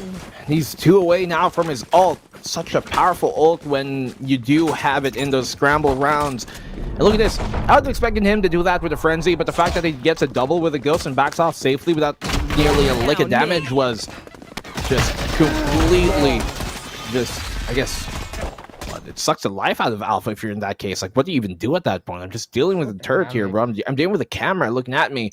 The dart stuck into my foot, and yet I get tapped. Everyone's trying to pull it off his shoe, basically. And then while that happens, the Paranoia connects a dynamic duo from the 2 who came from the Empire. But now RRQ, their kingdom has been split, and is looking even better now with the guns in hand. Alpha Esports, can they make it to the site? They're trying here, but Nexi again will challenge Ching, though. At very least with a good answer, but Raxi, of course, will go there to where his comrade has fallen. Tuge with a find on 3. Chris and Ching, the only ones left. Sheriff's in hand. They're trying to set up a pinch here, and they're getting the frags that they need. Alpha Esports! At least the hot shots are there. Their hands feeling the weight of the scoreline. Kelly is so fly high to different heights and to different sides. Blows up Ching by the default. All left now to Chris M. Kelly Esco. Can he send to a different stratosphere? Yes, he does. It's just an astronomical effort from the Rays, and Kelly S does it again for RRQ. He's just way too good to lose those situations. Blast backing all the way to Pillar. What a play from this man. Just absolutely no fear. And the ROG clutch secured by Kelly S himself. Man, oh man. Great effort there from Alpha, though. And who knows how things could have gone. They won that round, but RRQ just, they're feeling it right now. When you see these multiple clutches that they're pulling off when the odds are against them, that just speaks to how much they're really on fire as of the moment. could have been great for Alpha Esports, but Kelly as Enemy remaining. master of B side, man.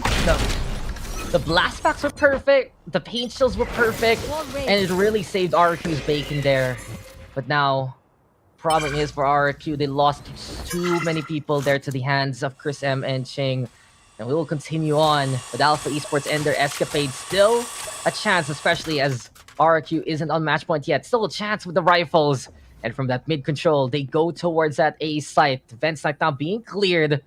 Caliesto prepared here with a Spectre this time, and Qeon, Santi, and Jin looking to lead the charge yet again with a crossfire trailblazer. So out in the open for Tugan, but Kilias will use the distraction and the sacrifice to get the double kill anyway. Clocks both of the entries here basically for Alpha Esports.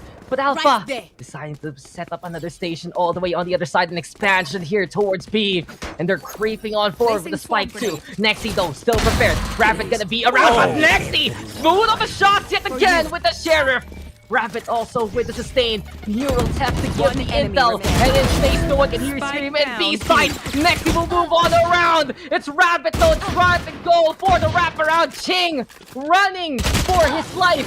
2v1, but Rabbit gets close. And RRQ, they have faced their fears and they have faced Alpha well. They're now on match point. Heavy match point here right now for RRQ's favor. And Alpha Esports Pro, man, they just seemingly, I don't know, the water drained out of them. Balloon over there is losing air and quickly sinking. And that Spectre, these SMGs are so rightfully used by RRQ. It's absolute perfection. They know that mobility and keeping that range of engagement as close as it can be is going to increase their odds, and that they do. Look at how much they try and close the gap, or at least hold the closer angles before actually engaging. They know rifles abound. It's hard to fight with, but here up close, Kinsani gets a trade immediately on 2GE. Are you Rio doing the same exact thing? They have that 4v3 advantage, but the weapon's still not in their favor. Guardian, 2 Spectres is all they got to work with, as well as that Bulldog. Rabbit trying to dip it out of the fight, though. If he finds the timing, no, he's going to get shut down, rightfully so, by Ryu. And this is looking like a final round here for Alpha to start their comeback from.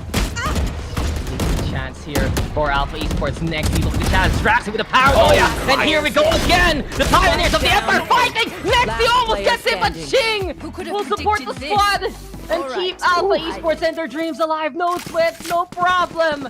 Alpha Esports can get a bit of confidence after that round. I feel like, though, for RQ, a little too hasty in wanting to finish the job off, and you can't do that against Alpha Esports. You show any weakness, you show too much over ambition, they will punish you. And at least for Alpha, they're still there to fight, but that was as close as can be. Man, just, yeah, it was very close, very dangerous, honestly, for Alpha in that 4v2. Proper paranoia. A timeout called here by Alpha to really discuss things over. Now, some of their final opportunities to do so. Look at the economy here. Even though they win that round X, they still don't have much to work with. Not a single ultimate here ready just yet. Now, they do have 3. That Nightfall, that Rolling Thunder, and the Cosmic Divide, a single orb away, but they actually have to secure that orb in the first place to get it used. And at that point, which do you prioritize? I'd wager they're going to go for the Rolling Thunder here to really be that oppressive force and hopefully get Chris M a kill so that he can use his Cosmic Divide for the post plant on after. But it's going to be very difficult. Easier said than done here for Alpha, who've been just struggling to get real map control if they don't just snowball ahead. Alpha Esports make or break moment. Pretty literal because RQ is in match point. But if they win this and can get some ultimates to keep on going for the next few rounds, then there's still a chance for this comeback to happen. You have Qeon, Santi, you have Ryu, you have Chris M. They're all 1 away.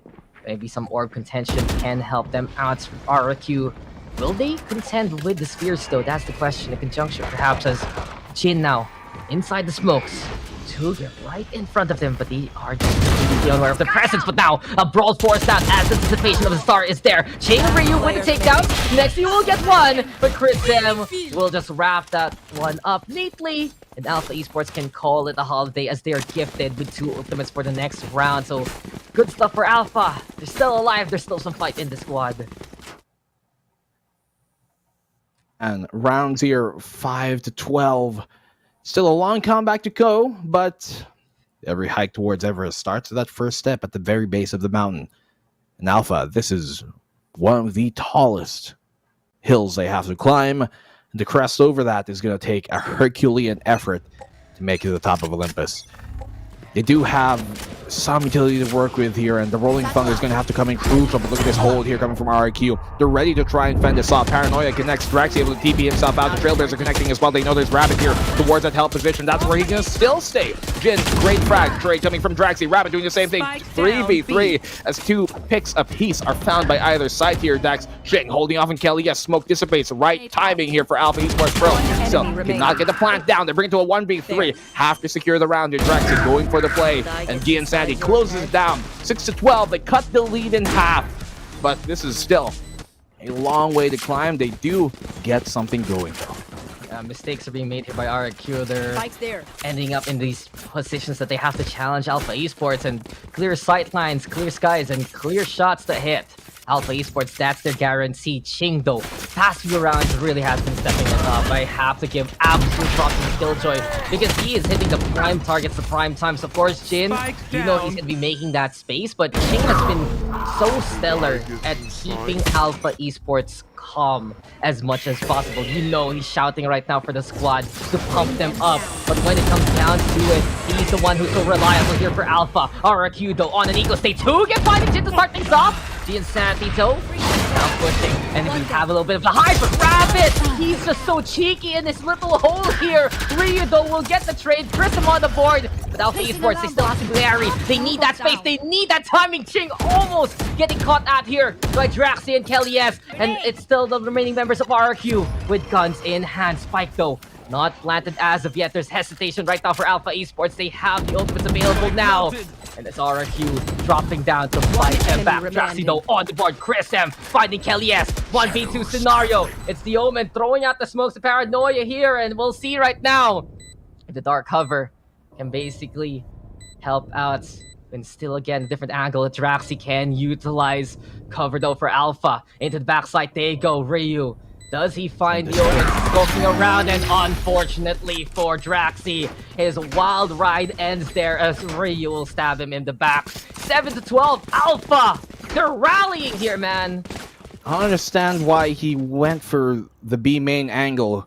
He should know that that smoke's about to dissipate, and realizing that it isn't even planted for B main in that case, but I guess he was banking on them maybe utilizing the Rolling Thunder to force him off the plant from B main if it ever did come to that. Still, they've got a cushion to work with. Alpha, you said though, Dax, they're rallying here and they're getting their pit stops to really keep them refueled. RRQ calls a timeout. They have a gun round here to utilize, but this could be Alpha continuing their momentum. Now look at all the ultimates they've got to throw at RRQ, but RRQ have got something to fight back of their own. They give up an opening pick, they can still get the res up online as long as it isn't Rabbit or that player isn't too far deep.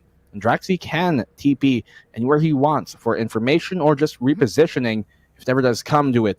It's going to be incredibly useful, especially looking at how much CC ults basically you have here on Alpha Esports side. You got the Rolling Thunder and the Lockdown. So if Draxi's anchoring in the site and he gets too much pressure, he can get the hell out of there and live to fight another day. Yeah, there's no blind there from Draxi. He did try to blind the opposition from sidelines, but Alpha Esports, good know how to stab, good know how to listen for those cues, and at the very least, Alpha Esports is still fighting here. There's still a chance for Alpha. It looked absolutely desperate a while ago, but these rounds are a glimmer of hope. It hasn't been too scrappy, honestly. Alpha Esports have been very secure in some of these round takes, and at least they're still able to build up that economy, build up enough for players to buy guns for each other, because if they lose one more, they're out of this series. Lockdown, though, to start things off. Into the corner on the other side of the Cosmic Divide. Interesting enough. Spike even being planted here as Chris M will be there for that duty. But Alpha Esports, they made space, they got to detain RRQ. Has to respect it and back away from now. Waiting on here. 5v5. Look at this retake. Rabbit low HP, but he still gets a kill, even with everything coming down and bearing upon him. Jin has to go big, waiting inside his bench position. Post plant has to come in crucial, not even finding a single kill. They double drop into the bench and they get the kill. Kelly has finding two though. Qeon Sandy holding them back, but he gets traded immediately.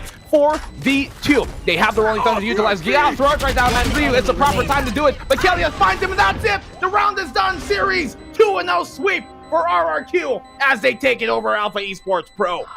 The overheats after the lockdown. The ambition there by Alpha Esports, blinding them and dooming them to an unfortunate end. RRQ, they just set it up so well. They hang back.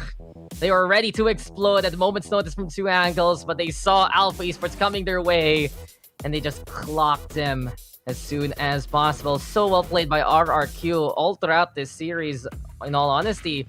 Alpha Esports, some apparent mistakes really costing them some crucial rounds, because that was it for Alpha. The rally was there. Things were absolutely so secure by them, especially in those B takes. They would have the sight lines and the angles for players like Ching to keep control of the battlefield. But what happens there? They overextend. They overpush. And in the end, Alpha Esports, yet again, gonna be their own worst enemy in this series specifically. So heartbreaking end for Alpha Esports when things were looking better for them. RRQ, though, in the meantime, their kingdom has territory, man, and their capital city has to be split by this point because they continue on with their undefeated streak here on this map here in VCT Stage 2. Yeah, RRQ just looking like the masters of split right now, and it's just a one-way show that we really have been super surprised, pleasantly surprised to see from a team like RRQ, who, you know, they struggled to even get themselves into the top 8, which they faltered in last stage. Take up these new pieces from the ever-reliable, ever-efficient Nexi and Draxi, and just seeming to be a perfect fit for this team. They get 13-7 here in the end of it, but it definitely could have been, you know, a lot more one-sided if Alpha Esports weren't able to rally back. This puts Alpha, even though they're mostly secure, there is a chance that they still can drop out of this playoffs bracket if they don't win their next match. That's very, very, I guess, just enticing for all these other teams to try and flush them out on, and especially very worrying for any Alpha Esports fans. So not out of the tournament just yet, but those chances become ever more possible with this loss, especially in the dominating fashion that we just saw RQ do. Yeah, it's a heartbreaker here for Alpha Esports, and they just need to get back to the form they showed in week 1. They were such a pleasant surprise, so amazing at the step up by the teams, so amazing really on the adjustments they did versus certain matchups. But we go back to the Alpha Esports of old, and even though the composition is different, the same old problems still apply to Alpha Esports. Just unfortunate decisions, too much on the overheat side when it comes down to it, and at the same time, there's just that reliance really for someone to pop off to keep this Alpha Esports Pro squad afloat, and those are the mistakes that we saw were rectified in week number 1, and hopefully into the near future they can fix it yet again, because this is not the best showing for Alpha Esports. On the other side, RRQ is absolutely amazing here. This 2-0, a statement that they're rallying back this week number 2 to make it to the playoffs. Alpha Esports Pro, man, just not the same look we've been seeing from them during that week 1, as he said, and RQ have really stepped on over. Now, they've had their struggles on some of the series they have played, but they really are looking a lot more efficient these last two matches that we've seen from them. Beating now 2-0 Alpha Esports, again, the same fate. It faltered to Action Secret the last time around, but it doesn't seem to be the case anymore because RRQ looking to secure themselves potentially into the top 6, and this is making a really good case for them. We're going to see, though, how these next matches will continue, as that is only the second series of the day. We have one more after this break. I am Black and Blue. With me is Dax, and we'll see you guys in a bit.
I think I let my guard down. Certain things ain't the same now.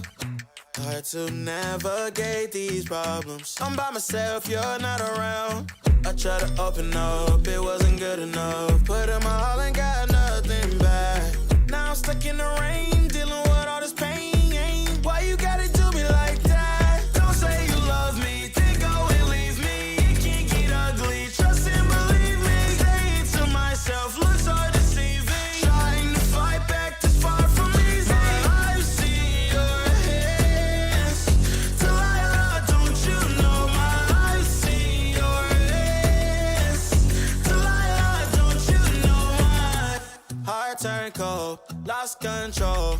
Looking at this beautiful distraction. Fell in love with a fatal attraction. I really let my guard down, now relaxing. Why did I open up? She taking way too much. Put in my all and got nothing back. I'm feeling so ashamed, I fell into your game. Why you gotta do me like that? Don't say you love me, then go and leave me. It can't get ugly, trust and believe me. Saying to myself, looks so deceiving. Trying to fight back this far from easy. I've seen your hands. Delilah, don't you know my I've seen your hands. Delilah, don't you know my gave you all of me, had me so deceived. You chose to leave my life, so I'm on my own in the cycle. I can't believe. Don't say you love me, then go and leave me. It can't get ugly, trust and believe me. Saying to myself, looks so deceiving. Trying to fight back just far from easy. I've seen your hands. Delilah, don't you know my I've seen your hands. Delilah, don't you know my don't you know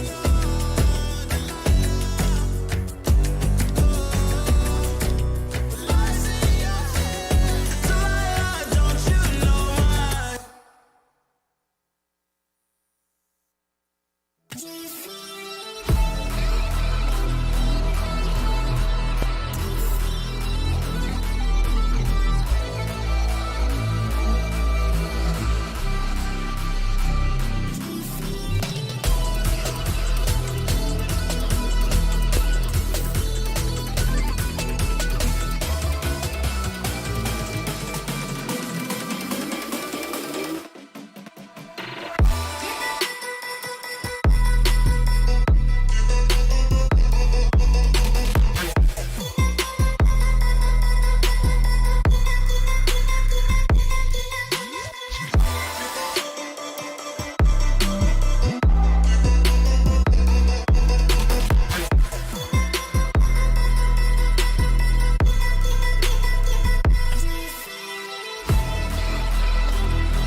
Welcome back to VCTPH, where surprise, surprise, RRQ is definitely up to the challenge for that mad dash to the playoffs. They take the series 2-0 versus Alpha Esports Pro. Let's jump into the series highlights right away because there's a lot to discuss here. And Fluffy, we have to talk about Haven because we were building this up. and you presented a sort of like a case, like a scenario wherein RRQ does win Haven, and that happened to be the scenario that did come true. Yeah, I mentioned a bit earlier, I think, that although Haven is the map pick of AAP, and it is something that we've seen them in the past be very strong at, that a potential weakness from this is going into a league where all your videos and your VODs can be easily reviewed. There's a lot of strategies that teams can pick up on, and that is something that I think RRQ has really improved upon coming into this series. They showed such a dominating first half, especially on Haven. They won most, if not all, of the rounds. I think it went like 10-2 before moving on to the second half, and unfortunately for the side of AEP, they weren't able to recover off of that. Yeah, and on the second map as well, they just seem to be the masters of split here, as Black and Blue and Dex were talking about it. They just seem so strong, as again, another dominant first half into a little bit more even of a second half, but even so, they only needed so many rounds to actually get the win, and they did play so much together. Look at how they're always basically 1, 2, 3 people peeking just one person from Alpha Esports. And man, it looks like a completely different RRQ than what we've been seeing for the past few days, but that does mean that they're tied now in terms of standing with quite a few teams.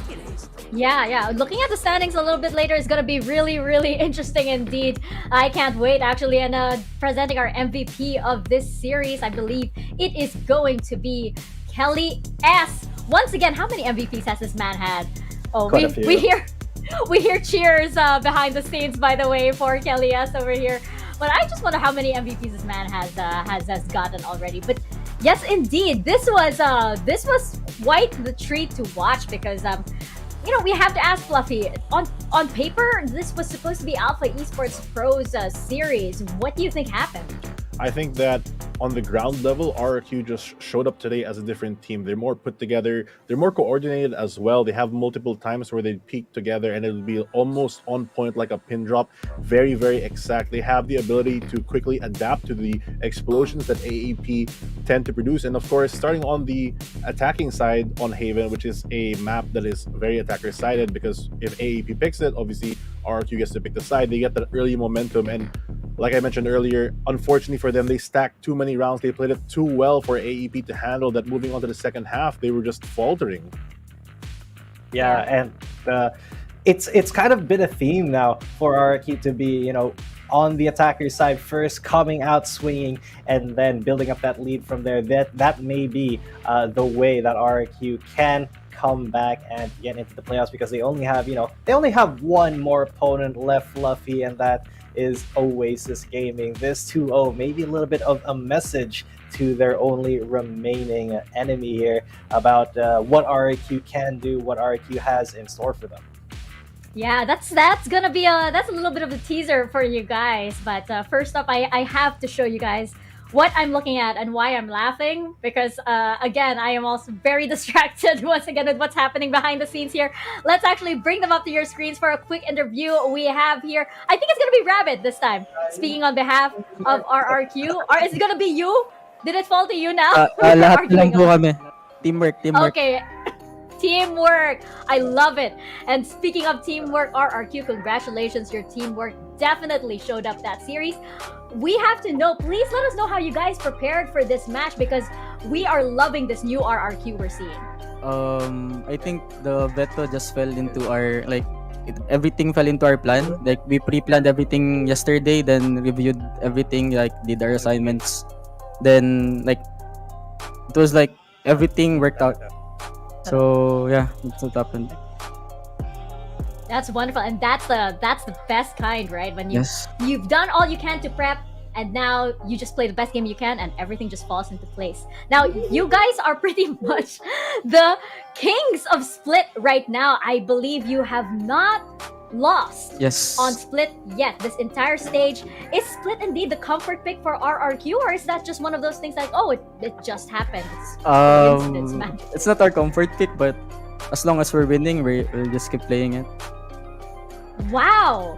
So that's not even RRQ on their comfort level. That's pretty amazing. Now tomorrow, you guys are up against Oasis Gaming. How are you guys feeling about that?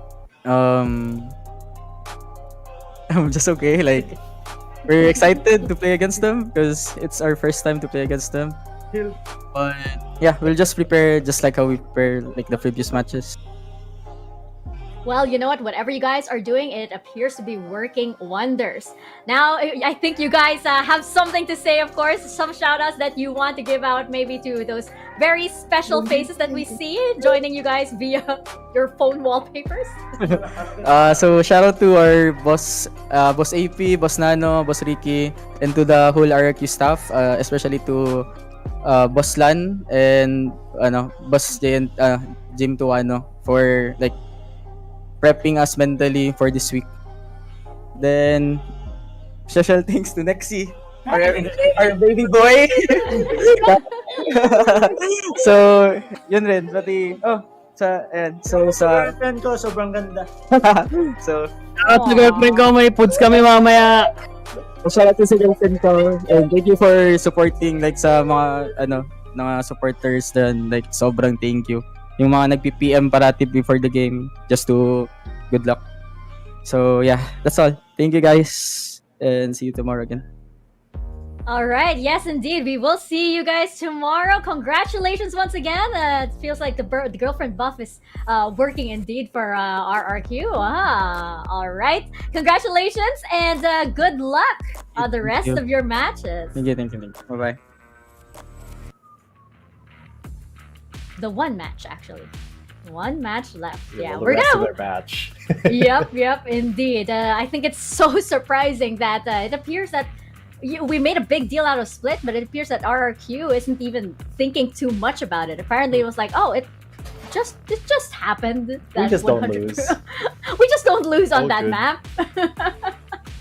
I mean, I wish I had that kind of buffer, that kind of confidence, and I can't wait to see what kind of RRQ we will be facing tomorrow. We did give a little bit of that teaser of that one remaining opponent left, but speaking of that one remaining opponent, Oasis Gaming, before they face RRQ, they will be up against Southfield Esports first in our final series of the day, right after this very quick break.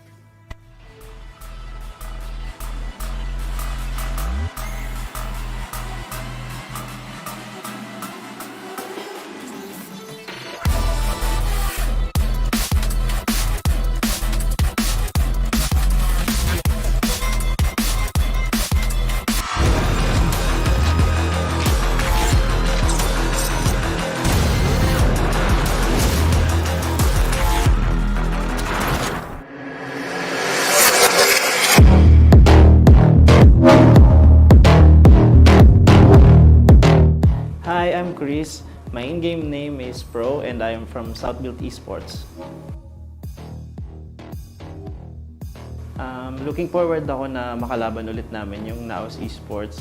Because last time na nagkalaban kami is sa finals yun ng VCT Stage 1. And hopefully kami ulit yung magkatapat sa finals. Siguro yung the way kami mag-banding namin outside the game. So doon kami nagiging solid hanggang sa inside namin sa paglalaro.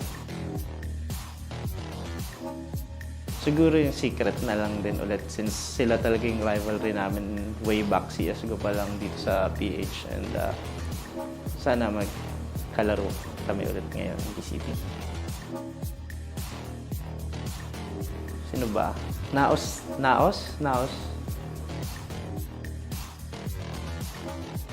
Ayun, batiin ko lang yung lahat ng fans namin and sumusuporta. Siyempre gusto ko lang magpasalamat sa lahat, especially sa boss namin kay Boss Prince and sa mga manager, sa mga analyst and coach namin like Nico, Black and Blue, Sir Lee, and to all my teammates. Thank you sa lahat ng patuloy na pagsusuporta sa amin. Again, this is Pro from Southfield Esports. Catch us on VCT Stage 2 on PPGL. See you guys.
You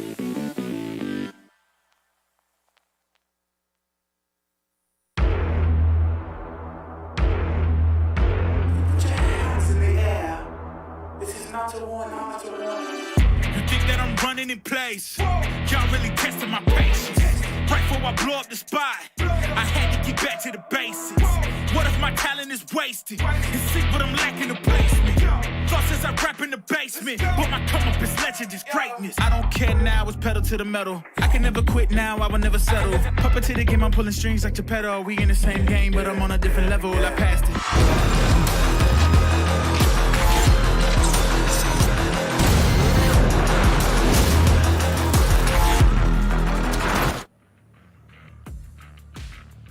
We are down to the final match of the day. It is going to be Oasis Gaming and South Built Esports. Now, much like the previous series, we have one team on the upper hand and one team that so needs this win. Except the interesting thing about this is that both of these teams, Fluffy, are coming from the highest of highs from yesterday's matches.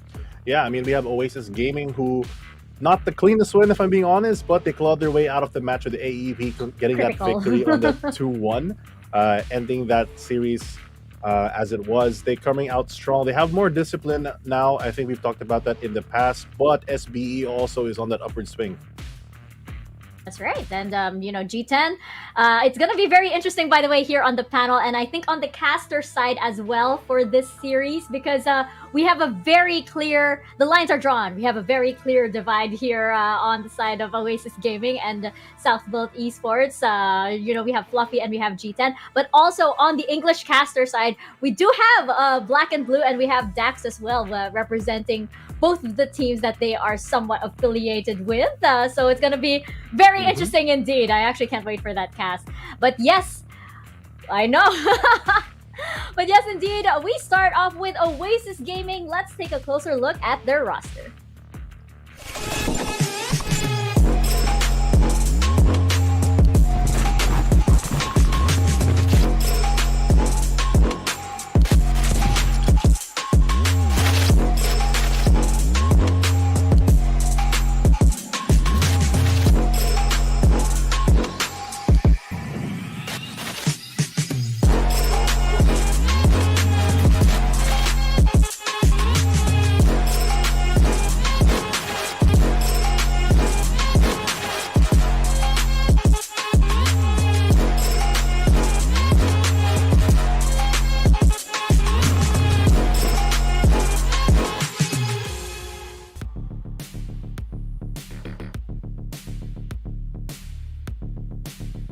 Can Oasis keep the momentum going? That is the big question coming into the series.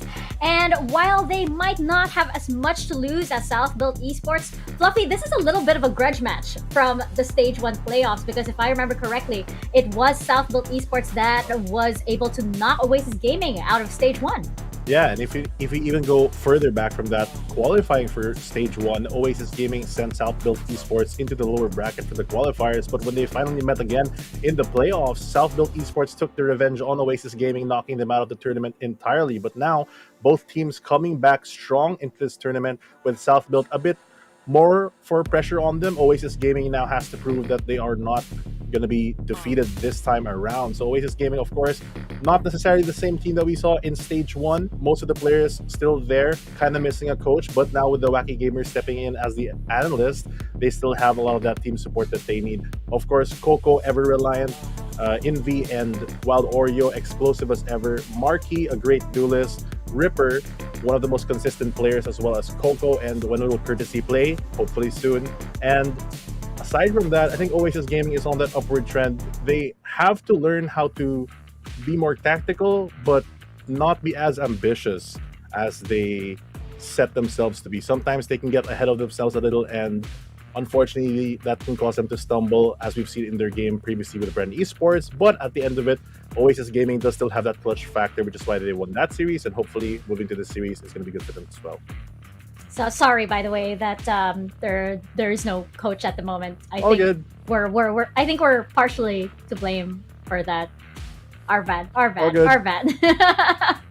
But they will be up against South Built Esports, and we're going to see if South Built Esports can keep today's 2-0 streak going and repeat that 2-0 against Oasis Gaming as well. Here is a closer look at South Built Esports.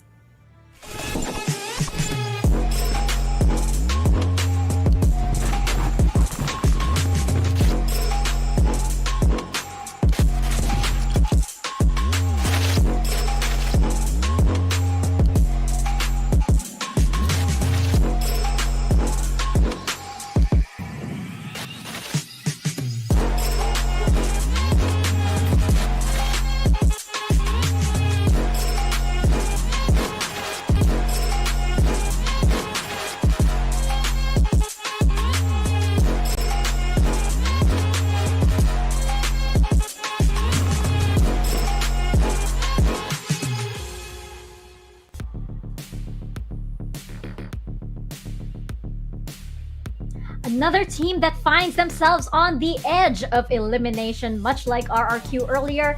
SBE are backed into a corner. G10, we've often posed the question, when will SBE's playoffs ready side come through? It has to be today, and we did see it yesterday. It has to be today as well, and it has to be the same tomorrow for all of their upcoming matches. Are they up to the challenge?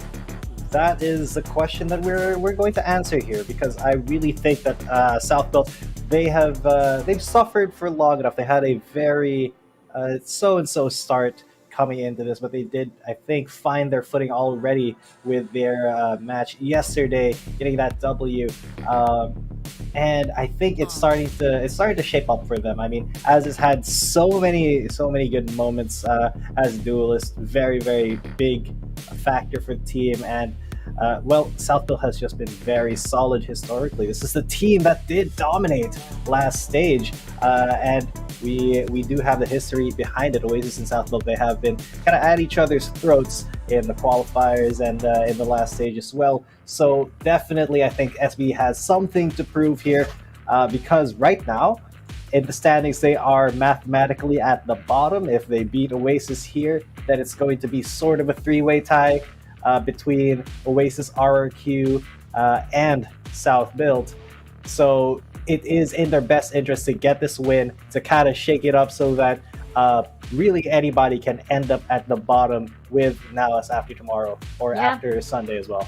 Exactly. It's going to be really interesting to see how this match goes. RRQ managed to, I guess, climb a little bit. Southbuilt has that chance as well, and it relies on this series. Let's actually jump into our head-to-head for today. It is going to be Coco versus Pro. Fluffy, you mentioned that these guys are sort of like the big brains behind the team. They are the ones powering all of the team's moves.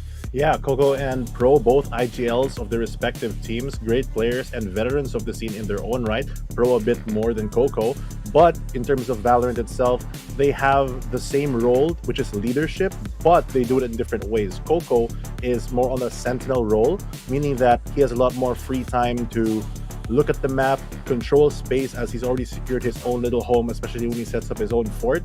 But Pro, who normally we see on that initiator as well as sentinel, when he's on that initiator role, even though you're the IGL, I feel like, no pun intended, you are a bit more proactive when you're playing that sort of role, telling your team to do this or do that, be more of a commander than just a delegating leader that Coco has. It's great as well that Pro, when he is the IGL, usually he is the Sova for South Build, so he has the information, and then he doesn't have to, process that information coming from somebody else. He can just have, say, a little bit of a recon dart, a little bit of a shock dart. He gets that info. He says, "Oh, okay, someone's there." Formulate a plan immediately, and then execute. Tell his team, "Oh, go here," or try to flank here. Just because there is no delay between his own information and his planning. While Coco, he may have to take in quite a few more factors before he's really able to say, or at least with the discipline that Oasis should have, before he's able to really let them tell them what the plan is for this round. Yeah, really interesting. You have an initiator IGL, and then you have a sentinel IGL. So somebody who's like on the back lines, and then somebody who's in the front line. So it's going to be two very different approaches. Let's jump into our map vetoes now. This is, I think, the very last time that these two teams met up. That elimination match that we had in stage 1. It was Ascent, Icebox, and Haven. Fluffy, do you think it's going to be the same this time around? Well, I think both teams have improved a lot. We saw that after their loss, Oasis Gaming on Icebox, which is the one that really nailed the coffin for them for the first stage of VCT. They have improved a lot, picking Icebox a lot in their previous game, so I wouldn't be surprised if they are leaning towards it more. SBE, of course, still has their solid game plan for that map. I think Haven is one of the potential decider maps. I don't know if SBE thinks of that map that highly, as Oasis has done a pretty good job on that map. Bind, no surprise, it's been the ban of Oasis for the majority of this tournament. I don't think they've ever not first phase banned this map. They probably don't like how the map fits around their composition, but SBE with another ban, they choose to ban out that Breeze, another map which Oasis Gaming in stage 1 had a big problem in dealing. They had a lot of trouble playing in that, and even before stage 1 against other teams like Zeals and other tournaments, they really struggled in the map. But moving on to stage 2 has been one of their more dominating maps for the majority of this tournament. So for me, with all the remaining maps, I wouldn't be surprised to see either Ascent or Haven being picked by Oasis. I'd be a little surprised if they picked that Icebox. And as I say so, Haven is the first pick, a very strong pick for Oasis Gaming, but a map that they really have to be careful in, knowing that they have a plan that they're going to give the attacker side to the opposing team of SBE. On the other hand, I think SVE has a very strong possibility of bringing back that Icebox, inflicting a little bit of PTSD to Oasis, saying, hey, remember this map? Remember how well we did on this map versus you? That could very well be the case here. If not, I do think it may... I don't think it'll be a ban, don't you, Fluffy? Because it is going to be a strong map still. Split, though. Split, now, this is an SBE map as well. They're incredibly confident on Split. The 2 times that they've actually won matches, they have actually won the 3rd map on Split versus Alpha Esports Pro, and when they did get the 2-0 versus Naus, the Split was the first map, but Naus was the one that picked it. But they are very, very comfortable on this map, though RQ may be the kings of Split at the moment. SBE definitely want a challenge for the throne. Yeah, and as Fluffy called it, Icebox is indeed banned by Oasis, followed by Ascent on the side of SBE.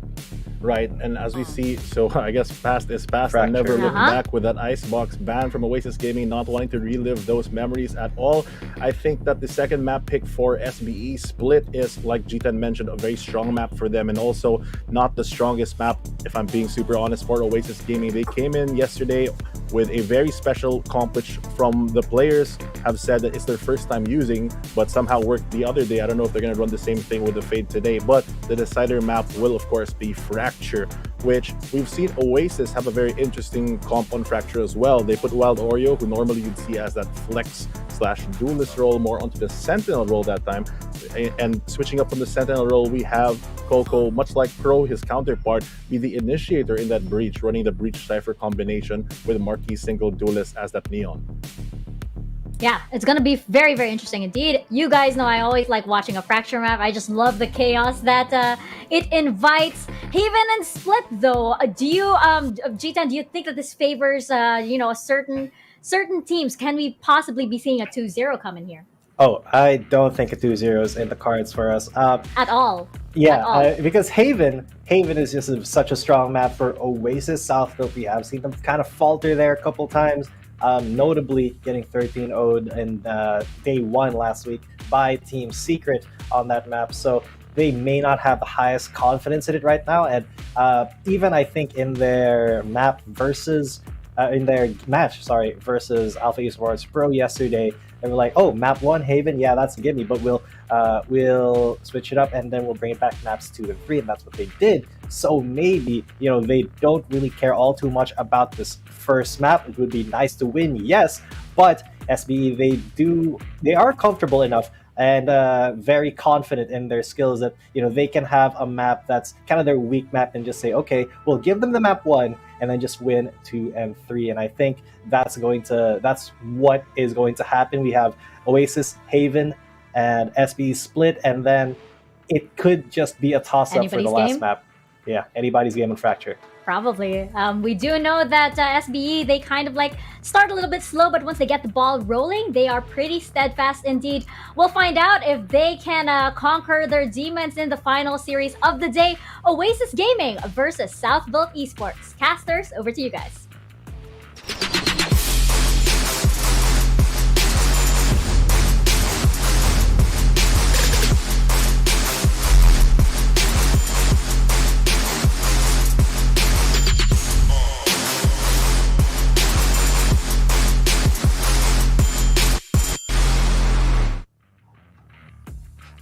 The only way to heal with heartbreak is to find a new place to learn and grow. And for Oasis Gaming, it's time for them to face their demons, the ones who slayed their APAC Streams last stage, and look to do the same thing against Southbuilt Esports. Welcome, ladies and gentlemen, to Oasis Gaming versus Southbuilt Esports. My name is Dax here at Black and Blue, and this is a matchup to absolutely watch out for. Oasis Gaming at the top cut right now of the scoreboard, looking down at Southbuilt a little bit on the lower side and looking to make sure that they stay there as much as possible. In the meantime, though, Southbuilt Esports, they've beaten Oasis Gaming before for that APAC slot last stage. Can they beat them again and keep their APAC hopes this time still running? And in what spectacular fashion we did see the last time around, like 7 overtimes on Icebox. Remember that? I can't blame. That's why it's banned. I can't blame them for taking it off of the VAP veto here, but this is a tale that we've seen told time and time on over. These teams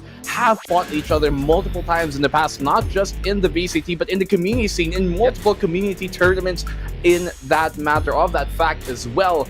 It's been a complete back and forth, so as you said, Dax, this is going to be a match to look out for. This is going to be an absolute banger going all 3 maps. I don't expect anything less from these 2 amazing teams. We're starting off on Haven, which has been, so far, a much better Oasis map than we have seen from Southbuilt. They're pulling out almost what you kind of expect here, and look at this! Envy pulling out the Fade on Haven for the first time.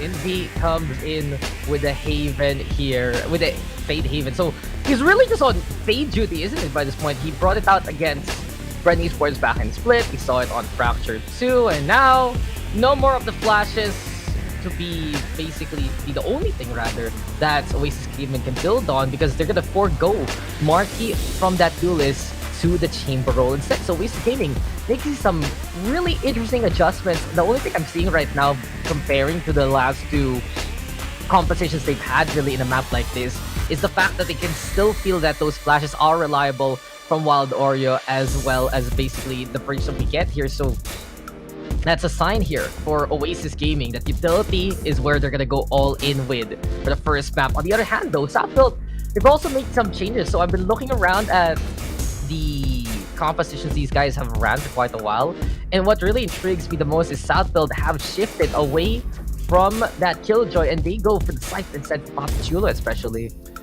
Do try and, I guess, give them that small look, but it really is Oasis who have a lot more to shake up with here. For them to go triple duelist, rather triple initiator without the duelist, really does give a new look that I don't think any team is going to be ready for in this moment. So Southbuilt, pressure is on them to be able to make the adjustments on the fly. Not too sure if they were prepared for this, but that Cypher could give them as well a small bit of edge, a small bit of surprise that we know they can really utilize with, though. Initiating power at an all-time high here for the side, though, of Oasis, as we talked about. That Astra still coming into play. You realizing that, Haven is a map where you do get so much value out of the universal kind of effect that an Astra could have. That Cosmic Divide is absolutely crucial as well. No Killjoy here this time around for the side of Oasis, which honestly is one of the teams that we do see employ Killjoy quite a bit. Even on maps like Icebox, they still opt to go for that Killjoy. And so here in Haven, for them to change things up on a chamber like this, it isn't necessarily the first time we've seen them play chamber, because we have seen them try and employ that chamber in Breeze, but only on Breeze. So this is very, very different. Well, they've ranked once on Split, but just at one time. And it's very, very curious to me how exactly this will go, because the last time they ran Chamber once again versus Team Secret on Split, it wasn't too favorable to them. But Haven has a map 50-50 for the most part in the past few months, but they have had better showings than Southbuilt have put out here, at least in this stage for the most part.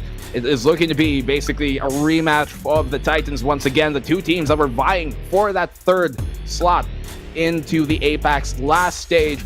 And that was, if anything's to go by, Dax, between their last match when they did go into that 3-map series on stage 1 for that elimination lower bracket match, this is going to be a match for the history book. Look, this is a continuation because this was the map that was left behind. This is the map that they didn't get to play after the 2-0 by Southfield Esports, right? Because Icebox went the distance, and this map number 3, that Haven map, never got to see the light of day. But now a new day, a new dawn, new stage, and new compositions for both sides. I honestly expected it though. Oasis Gaming have really shown that coming into this week, they're shifting again to a different kind of priority system right now from what we see in terms of their compositions. The executes have been strong, yes, but for Oasis Gaming, they want to round up the whole facet of their play by forgoing the duelist completely and looking to really eke out as much as they can from those fade picks. And we know Envy, he's just so incredible whether he throws out the utilities and then he says, my job's done, time for me to frag. He's one of those kind of players that just decides to turn up to 11, especially in clutch scenarios. And he has been quite a factor to deal with for many, many teams. With Southfield Esports, let's not forget the experience. Let's not forget how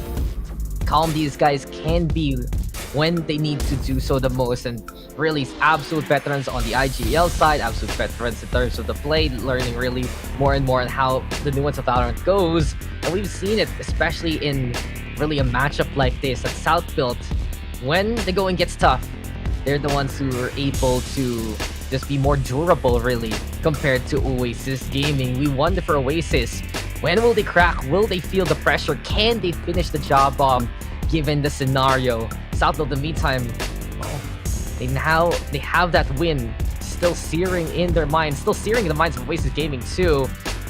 And they know that Oasis is coming at them with full force. It's up to them to really hold the tide back as much as possible here. Both of these teams, Dax, have had those map 3 woes time and time on over in very different situations, scenarios, but they both kind of faced the very unfortunate kind of scenario that does really, I guess, ultimately materialize in front of them. And I mean, like, let's be real. Oasis Gaming, in all honesty, if you put them in a scoreline where it's 10-10, they kind of take those latter rounds, like 22-20, round 23, and kind of do something that they shouldn't really be doing by that point because it's a little too risky. That's where it falls apart. In the meantime, yes, ambitious is the problem. Ambitious is sometimes being a problem there for Oasis. But in the meantime, in week number 1, we were talking about something heartbreaking for Southfield Esports. You get to the third map, you kind of just lose the series, basically. Yeah. For Southfield, it has been quite a tough road to... And it gets even tougher that this is really one of their gauntlet games right now, that they have to deal with Oasis Gaming just to have a chance to make it to the playoffs. And I've been looking at the standings here real quick, black and blue, and I've noticed something. Team Secret, they're pretty much sure to make it to the playoffs. But if Southfield Esports actually wins this, not only do we have a 4-way tie between Oasis, RRQ, Alpha, and Southfield, but they technically eliminate now as Esports from the contention to that playoff. So Southfield, it's time right now to look to get a bit of a buffer here, prevent themselves from collapsing before it even gets started into the playoffs. And as we're getting started into the game, Oasis on the attack. Marky's the one on that chamber. Coco's the one on the freeze. So that's the thing I was looking for in the Oasis roster. Coco the way to take down out to one. Ja with the trade. Wild Oreo though decided to find some more aggression. And Oasis Gaming, a quick contest from Southfield is beaten back by them. great early push here coming in from the Oasis' side, and they shut down Southfield's counter push as well. Seemingly though, they're kind of spread out, looking like they want to go towards that A side. The aggro has been pulled towards the B side though. Look at Ja on the flank, could actually catch Wild Oreo out here if Wild Oreo isn't careful, and that could be the case. The timing, oh no, Ja sees him. There is that trip. Actually no, Marky dies, so it's not gonna be alive anymore. That trap will not remain on true. Spamming through does do some damage, but the 4v3 is gonna have to come in crucial here from Ja. He gets the kill, but now he's been found out. 3v3 retake now coming in from Southfield. Southfield Esports Trying to get the test from the sewers as much as possible. Envy though inside the smoke.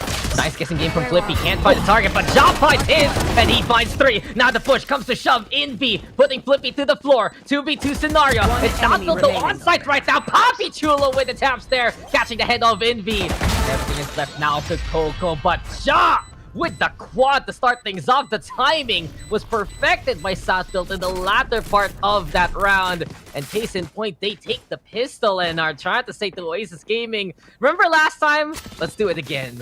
You know, not a bad idea, actually, from Oasis to take CT there. Knowing that they planted in that God spot under Heaven means that they could potentially contest that plant, that defuse rather, from the outside the CT, or as well from Heaven if they do get the drop on them. So it really was, I think, a good idea here. Just didn't work out in the end. Gunfights don't work in Oasis' side, but that's not a bad round from Oasis by any means. Jod is coming on in big, and by all means, they had to jump on him there towards Sewer as he still just won the gunfight, though. That's a big-time player making a big-time play here once again, but Oasis trying to go for the play here towards that A side. Sewer is taken by and seized by force, but they are going to be kept at bay by the fault line here, countering by South Built. So he's stuck with the flank, and the thing is, Southfield have been sticking with the Astra for quite a while. So in terms of just the nuance again, just how Ja can know when to time his push and know when it's time to meditate to help out the team. That's really one balance Southfield has had compared to Oasis Gaming, who have forgotten the Astra for quite a while. They went back to the Omen in their previous Haven outings. Now they put Ripper back on Star Constellation watching duty.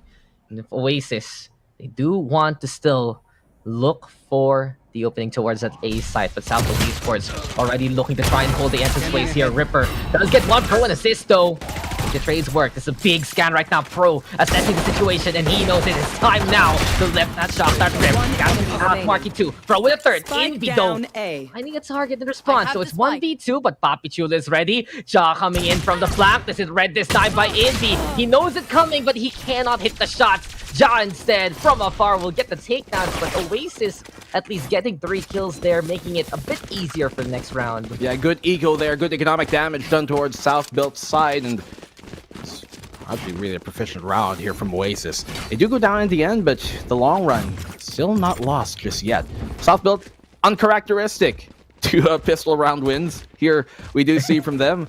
Seems like a lot of them only against Oasis. Yeah, it seems like most of the veteran teams have this kind of thing on pistol rounds, like a Secret, South Built in terms of competitive tenure, just struggling on those types of rounds, but doesn't happen for now. Cam out found here by Oasis, and that gives South Built some information that presence towards long is in effect, as this far on deep. Fault line on out, could be caught off guard if he's not careful, but he still gets a dink. Marky though shutting him down. Some aggression there from Southfield Esports. Will they continue on or back on the way? A bit more passive, perhaps? Papi Chulo, the one trying to show a bit of aggression towards Garage, but the guiding light will scare him off. So you want the kind of useless fun stat right now here, Black and Blue. Last time these guys played in Stage 1, 3 out of 4 pistol rounds that we had there were won by Southfield, actually. Really? It's only against Oasis Gaming, that's the thing. Papi Chulo, though, trying to make the peak work. Nightfall getting used by Envy yet again. 3rd round already, having the ultimate. Oasis trying to capitalize with his space created. Marky Wild Oreo find the frags anyway into the funnel. And it's Oasis now towards that C-side. 4v2. Maybe a gun to pick up. No, not really here for the side of Southfield. So Oasis, clear cut now, moving to take this round. Swing here, Papi Chulo should be able to win this, but the frenzy, Los Criminales stealing that kill up close and personal. Fault line to keep him at bay. They do have a recon. Try and find out where exactly this is going to be coming from. Pushed back by the Aftershock. If they can get like a kill or 2 here, this is a worthwhile round on the bonus. You have to expect the A-Long presence to be come out here. Flash, well, not really connecting Papi Chulo, dodging that one. He gets the kill. He knows Coco has to be here in the corner, right? Coco found out the support. Will it come on in? Bro will get the kill, but is there even enough time to get the defuse? No, there isn't. No. Round secured by Oasis, but what a bonus from South Built. They just get all the frags anyway, and Oasis will have to scrounge to whatever they can around the rooms to put it in their wallet. Because even if they win the round, they lost the dual battles there. Papi Chulo again and again. There's always a force to be reckoned with here on the side of Southfield Esports. In case in point, you can see it here in the replays, basically. Oasis, this was so clear cut for them. They had that C side. They were ready to just basically win it all from then, but at the same time, Envy getting destroyed there by Papi Chulo. While Oasis are a bit gung-ho and trying to reinforce the rest of the roster, it's a little perilous if you know that Southfield are barreling at you with 2 guns pointed your way. So a little too much of a risk there for Oasis to try and get those frags. Southfield Esports this time though, they're ready with the arsenal, they're ready with the rifles, they just have to deal with the tour de force on the side of Oasis. Yeah, the tour de force could really change things up here. Oasis, they got a bunch of Spectres, but we know that they are really good at utilizing this. We saw that at the final round versus Bren, where they fully utilize the mobility and the close range that the Spectre can really take advantageous angles with. As this gets caught here, pushing a bit too, well, I guess, incisive here, because he doesn't do it with any much support, and great catch by Oasis to even the playing field. Yeah, just should have respected the tour de force. The Chamber announced it, man, that I'm bringing out the big guns. It's time for me to snipe, and the snipes are true instead. From Pro, Hunter's Fury gets the mark onto Wild Oreo. Coco now looking around, perhaps to the lobby. Flippy right in the corner, and Coco, he was just harassed a while ago towards C-Long. Can he find a target here? But the Prowler with the exposition, he's right here. He's gonna be dead. And the alarm bells will ring for Oasis Gaming. To get another frag, but another quarter, perhaps another site might be used. Jado able to trace Ripper's back. Coco though there with the trade. 3v2 for now. Oasis Gaming going for C site yet again, but Papi Chula and Pro, here we go again. SBE. Can they make this work? It's going to be very difficult for them to try and force his post plant off, though, because of that tour de force. They have to kill him here right now. But Coco and Envy just clearing them down on that retake, not even letting him get to that post plant situation. 2-2. Oasis tie things up in such spectacular fashion. That's where we see the overambition from Southfield really bite him in the end. They have some advantage, but Flippy still playing that forward position. Gets him caught off guard with the Prowler, with so much initiators on the side here of Oasis.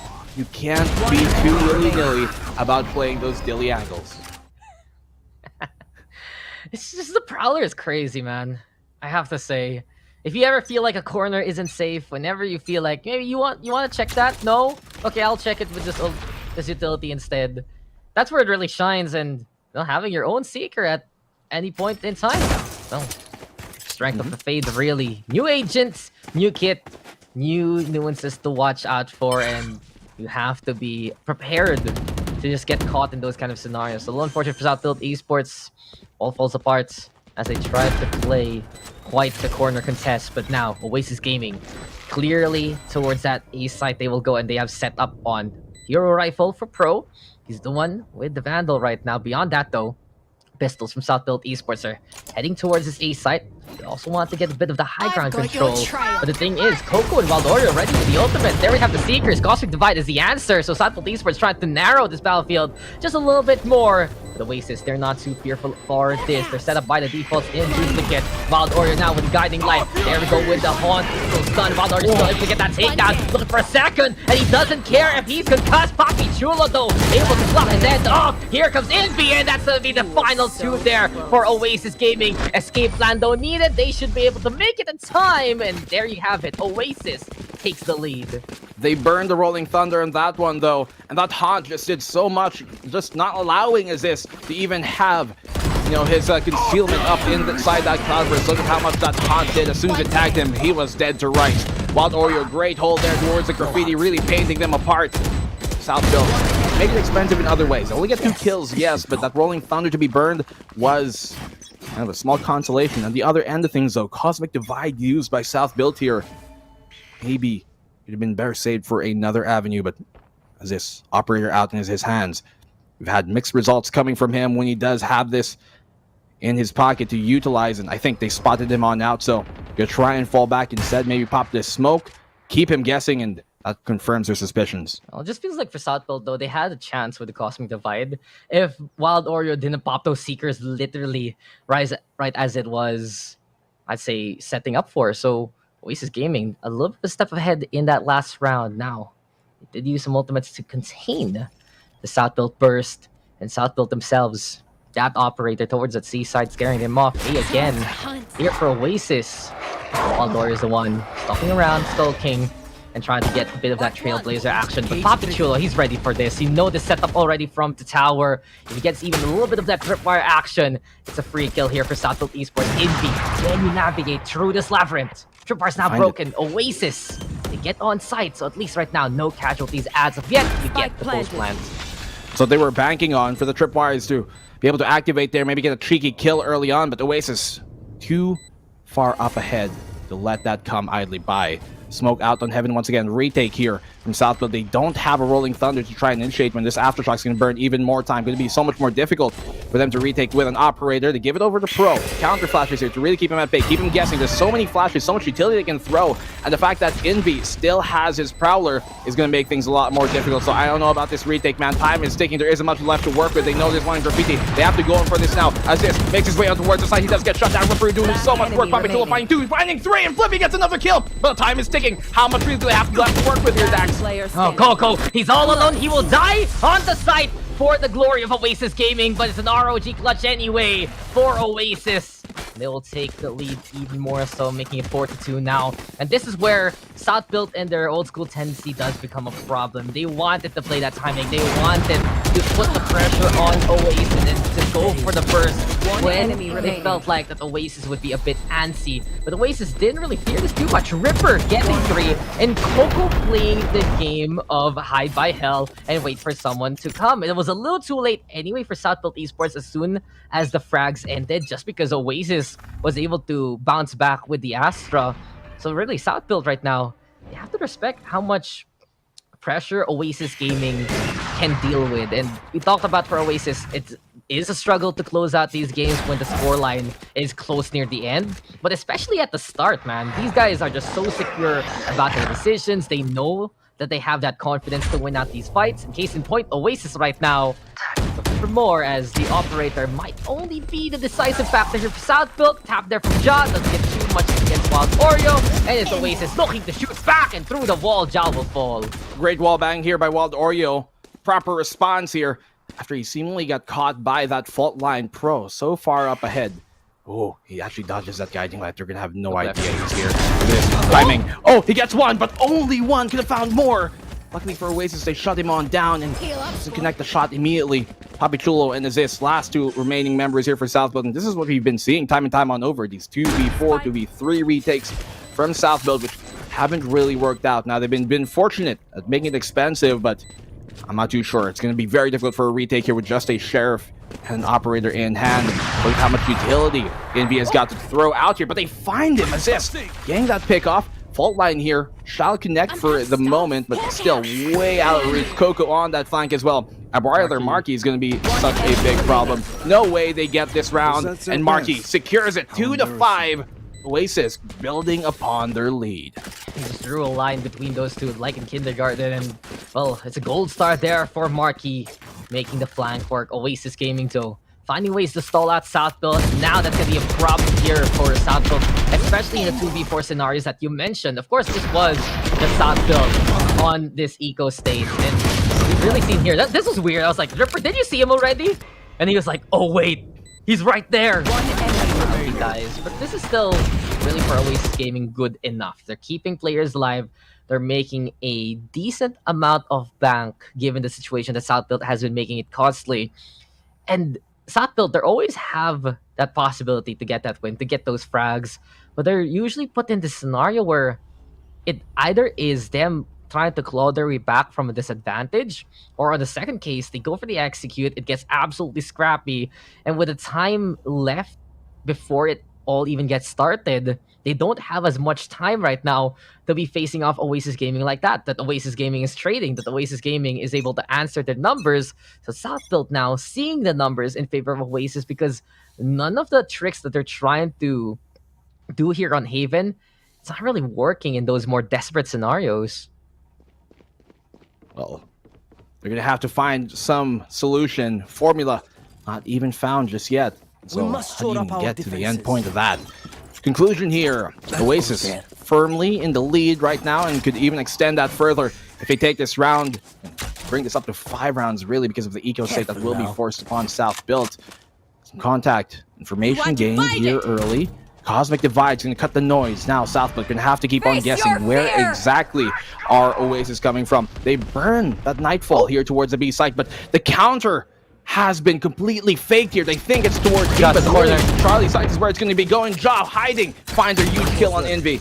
Now it all works out actually for Southbuilt in the end because Ja able to avoid the Prowler, get to the corner, PPGL and Pro with a frag, and Oasis Gaming, they took their time to get to the C site to try and make the bait work. Ripper though fighting back 2v3 scenario. Here we go again.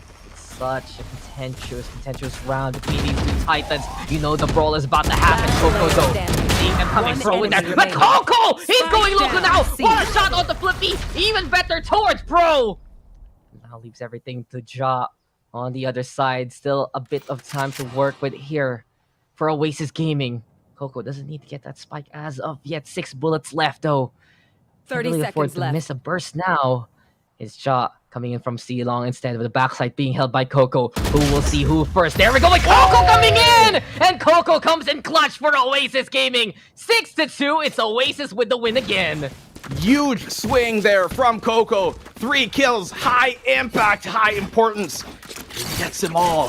What a round for Oasis to come back into. Initially, their fake wasn't really bought here. Rather, it was completely sold, but still, they lose in the bout of that in-demand advantage. They go for the swing. And look at this shot from Coco coming in big. Even when he's in that backline position, he just is so consistent at cleaning up house and plugging all the holes that the Oasis are left open with. So Coco and Waldorio have been amazing this stage, not just because of their performance, but really how they flex more for the team. And of course, free kill on the Envy. That's a lot easier right now for Southbuilt Esports to deal with. And Oasis Gaming headed towards that C side. Star gonna be in the way. Do we get the stall? No. Actually, it seems like for Southbuilt, they'll let it by for now. They'll use that later on in the retake. No way though to scrounge that gun. Rolling Thunder is the play. Oasis Gaming putting the pressure on, and they're bringing the spike with them. They want to find the frag. Waldorio one. Jono is straight out and Marky Ripper on the board, and it's Ripperoo with a 3K there. 7-2. Oasis Gaming forgo the objective. No post plant needed. We fight and we win. Who needs to get the plant down? We can just kill them all right here, right now. Using the Rolling Thunder to secure that round. No hijinks to be had.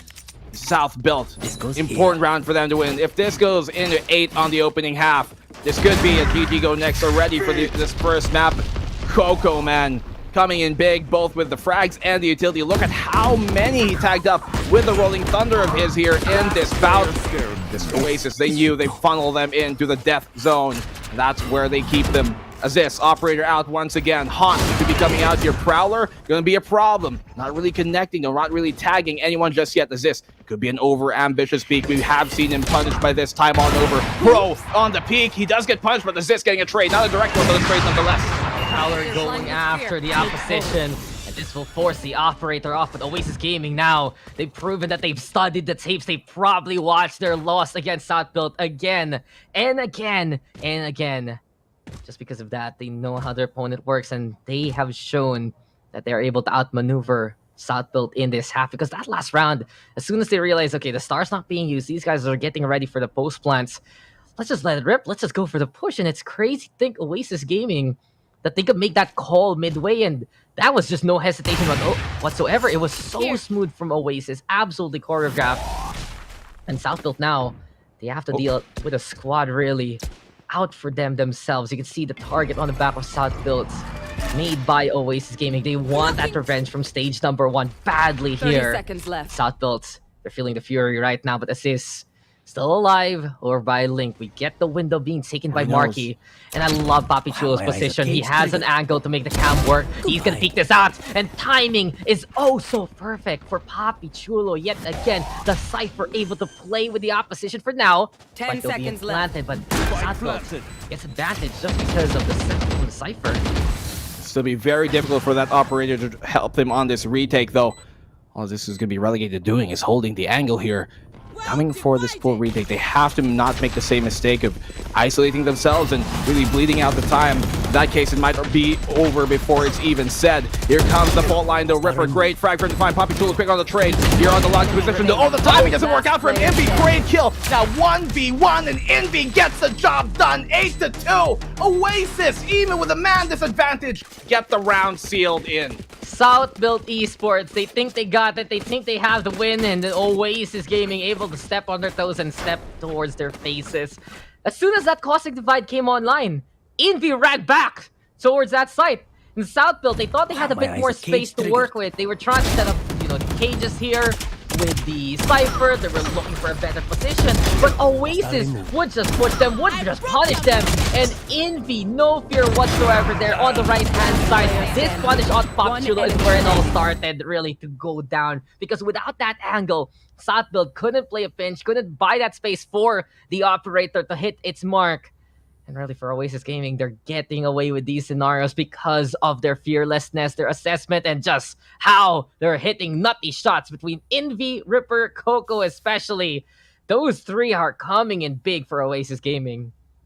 That Cosmic Divide almost worked against South Built there in the retake. Not really having the information of, Oasis on the back of the site, on the front of the site even, actually.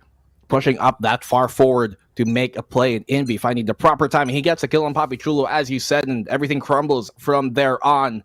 Sole player on that flank, and Oasis, man, this is really one of their better maps. This is what we were expecting to happen here to get things going. South Built really struggling on these opening Haven maps. We saw the same a while ago versus Alpha Esports, rather yesterday, and still a curse they have yet to dissuade.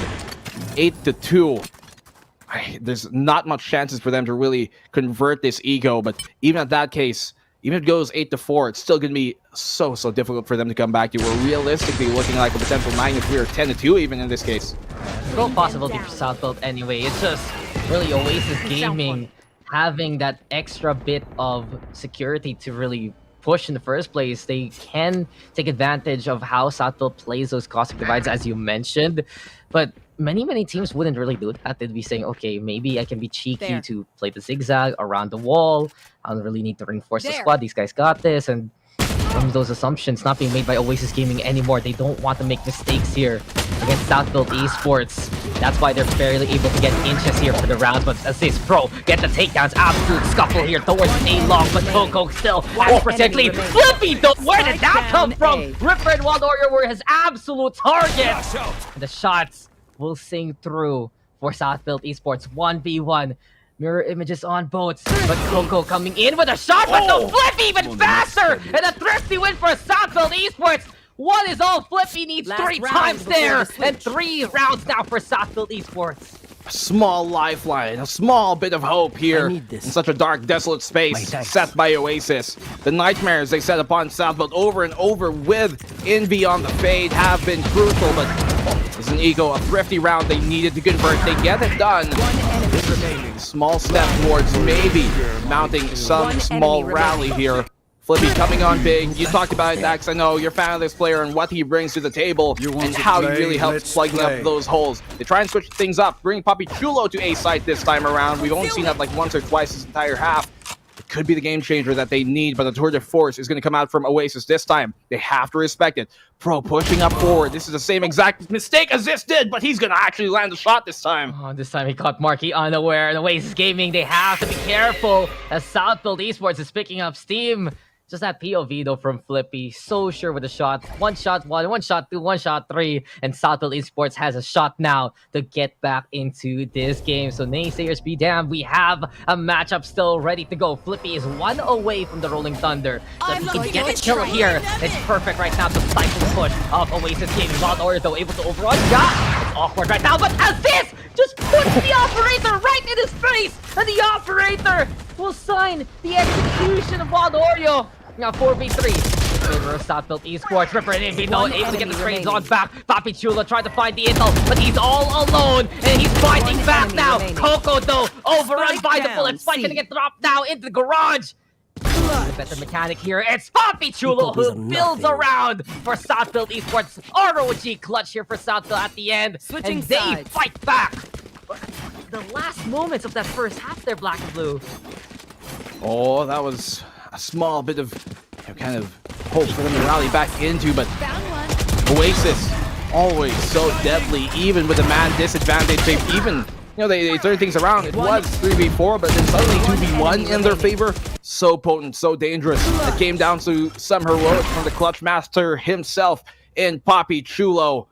Father Vidal, 14 frags on him. He's having himself a game. Flippy, he's only got 4, but the quality of those 3 frags that he did find helped them stay in the game here right now. Now, defensive side of Oasis, we have seen them be a lot more proficient on their attacking side, and their composition would suggest that with how much initiating power we have. But the thing is, on the caveat of that, South built, they have struggled typically on their attacking side on Haven as well. So both of these teams now in the more uncomfortable position that they're not necessarily used to, with Oasis being better on the attack and Southfield being better on the defense. It really will come down to who can show up in this half. It matters more for Southfield, though, being down 4 rounds here. They lose his pistol. Could potentially be a 10-4 immediately. And Southfield Esports, in all honesty, they found more success on, well, they found some more success really in a few attacks here and there in their history, but lately it's just been a struggle all throughout, and seeing themselves in a scenario like this yet again, where it's quite a hole to get out of, it can be a little bit doom and gloom here for Southfield Esports. But Papi Chulo are coming in big, as you mentioned. We have Pro right now finding ways to really figure out what they can get away with, and maybe here on the attacking side, that's when Aziz and Flippy can find even more frags, because at the very least, they stopped that Oasis momentum. That was how many rounds in a row for Oasis? 8, I believe. They got it between rounds 3 and 10, as you can see it there. And we can see for Oasis Gaming that once they slip up for the first time, there is a bit more of that propensity for them to slip up a second time, slip up a third time. And Southfield Esports, we talked about their ambition, was a little too much at the start of the game, but lately, they found more of these opportunities in well-suited manners, well-suited timings. There's still some hope for Southfield, especially if they win the pistol again. Be difficult for them.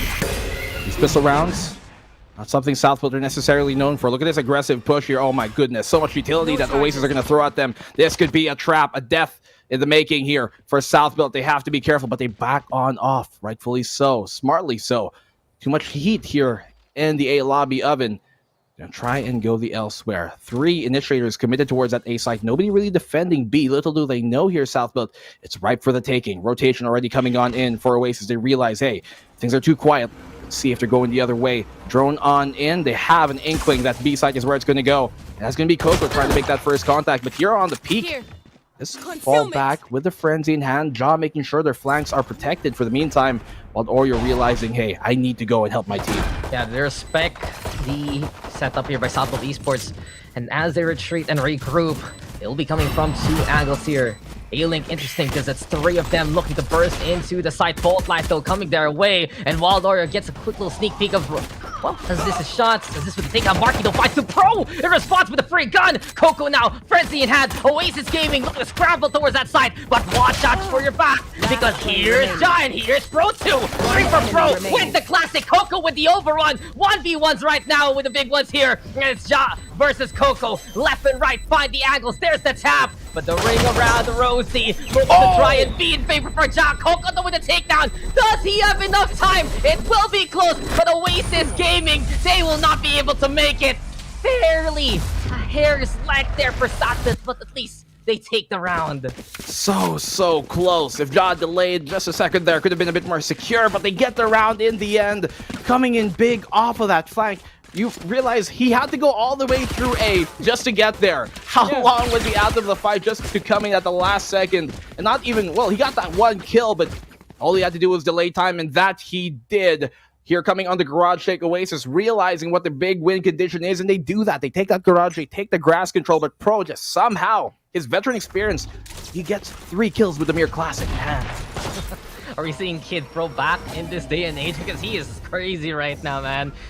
He was such an important factor of even letting Ja get there in the first place. And not only that, I think really he's the one to watch out for in that buy time scenario, since Coco had to rush at him, still had to stroll towards the grass area just to deal with what Pro has been doing just with the classic. Who knows but he can do even more so right now with the Spectre. But Poppy Chulo is the one who has to face off against the Oasis Bolt, and while the Oreo will sacrifice the life of his friends to make the Shorty surprise work versus Poppy there in the end. So 4v4 right now, Satellite Esports towards that C site. They will have a Spectre though to use here for Oasis Gaming, but SBE, they're looking prepared for this already. Pro towards long, and the Garage Burst is all Oasis has here. This could be very dangerous because they have a Headhunter, but Flippy, realizing that they have to keep the fight close. If they play for that long post plant, those Sheriffs and Headhunter can really surprise you, and so they keep the fight up here close, utilizing the mobility and the just complete firepower advantage those Spectres provide in a close range angle. And Southfield, they convert that second round of theirs to go for, did get traded a bit, but still, this is a round where Oasis have to put their foot down. They need to take this round. If they give up a bonus here, things could smell awry. And we know that, as you said, they step on one banana peel, it seemingly multiplies for them, so they can't let this one continue to go. Yeah, hit by a blue shell along the way, basically. Southfield Esports playing catch up. Man, I hate getting hit by that. I don't even know. Hate that. I hate that. It's like, why even bother trying to win? But Southfield Esports, they're giving it all they got. They're looking to bother Oasis and their momentum. They've broken that streak from quite a first half that we've seen here. Oasis Gaming with the guns already, but Southfield Esports straight towards B side they will go. Flash comes in. Southfield now know that Oasis Gaming is prepared for their link push, and Coco E5 assists there even still. Oasis Gaming plays for the first crack now. Fade of Infi walks in just to get that takedown. Ripper on the board too. Frodo yet again! Where is this guy getting the secret stuff after all these years? Because Pro still forced to be reckoned with anyway. Indy though on the other side. Surprise, surprise! Pro is waiting. 3 already with the Spectre. Looking for a 4. Can he find the ace here? Will he be the true professional? Poppy Chula though, the assassin from behind. And it's Southfield Esports who gets the bonus thanks to Pro. The oldest, the eldest player in the game, showing the young kids how it's done with a mere Spectre. Man, oh man, veteran experience, the Oaks of the FPS scene, the OG of it all, making things happen versus OG Oasis Gaming. A bit ambitious there for Aziz, but that's where you see the young guns coming in big for Oasis, but man, oh man, Pro, we cannot understate how well he is performing in this map. Top frag the entire server on a Sova, not known to be that fragging Sova, but well, he started the whole scene himself. He can buy well end it. Man, I guess this is sometimes you have to say age is but a number. Pro's proving it. Absolutely. When you see him, maybe he could have retired long ago, but no! Have the retired Ripper and Coco here instead. As this gonna get 2 marking on the board, sure, but Giant Poppy Chulo will find the fight back anyway. All left now to Invi with the Sheriff. Invi does get 1 over off the job. Southfield Esports have to be a little bit careful because this can be the hot hand of Invi yet again, but Poppy Chulo just does not lose those kind of fights. 8-8. SBE have tied it up, but just, man, off the back. Probably a back that's breaking right now as Pro has been so stellar. Poppy Chulo right beside him, hand in hand, and really, when Pro and Poppy are the ones still alive here for Southfield, they can just make wonders work this round though. And this time taking, I'd honestly say, motivation from what the rest of the squad are doing, and making a good opening here for Southfield Esports. Was Oasis on a lesser buy, but the point still stands. Southfield have rallied incredibly and have tied up the scoreline thanks to huge heroics from many of their members. That's the Lola Remedios, food supplement maintenance buff here coming in for a Southfield. Healthy options. Shop healthy there. option. I maybe we could even recommend a healthy option by one of our co-talents here as the host. Yeah, face of it all. The heart human heart nature. I wonder if Pro uses human heart nature. They would actually be the most prone team to use human heart nature. Oh man, shout out to Mika Fabs, by the way. Still, man, look, okay, says PE Team Secret, both amazing. Yeah. That's the thing, and I think this is where we kind of always have had this debate. Why do we not have enough coaches in the PH scene? It's really because they're still playing. They're still playing. They're still here. Pro is an in-game coach, an in-game leader, and now an in-game top frag, to say the least. The old generation, still part of this generation, I have to say, in tactical FPS in the PH. And we always make those old-timey jokes, but there's a reason they're still here. And Pro He himself is proving it right now. Alongside, honestly, say Poppy Chulo, big moments from them too. Southfield, so they have all the momentum in the world. Marky only with the tour de force right now in Province Classic. There we go though with the intel, and there we go with the shot as this gets one, but Ripper into the corner. People at the very least find the vitals of Southfield Esports there. Shadow looking all around on the logs. It's gonna be distracted by Indy. Coco with the frag. Coco with a second one. Pro is there, but here comes the Pro. The Seeker in the way. Pro still finds Valorant anyway, but Envy will not collapse there in the end. Oasis Gaming, albeit barely, they're breathing, but that was another almost Pro moment, man. Almost. He brings it to that 1v1, not going down without a fight, and completely hostile in whichever situation you put him in. Ripper though went huge, man. For him to find these 2 kills, completely shut down those big guns from the Southfield side. He takes down Oasis, he finds Poppy Chulo right on after. That's a corner going unchecked, but one that will keep Southfield in check. Oasis retained their lead, don't give it up just yet. They're looking to extend this once on more. Blades here coming out for Aziz. Recon made on early. That actually dissuades from Southfield to continue going that way. So do they double dip into this? They have a camera for that information. Taking things slowly. We know that this is what they want to do. They want to draw out that time. They want to keep the opposing side guessing by cutting down the noise. But this time around, they've been found out. And so how do they mitigate this? A little bit of the draw distance there, even with Dissipate, but neither side losing a member. Southfield though claiming a long already for themselves, still thinking about it if they're gonna commit the Trailblazer with a bite in the back line.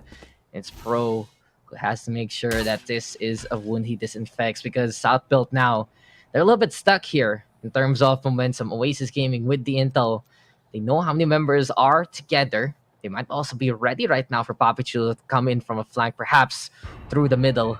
That's why Marky's stationed up top still. A game of patience right now, and will Oasis falter? So they try to go for rotate, they double back. Are they faking Southfield Esports out? That's exactly what I'm thinking 30 too. seconds left. But the waiting game right now. Marky, does it pay off? Southfield known to explode at the very end of that timer. They like to drain those resources as much as possible. Caustic Divide though, to start things off, Marky now gonna be relocating himself. Rolls against Poppy Chulo, but Poppy Chulo still with a stellar shot. Anyway, Southfield though, no time. Do they have enough time to make it to B side? They have to hoof it, they have to make it there. Does Coco have enough utilities? But Poppy Chulo, I'm taking the party boys time after time. They cancel! Just right blast there, and Envy finds the targets anyway. Southfield Esports, they gamble too much with a time back, and they will lose big time there. Oasis with the round. Why rotate towards the B site when they know they have the pick? They can force and press the issue on that A site, knowing there's only, what, max 3 players there, and anybody rotating else from elsewhere. Poppy Chulo has got their mark to keep him at bay and stop them from reinforcing the site, but they gamble with that time, and that's a risky run. They try and go for the default plant as well, right in front of the entrance, instead of going for the safe plant towards that C-Long, that C-Link, and they pay the price for it. Hefty mistake here by Southfield. Southfield Esports, they're playing with fire every single time they do that with a time bank, especially in Valorant. You have these angles, you have these utilities, and basically there's no fear from Envy to just peek it. They knew they just needed to kill one specific person, and they would have won the round in Oasis Gaming. Now, they have the guns, Southfield don't. Sheriffs in the hands of Southfield Esports. But what a heart-stopping round, really, that was Oasis Gaming. At least they get to scramble there towards the site, but Poppy Chulo, even in a game of patience, he still beats Marky there. Wild Oreo, testing, fighting. That's 1, 2, 3. That's everyone on the side of Southfield. Oreo gotta run away, call for reinforcements because SPE are knocking towards that A site. Damage being done here, but nobody really finding a pick. Wild Oreo has a great position though to shut all of this down here from the graffiti position. Going for the wide pick. Pro not lining the shots. He's being mixed up. Poppy Chulo finding that one, but they're getting all the kills in the Southfield way. Envy though, he's gonna come in big. Look at how low everybody is spraying on through. He gets the kills. Ripper finding the second as well, and Poppy Chulo and everybody going down. Oasis, dicey round, but they keep it locked and stored. Southfield always so deadly in those situations, but cannot confirm the round in the end. They've got a gun round here to work with, but if they lose this, that's map number 1 done. It gets so dicey with Southfield's executes right now. For Oasis Gaming, they knew they were coming. Wild Oreo fighting for his life, basically. Rest of the Oasis reinforcements. When Envy comes in, gets the intel, he just sets it up by himself, knocks it down by himself, and from that point on, it's Oasis Gaming now getting closer and closer to ending this game. Southfield Esports with a very much needed timeouts. So risky what they've been really doing here when it could have just been casual stroll towards the site, a better location to put the plant down, knowing that Papichulo already had the back of the site and also knowing that A-Link was where Oasis were. Really just goes to show that in those moments, it's not just the opponent who gets affected by the lessened time bank. Southfield Esports too, and they are the ones paying the price right now after they've lost the momentum they've built on so much for in the past few rounds. Big risks and even bigger consequences from those very drawn out rounds that they like to play. I still think the right decision there would have been to continue towards that A site and have Papichulo hold off the flank, the reinforcement on the rotation, given that they have the information of how many players are there because of that neural theft. But well, clock doesn't work from 11 to 8. Oasis, one round away from securing match point, and they can do it right here, right now. No operators, though, on either side. They don't have the tour de force either, as this information given on the way early does burn his dash for this, and so keeps Oreo guessing where exactly you went, but now they're reinforcing the B side. They know that Southfield like to make that contact towards A and rotate to go hit that B site once again, but they're opting to go for the C site here. No real noise made towards A, and so they have no reason, Oasis, to stick there. But just being cautious, going for that C site. Lone defender on this side is going to be Ripper. We've seen him go in big here. Dax, when it comes to anchoring these sites, and he has to go huge right now. Trying to see if he can get the claws out yet again. Nightfall, though, brought out by Envy. Ripper, though, with the first from the platform. Whoa. And this is just a stage that he can use to bring Oasis to an even better future. Pro, though, in behind, the path to creep up. Different angle. Coco, though, will make sure that his bones will be absolutely brittle and turn to dust now. It's 4v2 after everything's said and done. Southfield still with a chance 30 seconds to left. rotate towards that A site, but you mentioned it, Ripper. He just does not disappoint in those scenarios. He stepped up as soon as Oasis was there, ready to cover his back, and even making things easier with Nightfall. Now, though, has the brawl from the tower. Huge go with the haunts. Does he get the intel, though? The Cyber Cage blocking that vision. And there we have the spike now being planted. Flippy, Papichulo, though, down below. Indy yet again. So stay up here. Papichulo will face off against the opposition. Marky to win the trade. And here comes Oasis Gaming now, as their road has led them towards that A rate take. 12 to 8, map point for Oasis. Huge round for Oasis to win, and seemingly after that mishap where they went towards the B side to get the plant, Southfield just continuing to slip, maybe tilt, maybe whatever it may be. Oasis using that momentum in their favor, and Southfield just continuously not able to get a round here on the board. Got some rifles to work with here, not the best utility, not the best armor as well to continue in this bout. They're gonna have to make work with what little they've got. C-Site looking to be the opening option here for Southfield to try and get themselves back into the round. They do have some ultimates to work with, something Oasis don't have just yet, but can they actually extend this further? No more charges left. Southfield Esports You are can divided. get back to their winning ways here. Still, these rounds can go in a blink of an eye. The Cosmic Divide, though, giving us a degree of separation at least. And Oasis Gaming now, they do want to put their bulk towards the south side of the map. So Envy to lead the charge. Prowler able to trip up the tripwire, and Ripper able to get the takedown on the job. Envy, though, still looking for the siege. Southfield Esports trying to hug the wall, but Marky will give the hug that towards to Papichulo. Flippy right now with a takedown off the Marky. Hunter's Fury is the call from Pro. Does he get the knockdown here, though? He gets one, but Coke and Wild Oreo aren't there yet again. Oasis Gaming now in a brawl between brawlers, in a brawl between breaches, and it's Coco who comes in cleanly one more time. Oasis Gaming, they find the mistakes that Southfield Esports and flick on themselves, and they capitalize on that. Oasis Gaming with a 30-8 victory.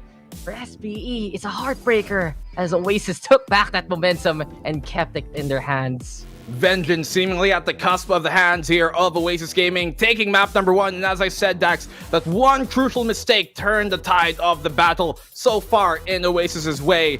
It really should have been a round that they could have converted, and the fact that they don't, sealed their fate here for map number 1. Great map here coming from Oasis. Great clutches and utility play, especially from players like Coco. And we saw Ripper come in big when it mattered the most. When he needed to anchor down the site, he got the job done. And let's not forget about Infi.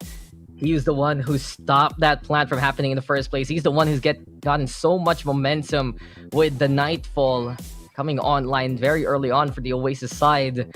Time and time again, Infi, ultimate flex player, finding a new home and a new agent to optimize here in the PH scene. That Fate doing wonders for Oasis Gaming right now. Some pretty interesting lineups too. I wonder who taught them those angles with the haunts and whatnot.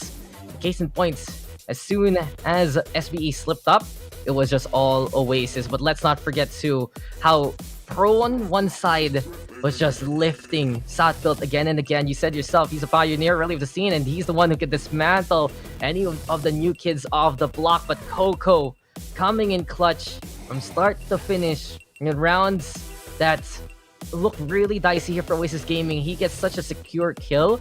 And what really impresses me about Coco is now that he's on this bridge, it's just another agent that he adds to his collection. Not just that Sentinel player anymore. He's brought out so many different things here for Oasis Gaming this stage too. And that extra bit of flexibility have allowed Oasis to basically play a lot of swap rounds, a lot of different compositions, and an even deeper playbook to work in coming into, well, even the future right now of Oasis. And this new look we got from Oasis completely shaking up South Built on that one. Still, dicey second half at the opener of it. They almost make the comeback happen. They tie the game up, but then can't get any single round on after. That it really was a turning point, Dax. We have to reiterate it. That one round where they rotate over the B side when Papichulo entered stuff, and Invi got a triple kill to deny that plan from even going on down. Big crucial mistake with even huger consequences here for Sapan South Built. And this is something you're going to have to shake off for map number 2. Otherwise, this could be 2-0 retribution, heavily in the favor of Oasis already, who are looking so primed, so proper. I'm only going to be, kind of anticipating what we're going to be expecting from their composition coming into Split. So Oasis Gaming, though, they're really squeezing out as much as they can from this fade, and it takes a team effort to adjust to a new agent like that completely. And I feel like for Oasis Gaming, now that they look to embrace this even more so, then they have the right members to fill in whatever gaps they need to allow Infi to flourish again and again in that fade. And case in point again, just talk about Coco, we talk about a lot. We talk about Ripper, going back to Astra, still stands here. I think for Southfield Esports though, they can't really afford to have these off moments wherein they're just getting out fragged, they're just getting out dueled, they're getting out clutch, when we know that their assessment, it should be the most calm in the VCTPH. These are the guys that can get away with those late timers. But right now, Oasis Gaming have seen that tendency from Southfield Esports and have looked to exploit it. They kept their calm with Southfield Esports barreling down at them, and that is one big reason why that they have taken this win. Huge win for Oasis to take here.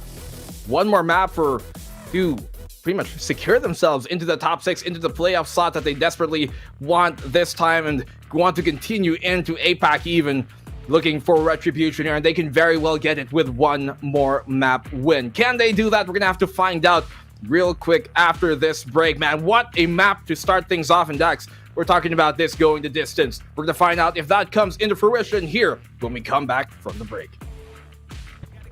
Till I'm laid up in the casket. No fake round, but you feeling too plastic. Yeah, y'all feeling too plastic. They say my style crazy, but then it's straight jacket. Wow. Why you still testing my patience? Trying to turn me into something I ain't trying to be. All the hate is in heavy rotation. You gon' lose yourself, quit testing me.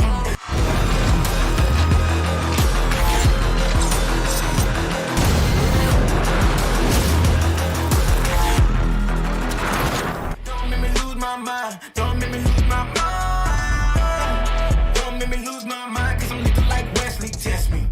Don't make me lose my mind. Don't make me lose my mind. Don't make me lose my mind, cause I'm looking like Wesley, test me.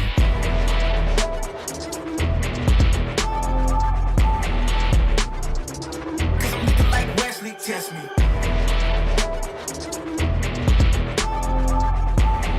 Don't make me lose my mind, cause I'm looking like Wesley, test me. Yeah, guess I know no better. I ain't got no chill, so they call me a devil, I know. I am just a man on a mission. If I want it, then I get it, I go. And if you're trying to test me a beast, you gon' need Liam Neeson. The chance that you taking is flagrant. You're testing your luck. If you think you make it out, then you're sadly mistaken. Careful what you putting your stake in, cause I ain't got no patience and no limitations. You trying to figure me out and I know I don't make sense, but no one's there when you call like you're trapped in the Matrix. You need to take a break from it. I think you should take 6. Cause yes, I hold a throne and no one else can replace this. The pain will only go deeper the harder you chase it. I'm the greatest that you ever met. It's time that you face it. So tell me, why you still testing my patience? Trying to turn me into something I ain't trying to be. All that hate is a heavy rotation. You gon' lose yourself, quit testing me. Don't make me lose my mind. Don't make me lose my mind. Don't make me lose my mind, cause I'm looking like Wesley, test me. Don't make me lose my mind. Don't make me lose my mind. Don't make me lose my mind, cause I'm looking like Wesley, test me.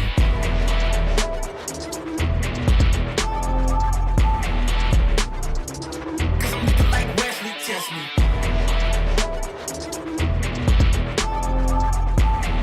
Don't make me lose my mind, cause I'm looking like Wesley, test me.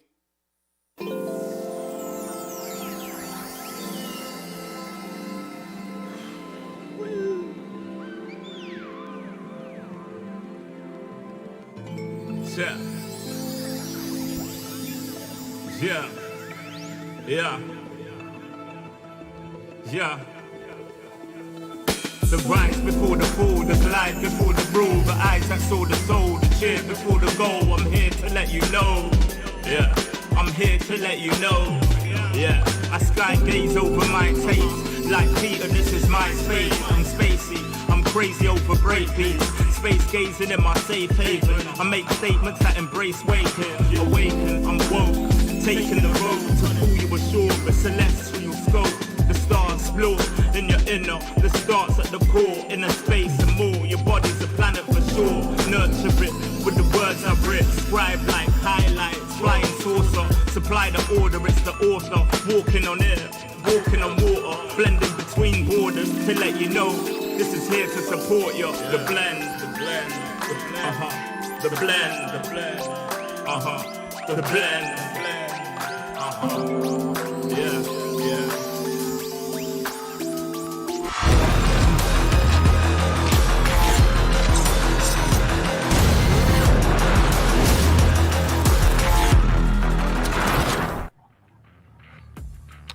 One way to get out of this rut is to just basically beat the opponents that have been haunting your dreams for quite a while. And for Oasis Gaming, that's one way to take the lead to this series. They're up by 1 right now versus Southbuilt Esports. I'm Dax here with Black and Blue.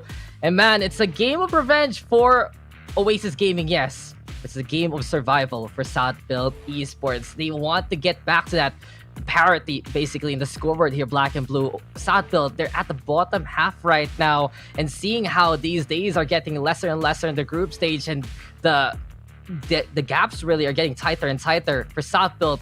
Absolute must win for the next 2 maps if they want to keep their playoff hopes in a good spot.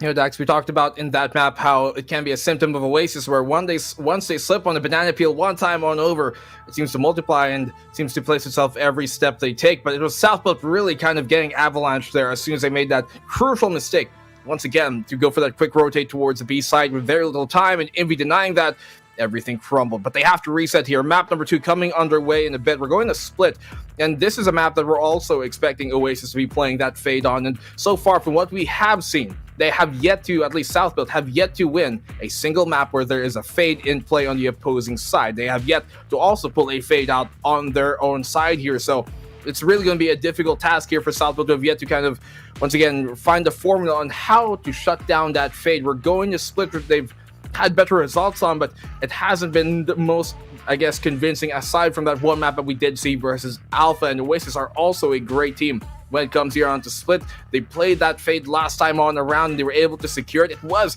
a pretty close game though when we did see them play that fade last time on around versus Brent Esports, going to the final round of regulation even just to secure it in that match. And that's just what they have to work with here right now, Southbuilt.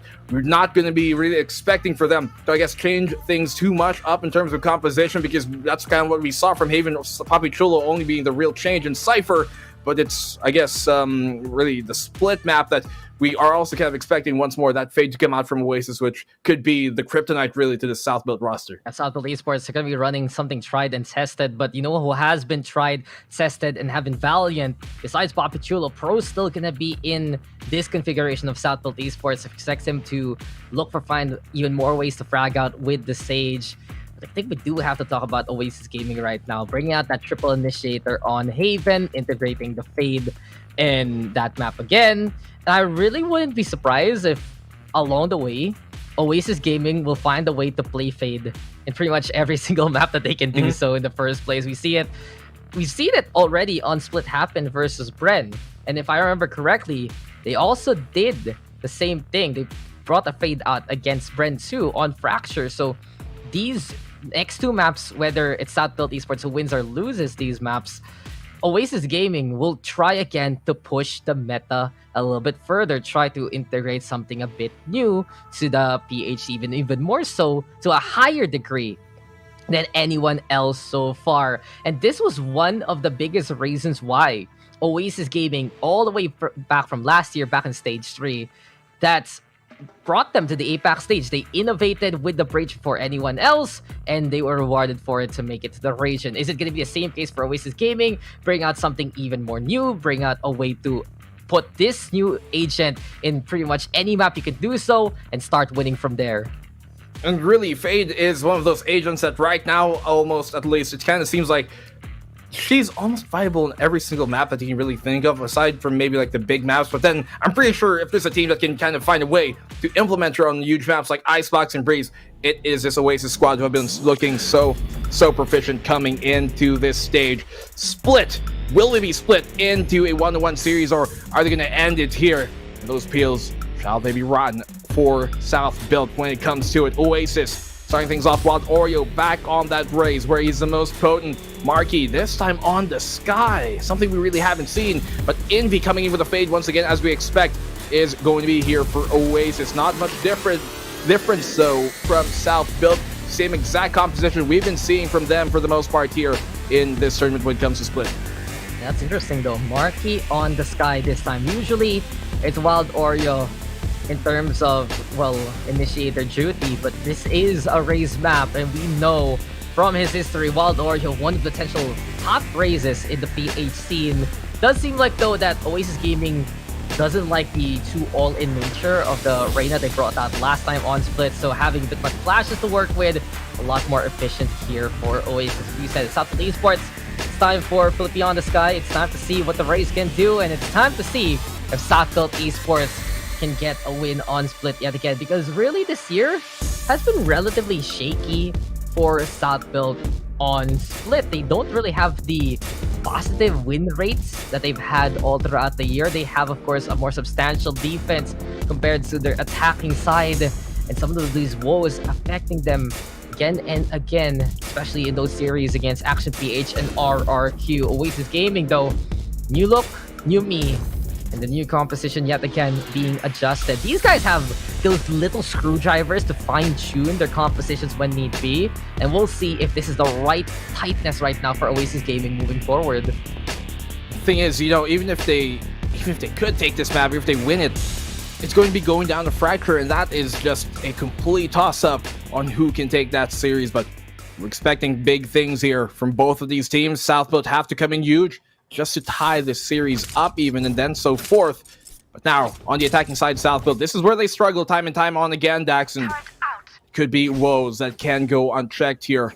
And could be problematic in the long run. Oasis on the defensive side, looking to maybe go aggressive here towards Mail to start things off. And this series, though, seems like it's just tides looking to turn again and again. Oasis heavy momentum at the start of that first map, and then it was South Build. Then Oasis yet again as soon as they got that big punish.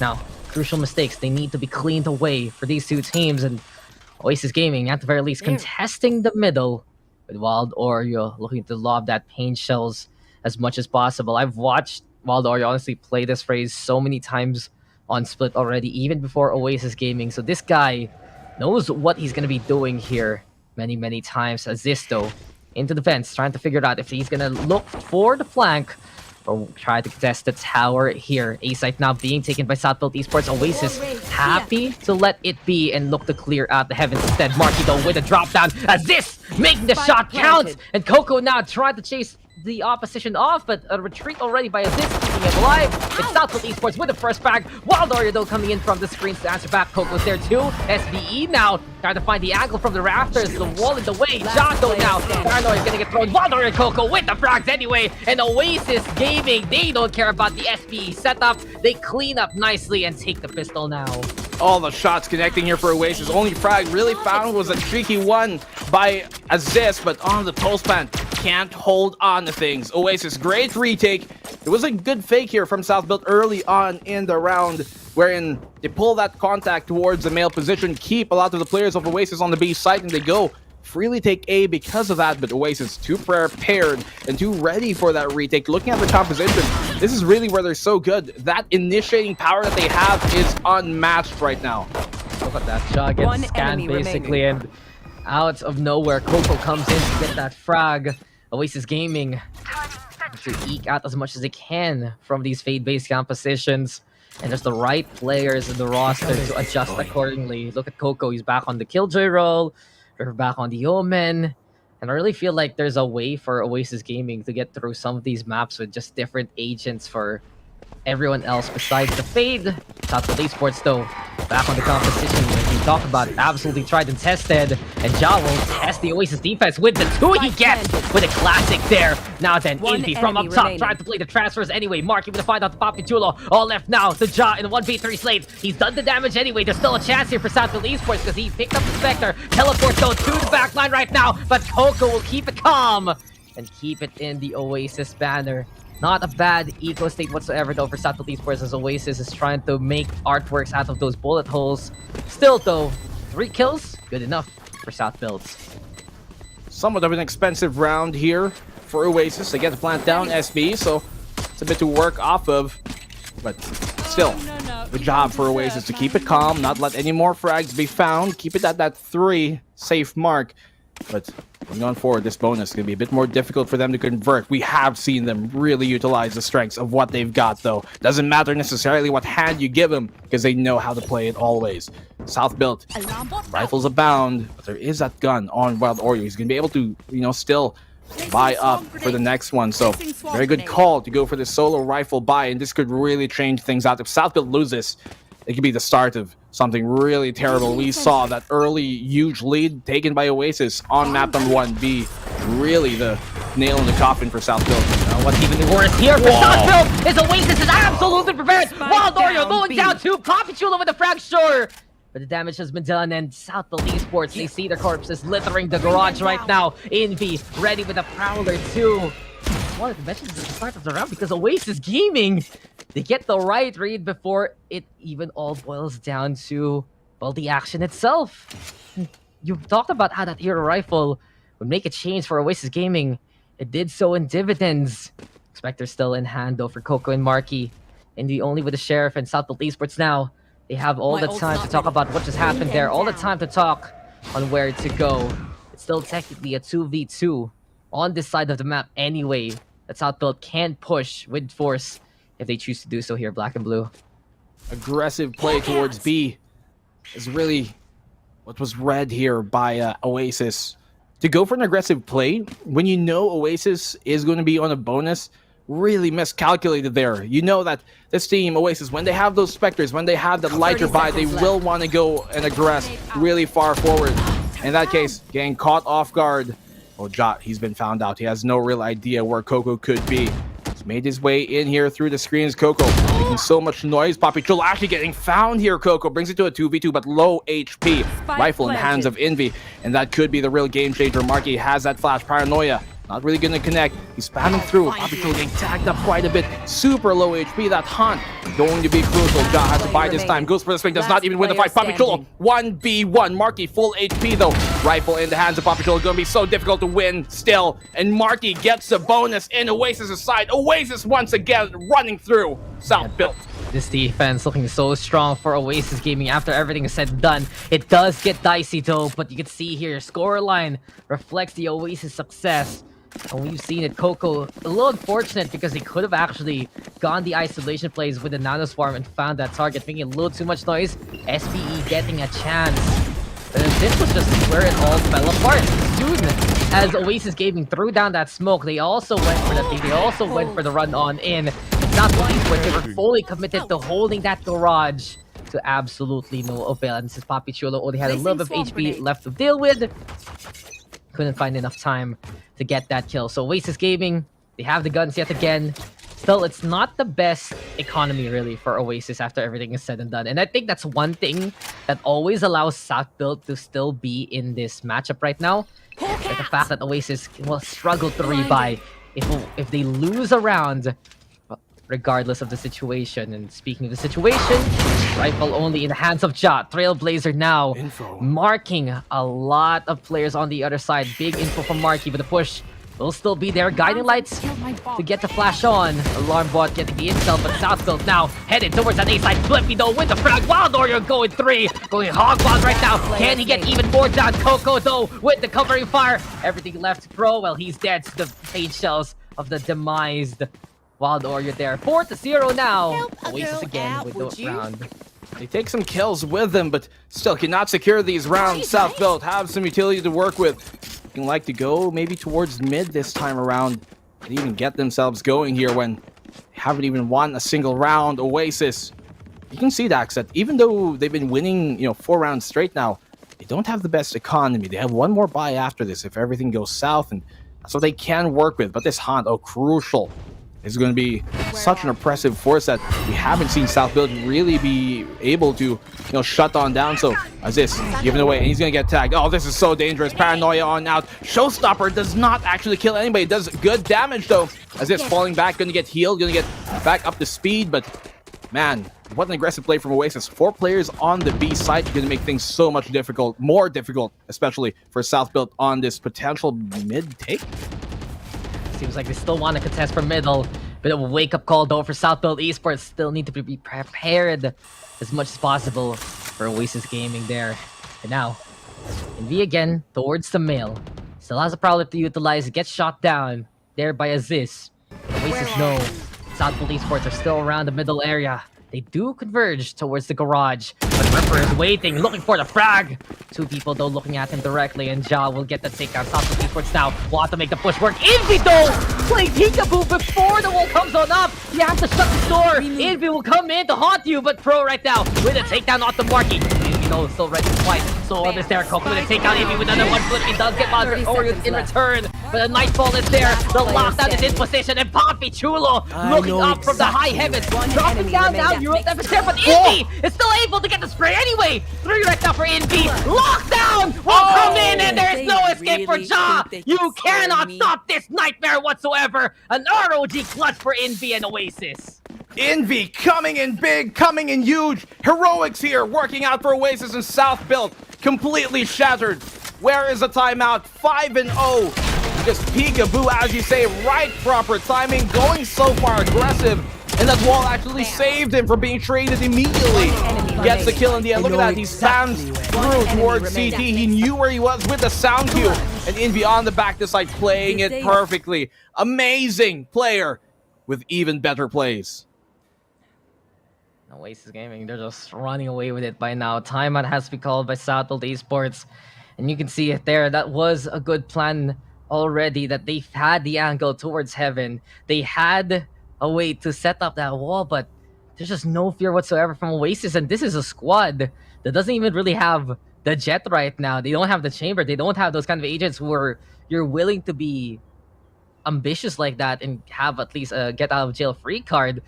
You see a Fate doing that? Do you expect that? No, Envy does. Envy wants to do it, and just in that round, another successful assault there really by Oasis and holding back the SBE tide. Really goes to show that this is a matchup the Oasis has wanted for so long. They've been waiting for this moment here, Black and Blue, and that extra bit of motivation that you see from Oasis Gaming right now, putting them in such a high pedestal here. We've seen moments from Ja, we've seen moments from Papi Chulo, but the problem is, just like last map, there are these moments from individual players from SBE, and we're not getting the rounds really to go in their favor. So many moments just going the way of Oasis. Man advantages being cut down here. South Build yet to win a single round. These huge leads have been propelling Oasis to be able to close out these maps. Something they'd normally struggle with, but not this time on the round. Great shot by Flippy, but Invi doing a great job here, holding them on down. Wild Oreo going big, getting a third kill. And South Build, not a conversion of the eco once again. Only a single kill they found in the round. And this is looking like the even scoreline already secured here. 6-0 by Oasis. So difficult for South Build right now to even get going. Yeah, Wild Oreo has been pretty stable. And he's South Build Esports Eco Stage. Wild Oreo will get the kills anyway. 4 for Wild Oreo. Really good sign for Oasis because now he's more than halfway done with the showstopper. It just really goes to show for Oasis Gaming that this is a defense that they've had a handle on from the get-go. I think right now, the question lies with South Build Esports is how are they going to even make it through this fight? Because it's so oppressive right now from Oasis. And I really can't fault too much South Build for how they're making these entries work, because you can see in terms of utilities, they know what to do anyway. Some really good slow R's from Pro, a good wall to get the blockade, and of course you have Flippy with a bit of that guiding light action to clear out some more open sightlines if need be.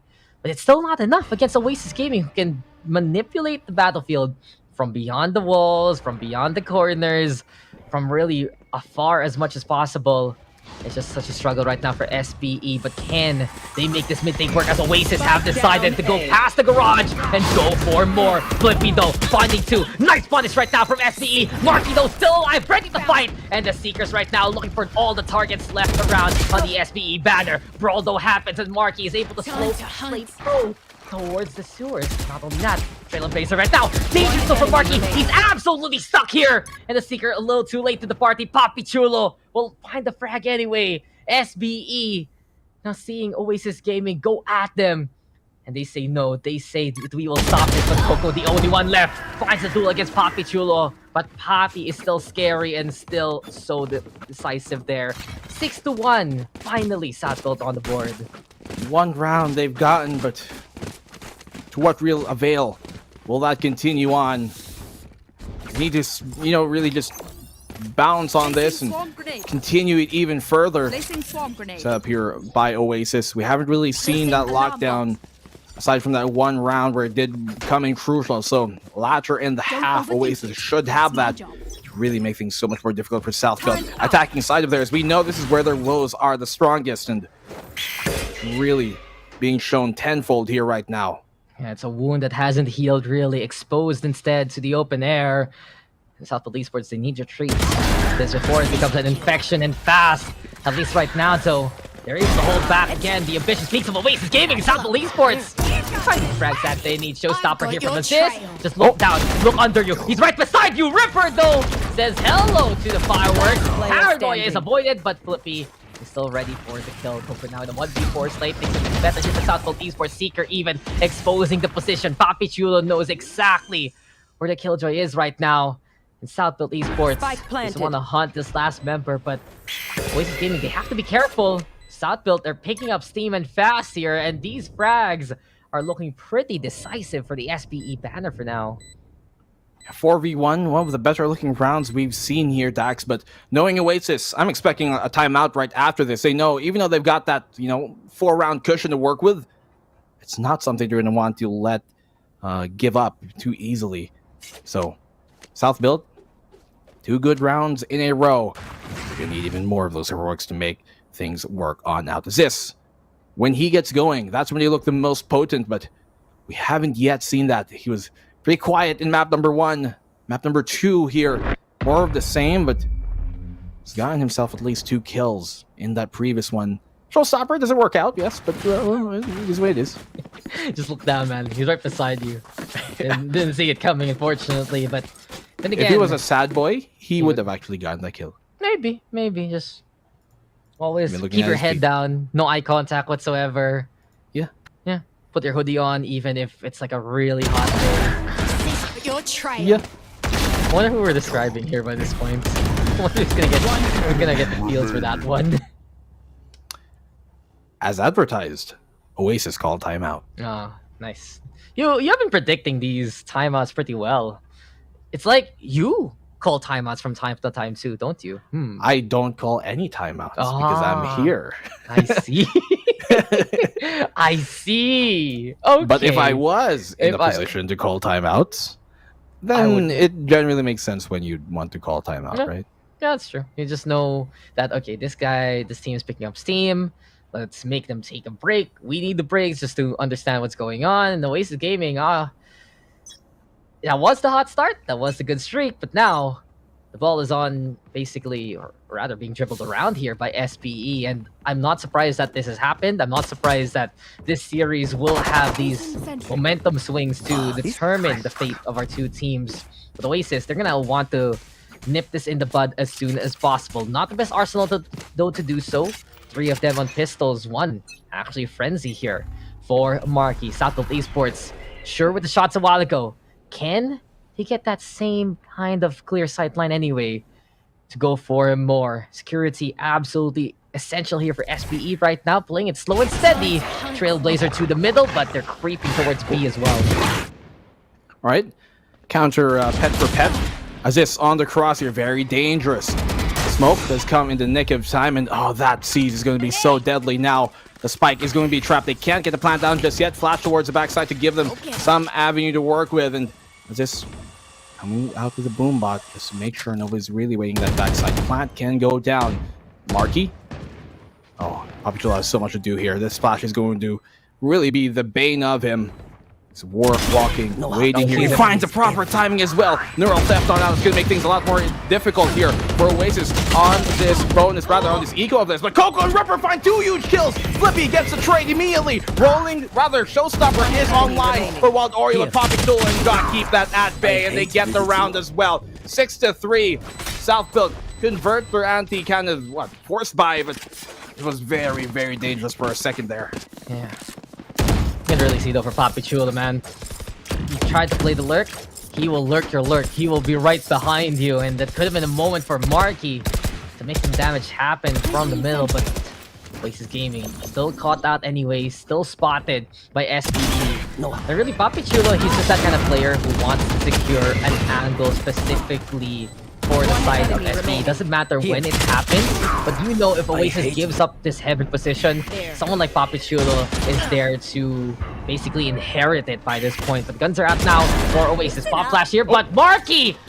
He's the one that affects him even more so. Aziz ready for the swing. Takedown from the side of Southfield Esports. Oasis now making some crucial mistakes, affecting their momentum into so with the push. Prowlers there, boom bots will say hello and fend them off here. Be prepared to get the spookiness towards the side. Baldor, you're with on assist, though will make the trade. Invy's there though to get the frag back. But it's 3v3, and SPE, now they're going to go for the plant. It's going to be so difficult to hold on, though. They're all trapped within the site. No exit avenue here for Southfield. Flippy, he has a flash to work with. He has to time this perfectly on out. Here comes the paranoia. Where is the counter flash here coming in from Southfield? Flippy does get that kill, though. Untraded. He's going to get traded now finally by Coco. Bobby Joe getting the kill, but Crow will barely edge him out in the end here. Southfield, even without the utility, just going in completely dry. And so Southfield won 6-4. Slowly rallying back here, Dax. We've seen these kind of runs stifled by Oasis on map number 1. We've seen just the run stifled in general between these two teams, but Southfield Esports, that was a fight or die scenario. They almost died completely, but we still have some fights in the SPE ban. And not only that though, I think really for Southfield Esports, it was a bit dicey anyway. Luckily, Papichula and Pro come together as one. Didn't line up two, which is really important because you'd think that, okay, you can get this swing, you might get the frags, and no one there to connect the dots for the Oasis banner. So Southfield, now they're gonna go for more. That A take. A bit dicey, still worked out. B though has been a bit more secure here for SPE in the better rounds, and Aziz, he wants to lead the charge. Dark cover gonna be in the way though. Oasis Gaming prepared yet again for some of the angles, but not really the right guns here. Prowler though popping Papichula. The SPE might use that as their moment to push. Ripper will push back and frag back. Why would you push the one-way smoke there? They get the res up online, but that's expensive ultimates to burn. Aziz taking lots of damage in this one. They use that overgrowth. Get him back up to speed. Here comes Oasis though. The fact that they burned that and the fact that they've now secured that B main control as Ripper pushed up allows Oasis to go for the rotation here. Poppy Chulo is going to have to go in big. He's one away from neural theft, but to even use that, he's going to need to secure a kill. Very difficult to do that right now in this situation. Spots Coco on out. They're not too sure. 30 I think seconds left. if he has been found, the turret here is going to give himself away. Yes, they now know the Raps is what they're going to be trying to take, and now Oasis have all the tools to try and shut down this push of South Build. Game now on A side. Here we go though with Southfield Esports now preparing themselves. Lockdown though will apply pressure. Ripper able to get that move out to one, marking on the board as well. Envy finding Ja and SBE. We're only left to 2 here, but Poppy Chulo, hands up! You're absolutely detained, and Oasis Gaming now play a game of survival. There is no time for this to make it to that site. A 30 win by Oasis. SBE walking into the dome of doom, and they were just absolutely doomed there by Oasis. Oasis finally get around, stifling that 4-round run, rally back from South Build, and on those ecos, that's where Oasis are so deadly. We've seen them win multiple of those. Crucial mistake, walking through a one-way smoke. Not respecting here the setup placed in by Oasis. Ripper is a perfect type of player to shut that down from happening. Plan couldn't even go down in the end. Poppy Chulo trying to hide in the corner, but he gets flushed out, found out in the end. Oh, showstopper. Oh, Wild Oreo. Out by Wild Oreo. Doesn't really connect. Fended off from that B main aggression. They're trying to go here towards the B site, but oh my goodness. Look at this C's. A single nade could kill them all. The hands of Envy will not let SBE go. Gaming unfortunately could not make the combo be in sync. A nice paranoia there from Ja. Southfield Esports able to keep themselves alive, and you mentioned it, that would have been an ultimate highlight there for Oasis if that one-step, two-step combo actually worked out for them. But now, Showstopper being unleashed by Aziz, he's bringing it out for anyone to blow up in the first place. And Aziz, does he check right at the right angle? Ripper right now able to stay in cover. Neural Theft though, giving him a sense of direction. Because are there to navigate him to his destination. You have arrived at the spawn of the opposition. Southfield Esports have arrived on A site 2. It's a pit stop there along the way to put that spike down. 4v1 scenario. Wild Oreo with 30 HP. Might even do more damage to himself because of the pain shells. There you go, he did. And yeah, Wild Oreo. No. You're dead. Yeah. Imagine, just imagine, Dex. Imagine another scenario where that just bam, bam, bam, bam, bam. Oh, well, Deadeye style. Maybe this time he would make that clutch work at the end, but yeah, nah. Yeah, as soon as the pain shells were like that, just like nah. It's not the Esports. This is very, very speedy for them. I think really once they just have a way to counter the initial Oasis plan, Oasis kind of have to crumble before they can reconstruct themselves, right? You can see it there that their whole positioning relies on making that first play work. And if they have to scramble for a second, and Southfield Esports can take advantage of that itty-bitty timing in between those two states, then they can just get a big rush down and a big win. So another convincing case to be made by Southfield there at the very end of the first half. And we saw it there on Haven a while ago where Southfield were getting some pretty solid grounds. But it's still not the best sign here for SBE. Yes, they're on the defense where they're comfortable. Yes, they know how to play around this map, especially on the side that they're on right now to an absolute T. But you still have to wonder how they're going to deal with the amount of Oasis utility coming their way, especially that, the Fades part of the roster, they still have a Sky here for Oasis. A lot of potential tools Oasis can use, and if used well, they might surprise SBE at pretty much one of the most comfortable spots they can ever have in this map pool. Really uncomfortable position they're put in here now. Down 1-0 in the series. And especially in this second half going into it. Wild Oreo having himself a game. 16 frags already. When he's feeling it, you know that Oasis are so deadly.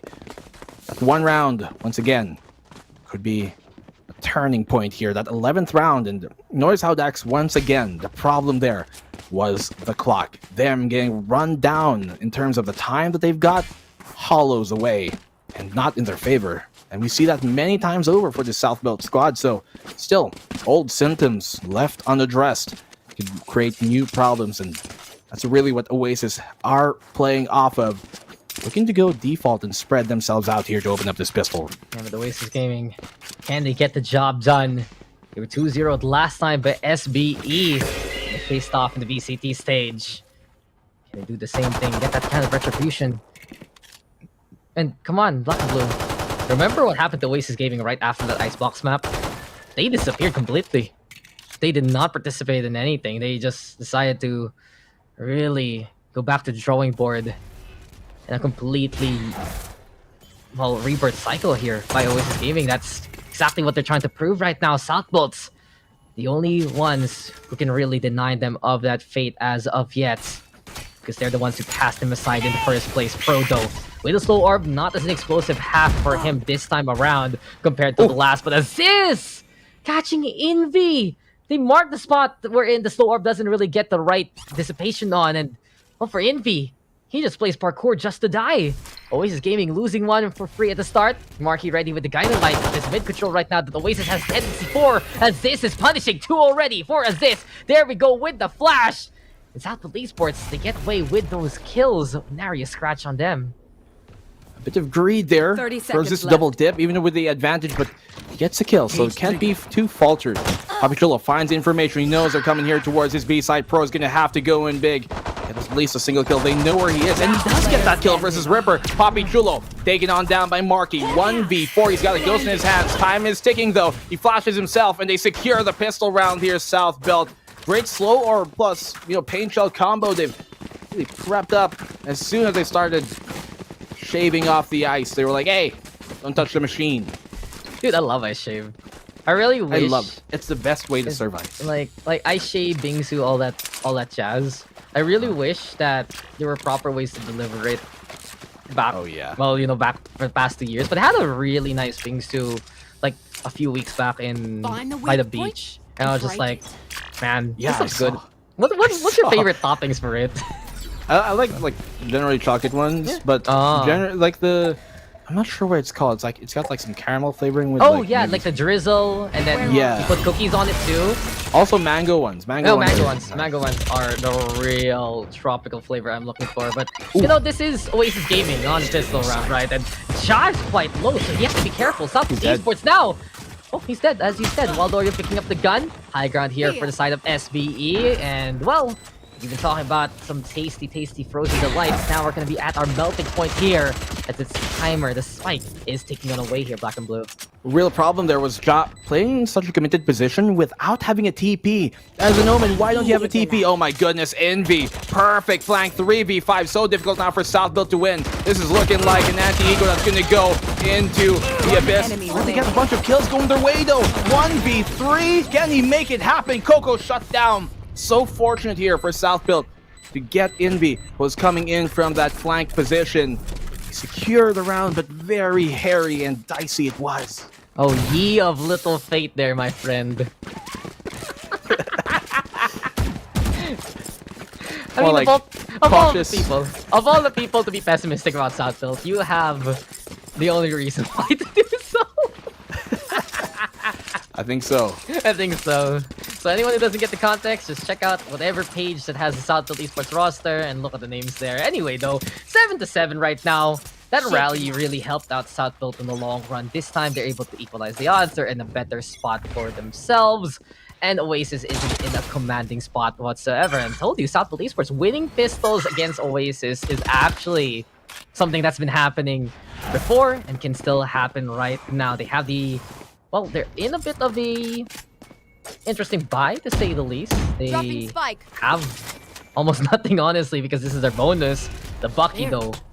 An interesting choice for Flippy to say, well, say right now, and Oasis Gaming. Mid control yet again. They always vie for this middle, if you notice. They love to have those options, if ever. And it does seem like it still suits them if they can have one playing the flank there. Ripper right now challenged by Aziz. Not a bad choice by Southfield Esports and made even better. But the kill there by Ja. So SPE finding these nuances of Oasis Gaming, finding some of the biases that they've done so. Flippy though, backs away! Yet again, the pessimism of black and blue in full swing, but Oasis Gaming swing towards B side and finding the frags anyway. Marky Envy on the board. They have cleared out the defenders pretty nicely here. The heals are there, and this one shelf. Does it lead to the marker? Yes, it does for Marky! He will fall assist in the second. Wild Oreo will get 2. Coco on the board. And in the end, Oasis Gaming will win the round. But at what cost? Look at who's left here for Oasis. It's only the Killjoy who has a Vandal in hand here. Expensive round, but Oasis, they do have at least barely enough to buy because of the fact that they made their pistol rounds so close. South Build, if Aziz was able to get that kill, those 2 kills earlier, especially on the Fade on Envy with his Spectre, things could have gone very different. Nade a bit too wide to really deny the plant. But let's see now. South Build, can they rally back? Weapons in their favor, but it doesn't really matter when you're talking about Oasis, who know how to play whichever hand they're dealt here. Making sure that wall is going to be too big of a problem early on in the round, making lots of contact. That does burn utility here from South Build. Slow Orb already dispensed. They have 1 more to throw, and Trailblazer has been burned. Oasis Gaming gonna get tested again. Not the best armor situation here for Oasis. And you mentioned it, at least some of these scrappy kills helping them out phenomenally. But Southwood Esports, they're the ones more prepared here with the arsenal. Nice paranoia though. Let's see a Ripper. Papi Chulo can't fight back as much, but Flippy, the Ziz! The cover from above is absolutely beautiful. Marky though, Coco still getting the shots anyway. It's 2v2 now. Ja and Pro right behind the dark cover there. We do have Ja trying to play away and go for the paranoia this time. Gets the connection, but the timing needs to be perfected here by South Build Esports. Enemy remaining. 2 taps here, there. Ja though, able to spray Marky down. Ripper now the only one left. Ripper versus the world, but Pro still stand to be a testament of South Build Esports. This is just their virtue. This is how they can stonewall any offensive when they're playing the split defense. In case in points, they keep their calm. They find a way to get the frags there at the end. Ja though, nice paranoia to buy that space. And finally the frags going in favor. SBE tied up again. Huge round for Pro to win here. Still, you can kind of go for an MVP. Force buy on Envy. Why would Papi Chulo front that when they have the man advantage? I don't know. But it does give Oasis that small sliver of hope to be able to capitalize on. Gives them the opportunity for a pick, and that they do. I believe this is an Oasis timeout to be called here going into this round. Still, Ecos, as we said, much more successful in being converted into a win for Oasis than we've seen from South, but we've only really seen one from SBE this entire series. It's Oasis who have so much to work with. Look at this. 1 orb, they got locked down. They got a bunch of sheriffs to work with, yes, and they could very well justify a force buy on Envy for that rifle, or maybe even a Spectre here in this round, and then really roll through the SBE defense with that Nightfall and the Showstopper. Yeah, it's so difficult to shut that down if you're deafened. We've seen it in that last series, right? If a Showstopper is still part of the equation for any eco state here on Split, and it can be the way to get that win. So we'll see right now if Oasis Gaming will take that risk, commit those ultimates.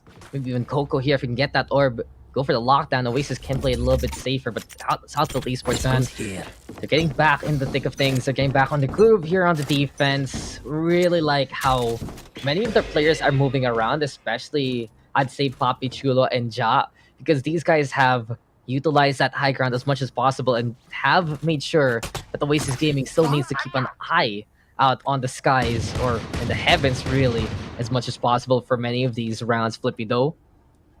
Judge now, ready in the middle. Wild Oreo is just trying to get a bit of that intel, jump peeking, trying to see who's there on the other side. And Oasis Gaming, they're not going to force things out too much. Instead, they play the pistols here for everyone. Marky even just holding on to a classic, actually. But they're willing to commit some utilities. Scout around to see if Southfield Esports are playing a little too aggressive. The SBE, they're not going to fall for that. Instead, Oasis will have to walk into the dead rooms that SBE have meticulously crafted for this round. Seems like they're rotating towards the A site though. Good option here by Oasis to utilize. They made lots of presence in B, and that's going to keep them here, especially with that flash actually connecting and finding information. This will confirm the suspicions of South Built that they could potentially be going towards left. V, but it's going to be a complete fake out. That flash actually does sell them the wrong, basically snake oil is what they were given here. Nade by Aziz. Information gathered is going to let him know that, hey, they could actually go here. Oh, does not get the kill though. With that showstopper, Papi Chulo finding one. Does get the tag up as well. Here, Aziz waiting inside. This could all go wrong. Marky finding out one kill. Envy getting a trade immediately. 3v2. Still, very winnable by Oasis. If he gets a kill, and that he does on Aziz is huge. Last alive here is going to be Marky. Cannot get the round, and South Built take the round, but very dicey once again. Very dicey indeed, but still, Southfield Esports, their death room is basically towards the towers. So essential to make that hold happen. They came to the point where Oasis, they had to rush to the site just to put that spike down.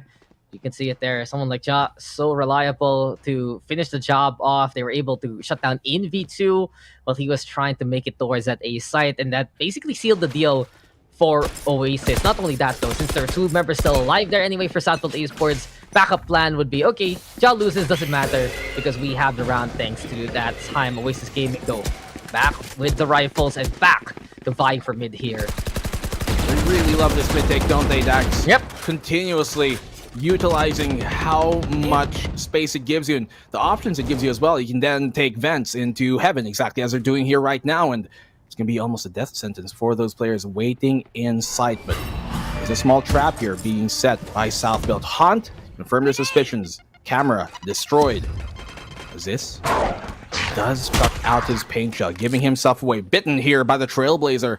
But South Built, there are 3 defenders on this site. They're very far forward though, so if they take heaven control, the last 2 players here, Ja and Flippy, could be in for a surprise and could be in for a bad time without any place to fall back into. Nightfall connects onto Pro, but only him for the meantime. And Wild Oreo finding Papi Chulo. Southfield Esports trying to not fall for it, and well, Papi Chulo wanted to be the guard there of that doorway. Wild Oreo though, able to bust down through one. Will he get the second though, as this is right there on the opposite side of this corner. So this now has to hide even more so because of the Nav Swarm. Screens might be where his death sentence will be applied, but he finds Coco anyway. Lockdown though is there. He will get detained. Oasis Gaming will push as far as they can go. Marky will get to here. Envy looking around for some more victims, but Southfield Esports now have to play some different angles. Ja finding Ripper though. But oh no, Pro is so far away. The Seekers making it even harder.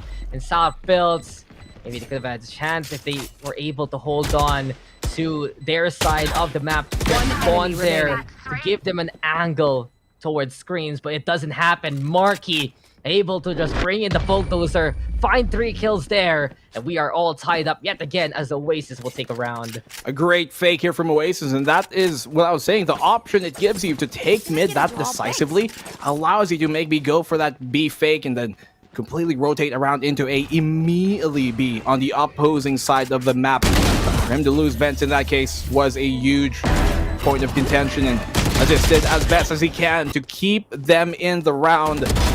Ultimately, Oasis tied this game on up. Going for a bit of a save call there, South Built, but really, what did they save? Only the single Vandal for Ja, which is going to have to be crucial in this round. Flash out on here, realizing there is presence once more towards mid. Seems like they're going to spread themselves a bit out here, Oasis, kind of anticipating maybe a potential push from the South Built defense. I mean, Ja has been reliable for Southfield Esports. Give him controller, give him duelist, he can play whatever and get those kills anyway. So we'll see if that rifle in his hands will be a worthwhile save. Oasis Gaming though, he just needed to make that play work a while ago. We hear now shotgun makes some noise in the hands of Pro Assist, also with the Bucky. And Wild Oreo popping those paint shells towards that tower, but here we go again. Oasis Gaming look to make that A hit work. I think for Southfield Esports, that last round wasn't too shabby. Anyway, you know, Papi Chulo, he had that anticipation that Oasis was coming his way, just lost out the fight, and it took a lot more out of Oasis than they expect as they use that knife bolt there and then. But Wild Oreo now still having Papi Chulo's number, and really, He's had quite the game so far, quite the series to watch out for, and now he has to watch out for the push. Pro, though, can't confirm the full connection. 12 HP left, getting healed up from afar, as this, though, gets that buckshot, counts onto one, and now we have assist, picking up the Spectre here instead. Wild Oreo gonna fall now, 3v3 scenario, Invi so low on the HP here. Ripper looking to reinforce Marky towards the screens. Flippy right now ready with the guiding light. There comes the flash, and here comes the push from Southwell. 3 already, 4 assists. Marky though with the second. Ripper gonna get torn apart by assist. 4 already by the Rays. And wrap around yet again. Southfield Esports. Can they find the mark on Marky? Can they find the kill? The ace is done by assist. But is there enough time to get this defuse going? It will be close, but Southfield Esports, they held out for a hero, and assist will wear that cape and give the round to SBE. The ROG clutch here coming in from Aziz once more. The ace, he has awoken, and they've taken the lead once again in this eco state. I thought that was a round that assuredly Oasis were going to be able to take, but even with mere Spectre shots, they don't even retrieve the rifle, by the way. Actually, well, no, they did a Pro when he went on down, but still, valiant effort coming in from Oasis, but an even bigger Herculean endeavor put out by Southfield to not give up the lead just yet. They do have ultimates here to work with. Once again, flashes early on here towards mid to keep them in check, not letting Oasis get too comfortable with his mid control. They've seized so many times on over. They've got that solo rifle, Dax, that we've said it on time and time again. Eco rounds are when Oasis can be very, very deadly. Might have a little try right with their usual duelist player, Marky. Still on the sky, still with the rifle, and still looking to lead the charge here for the Oasis banner. Trailblazers looking some good intel, and that allows Assist to peek on in yet again, swing for the fences, and swing for the kill over to Marky. Not only that, he still holds on to the Spectre. So really, this Spectre is a good luck charm for Assist. After the ace, he's happy to go for more, and Assist with a second, with a third, looking for a fourth here. He's just mowing down Oasis again and again. One enemy remaining. Aiming, they're falling apart here. 9-11 now. Southfield Esports with a flawless round, but Aziz, he needs no assistance whatsoever. He is just finding the frags anyway. 24 kills for this raid. When he gets going, that's when Southfield look their best. You get this player going, the youngest player, by the way, on the team, then he can definitely start to throw things in the favor of Southfield. 9-11. Man, emergency bells could be rung here for Oasis on this map if it continues on for long. Southfield at the cusp of match point, but they've got the gun round here. They do have that From the Shadows ultimate on the Omen to try and make this work out. Wild Oreo burning both of his, well, blast packs, and that allows now Southfield to be well aware that he's not going to be able to push himself so deep when they go for that execute later on. Yeah, but Southfield Esports defense showing up yet again when they need to the most. This is a map where the SBE now on the defensive side, we know that the difficulty level spikes up even more so. So really needs to be a 5-star approach here by Oasis Gaming now. They have the rifles into play. They are looking for also opportunities towards that ace side with Coco playing a bit of that lurk action. But this is where the bulk of Oasis needs to find their markers. And the guy like can get thrown out by Flippy. Doesn't find the intel though. So a chance perhaps for Oasis to catch SBE napping over though towards the tower. The Seeker is instead for absolute security. This will expose the Oasis intention. They will go on in. Flippy though with a takedown onto Wild Oreo, a little distracted by the paranoid being thrown at them. Flippy with 2, Pro is there too, and now the showstopper at least. Assist doesn't get anything for that one. But it doesn't matter because Southfield Esports, they're the ones getting all the frags that they need. Even on the other side, Papi Chulo able to outclass Coco. Assist still with a hot hand, finishing the job off, and this is it. Southfield Esports, they have shown the streak on the defense, and they are on map point now. A second flawless round in a row, Dax here. That's Southfield gaining momentum ever so forward. Spectre is coming on out from Oasis, but we've seen them during their last round versus Bren, round number 24, that they use these Spectres to great effect when they know their back is against the wall. Really gonna try and run down here, Southfield. So if you're Southwood, you have to be wary of the very fast aggression that could be shown here right now. Have to play a bit back. But once again, flash on out. Anticipated, though, by Oasis, but they still get connected by it. Confirms their suspicions that mid control is, once again, what Oasis are trying to fight for.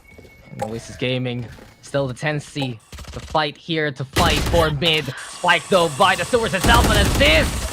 He is just absolutely on fire right now. There is no stopping this race whatsoever. Pro is there right there too. And Southwood Esports, they want to go the distance. They refuse to lose against Oasis Gaming. And now they're getting the frags that they need. Flippy though with the heals. SBE resetting the pace. And you know this is perfect for Southwood Esports. When they get this low, they will reassess the situation. They will put another good position here. And not only that, Invi looking to lead the charge. Here we go right now.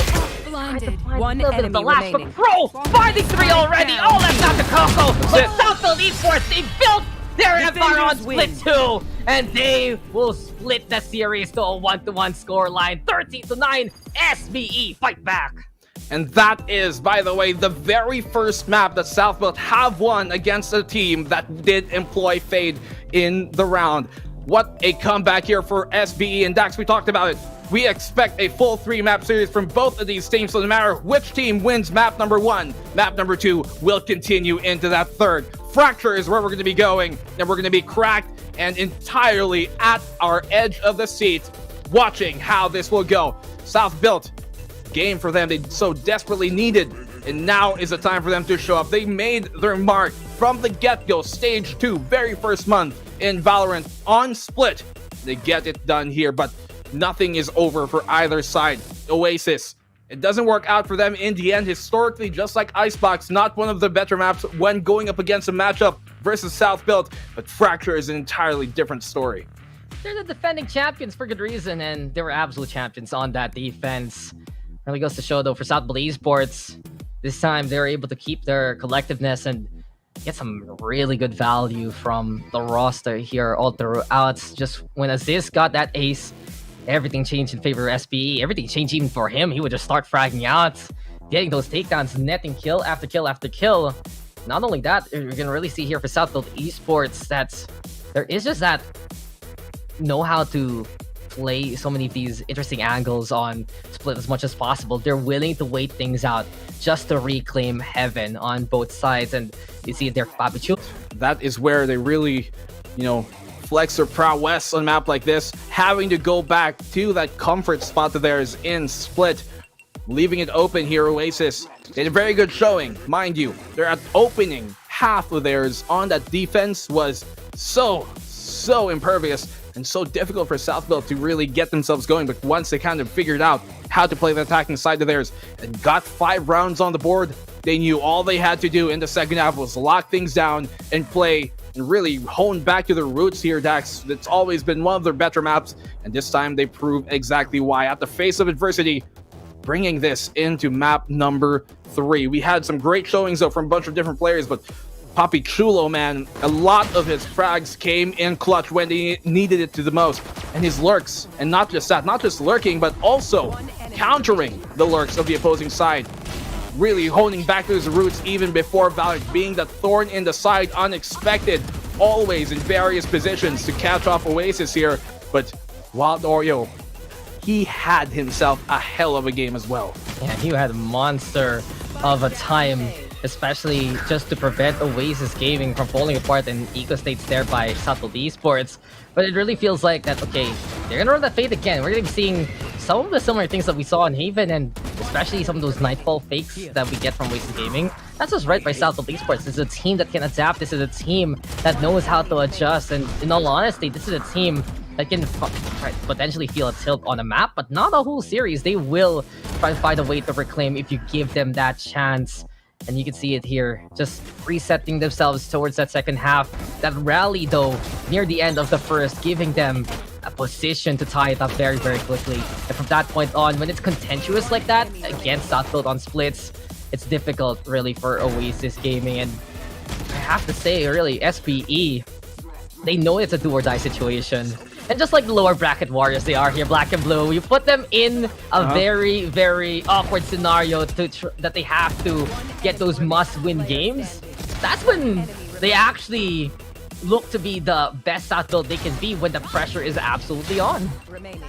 Yeah, it really is that. I guess that's the biggest factor. It's not necessarily, maybe the aim these guys might have mechanically, because we have so many gifted players here in the VCTPH, but as Fluffy even talked about yesterday on the panel, knowing when to be calm and knowing what to do in those situations is really one of their biggest strengths. It doesn't always work out, but this time it does, and because of that, we're going to map number 3. Fracture is where we're going to decide one of the, honestly, most hype rivalries we have here in the VCTPH ever since year 1. Guys, we will be back with the map number 3 after this break.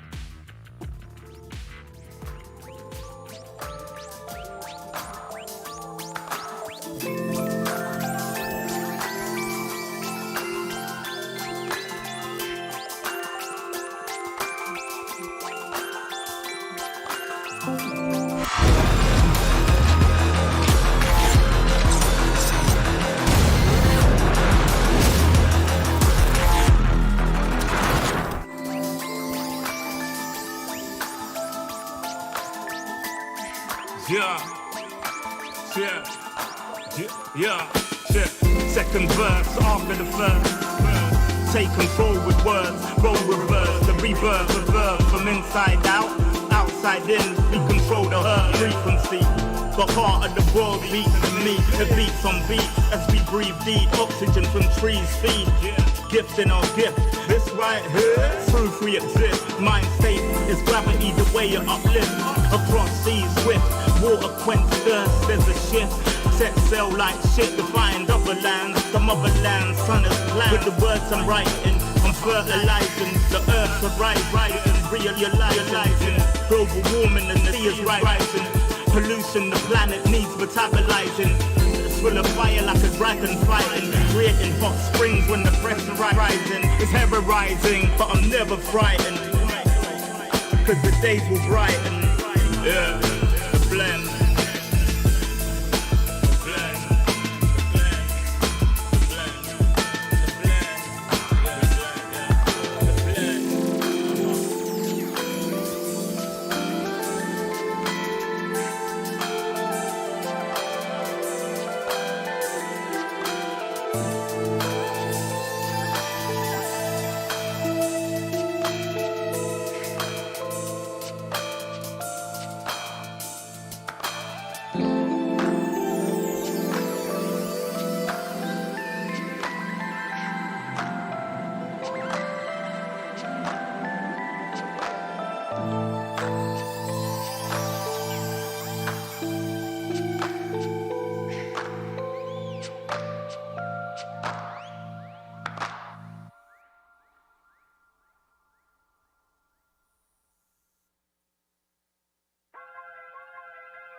Everywhere I go, the people really wanna know who I is and who I be. They stop and stare when they see me. If it's said it once, no need to repeat. Run up on me, watch you fall to your knees. Tip my hat when it's time for the kill. Ain't no beast when you're really real. I am the boss, I am the dawn. I am the one they call Lucky Charm. Got my own shit, I don't need your farm. Life was so hard, it made me weak. Built to last, this girl ain't weak. Sturdy and still when I plant my feet. Got it out the mud, now it's racks in my sleep. Look to God, he supplies my needs. Endless faith is what brought me next level prosperity. Silent power moves is what I'm giving. They love to hate the world they can't live in. Always present for the high roads. Go swim within the deep lows. Low. What told the future? Who knows? I don't do it for the likes, I do it for the love. Do it for the ones who really need a hug, cause they had it tough, never had enough. Feared, loved, and respected. Using words as a weapon.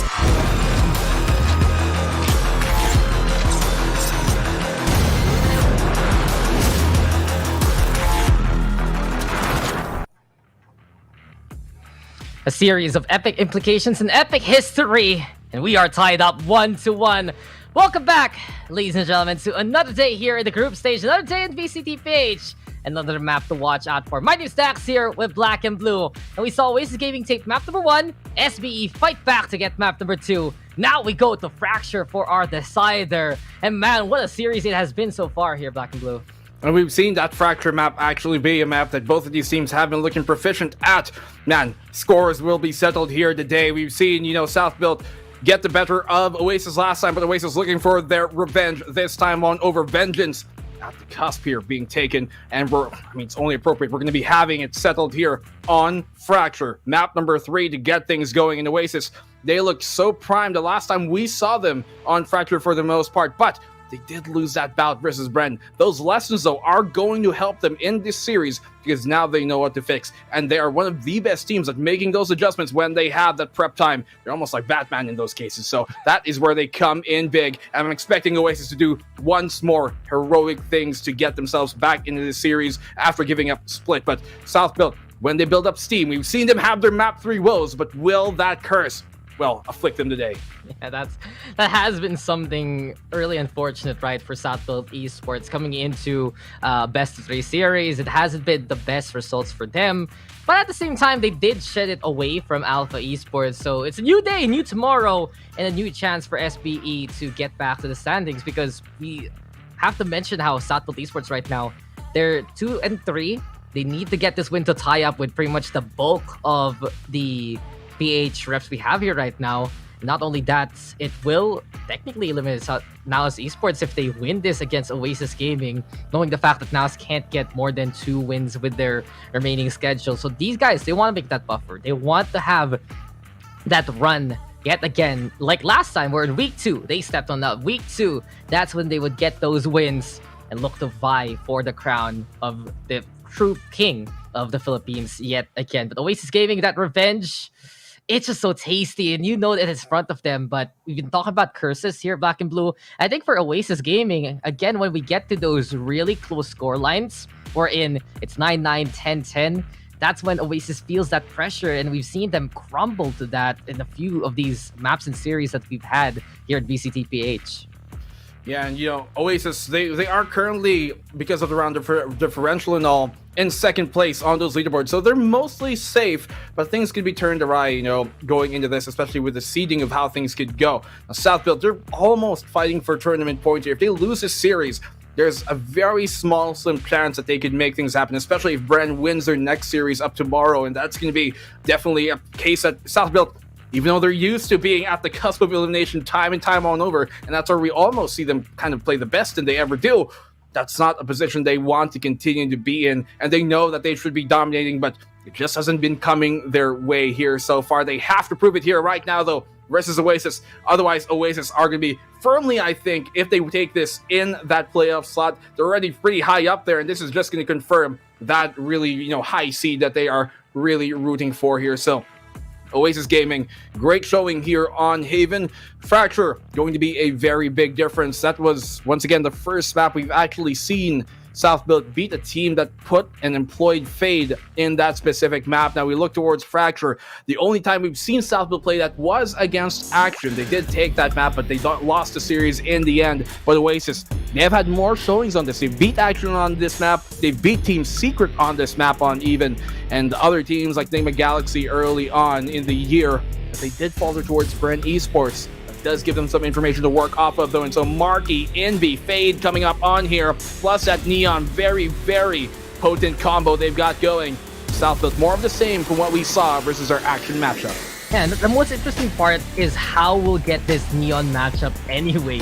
Between the two teams, it's a little bit different for Southfield to actually employ a Neon, but as he made his marker happen back then in the APH game that we've been talking about, they also love to employ that KO rather than the Fade that we're seeing here. Beyond that, though, the only difference is that other initiator. So is the Fade value gonna be enough here from Indy? Will we get enough of the oppressiveness of Defend, of just the decay to help them in a pinch? Or can Papi Chulo throw Oasis Gaming out for a loop with his suppressions in the first place? And I really feel like SBE, they can make this work really well if they find a prime target to suppress. Let's say you have Oasis Gaming, right? They have that chamber, and if he gets hit by that knife, it's a perfect chance for Southfield to push that, to look to punish a member here of Oasis Gaming while they're being a little hasty on the other side of the map. It's a twofold thing. Oasis, they love to play the lurk for many, many maps. Fracture, there's still that possibility anyway if you have that Neon in. So the amount of space that Oasis Gaming are trying to make from themselves,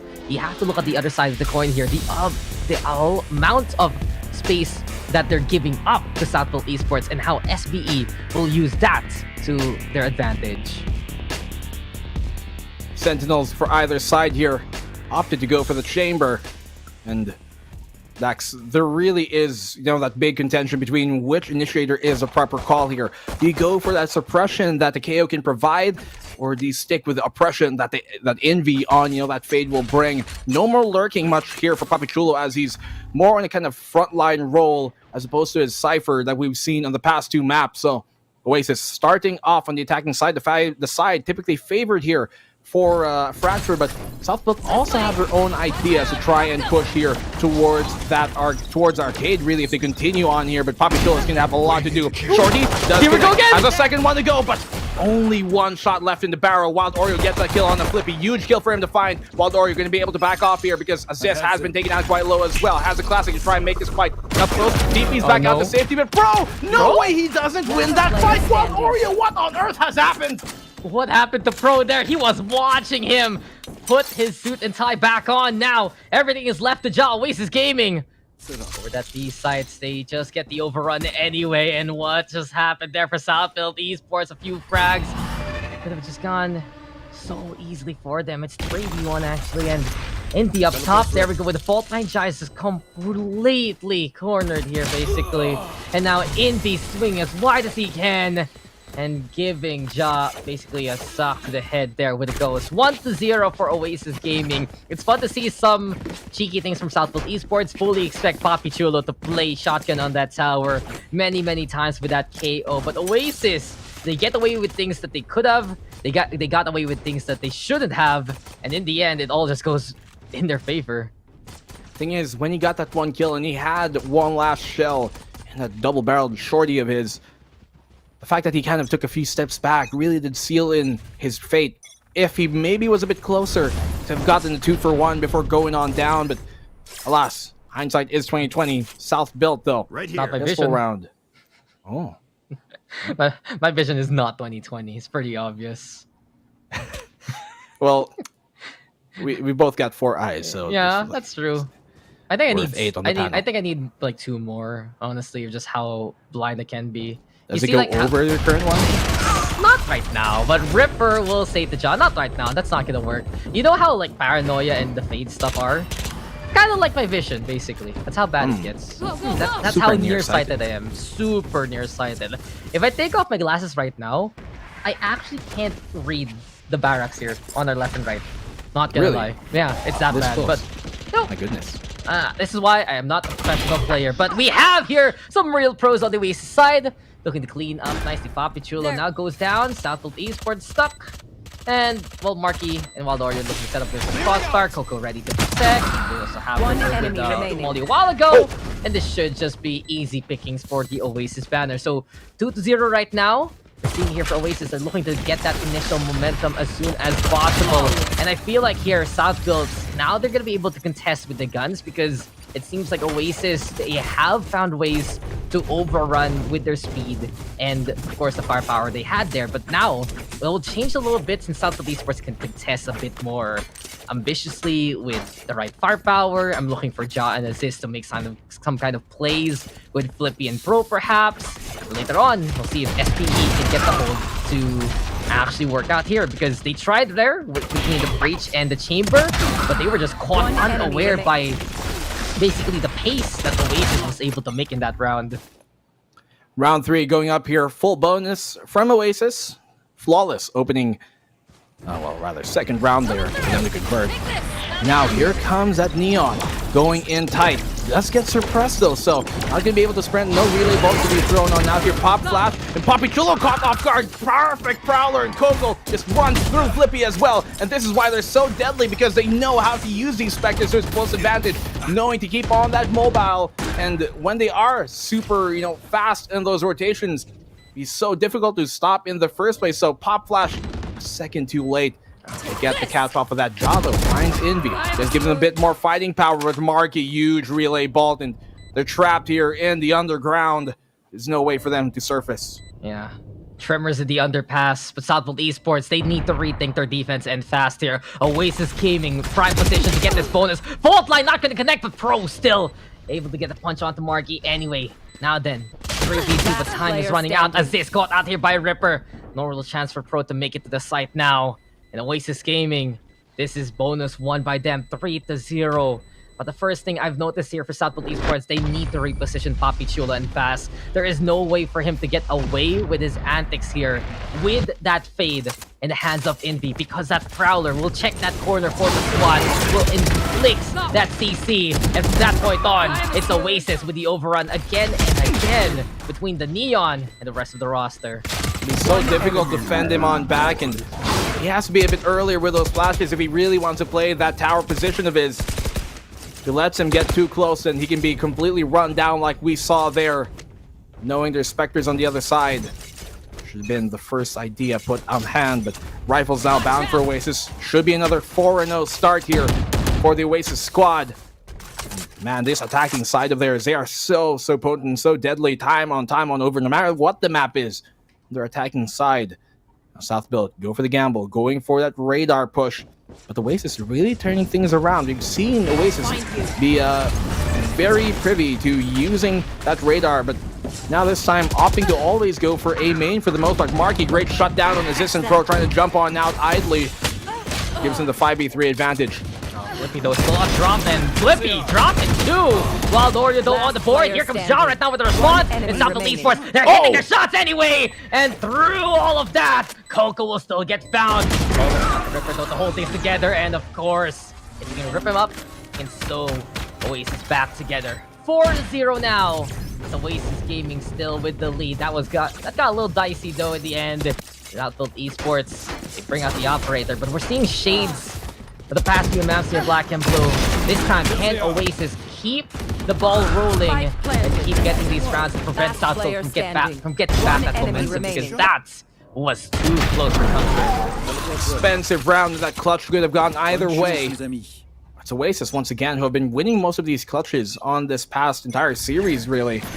South Build can't let get to that scenario. Ja, fortunate for him, he's able to snap his fingers and get out of there. Suppression, keep him at bay, but now that lets Oasis know that that same utility isn't going to be active for quite a while right now. It's going to be online for South Build, and it's going to be their moment to try and spring on that execute. Perfect chance to get rid of the suppress. Not gonna lie, I've always thought Southwood Esports to be a potential KO team, just knowing from where they come from. But here we go now. We are gonna see Ja fly high. There's the slide, the rolling thunder though to protect the chamber. And really, the ground, it's not as secure as you would think, but we have to put our feet firmly on the ground as Oasis Gaming will defeat 2 there. Aziz though, training party back, up still in hand, and Ja eventually able to actually play this around. As this happens, it's A-side taken by Oasis Gaming. A bamboozle of epic proportions, 2v2 right now. Ja will fall. Aziz though sprinting to the other side, looking to get back that space at the very least. And by A main right now, this one place that Oasis is looking to decorate as much as possible. They have the angle now towards the spike. The doorway though, it will make that noise if Aziz goes there. Southwood Esports running outside, they can feel the pressure is on. Papi Chulo and Aziz trying to make it through. Ripper though, pelleted by bullets, 14 HP left. Where are Oasis gonna peek from? Wild Oreo still alive, he will get the frag off to Aziz. Papi Chulo did get Ripper though along the way, but time has ran out for the side of SPE. And amidst all that chaos, nature is no one's friend towards B side. Oasis say, let's sneak it by towards A, no one will notice. 5th round on the board once again. Oasis, fiery starts, time on over here, coming in.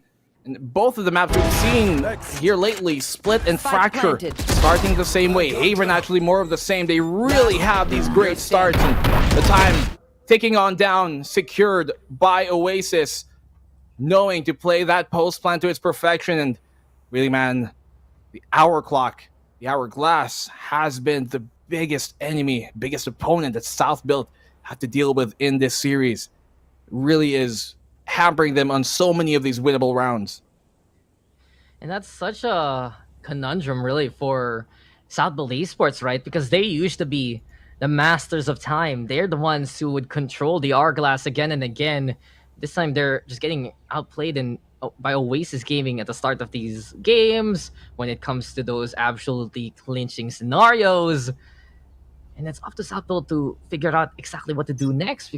They have done so, though. It's a very generic statement because it's exactly what Southfield does, really, in this game. Coming into the latter half of the first half, that's when someone steps on up. That's when someone is able to find the frags and find that momentum.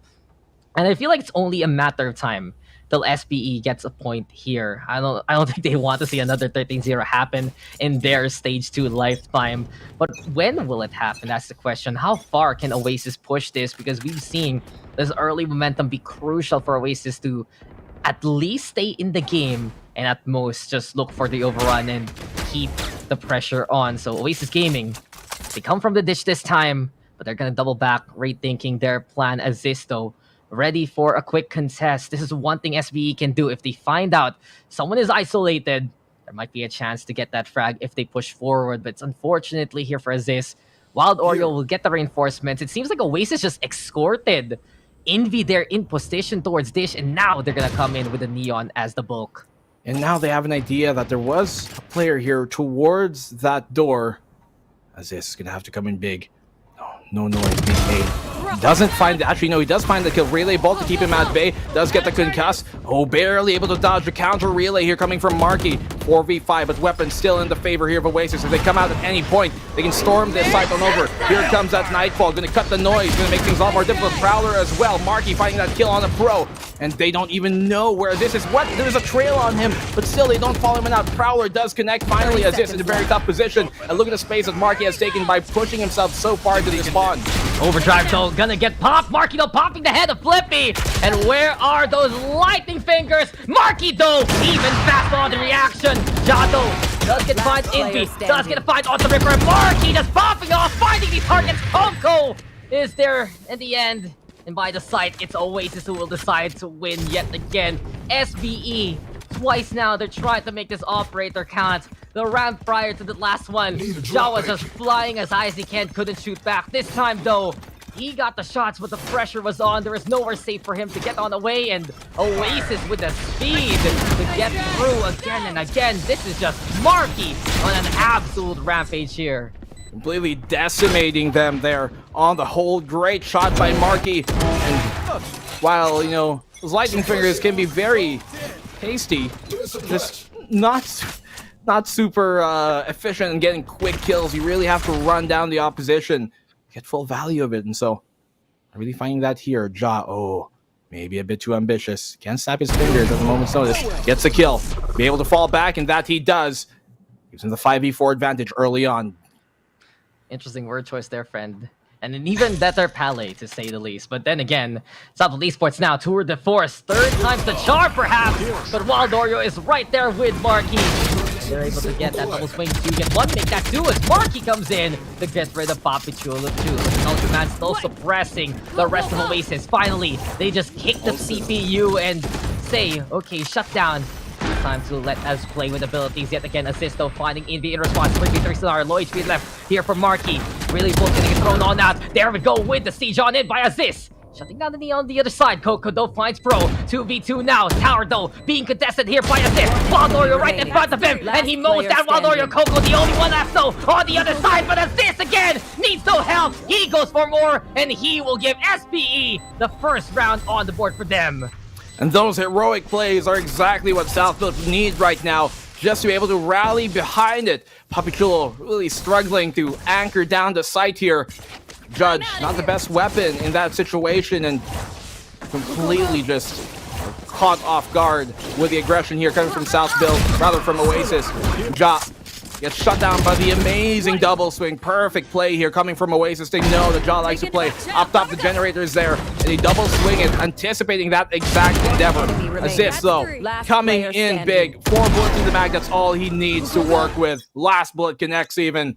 They get a round on the board, but you want to play, let's play. They can actually give up that tower if they want to keep Papi Chulo in this fight, since there is a retake potential if Aziz is around. This nice, really bolts there being thrown around, and Oasis Gaming still feel that they can keep going for his B. Same case, same way now, amplified by the Rolling Thunder.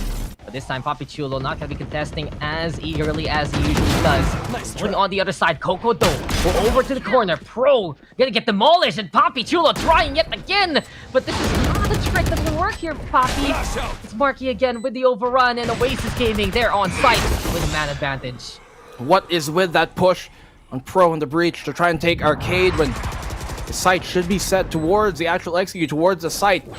Big misplay there. Gets him caught off guard. This retake's gonna be so difficult to work out because of the operator in Ja's hands. They need a bit more aggressive firing power. Ripper is gonna get that shutdown and assist. Flippy does go down as well. Ja, the only player left remaining here. 4v1. This round is done. He maybe get a few kills to fend him off, but they're chasing him. They know that they don't have economy. He can run all the way here towards A main. Being chased by a tether. It's gonna be so difficult for him to save the round. So much time still for Oasis. There's no way he's saving this round, is he? 5 seconds, 3 seconds. Oh, they go the wrong way. Gets it. Okay, the great escape. Composed here by Ja, at least saving the operator for the next round. Yet again, Oasis. How many times have we seen them just hard hit that tower? Find the timing versus Papi Chulo. Even better timing there towards Pro there, courtesy of Coco. SBE is just looking absolutely lost here towards that B side, especially in scenarios where their usual antics aren't working. And we've seen Ja get some kills. We've seen Aziz find the frags too. But lately, it's just Oasis Gaming. As soon as they play the setup, everyone who gets in their way are absolutely knocked down. Luckily though for Ja, he can get the hell away with the rendezvous. One connects onto Mark, unfortunately. Pro down for low. Prowler though chasing him. And there is just no escaping the Oasis. It is everywhere and anywhere. It is a mindset here, courtesy of Oasis Gaming. And Wild Oreo, he does not mind to get his hands dirty as this will go down. All left now to the remaining 3. It's such an awkward scenario here for SBE. Even worse, that the Chamber had his hands way too far out. The barrel sticking there. And it's Oasis Gaming looking to stick the landing for an 8-1 scoreline. It's all Oasis right now here on Fracture. Decimating half from Oasis. Already dominating here. Every single round after this point is a bonus at this moment for Oasis. And there's just no way you can wait inside the site when you have a fade on the opposing side here when on Fracture. So oppressive. Nothing you can really do about it. Papi Chulo, he's been struggling to really get value out of that tower position he's been playing. Looks like they're going and gearing up for an aggressive play here, Dax. One they might need to really change things up and go for a different look. A site, though, will be left open because of all this presence here. Setup not working, might as well go for the aggro. And I was talking about map control for quite a while. SBE have been seething it for the past few rounds. Now Oasis Gaming, they're searching for that chamber as much as possible. Smoke's though in the way. Ja over by the spawn instead. But there's a chance here for Oasis to get a sudden surprise. Bro, he's not paying attention. And Marky will get the backstab. Fighting 2 even after the transfer. And it's 4v2 now. Slides away to safety. Assist though cannot keep up with the speed of Marky whatsoever. I get caught out here by Wild Oreo. Flippy still able to fight back at the very least. 3v2 scenario. SBE looking to take everything away from the Oasis here, but Ripper finding Flippy anyway. Overdrive available, but there is just nothing in the tank left here for SBE. Don't use the ultimate, sure, but they still don't get the round anyway. 9-1 now. Oasis in firm control. Great round from Oasis, and Marky just knowing where to position himself to catch off Southfield on this retake. How do you even expect him to be there? And Papi Chulo going immediately for the swing, but Marky was one step ahead. He knew that the retrade, the refrag was supposed to come on in from those ropes. That's where he ties the noose in the round. 9-1. This is looking dire for Southfield, more so than ever. Yeah, it's going south fast here for Southfield Esports. Experience of them playing Fracture basically in the tournament setting, not as much to the Oasis, and even though that Southfield was able to handle the fade in the last map, this time it's not the most familiar territory for Southfield Esports, and you can see the difference really of how that split defense was compared now to this Fracture. Papi Chulo though has been pretty much a non-factor in this game. Now he will just get turned into scrap metal there into corner after that one way is not enough to keep him alive. Assisto. Overdrive is the answer. Again, looking to blast the opposition, and there you go! Lightning will crackle, and it's super effective against the Waters of Oasis. Not only that, Marky can get victimized here. It's free power for South Built Esports. Oh, let's go to PNB in this late. Finally, darkness could be the right element versus lightning. The sun connects. The earth is not his friend. Here we go with the hot. There's the intel. There's the peek into the takedown. And Envy going at it yet again. Thrifty. More time will he do the improbable. Flippy though denies him of that glory. And a thrifty win by Southfield Esports, capitalizing on that overdrive. As this again with a moment to come in big, but you can really see it here. SPE. Such a long road to go towards through if they want to tie things up later on. One enemy remaining. You can really see just the potential of those clutches are so viable. Envy's on that fade. How much outplay potential a fade has is just absolutely cannot be understated. Operator out here for Ja. We haven't seen that gotten too much value in this map so far.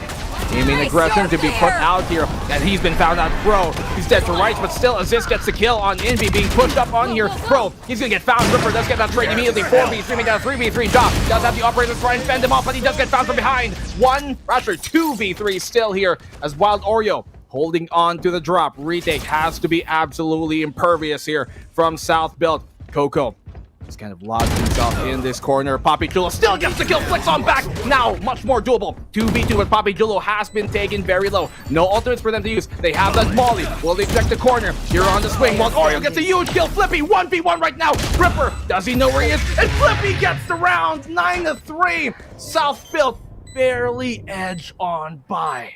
Flip that card right side back up for Southfield Esports. Their demise is not yet there. And 3-9.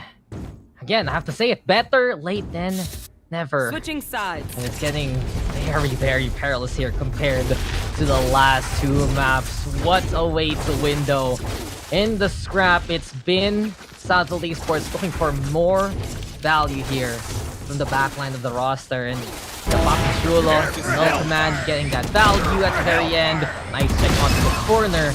But the Oasis, they had a good chance with Valorio on this drop. I am a little bit surprised that for Oasis, they had such a anticipated angle there by the rest of South Build. But case in point, South Build still know how to fight, still know that they can contend. And right now, it's a long road again to try and make that comeback happen. We've seen it before done though on splits, but this is the worst scoreline they've had all series long. That first map there, Black and Blue 8-4 in favor of Oasis. Second map 7-5 in favor of Oasis. Now we're at 9-3, so I guess we're getting a lot of variety from South Build at least in the scoreline that they're gonna try to climb their way from, basically. Well, only able they're 1-1 in that attempt. Yeah, always ending the first half with like just in a deficit. No, although Split was a lot closer than Haven was, and especially this is. But South Built, the rally behind those final two rounds has to come in here. Marky's been having himself an absolutely impactful game. Just so many injuries he finds here for Oasis, and knowing that they're on the defensive side, I'm still going to expect him to go for those aggressive plays that we know Oasis are so capable of. They really like to push the envelope, keep that pace up with the composition that they've got. And once again, really utilizing these initiators that they've got on the table. It really is some of the most important utility in the current meta to have that initiating power time and time on over. And in that case, one could argue that Oasis have that advantage. Now South Built, it's their turn to make their executes work on. Now look at though the trademarks being placed here by Oasis. This could slow down the potential fast push that South Built are planning. Yeah, they might get the right read here. But in general, do you agree with me in saying initiators just have the best intel overall? Like as a group, right? I think initiators just have so many ways to impact the most important parts of these fights, really the battles there, and we can never count out smokes being very important. We never count out ways to deny area. But in a pinch, that's where initiators can be oh so impressive. Southfield Esports though We need moments again, like from Assist and Ja. Can they come in planted. clutch when they need to? Because this is a fast take towards A side, and historically, they have proven to be very potent on the Fracture offense, albeit it's just one of the sample size, but was dominating versus Action PH. Can they do so yet again? Oasis Gaming though sliding on in, and they are gonna go for Flippy there. Wild Warrior with the covering far towards Ja. Poppy Chulo and Assist though with the kills, but Oasis, they marked their target, and they wanted to go for priority. Envy though on the board again. Here comes Pro right now, the only one left in 2v1 slate. Pro though making the classic count. Can he go for it one more time? Envy with the tap. Pro is ready with the aftershock. Someone needs to push here, and it's Envy deciding to get rid of Pro there. But time is not on the side of Oasis Gaming. Southfield stole enough to get this win. Barely scraping by. So close that was. Ja completely baited out there by the utility. I love that free take coming from Oasis on that A site, on that A main position, especially. They send two on the ropes to go for the flank, and as soon as the Prowler makes contact through the doors, Ja thinks, okay, I have to swing wide here and help Papi Chulo out. He's playing in that cornered cubby position. In that case, the A main push here from Marky, perfectly timed to try and shut that down. Azisto, huge frag, and Papi Chulo especially to get those two. But the fact that they did so much damage in that bout let Pro delay for so long, and the aftershock, absolutely crucial piece of utility they held on to and really did win them that round. Marky though shutting down Assist on this aggressive push. Papi Chulo quick on the trade, and these are rounds that Southfield have to win cleanly. There's an awkward time where you change the channels. Wild Oreo finding Ja. Ooh, Oasis Gaming fighting there, but really you're flipping around the TV. You suddenly go by HBO or something, and it's the best part of the movie that you didn't want to get spoiled in. That's what happens there between Marky and, well, his victim with the shorty. But beyond that, Oasis Gaming now slowing down the pace of Southfield Esports to quite a crawl. We've seen them be very effective at those rushes towards the site.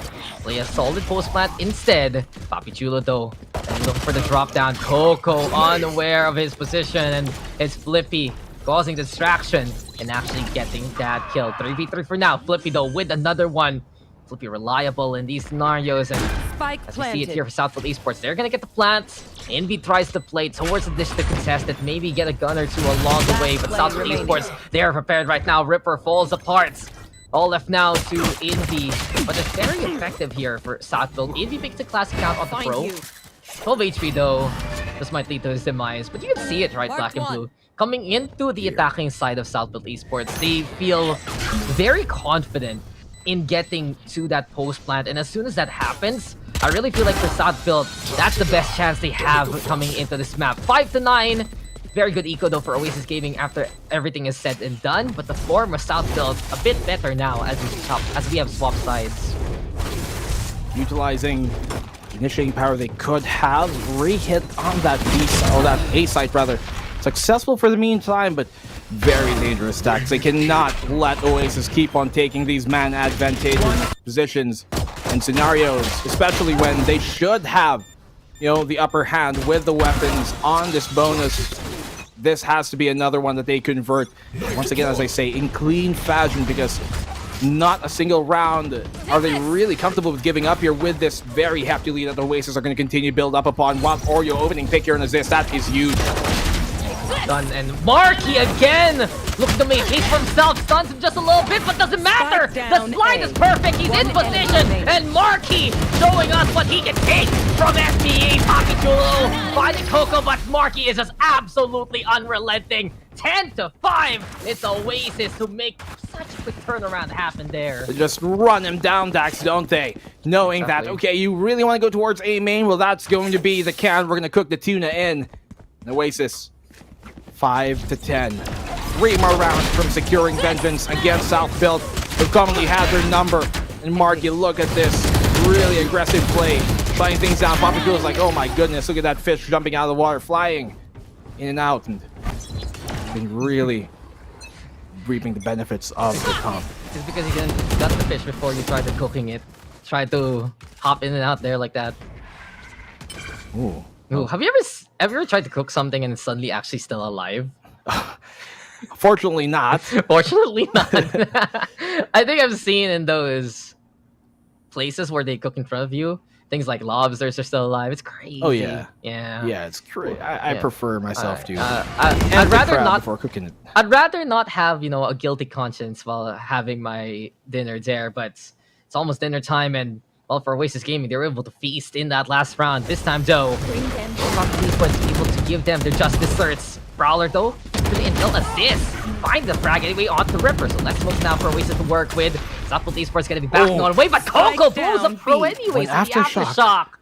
Nice angle there by Coco. Oasis Gaming at least makes the trade work, and SBE slowed down yet again. Yeah, the time's not going to work out once again, Dax. This is the problem we've seen be so problematic. Just unaddressed once again from South Build. There's a small gap in the smoke. Papi Chulo first one on in. Oh, he's getting shot from behind, but he doesn't mind. Going to clear that tower position out. Wild Oreo, huge kill on Flippy.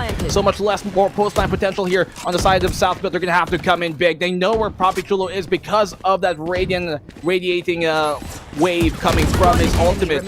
And as this, he can't even find the kill. All is on the Papi Chulo. Can't even get that. No more utility work with triple swing on him. Let's get the double. 8 rounds and Mikey brings it down to the 1v1. Completely blind. No, he isn't. Up close. Classic. And he gets the kill. Papi Chulo still. He makes it happen. Southfield continue in the game. 6-10. The ROG clutch from the clutch master himself. Finally did it. He's been waiting this whole game to do that, man. He's been waiting to go back to tower and just win this corner. And again, didn't happen on the defense. It happens on the attacking side. What did we just witness here from Papi Chulo? They had friends, they had families, and Oasis. They're going home. Well, in that round at least, as corpses instead, but that was just Papi Chulo. That was just Papi Chulo. That was it. It looked to be an Oasis round. They cleared out every little bit that they needed to. They were going for the triple swing, basically. But Papi Chulo picking them apart still one by one, finding the timing there in split seconds. It's just unbelievable. And those are the moments which bring Southfield Esports back into the series. We saw it there on Split with the assist ace. Now Papi Chulo able to do what he's been looking to do all throughout this game.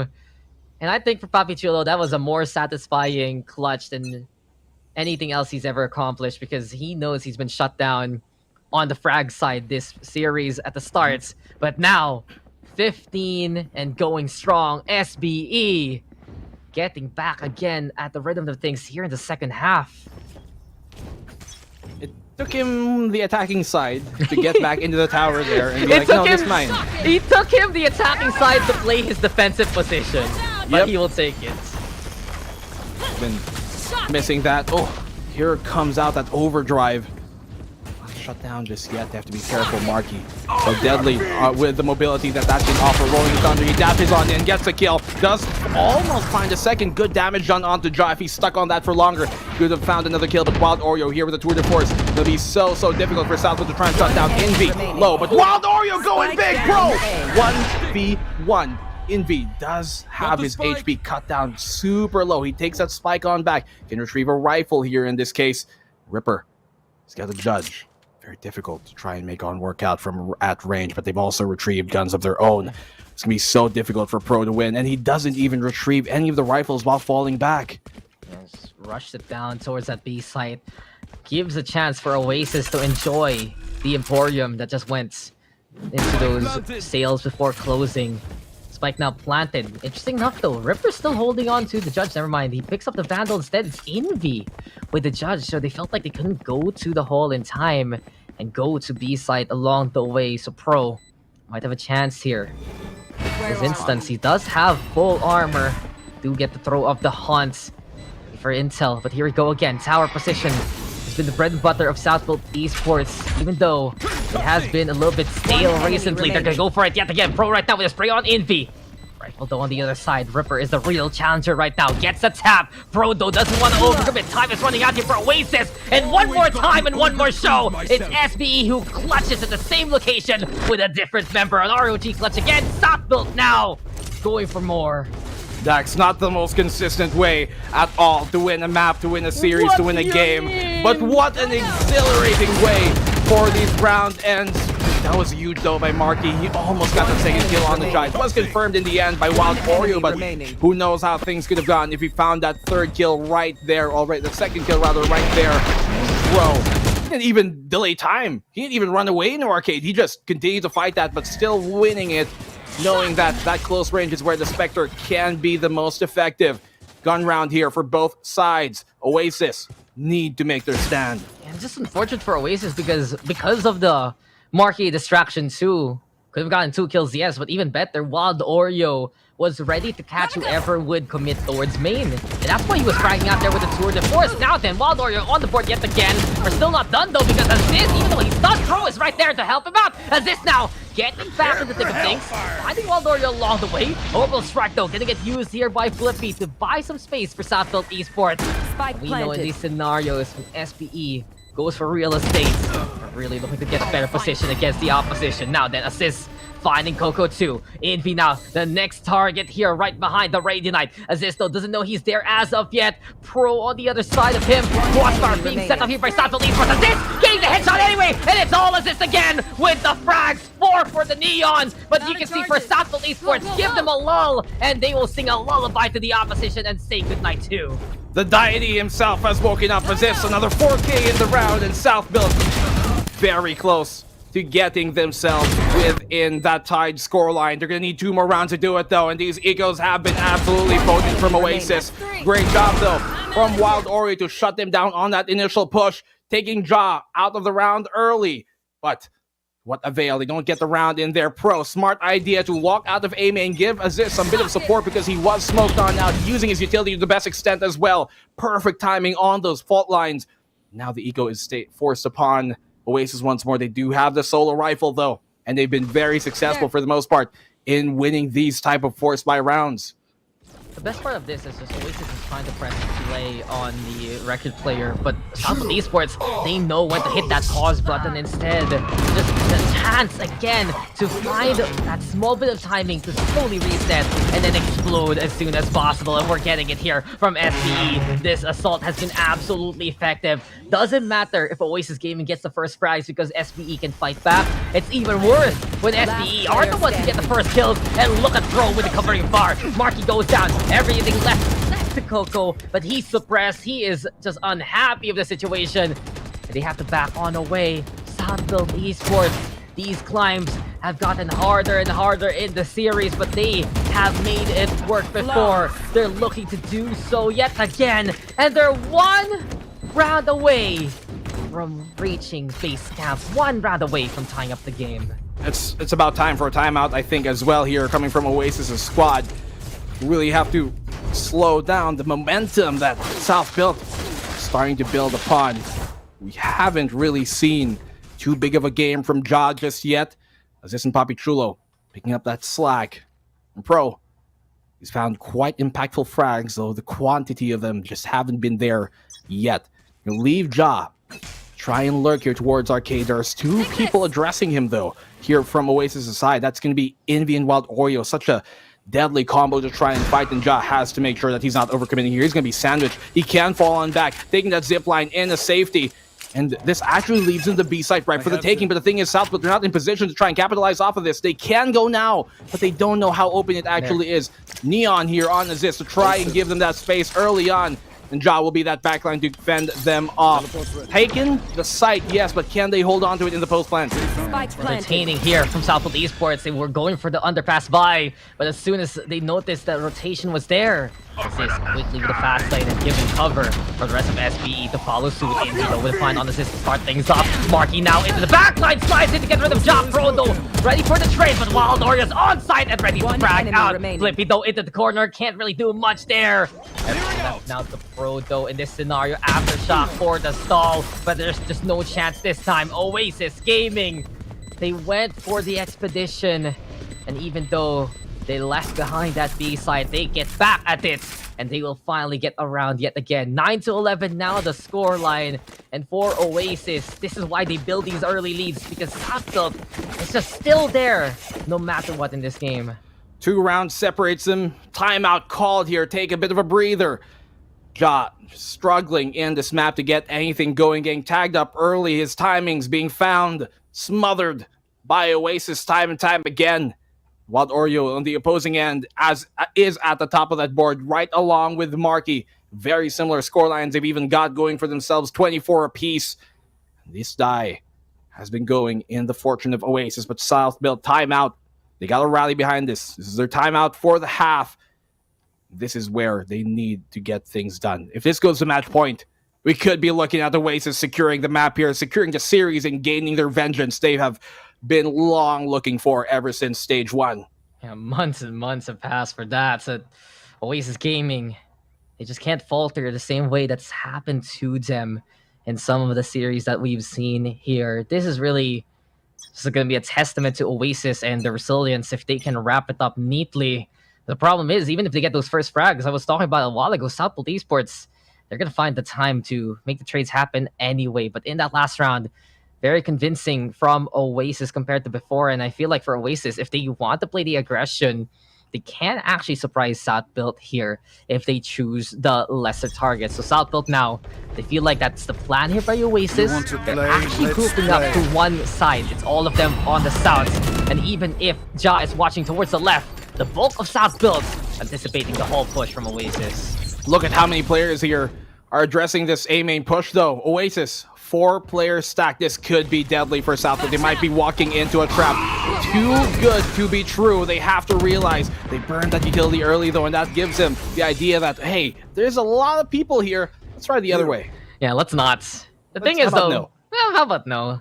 But the thing is, I think South Built Esports can take advantage of some of these rotations now. Oasis, they were ready to run at them. They were ready to go, but as soon as they realized that this might be a little bit more that we can bite off than we can chew, really, they did just go for the back on away. And now Oasis, they're holding the 3 towards A sides. Envy making that decision to go back towards A. The South Built Esports are now walking their way through the hall, keeping the speed limit. Who knows who's watching? In this scenario now, time to hit the floor running, but Marky making Flippy fall onto the concrete instead. Already we see here Poppy Chulo pushing forward. South Built Esports establish a foothold. Envy though ready to fight on back, and even through the smokes and more, he's still willing to shoot at the opposition. Time though running out here for SBE. He needs to pick up that spike. Poppy Chulo is there for it.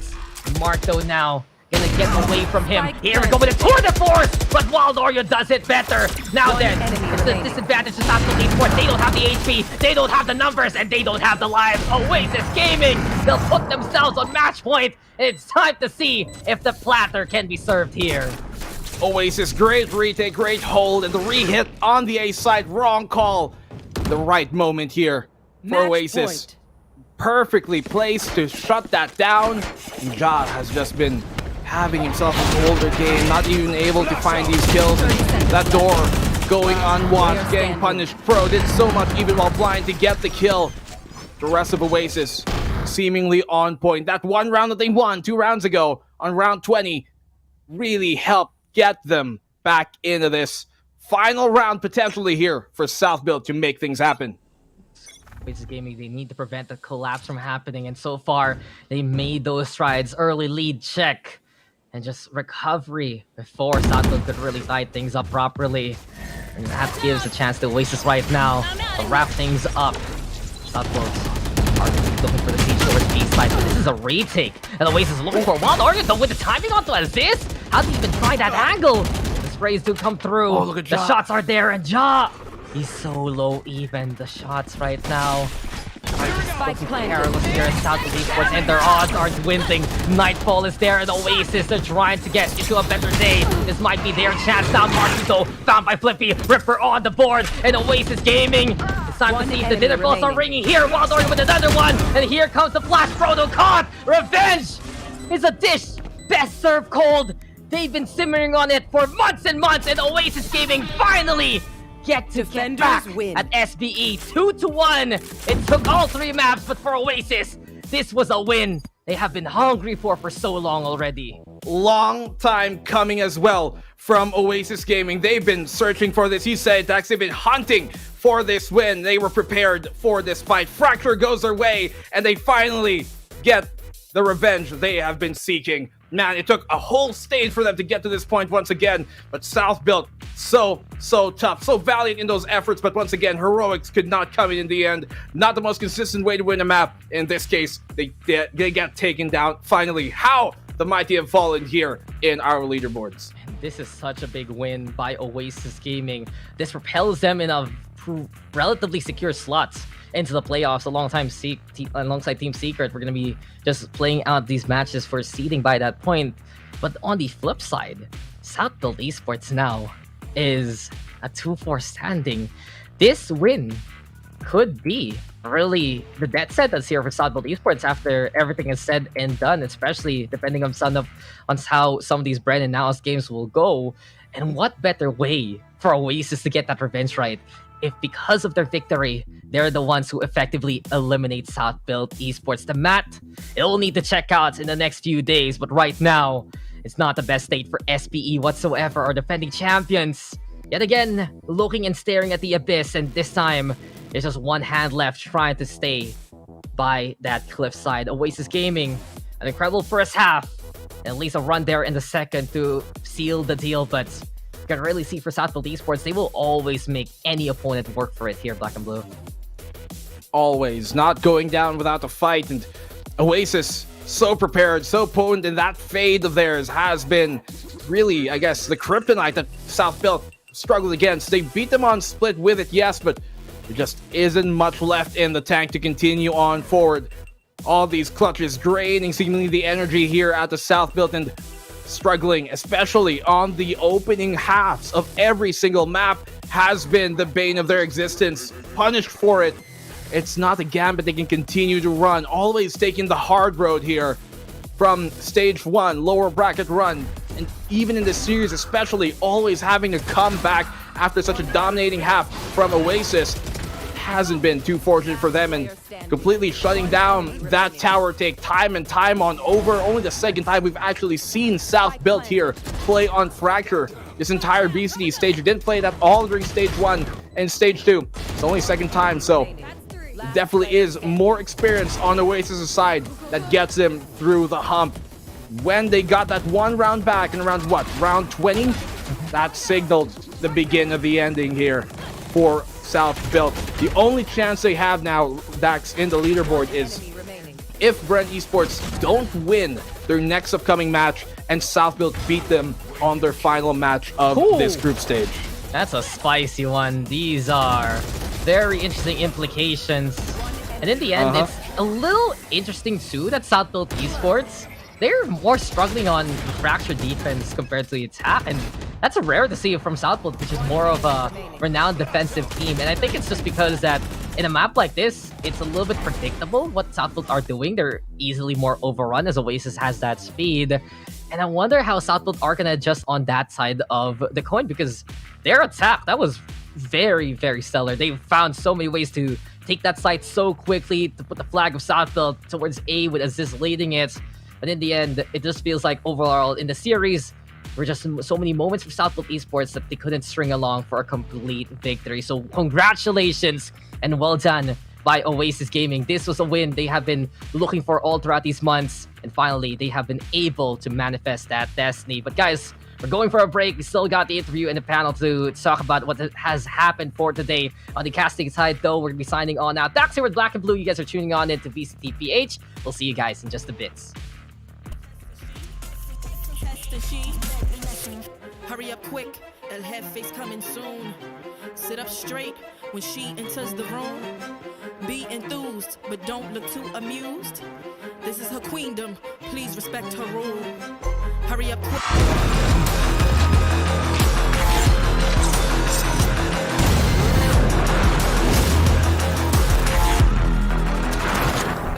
El Jefe's coming soon. Sit up straight when she enters the room. Be enthused, but don't look too amused.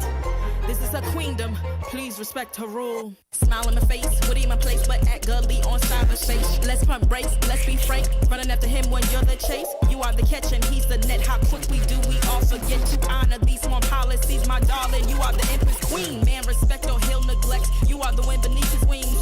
You are the season, you are the reason why this world can breathe. Giving sons eyes to see and daughters' dreams to believe anything less than the best for you is high treason, queen. Hurry up quick, El Jefe's coming soon. Sit up straight when she enters the room. Be enthused, but don't look too amused. This is her queendom, please respect her rule. Hurry up quick, El Jefe's coming soon. Sit up straight when she enters the room. Be enthused, but don't look too amused. This is her queendom.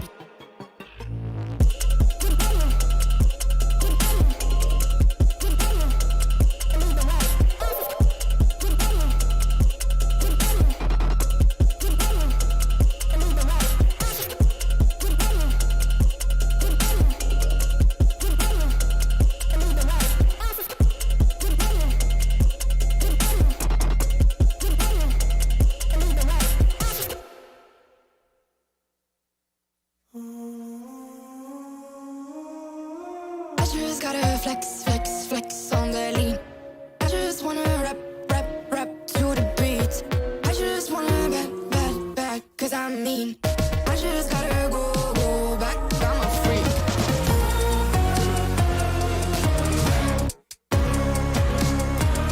Gotta go. I just wanna rap, rap to the beat. Move of emotion, they drunk at their problems. They always on road and they stunt. She knows cause she is the same. She's trying to stop playing games. Move of emotion, they drunk at their problems. They always on road and they stunt. She knows cause she is the same. She's trying to stop playing games. Where the people at, what they really wanna know. Who's your lovers and who are your bros? Who are the enemies you do keep close? Who are the people that you shouldn't know? Where the people at, what they really wanna know. Who's your lovers and who are your bros? Who are the enemies you do keep close? Who are the people that you shouldn't know? I just gotta flex, flex, flex on the lean. I just wanna rap, rap, rap to the beat. I just wanna back, cause I'm mean. I just gotta go back, I'm a freak.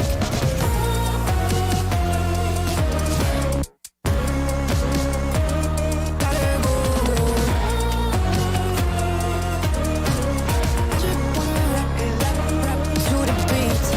The chains, my vest, my watch, my belt, my cheese, my house, my sneakers, my blouse. I just party hard, popping a one in the chart. I've already won, babe, I didn't even start. Flexing on ya, flexing on me.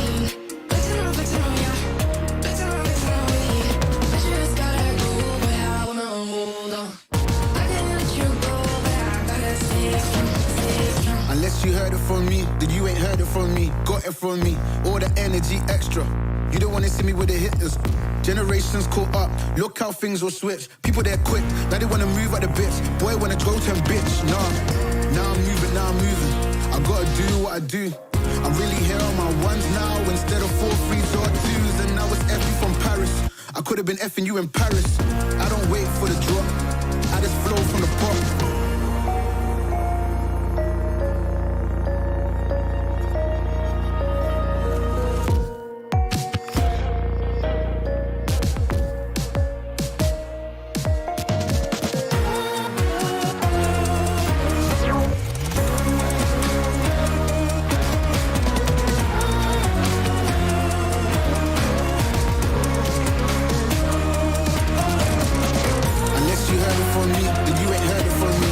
From me, all the energy extra. You don't wanna see me with the hitters. Generations caught up, look how things will switch. People they're quick, now they wanna move out the bits. Boy wanna go to bitch, nah.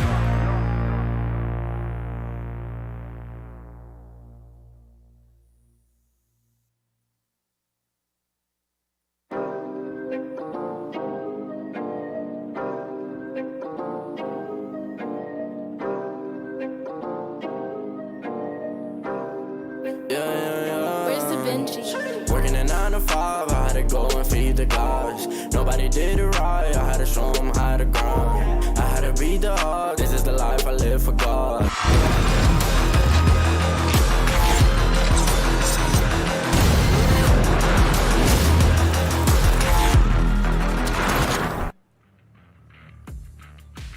Welcome back back to VCTPH Stage 2, where Oasis Gaming finally settled the score between them and their Stage 1 rival, Southbuilt Esports.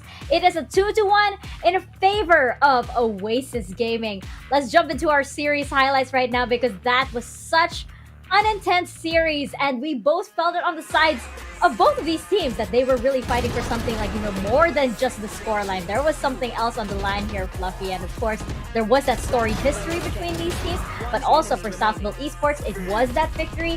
For Oasis Gaming, that boosts up the standings.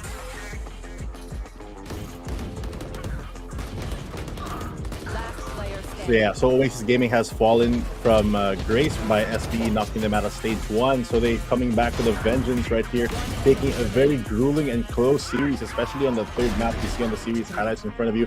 Haven, we see Coco going very loco, as Dax mentioned, with Envy's Fade, getting a lot of information and making big plays for the team.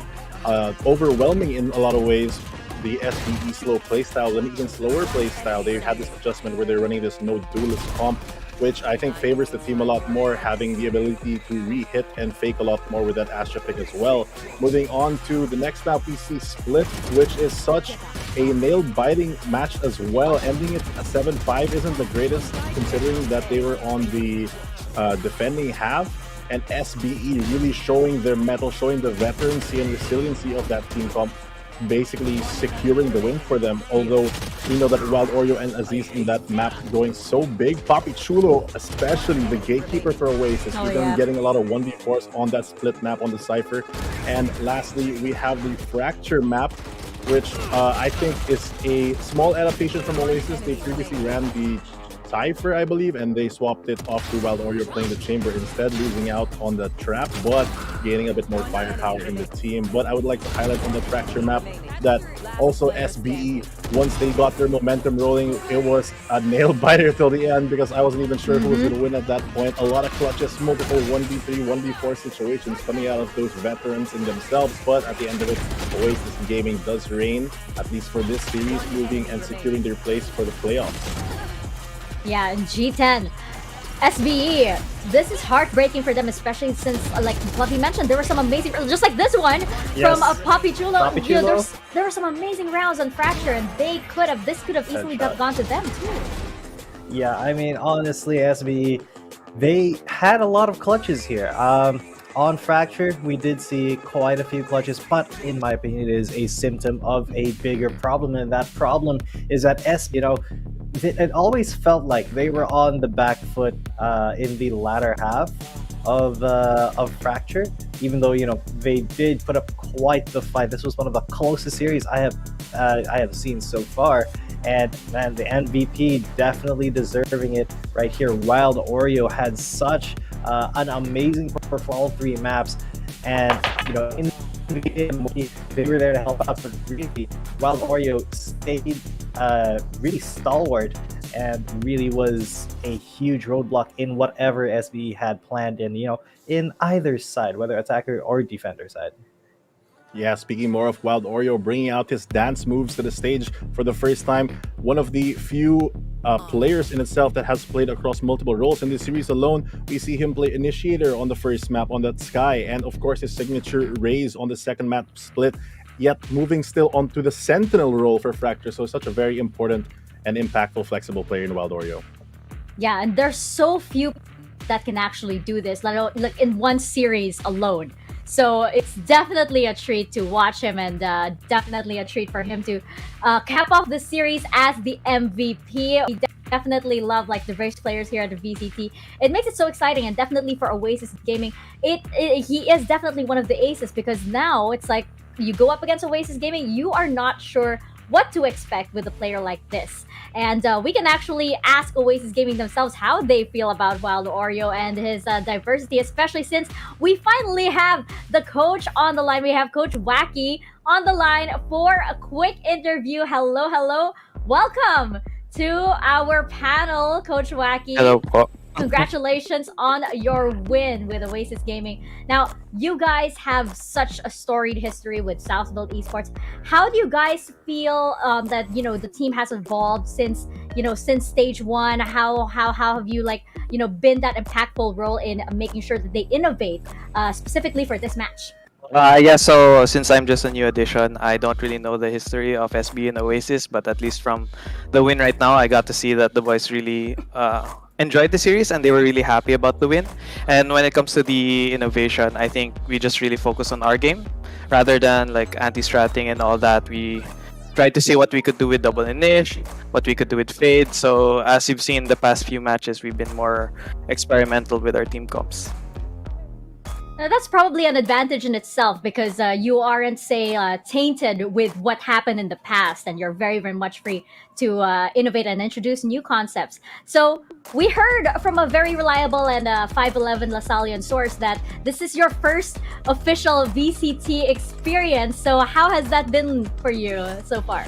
So far, I think it's been a great experience. Shout out to the Oasis Gaming organization giving a chance for me to be a support staff with no prior tier 1 experience. So the losses were painful, but I think after that first loss, at least for me, I was able to bounce back, and the team was there for me as well, telling me it's not really my fault and it's a team effort. So just really enjoying the process right now, the journey of the group stages.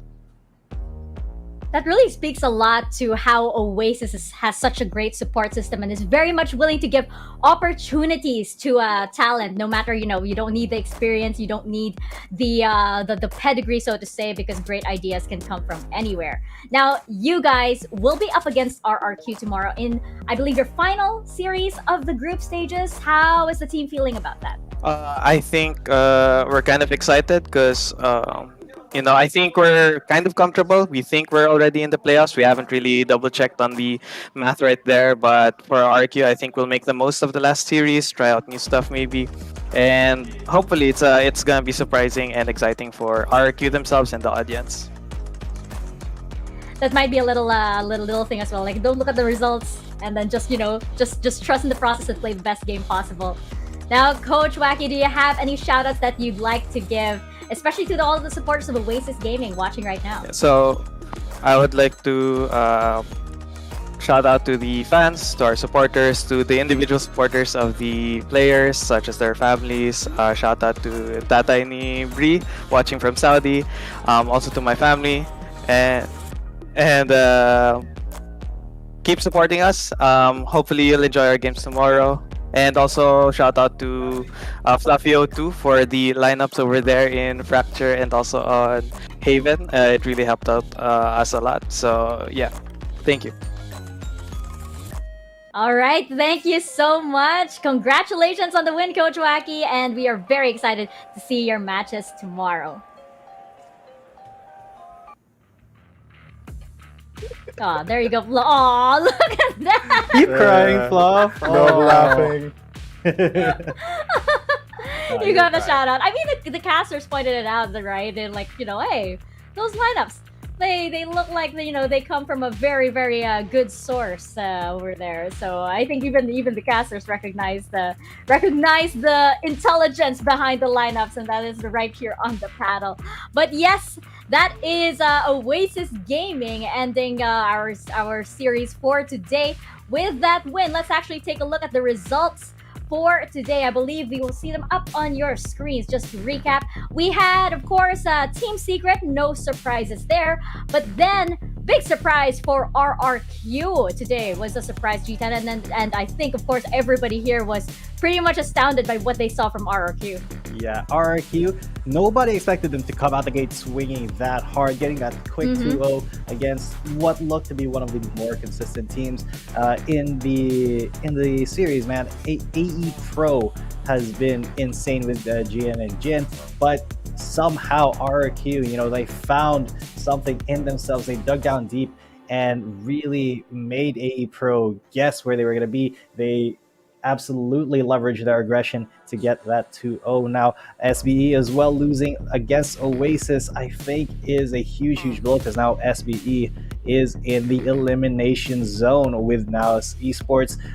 They only have 2 wins, so now they can only hope for a playoff spot if they do win their next game or their last game And then RRQ also lose their game versus Oasis. But looking at how dominant Oasis is, or how experimental they are, how disciplined they are, and how willing they are to commit to a fade and really make that part of their game plan, part of their every single map, because we saw it 3 times against SVE. It is really something that I think teams need to take note of, because usually we've seen Fade as sort of a niche pick for certain maps, but Oasis, with the help of, as you know, the video of the 5'11" Lasalian himself, they have quite a bit of mastery on Fade in pretty much every map now, I think. I am really enjoying that Fade is becoming more and more of a regular pick as Stage 2 progresses. But right now with our standings, very, very interesting indeed, because we have Team Secret at the top, and I feel like balance has been restored to the Force, to VCTPH. Unfortunately for Now's Esports, I believe they've already had their hopes of the playoffs erased. But look at what is happening right in the middle of these two teams at the moment. Fluffy, it can get really dicey in the next few days. Yeah, for sure. A lot of the teams, especially on the lower end, have a lot to gain, but also a lot to lose in the coming days. Every team still has to play a grand total, I believe it's 7 games. So even Southbuilt Esports still has a chance to either tie or go higher, depending on, I think, what BNB mentioned against Brent Esports. So depending on the result of that game, a lot of the standings can still change. There's no real security for a lot of the teams aside from Team Secret and what looks to be Oasis Gaming and Action PH. And unfortunately for Naos, I feel like that is an unfortunate spot that they have secured. Yeah. I believe it was if Bren does not win their match tomorrow, and actually we can check out the schedule, because I think they are the second match for tomorrow. Yes, they are the second match for tomorrow. If Bren does not win this against Action PH, in our final day of the group stages, we actually have a Southbuilt Esports and Bren match. So that is like I'm doing like the Doctor Strange, like, you know, the one outcome kind of like thing. It's gonna and right now, Bren Esports and Southbuilt Esports are at that edge. They're at the danger zone. They're within the blast radius right now.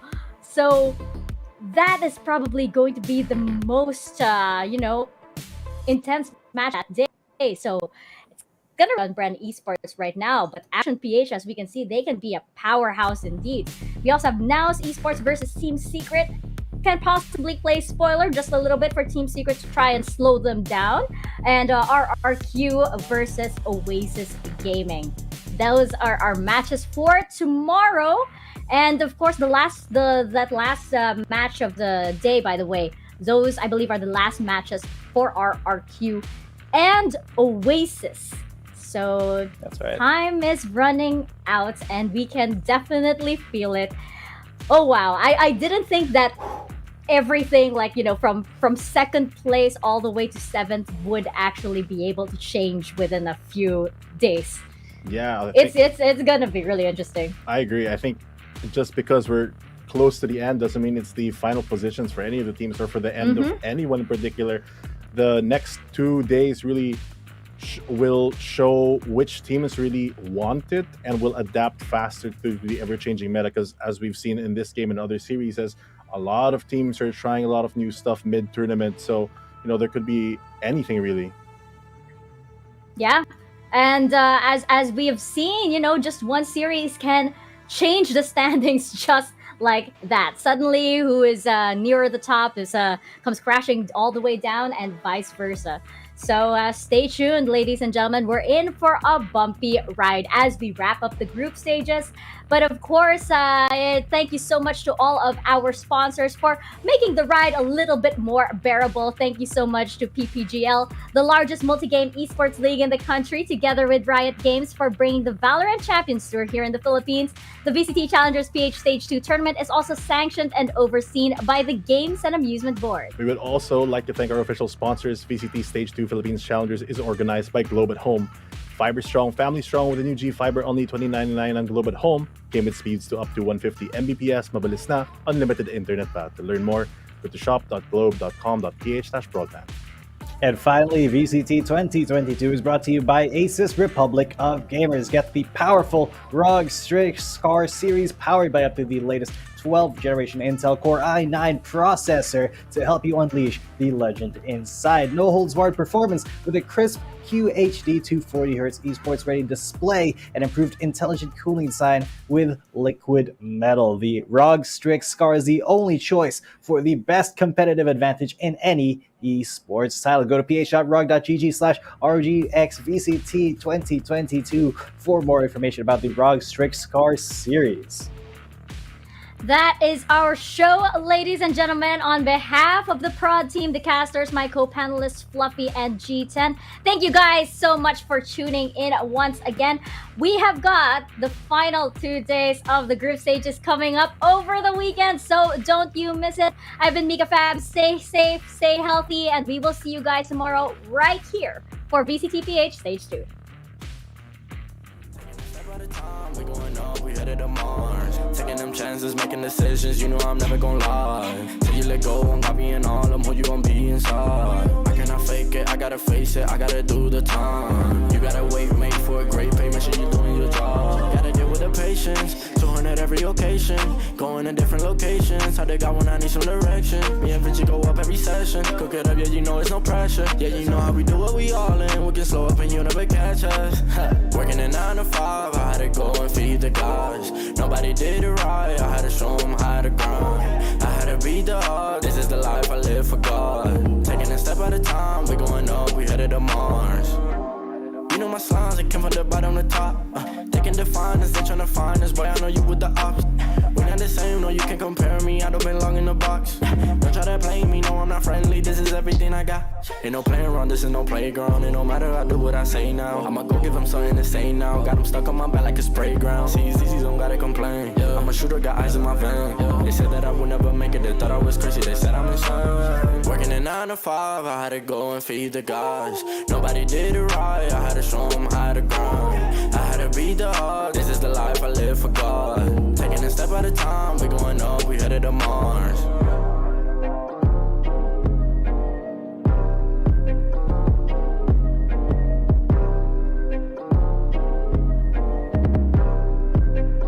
Undefined for life.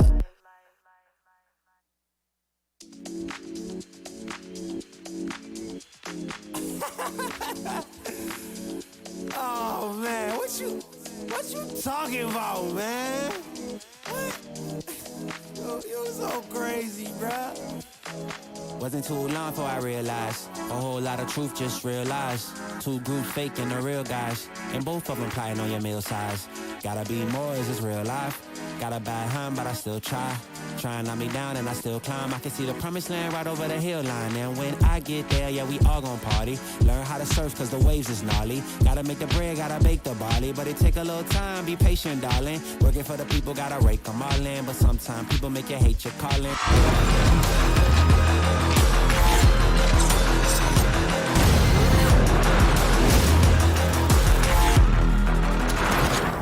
People panic when the brakes is stalling. Me, I go to God when my faith is falling. Put it on the tattoos. A righteous man don't know bad news. Found forgiveness for my snafus. Nothing for the pretty girls trying to get a cashew. Bad dude. Sometimes life really suck like a vacuum. The devil I don't never turn my back to. I just want to shower love like a bathroom. And be a role model for the black youth.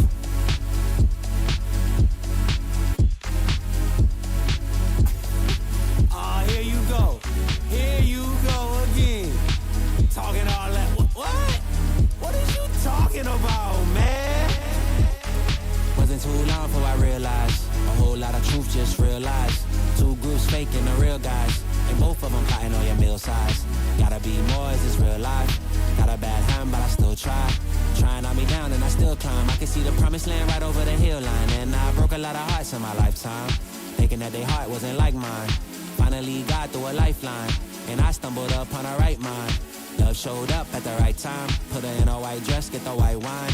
Some people do it for the nighttime, but I'm thinking more, make your life mine.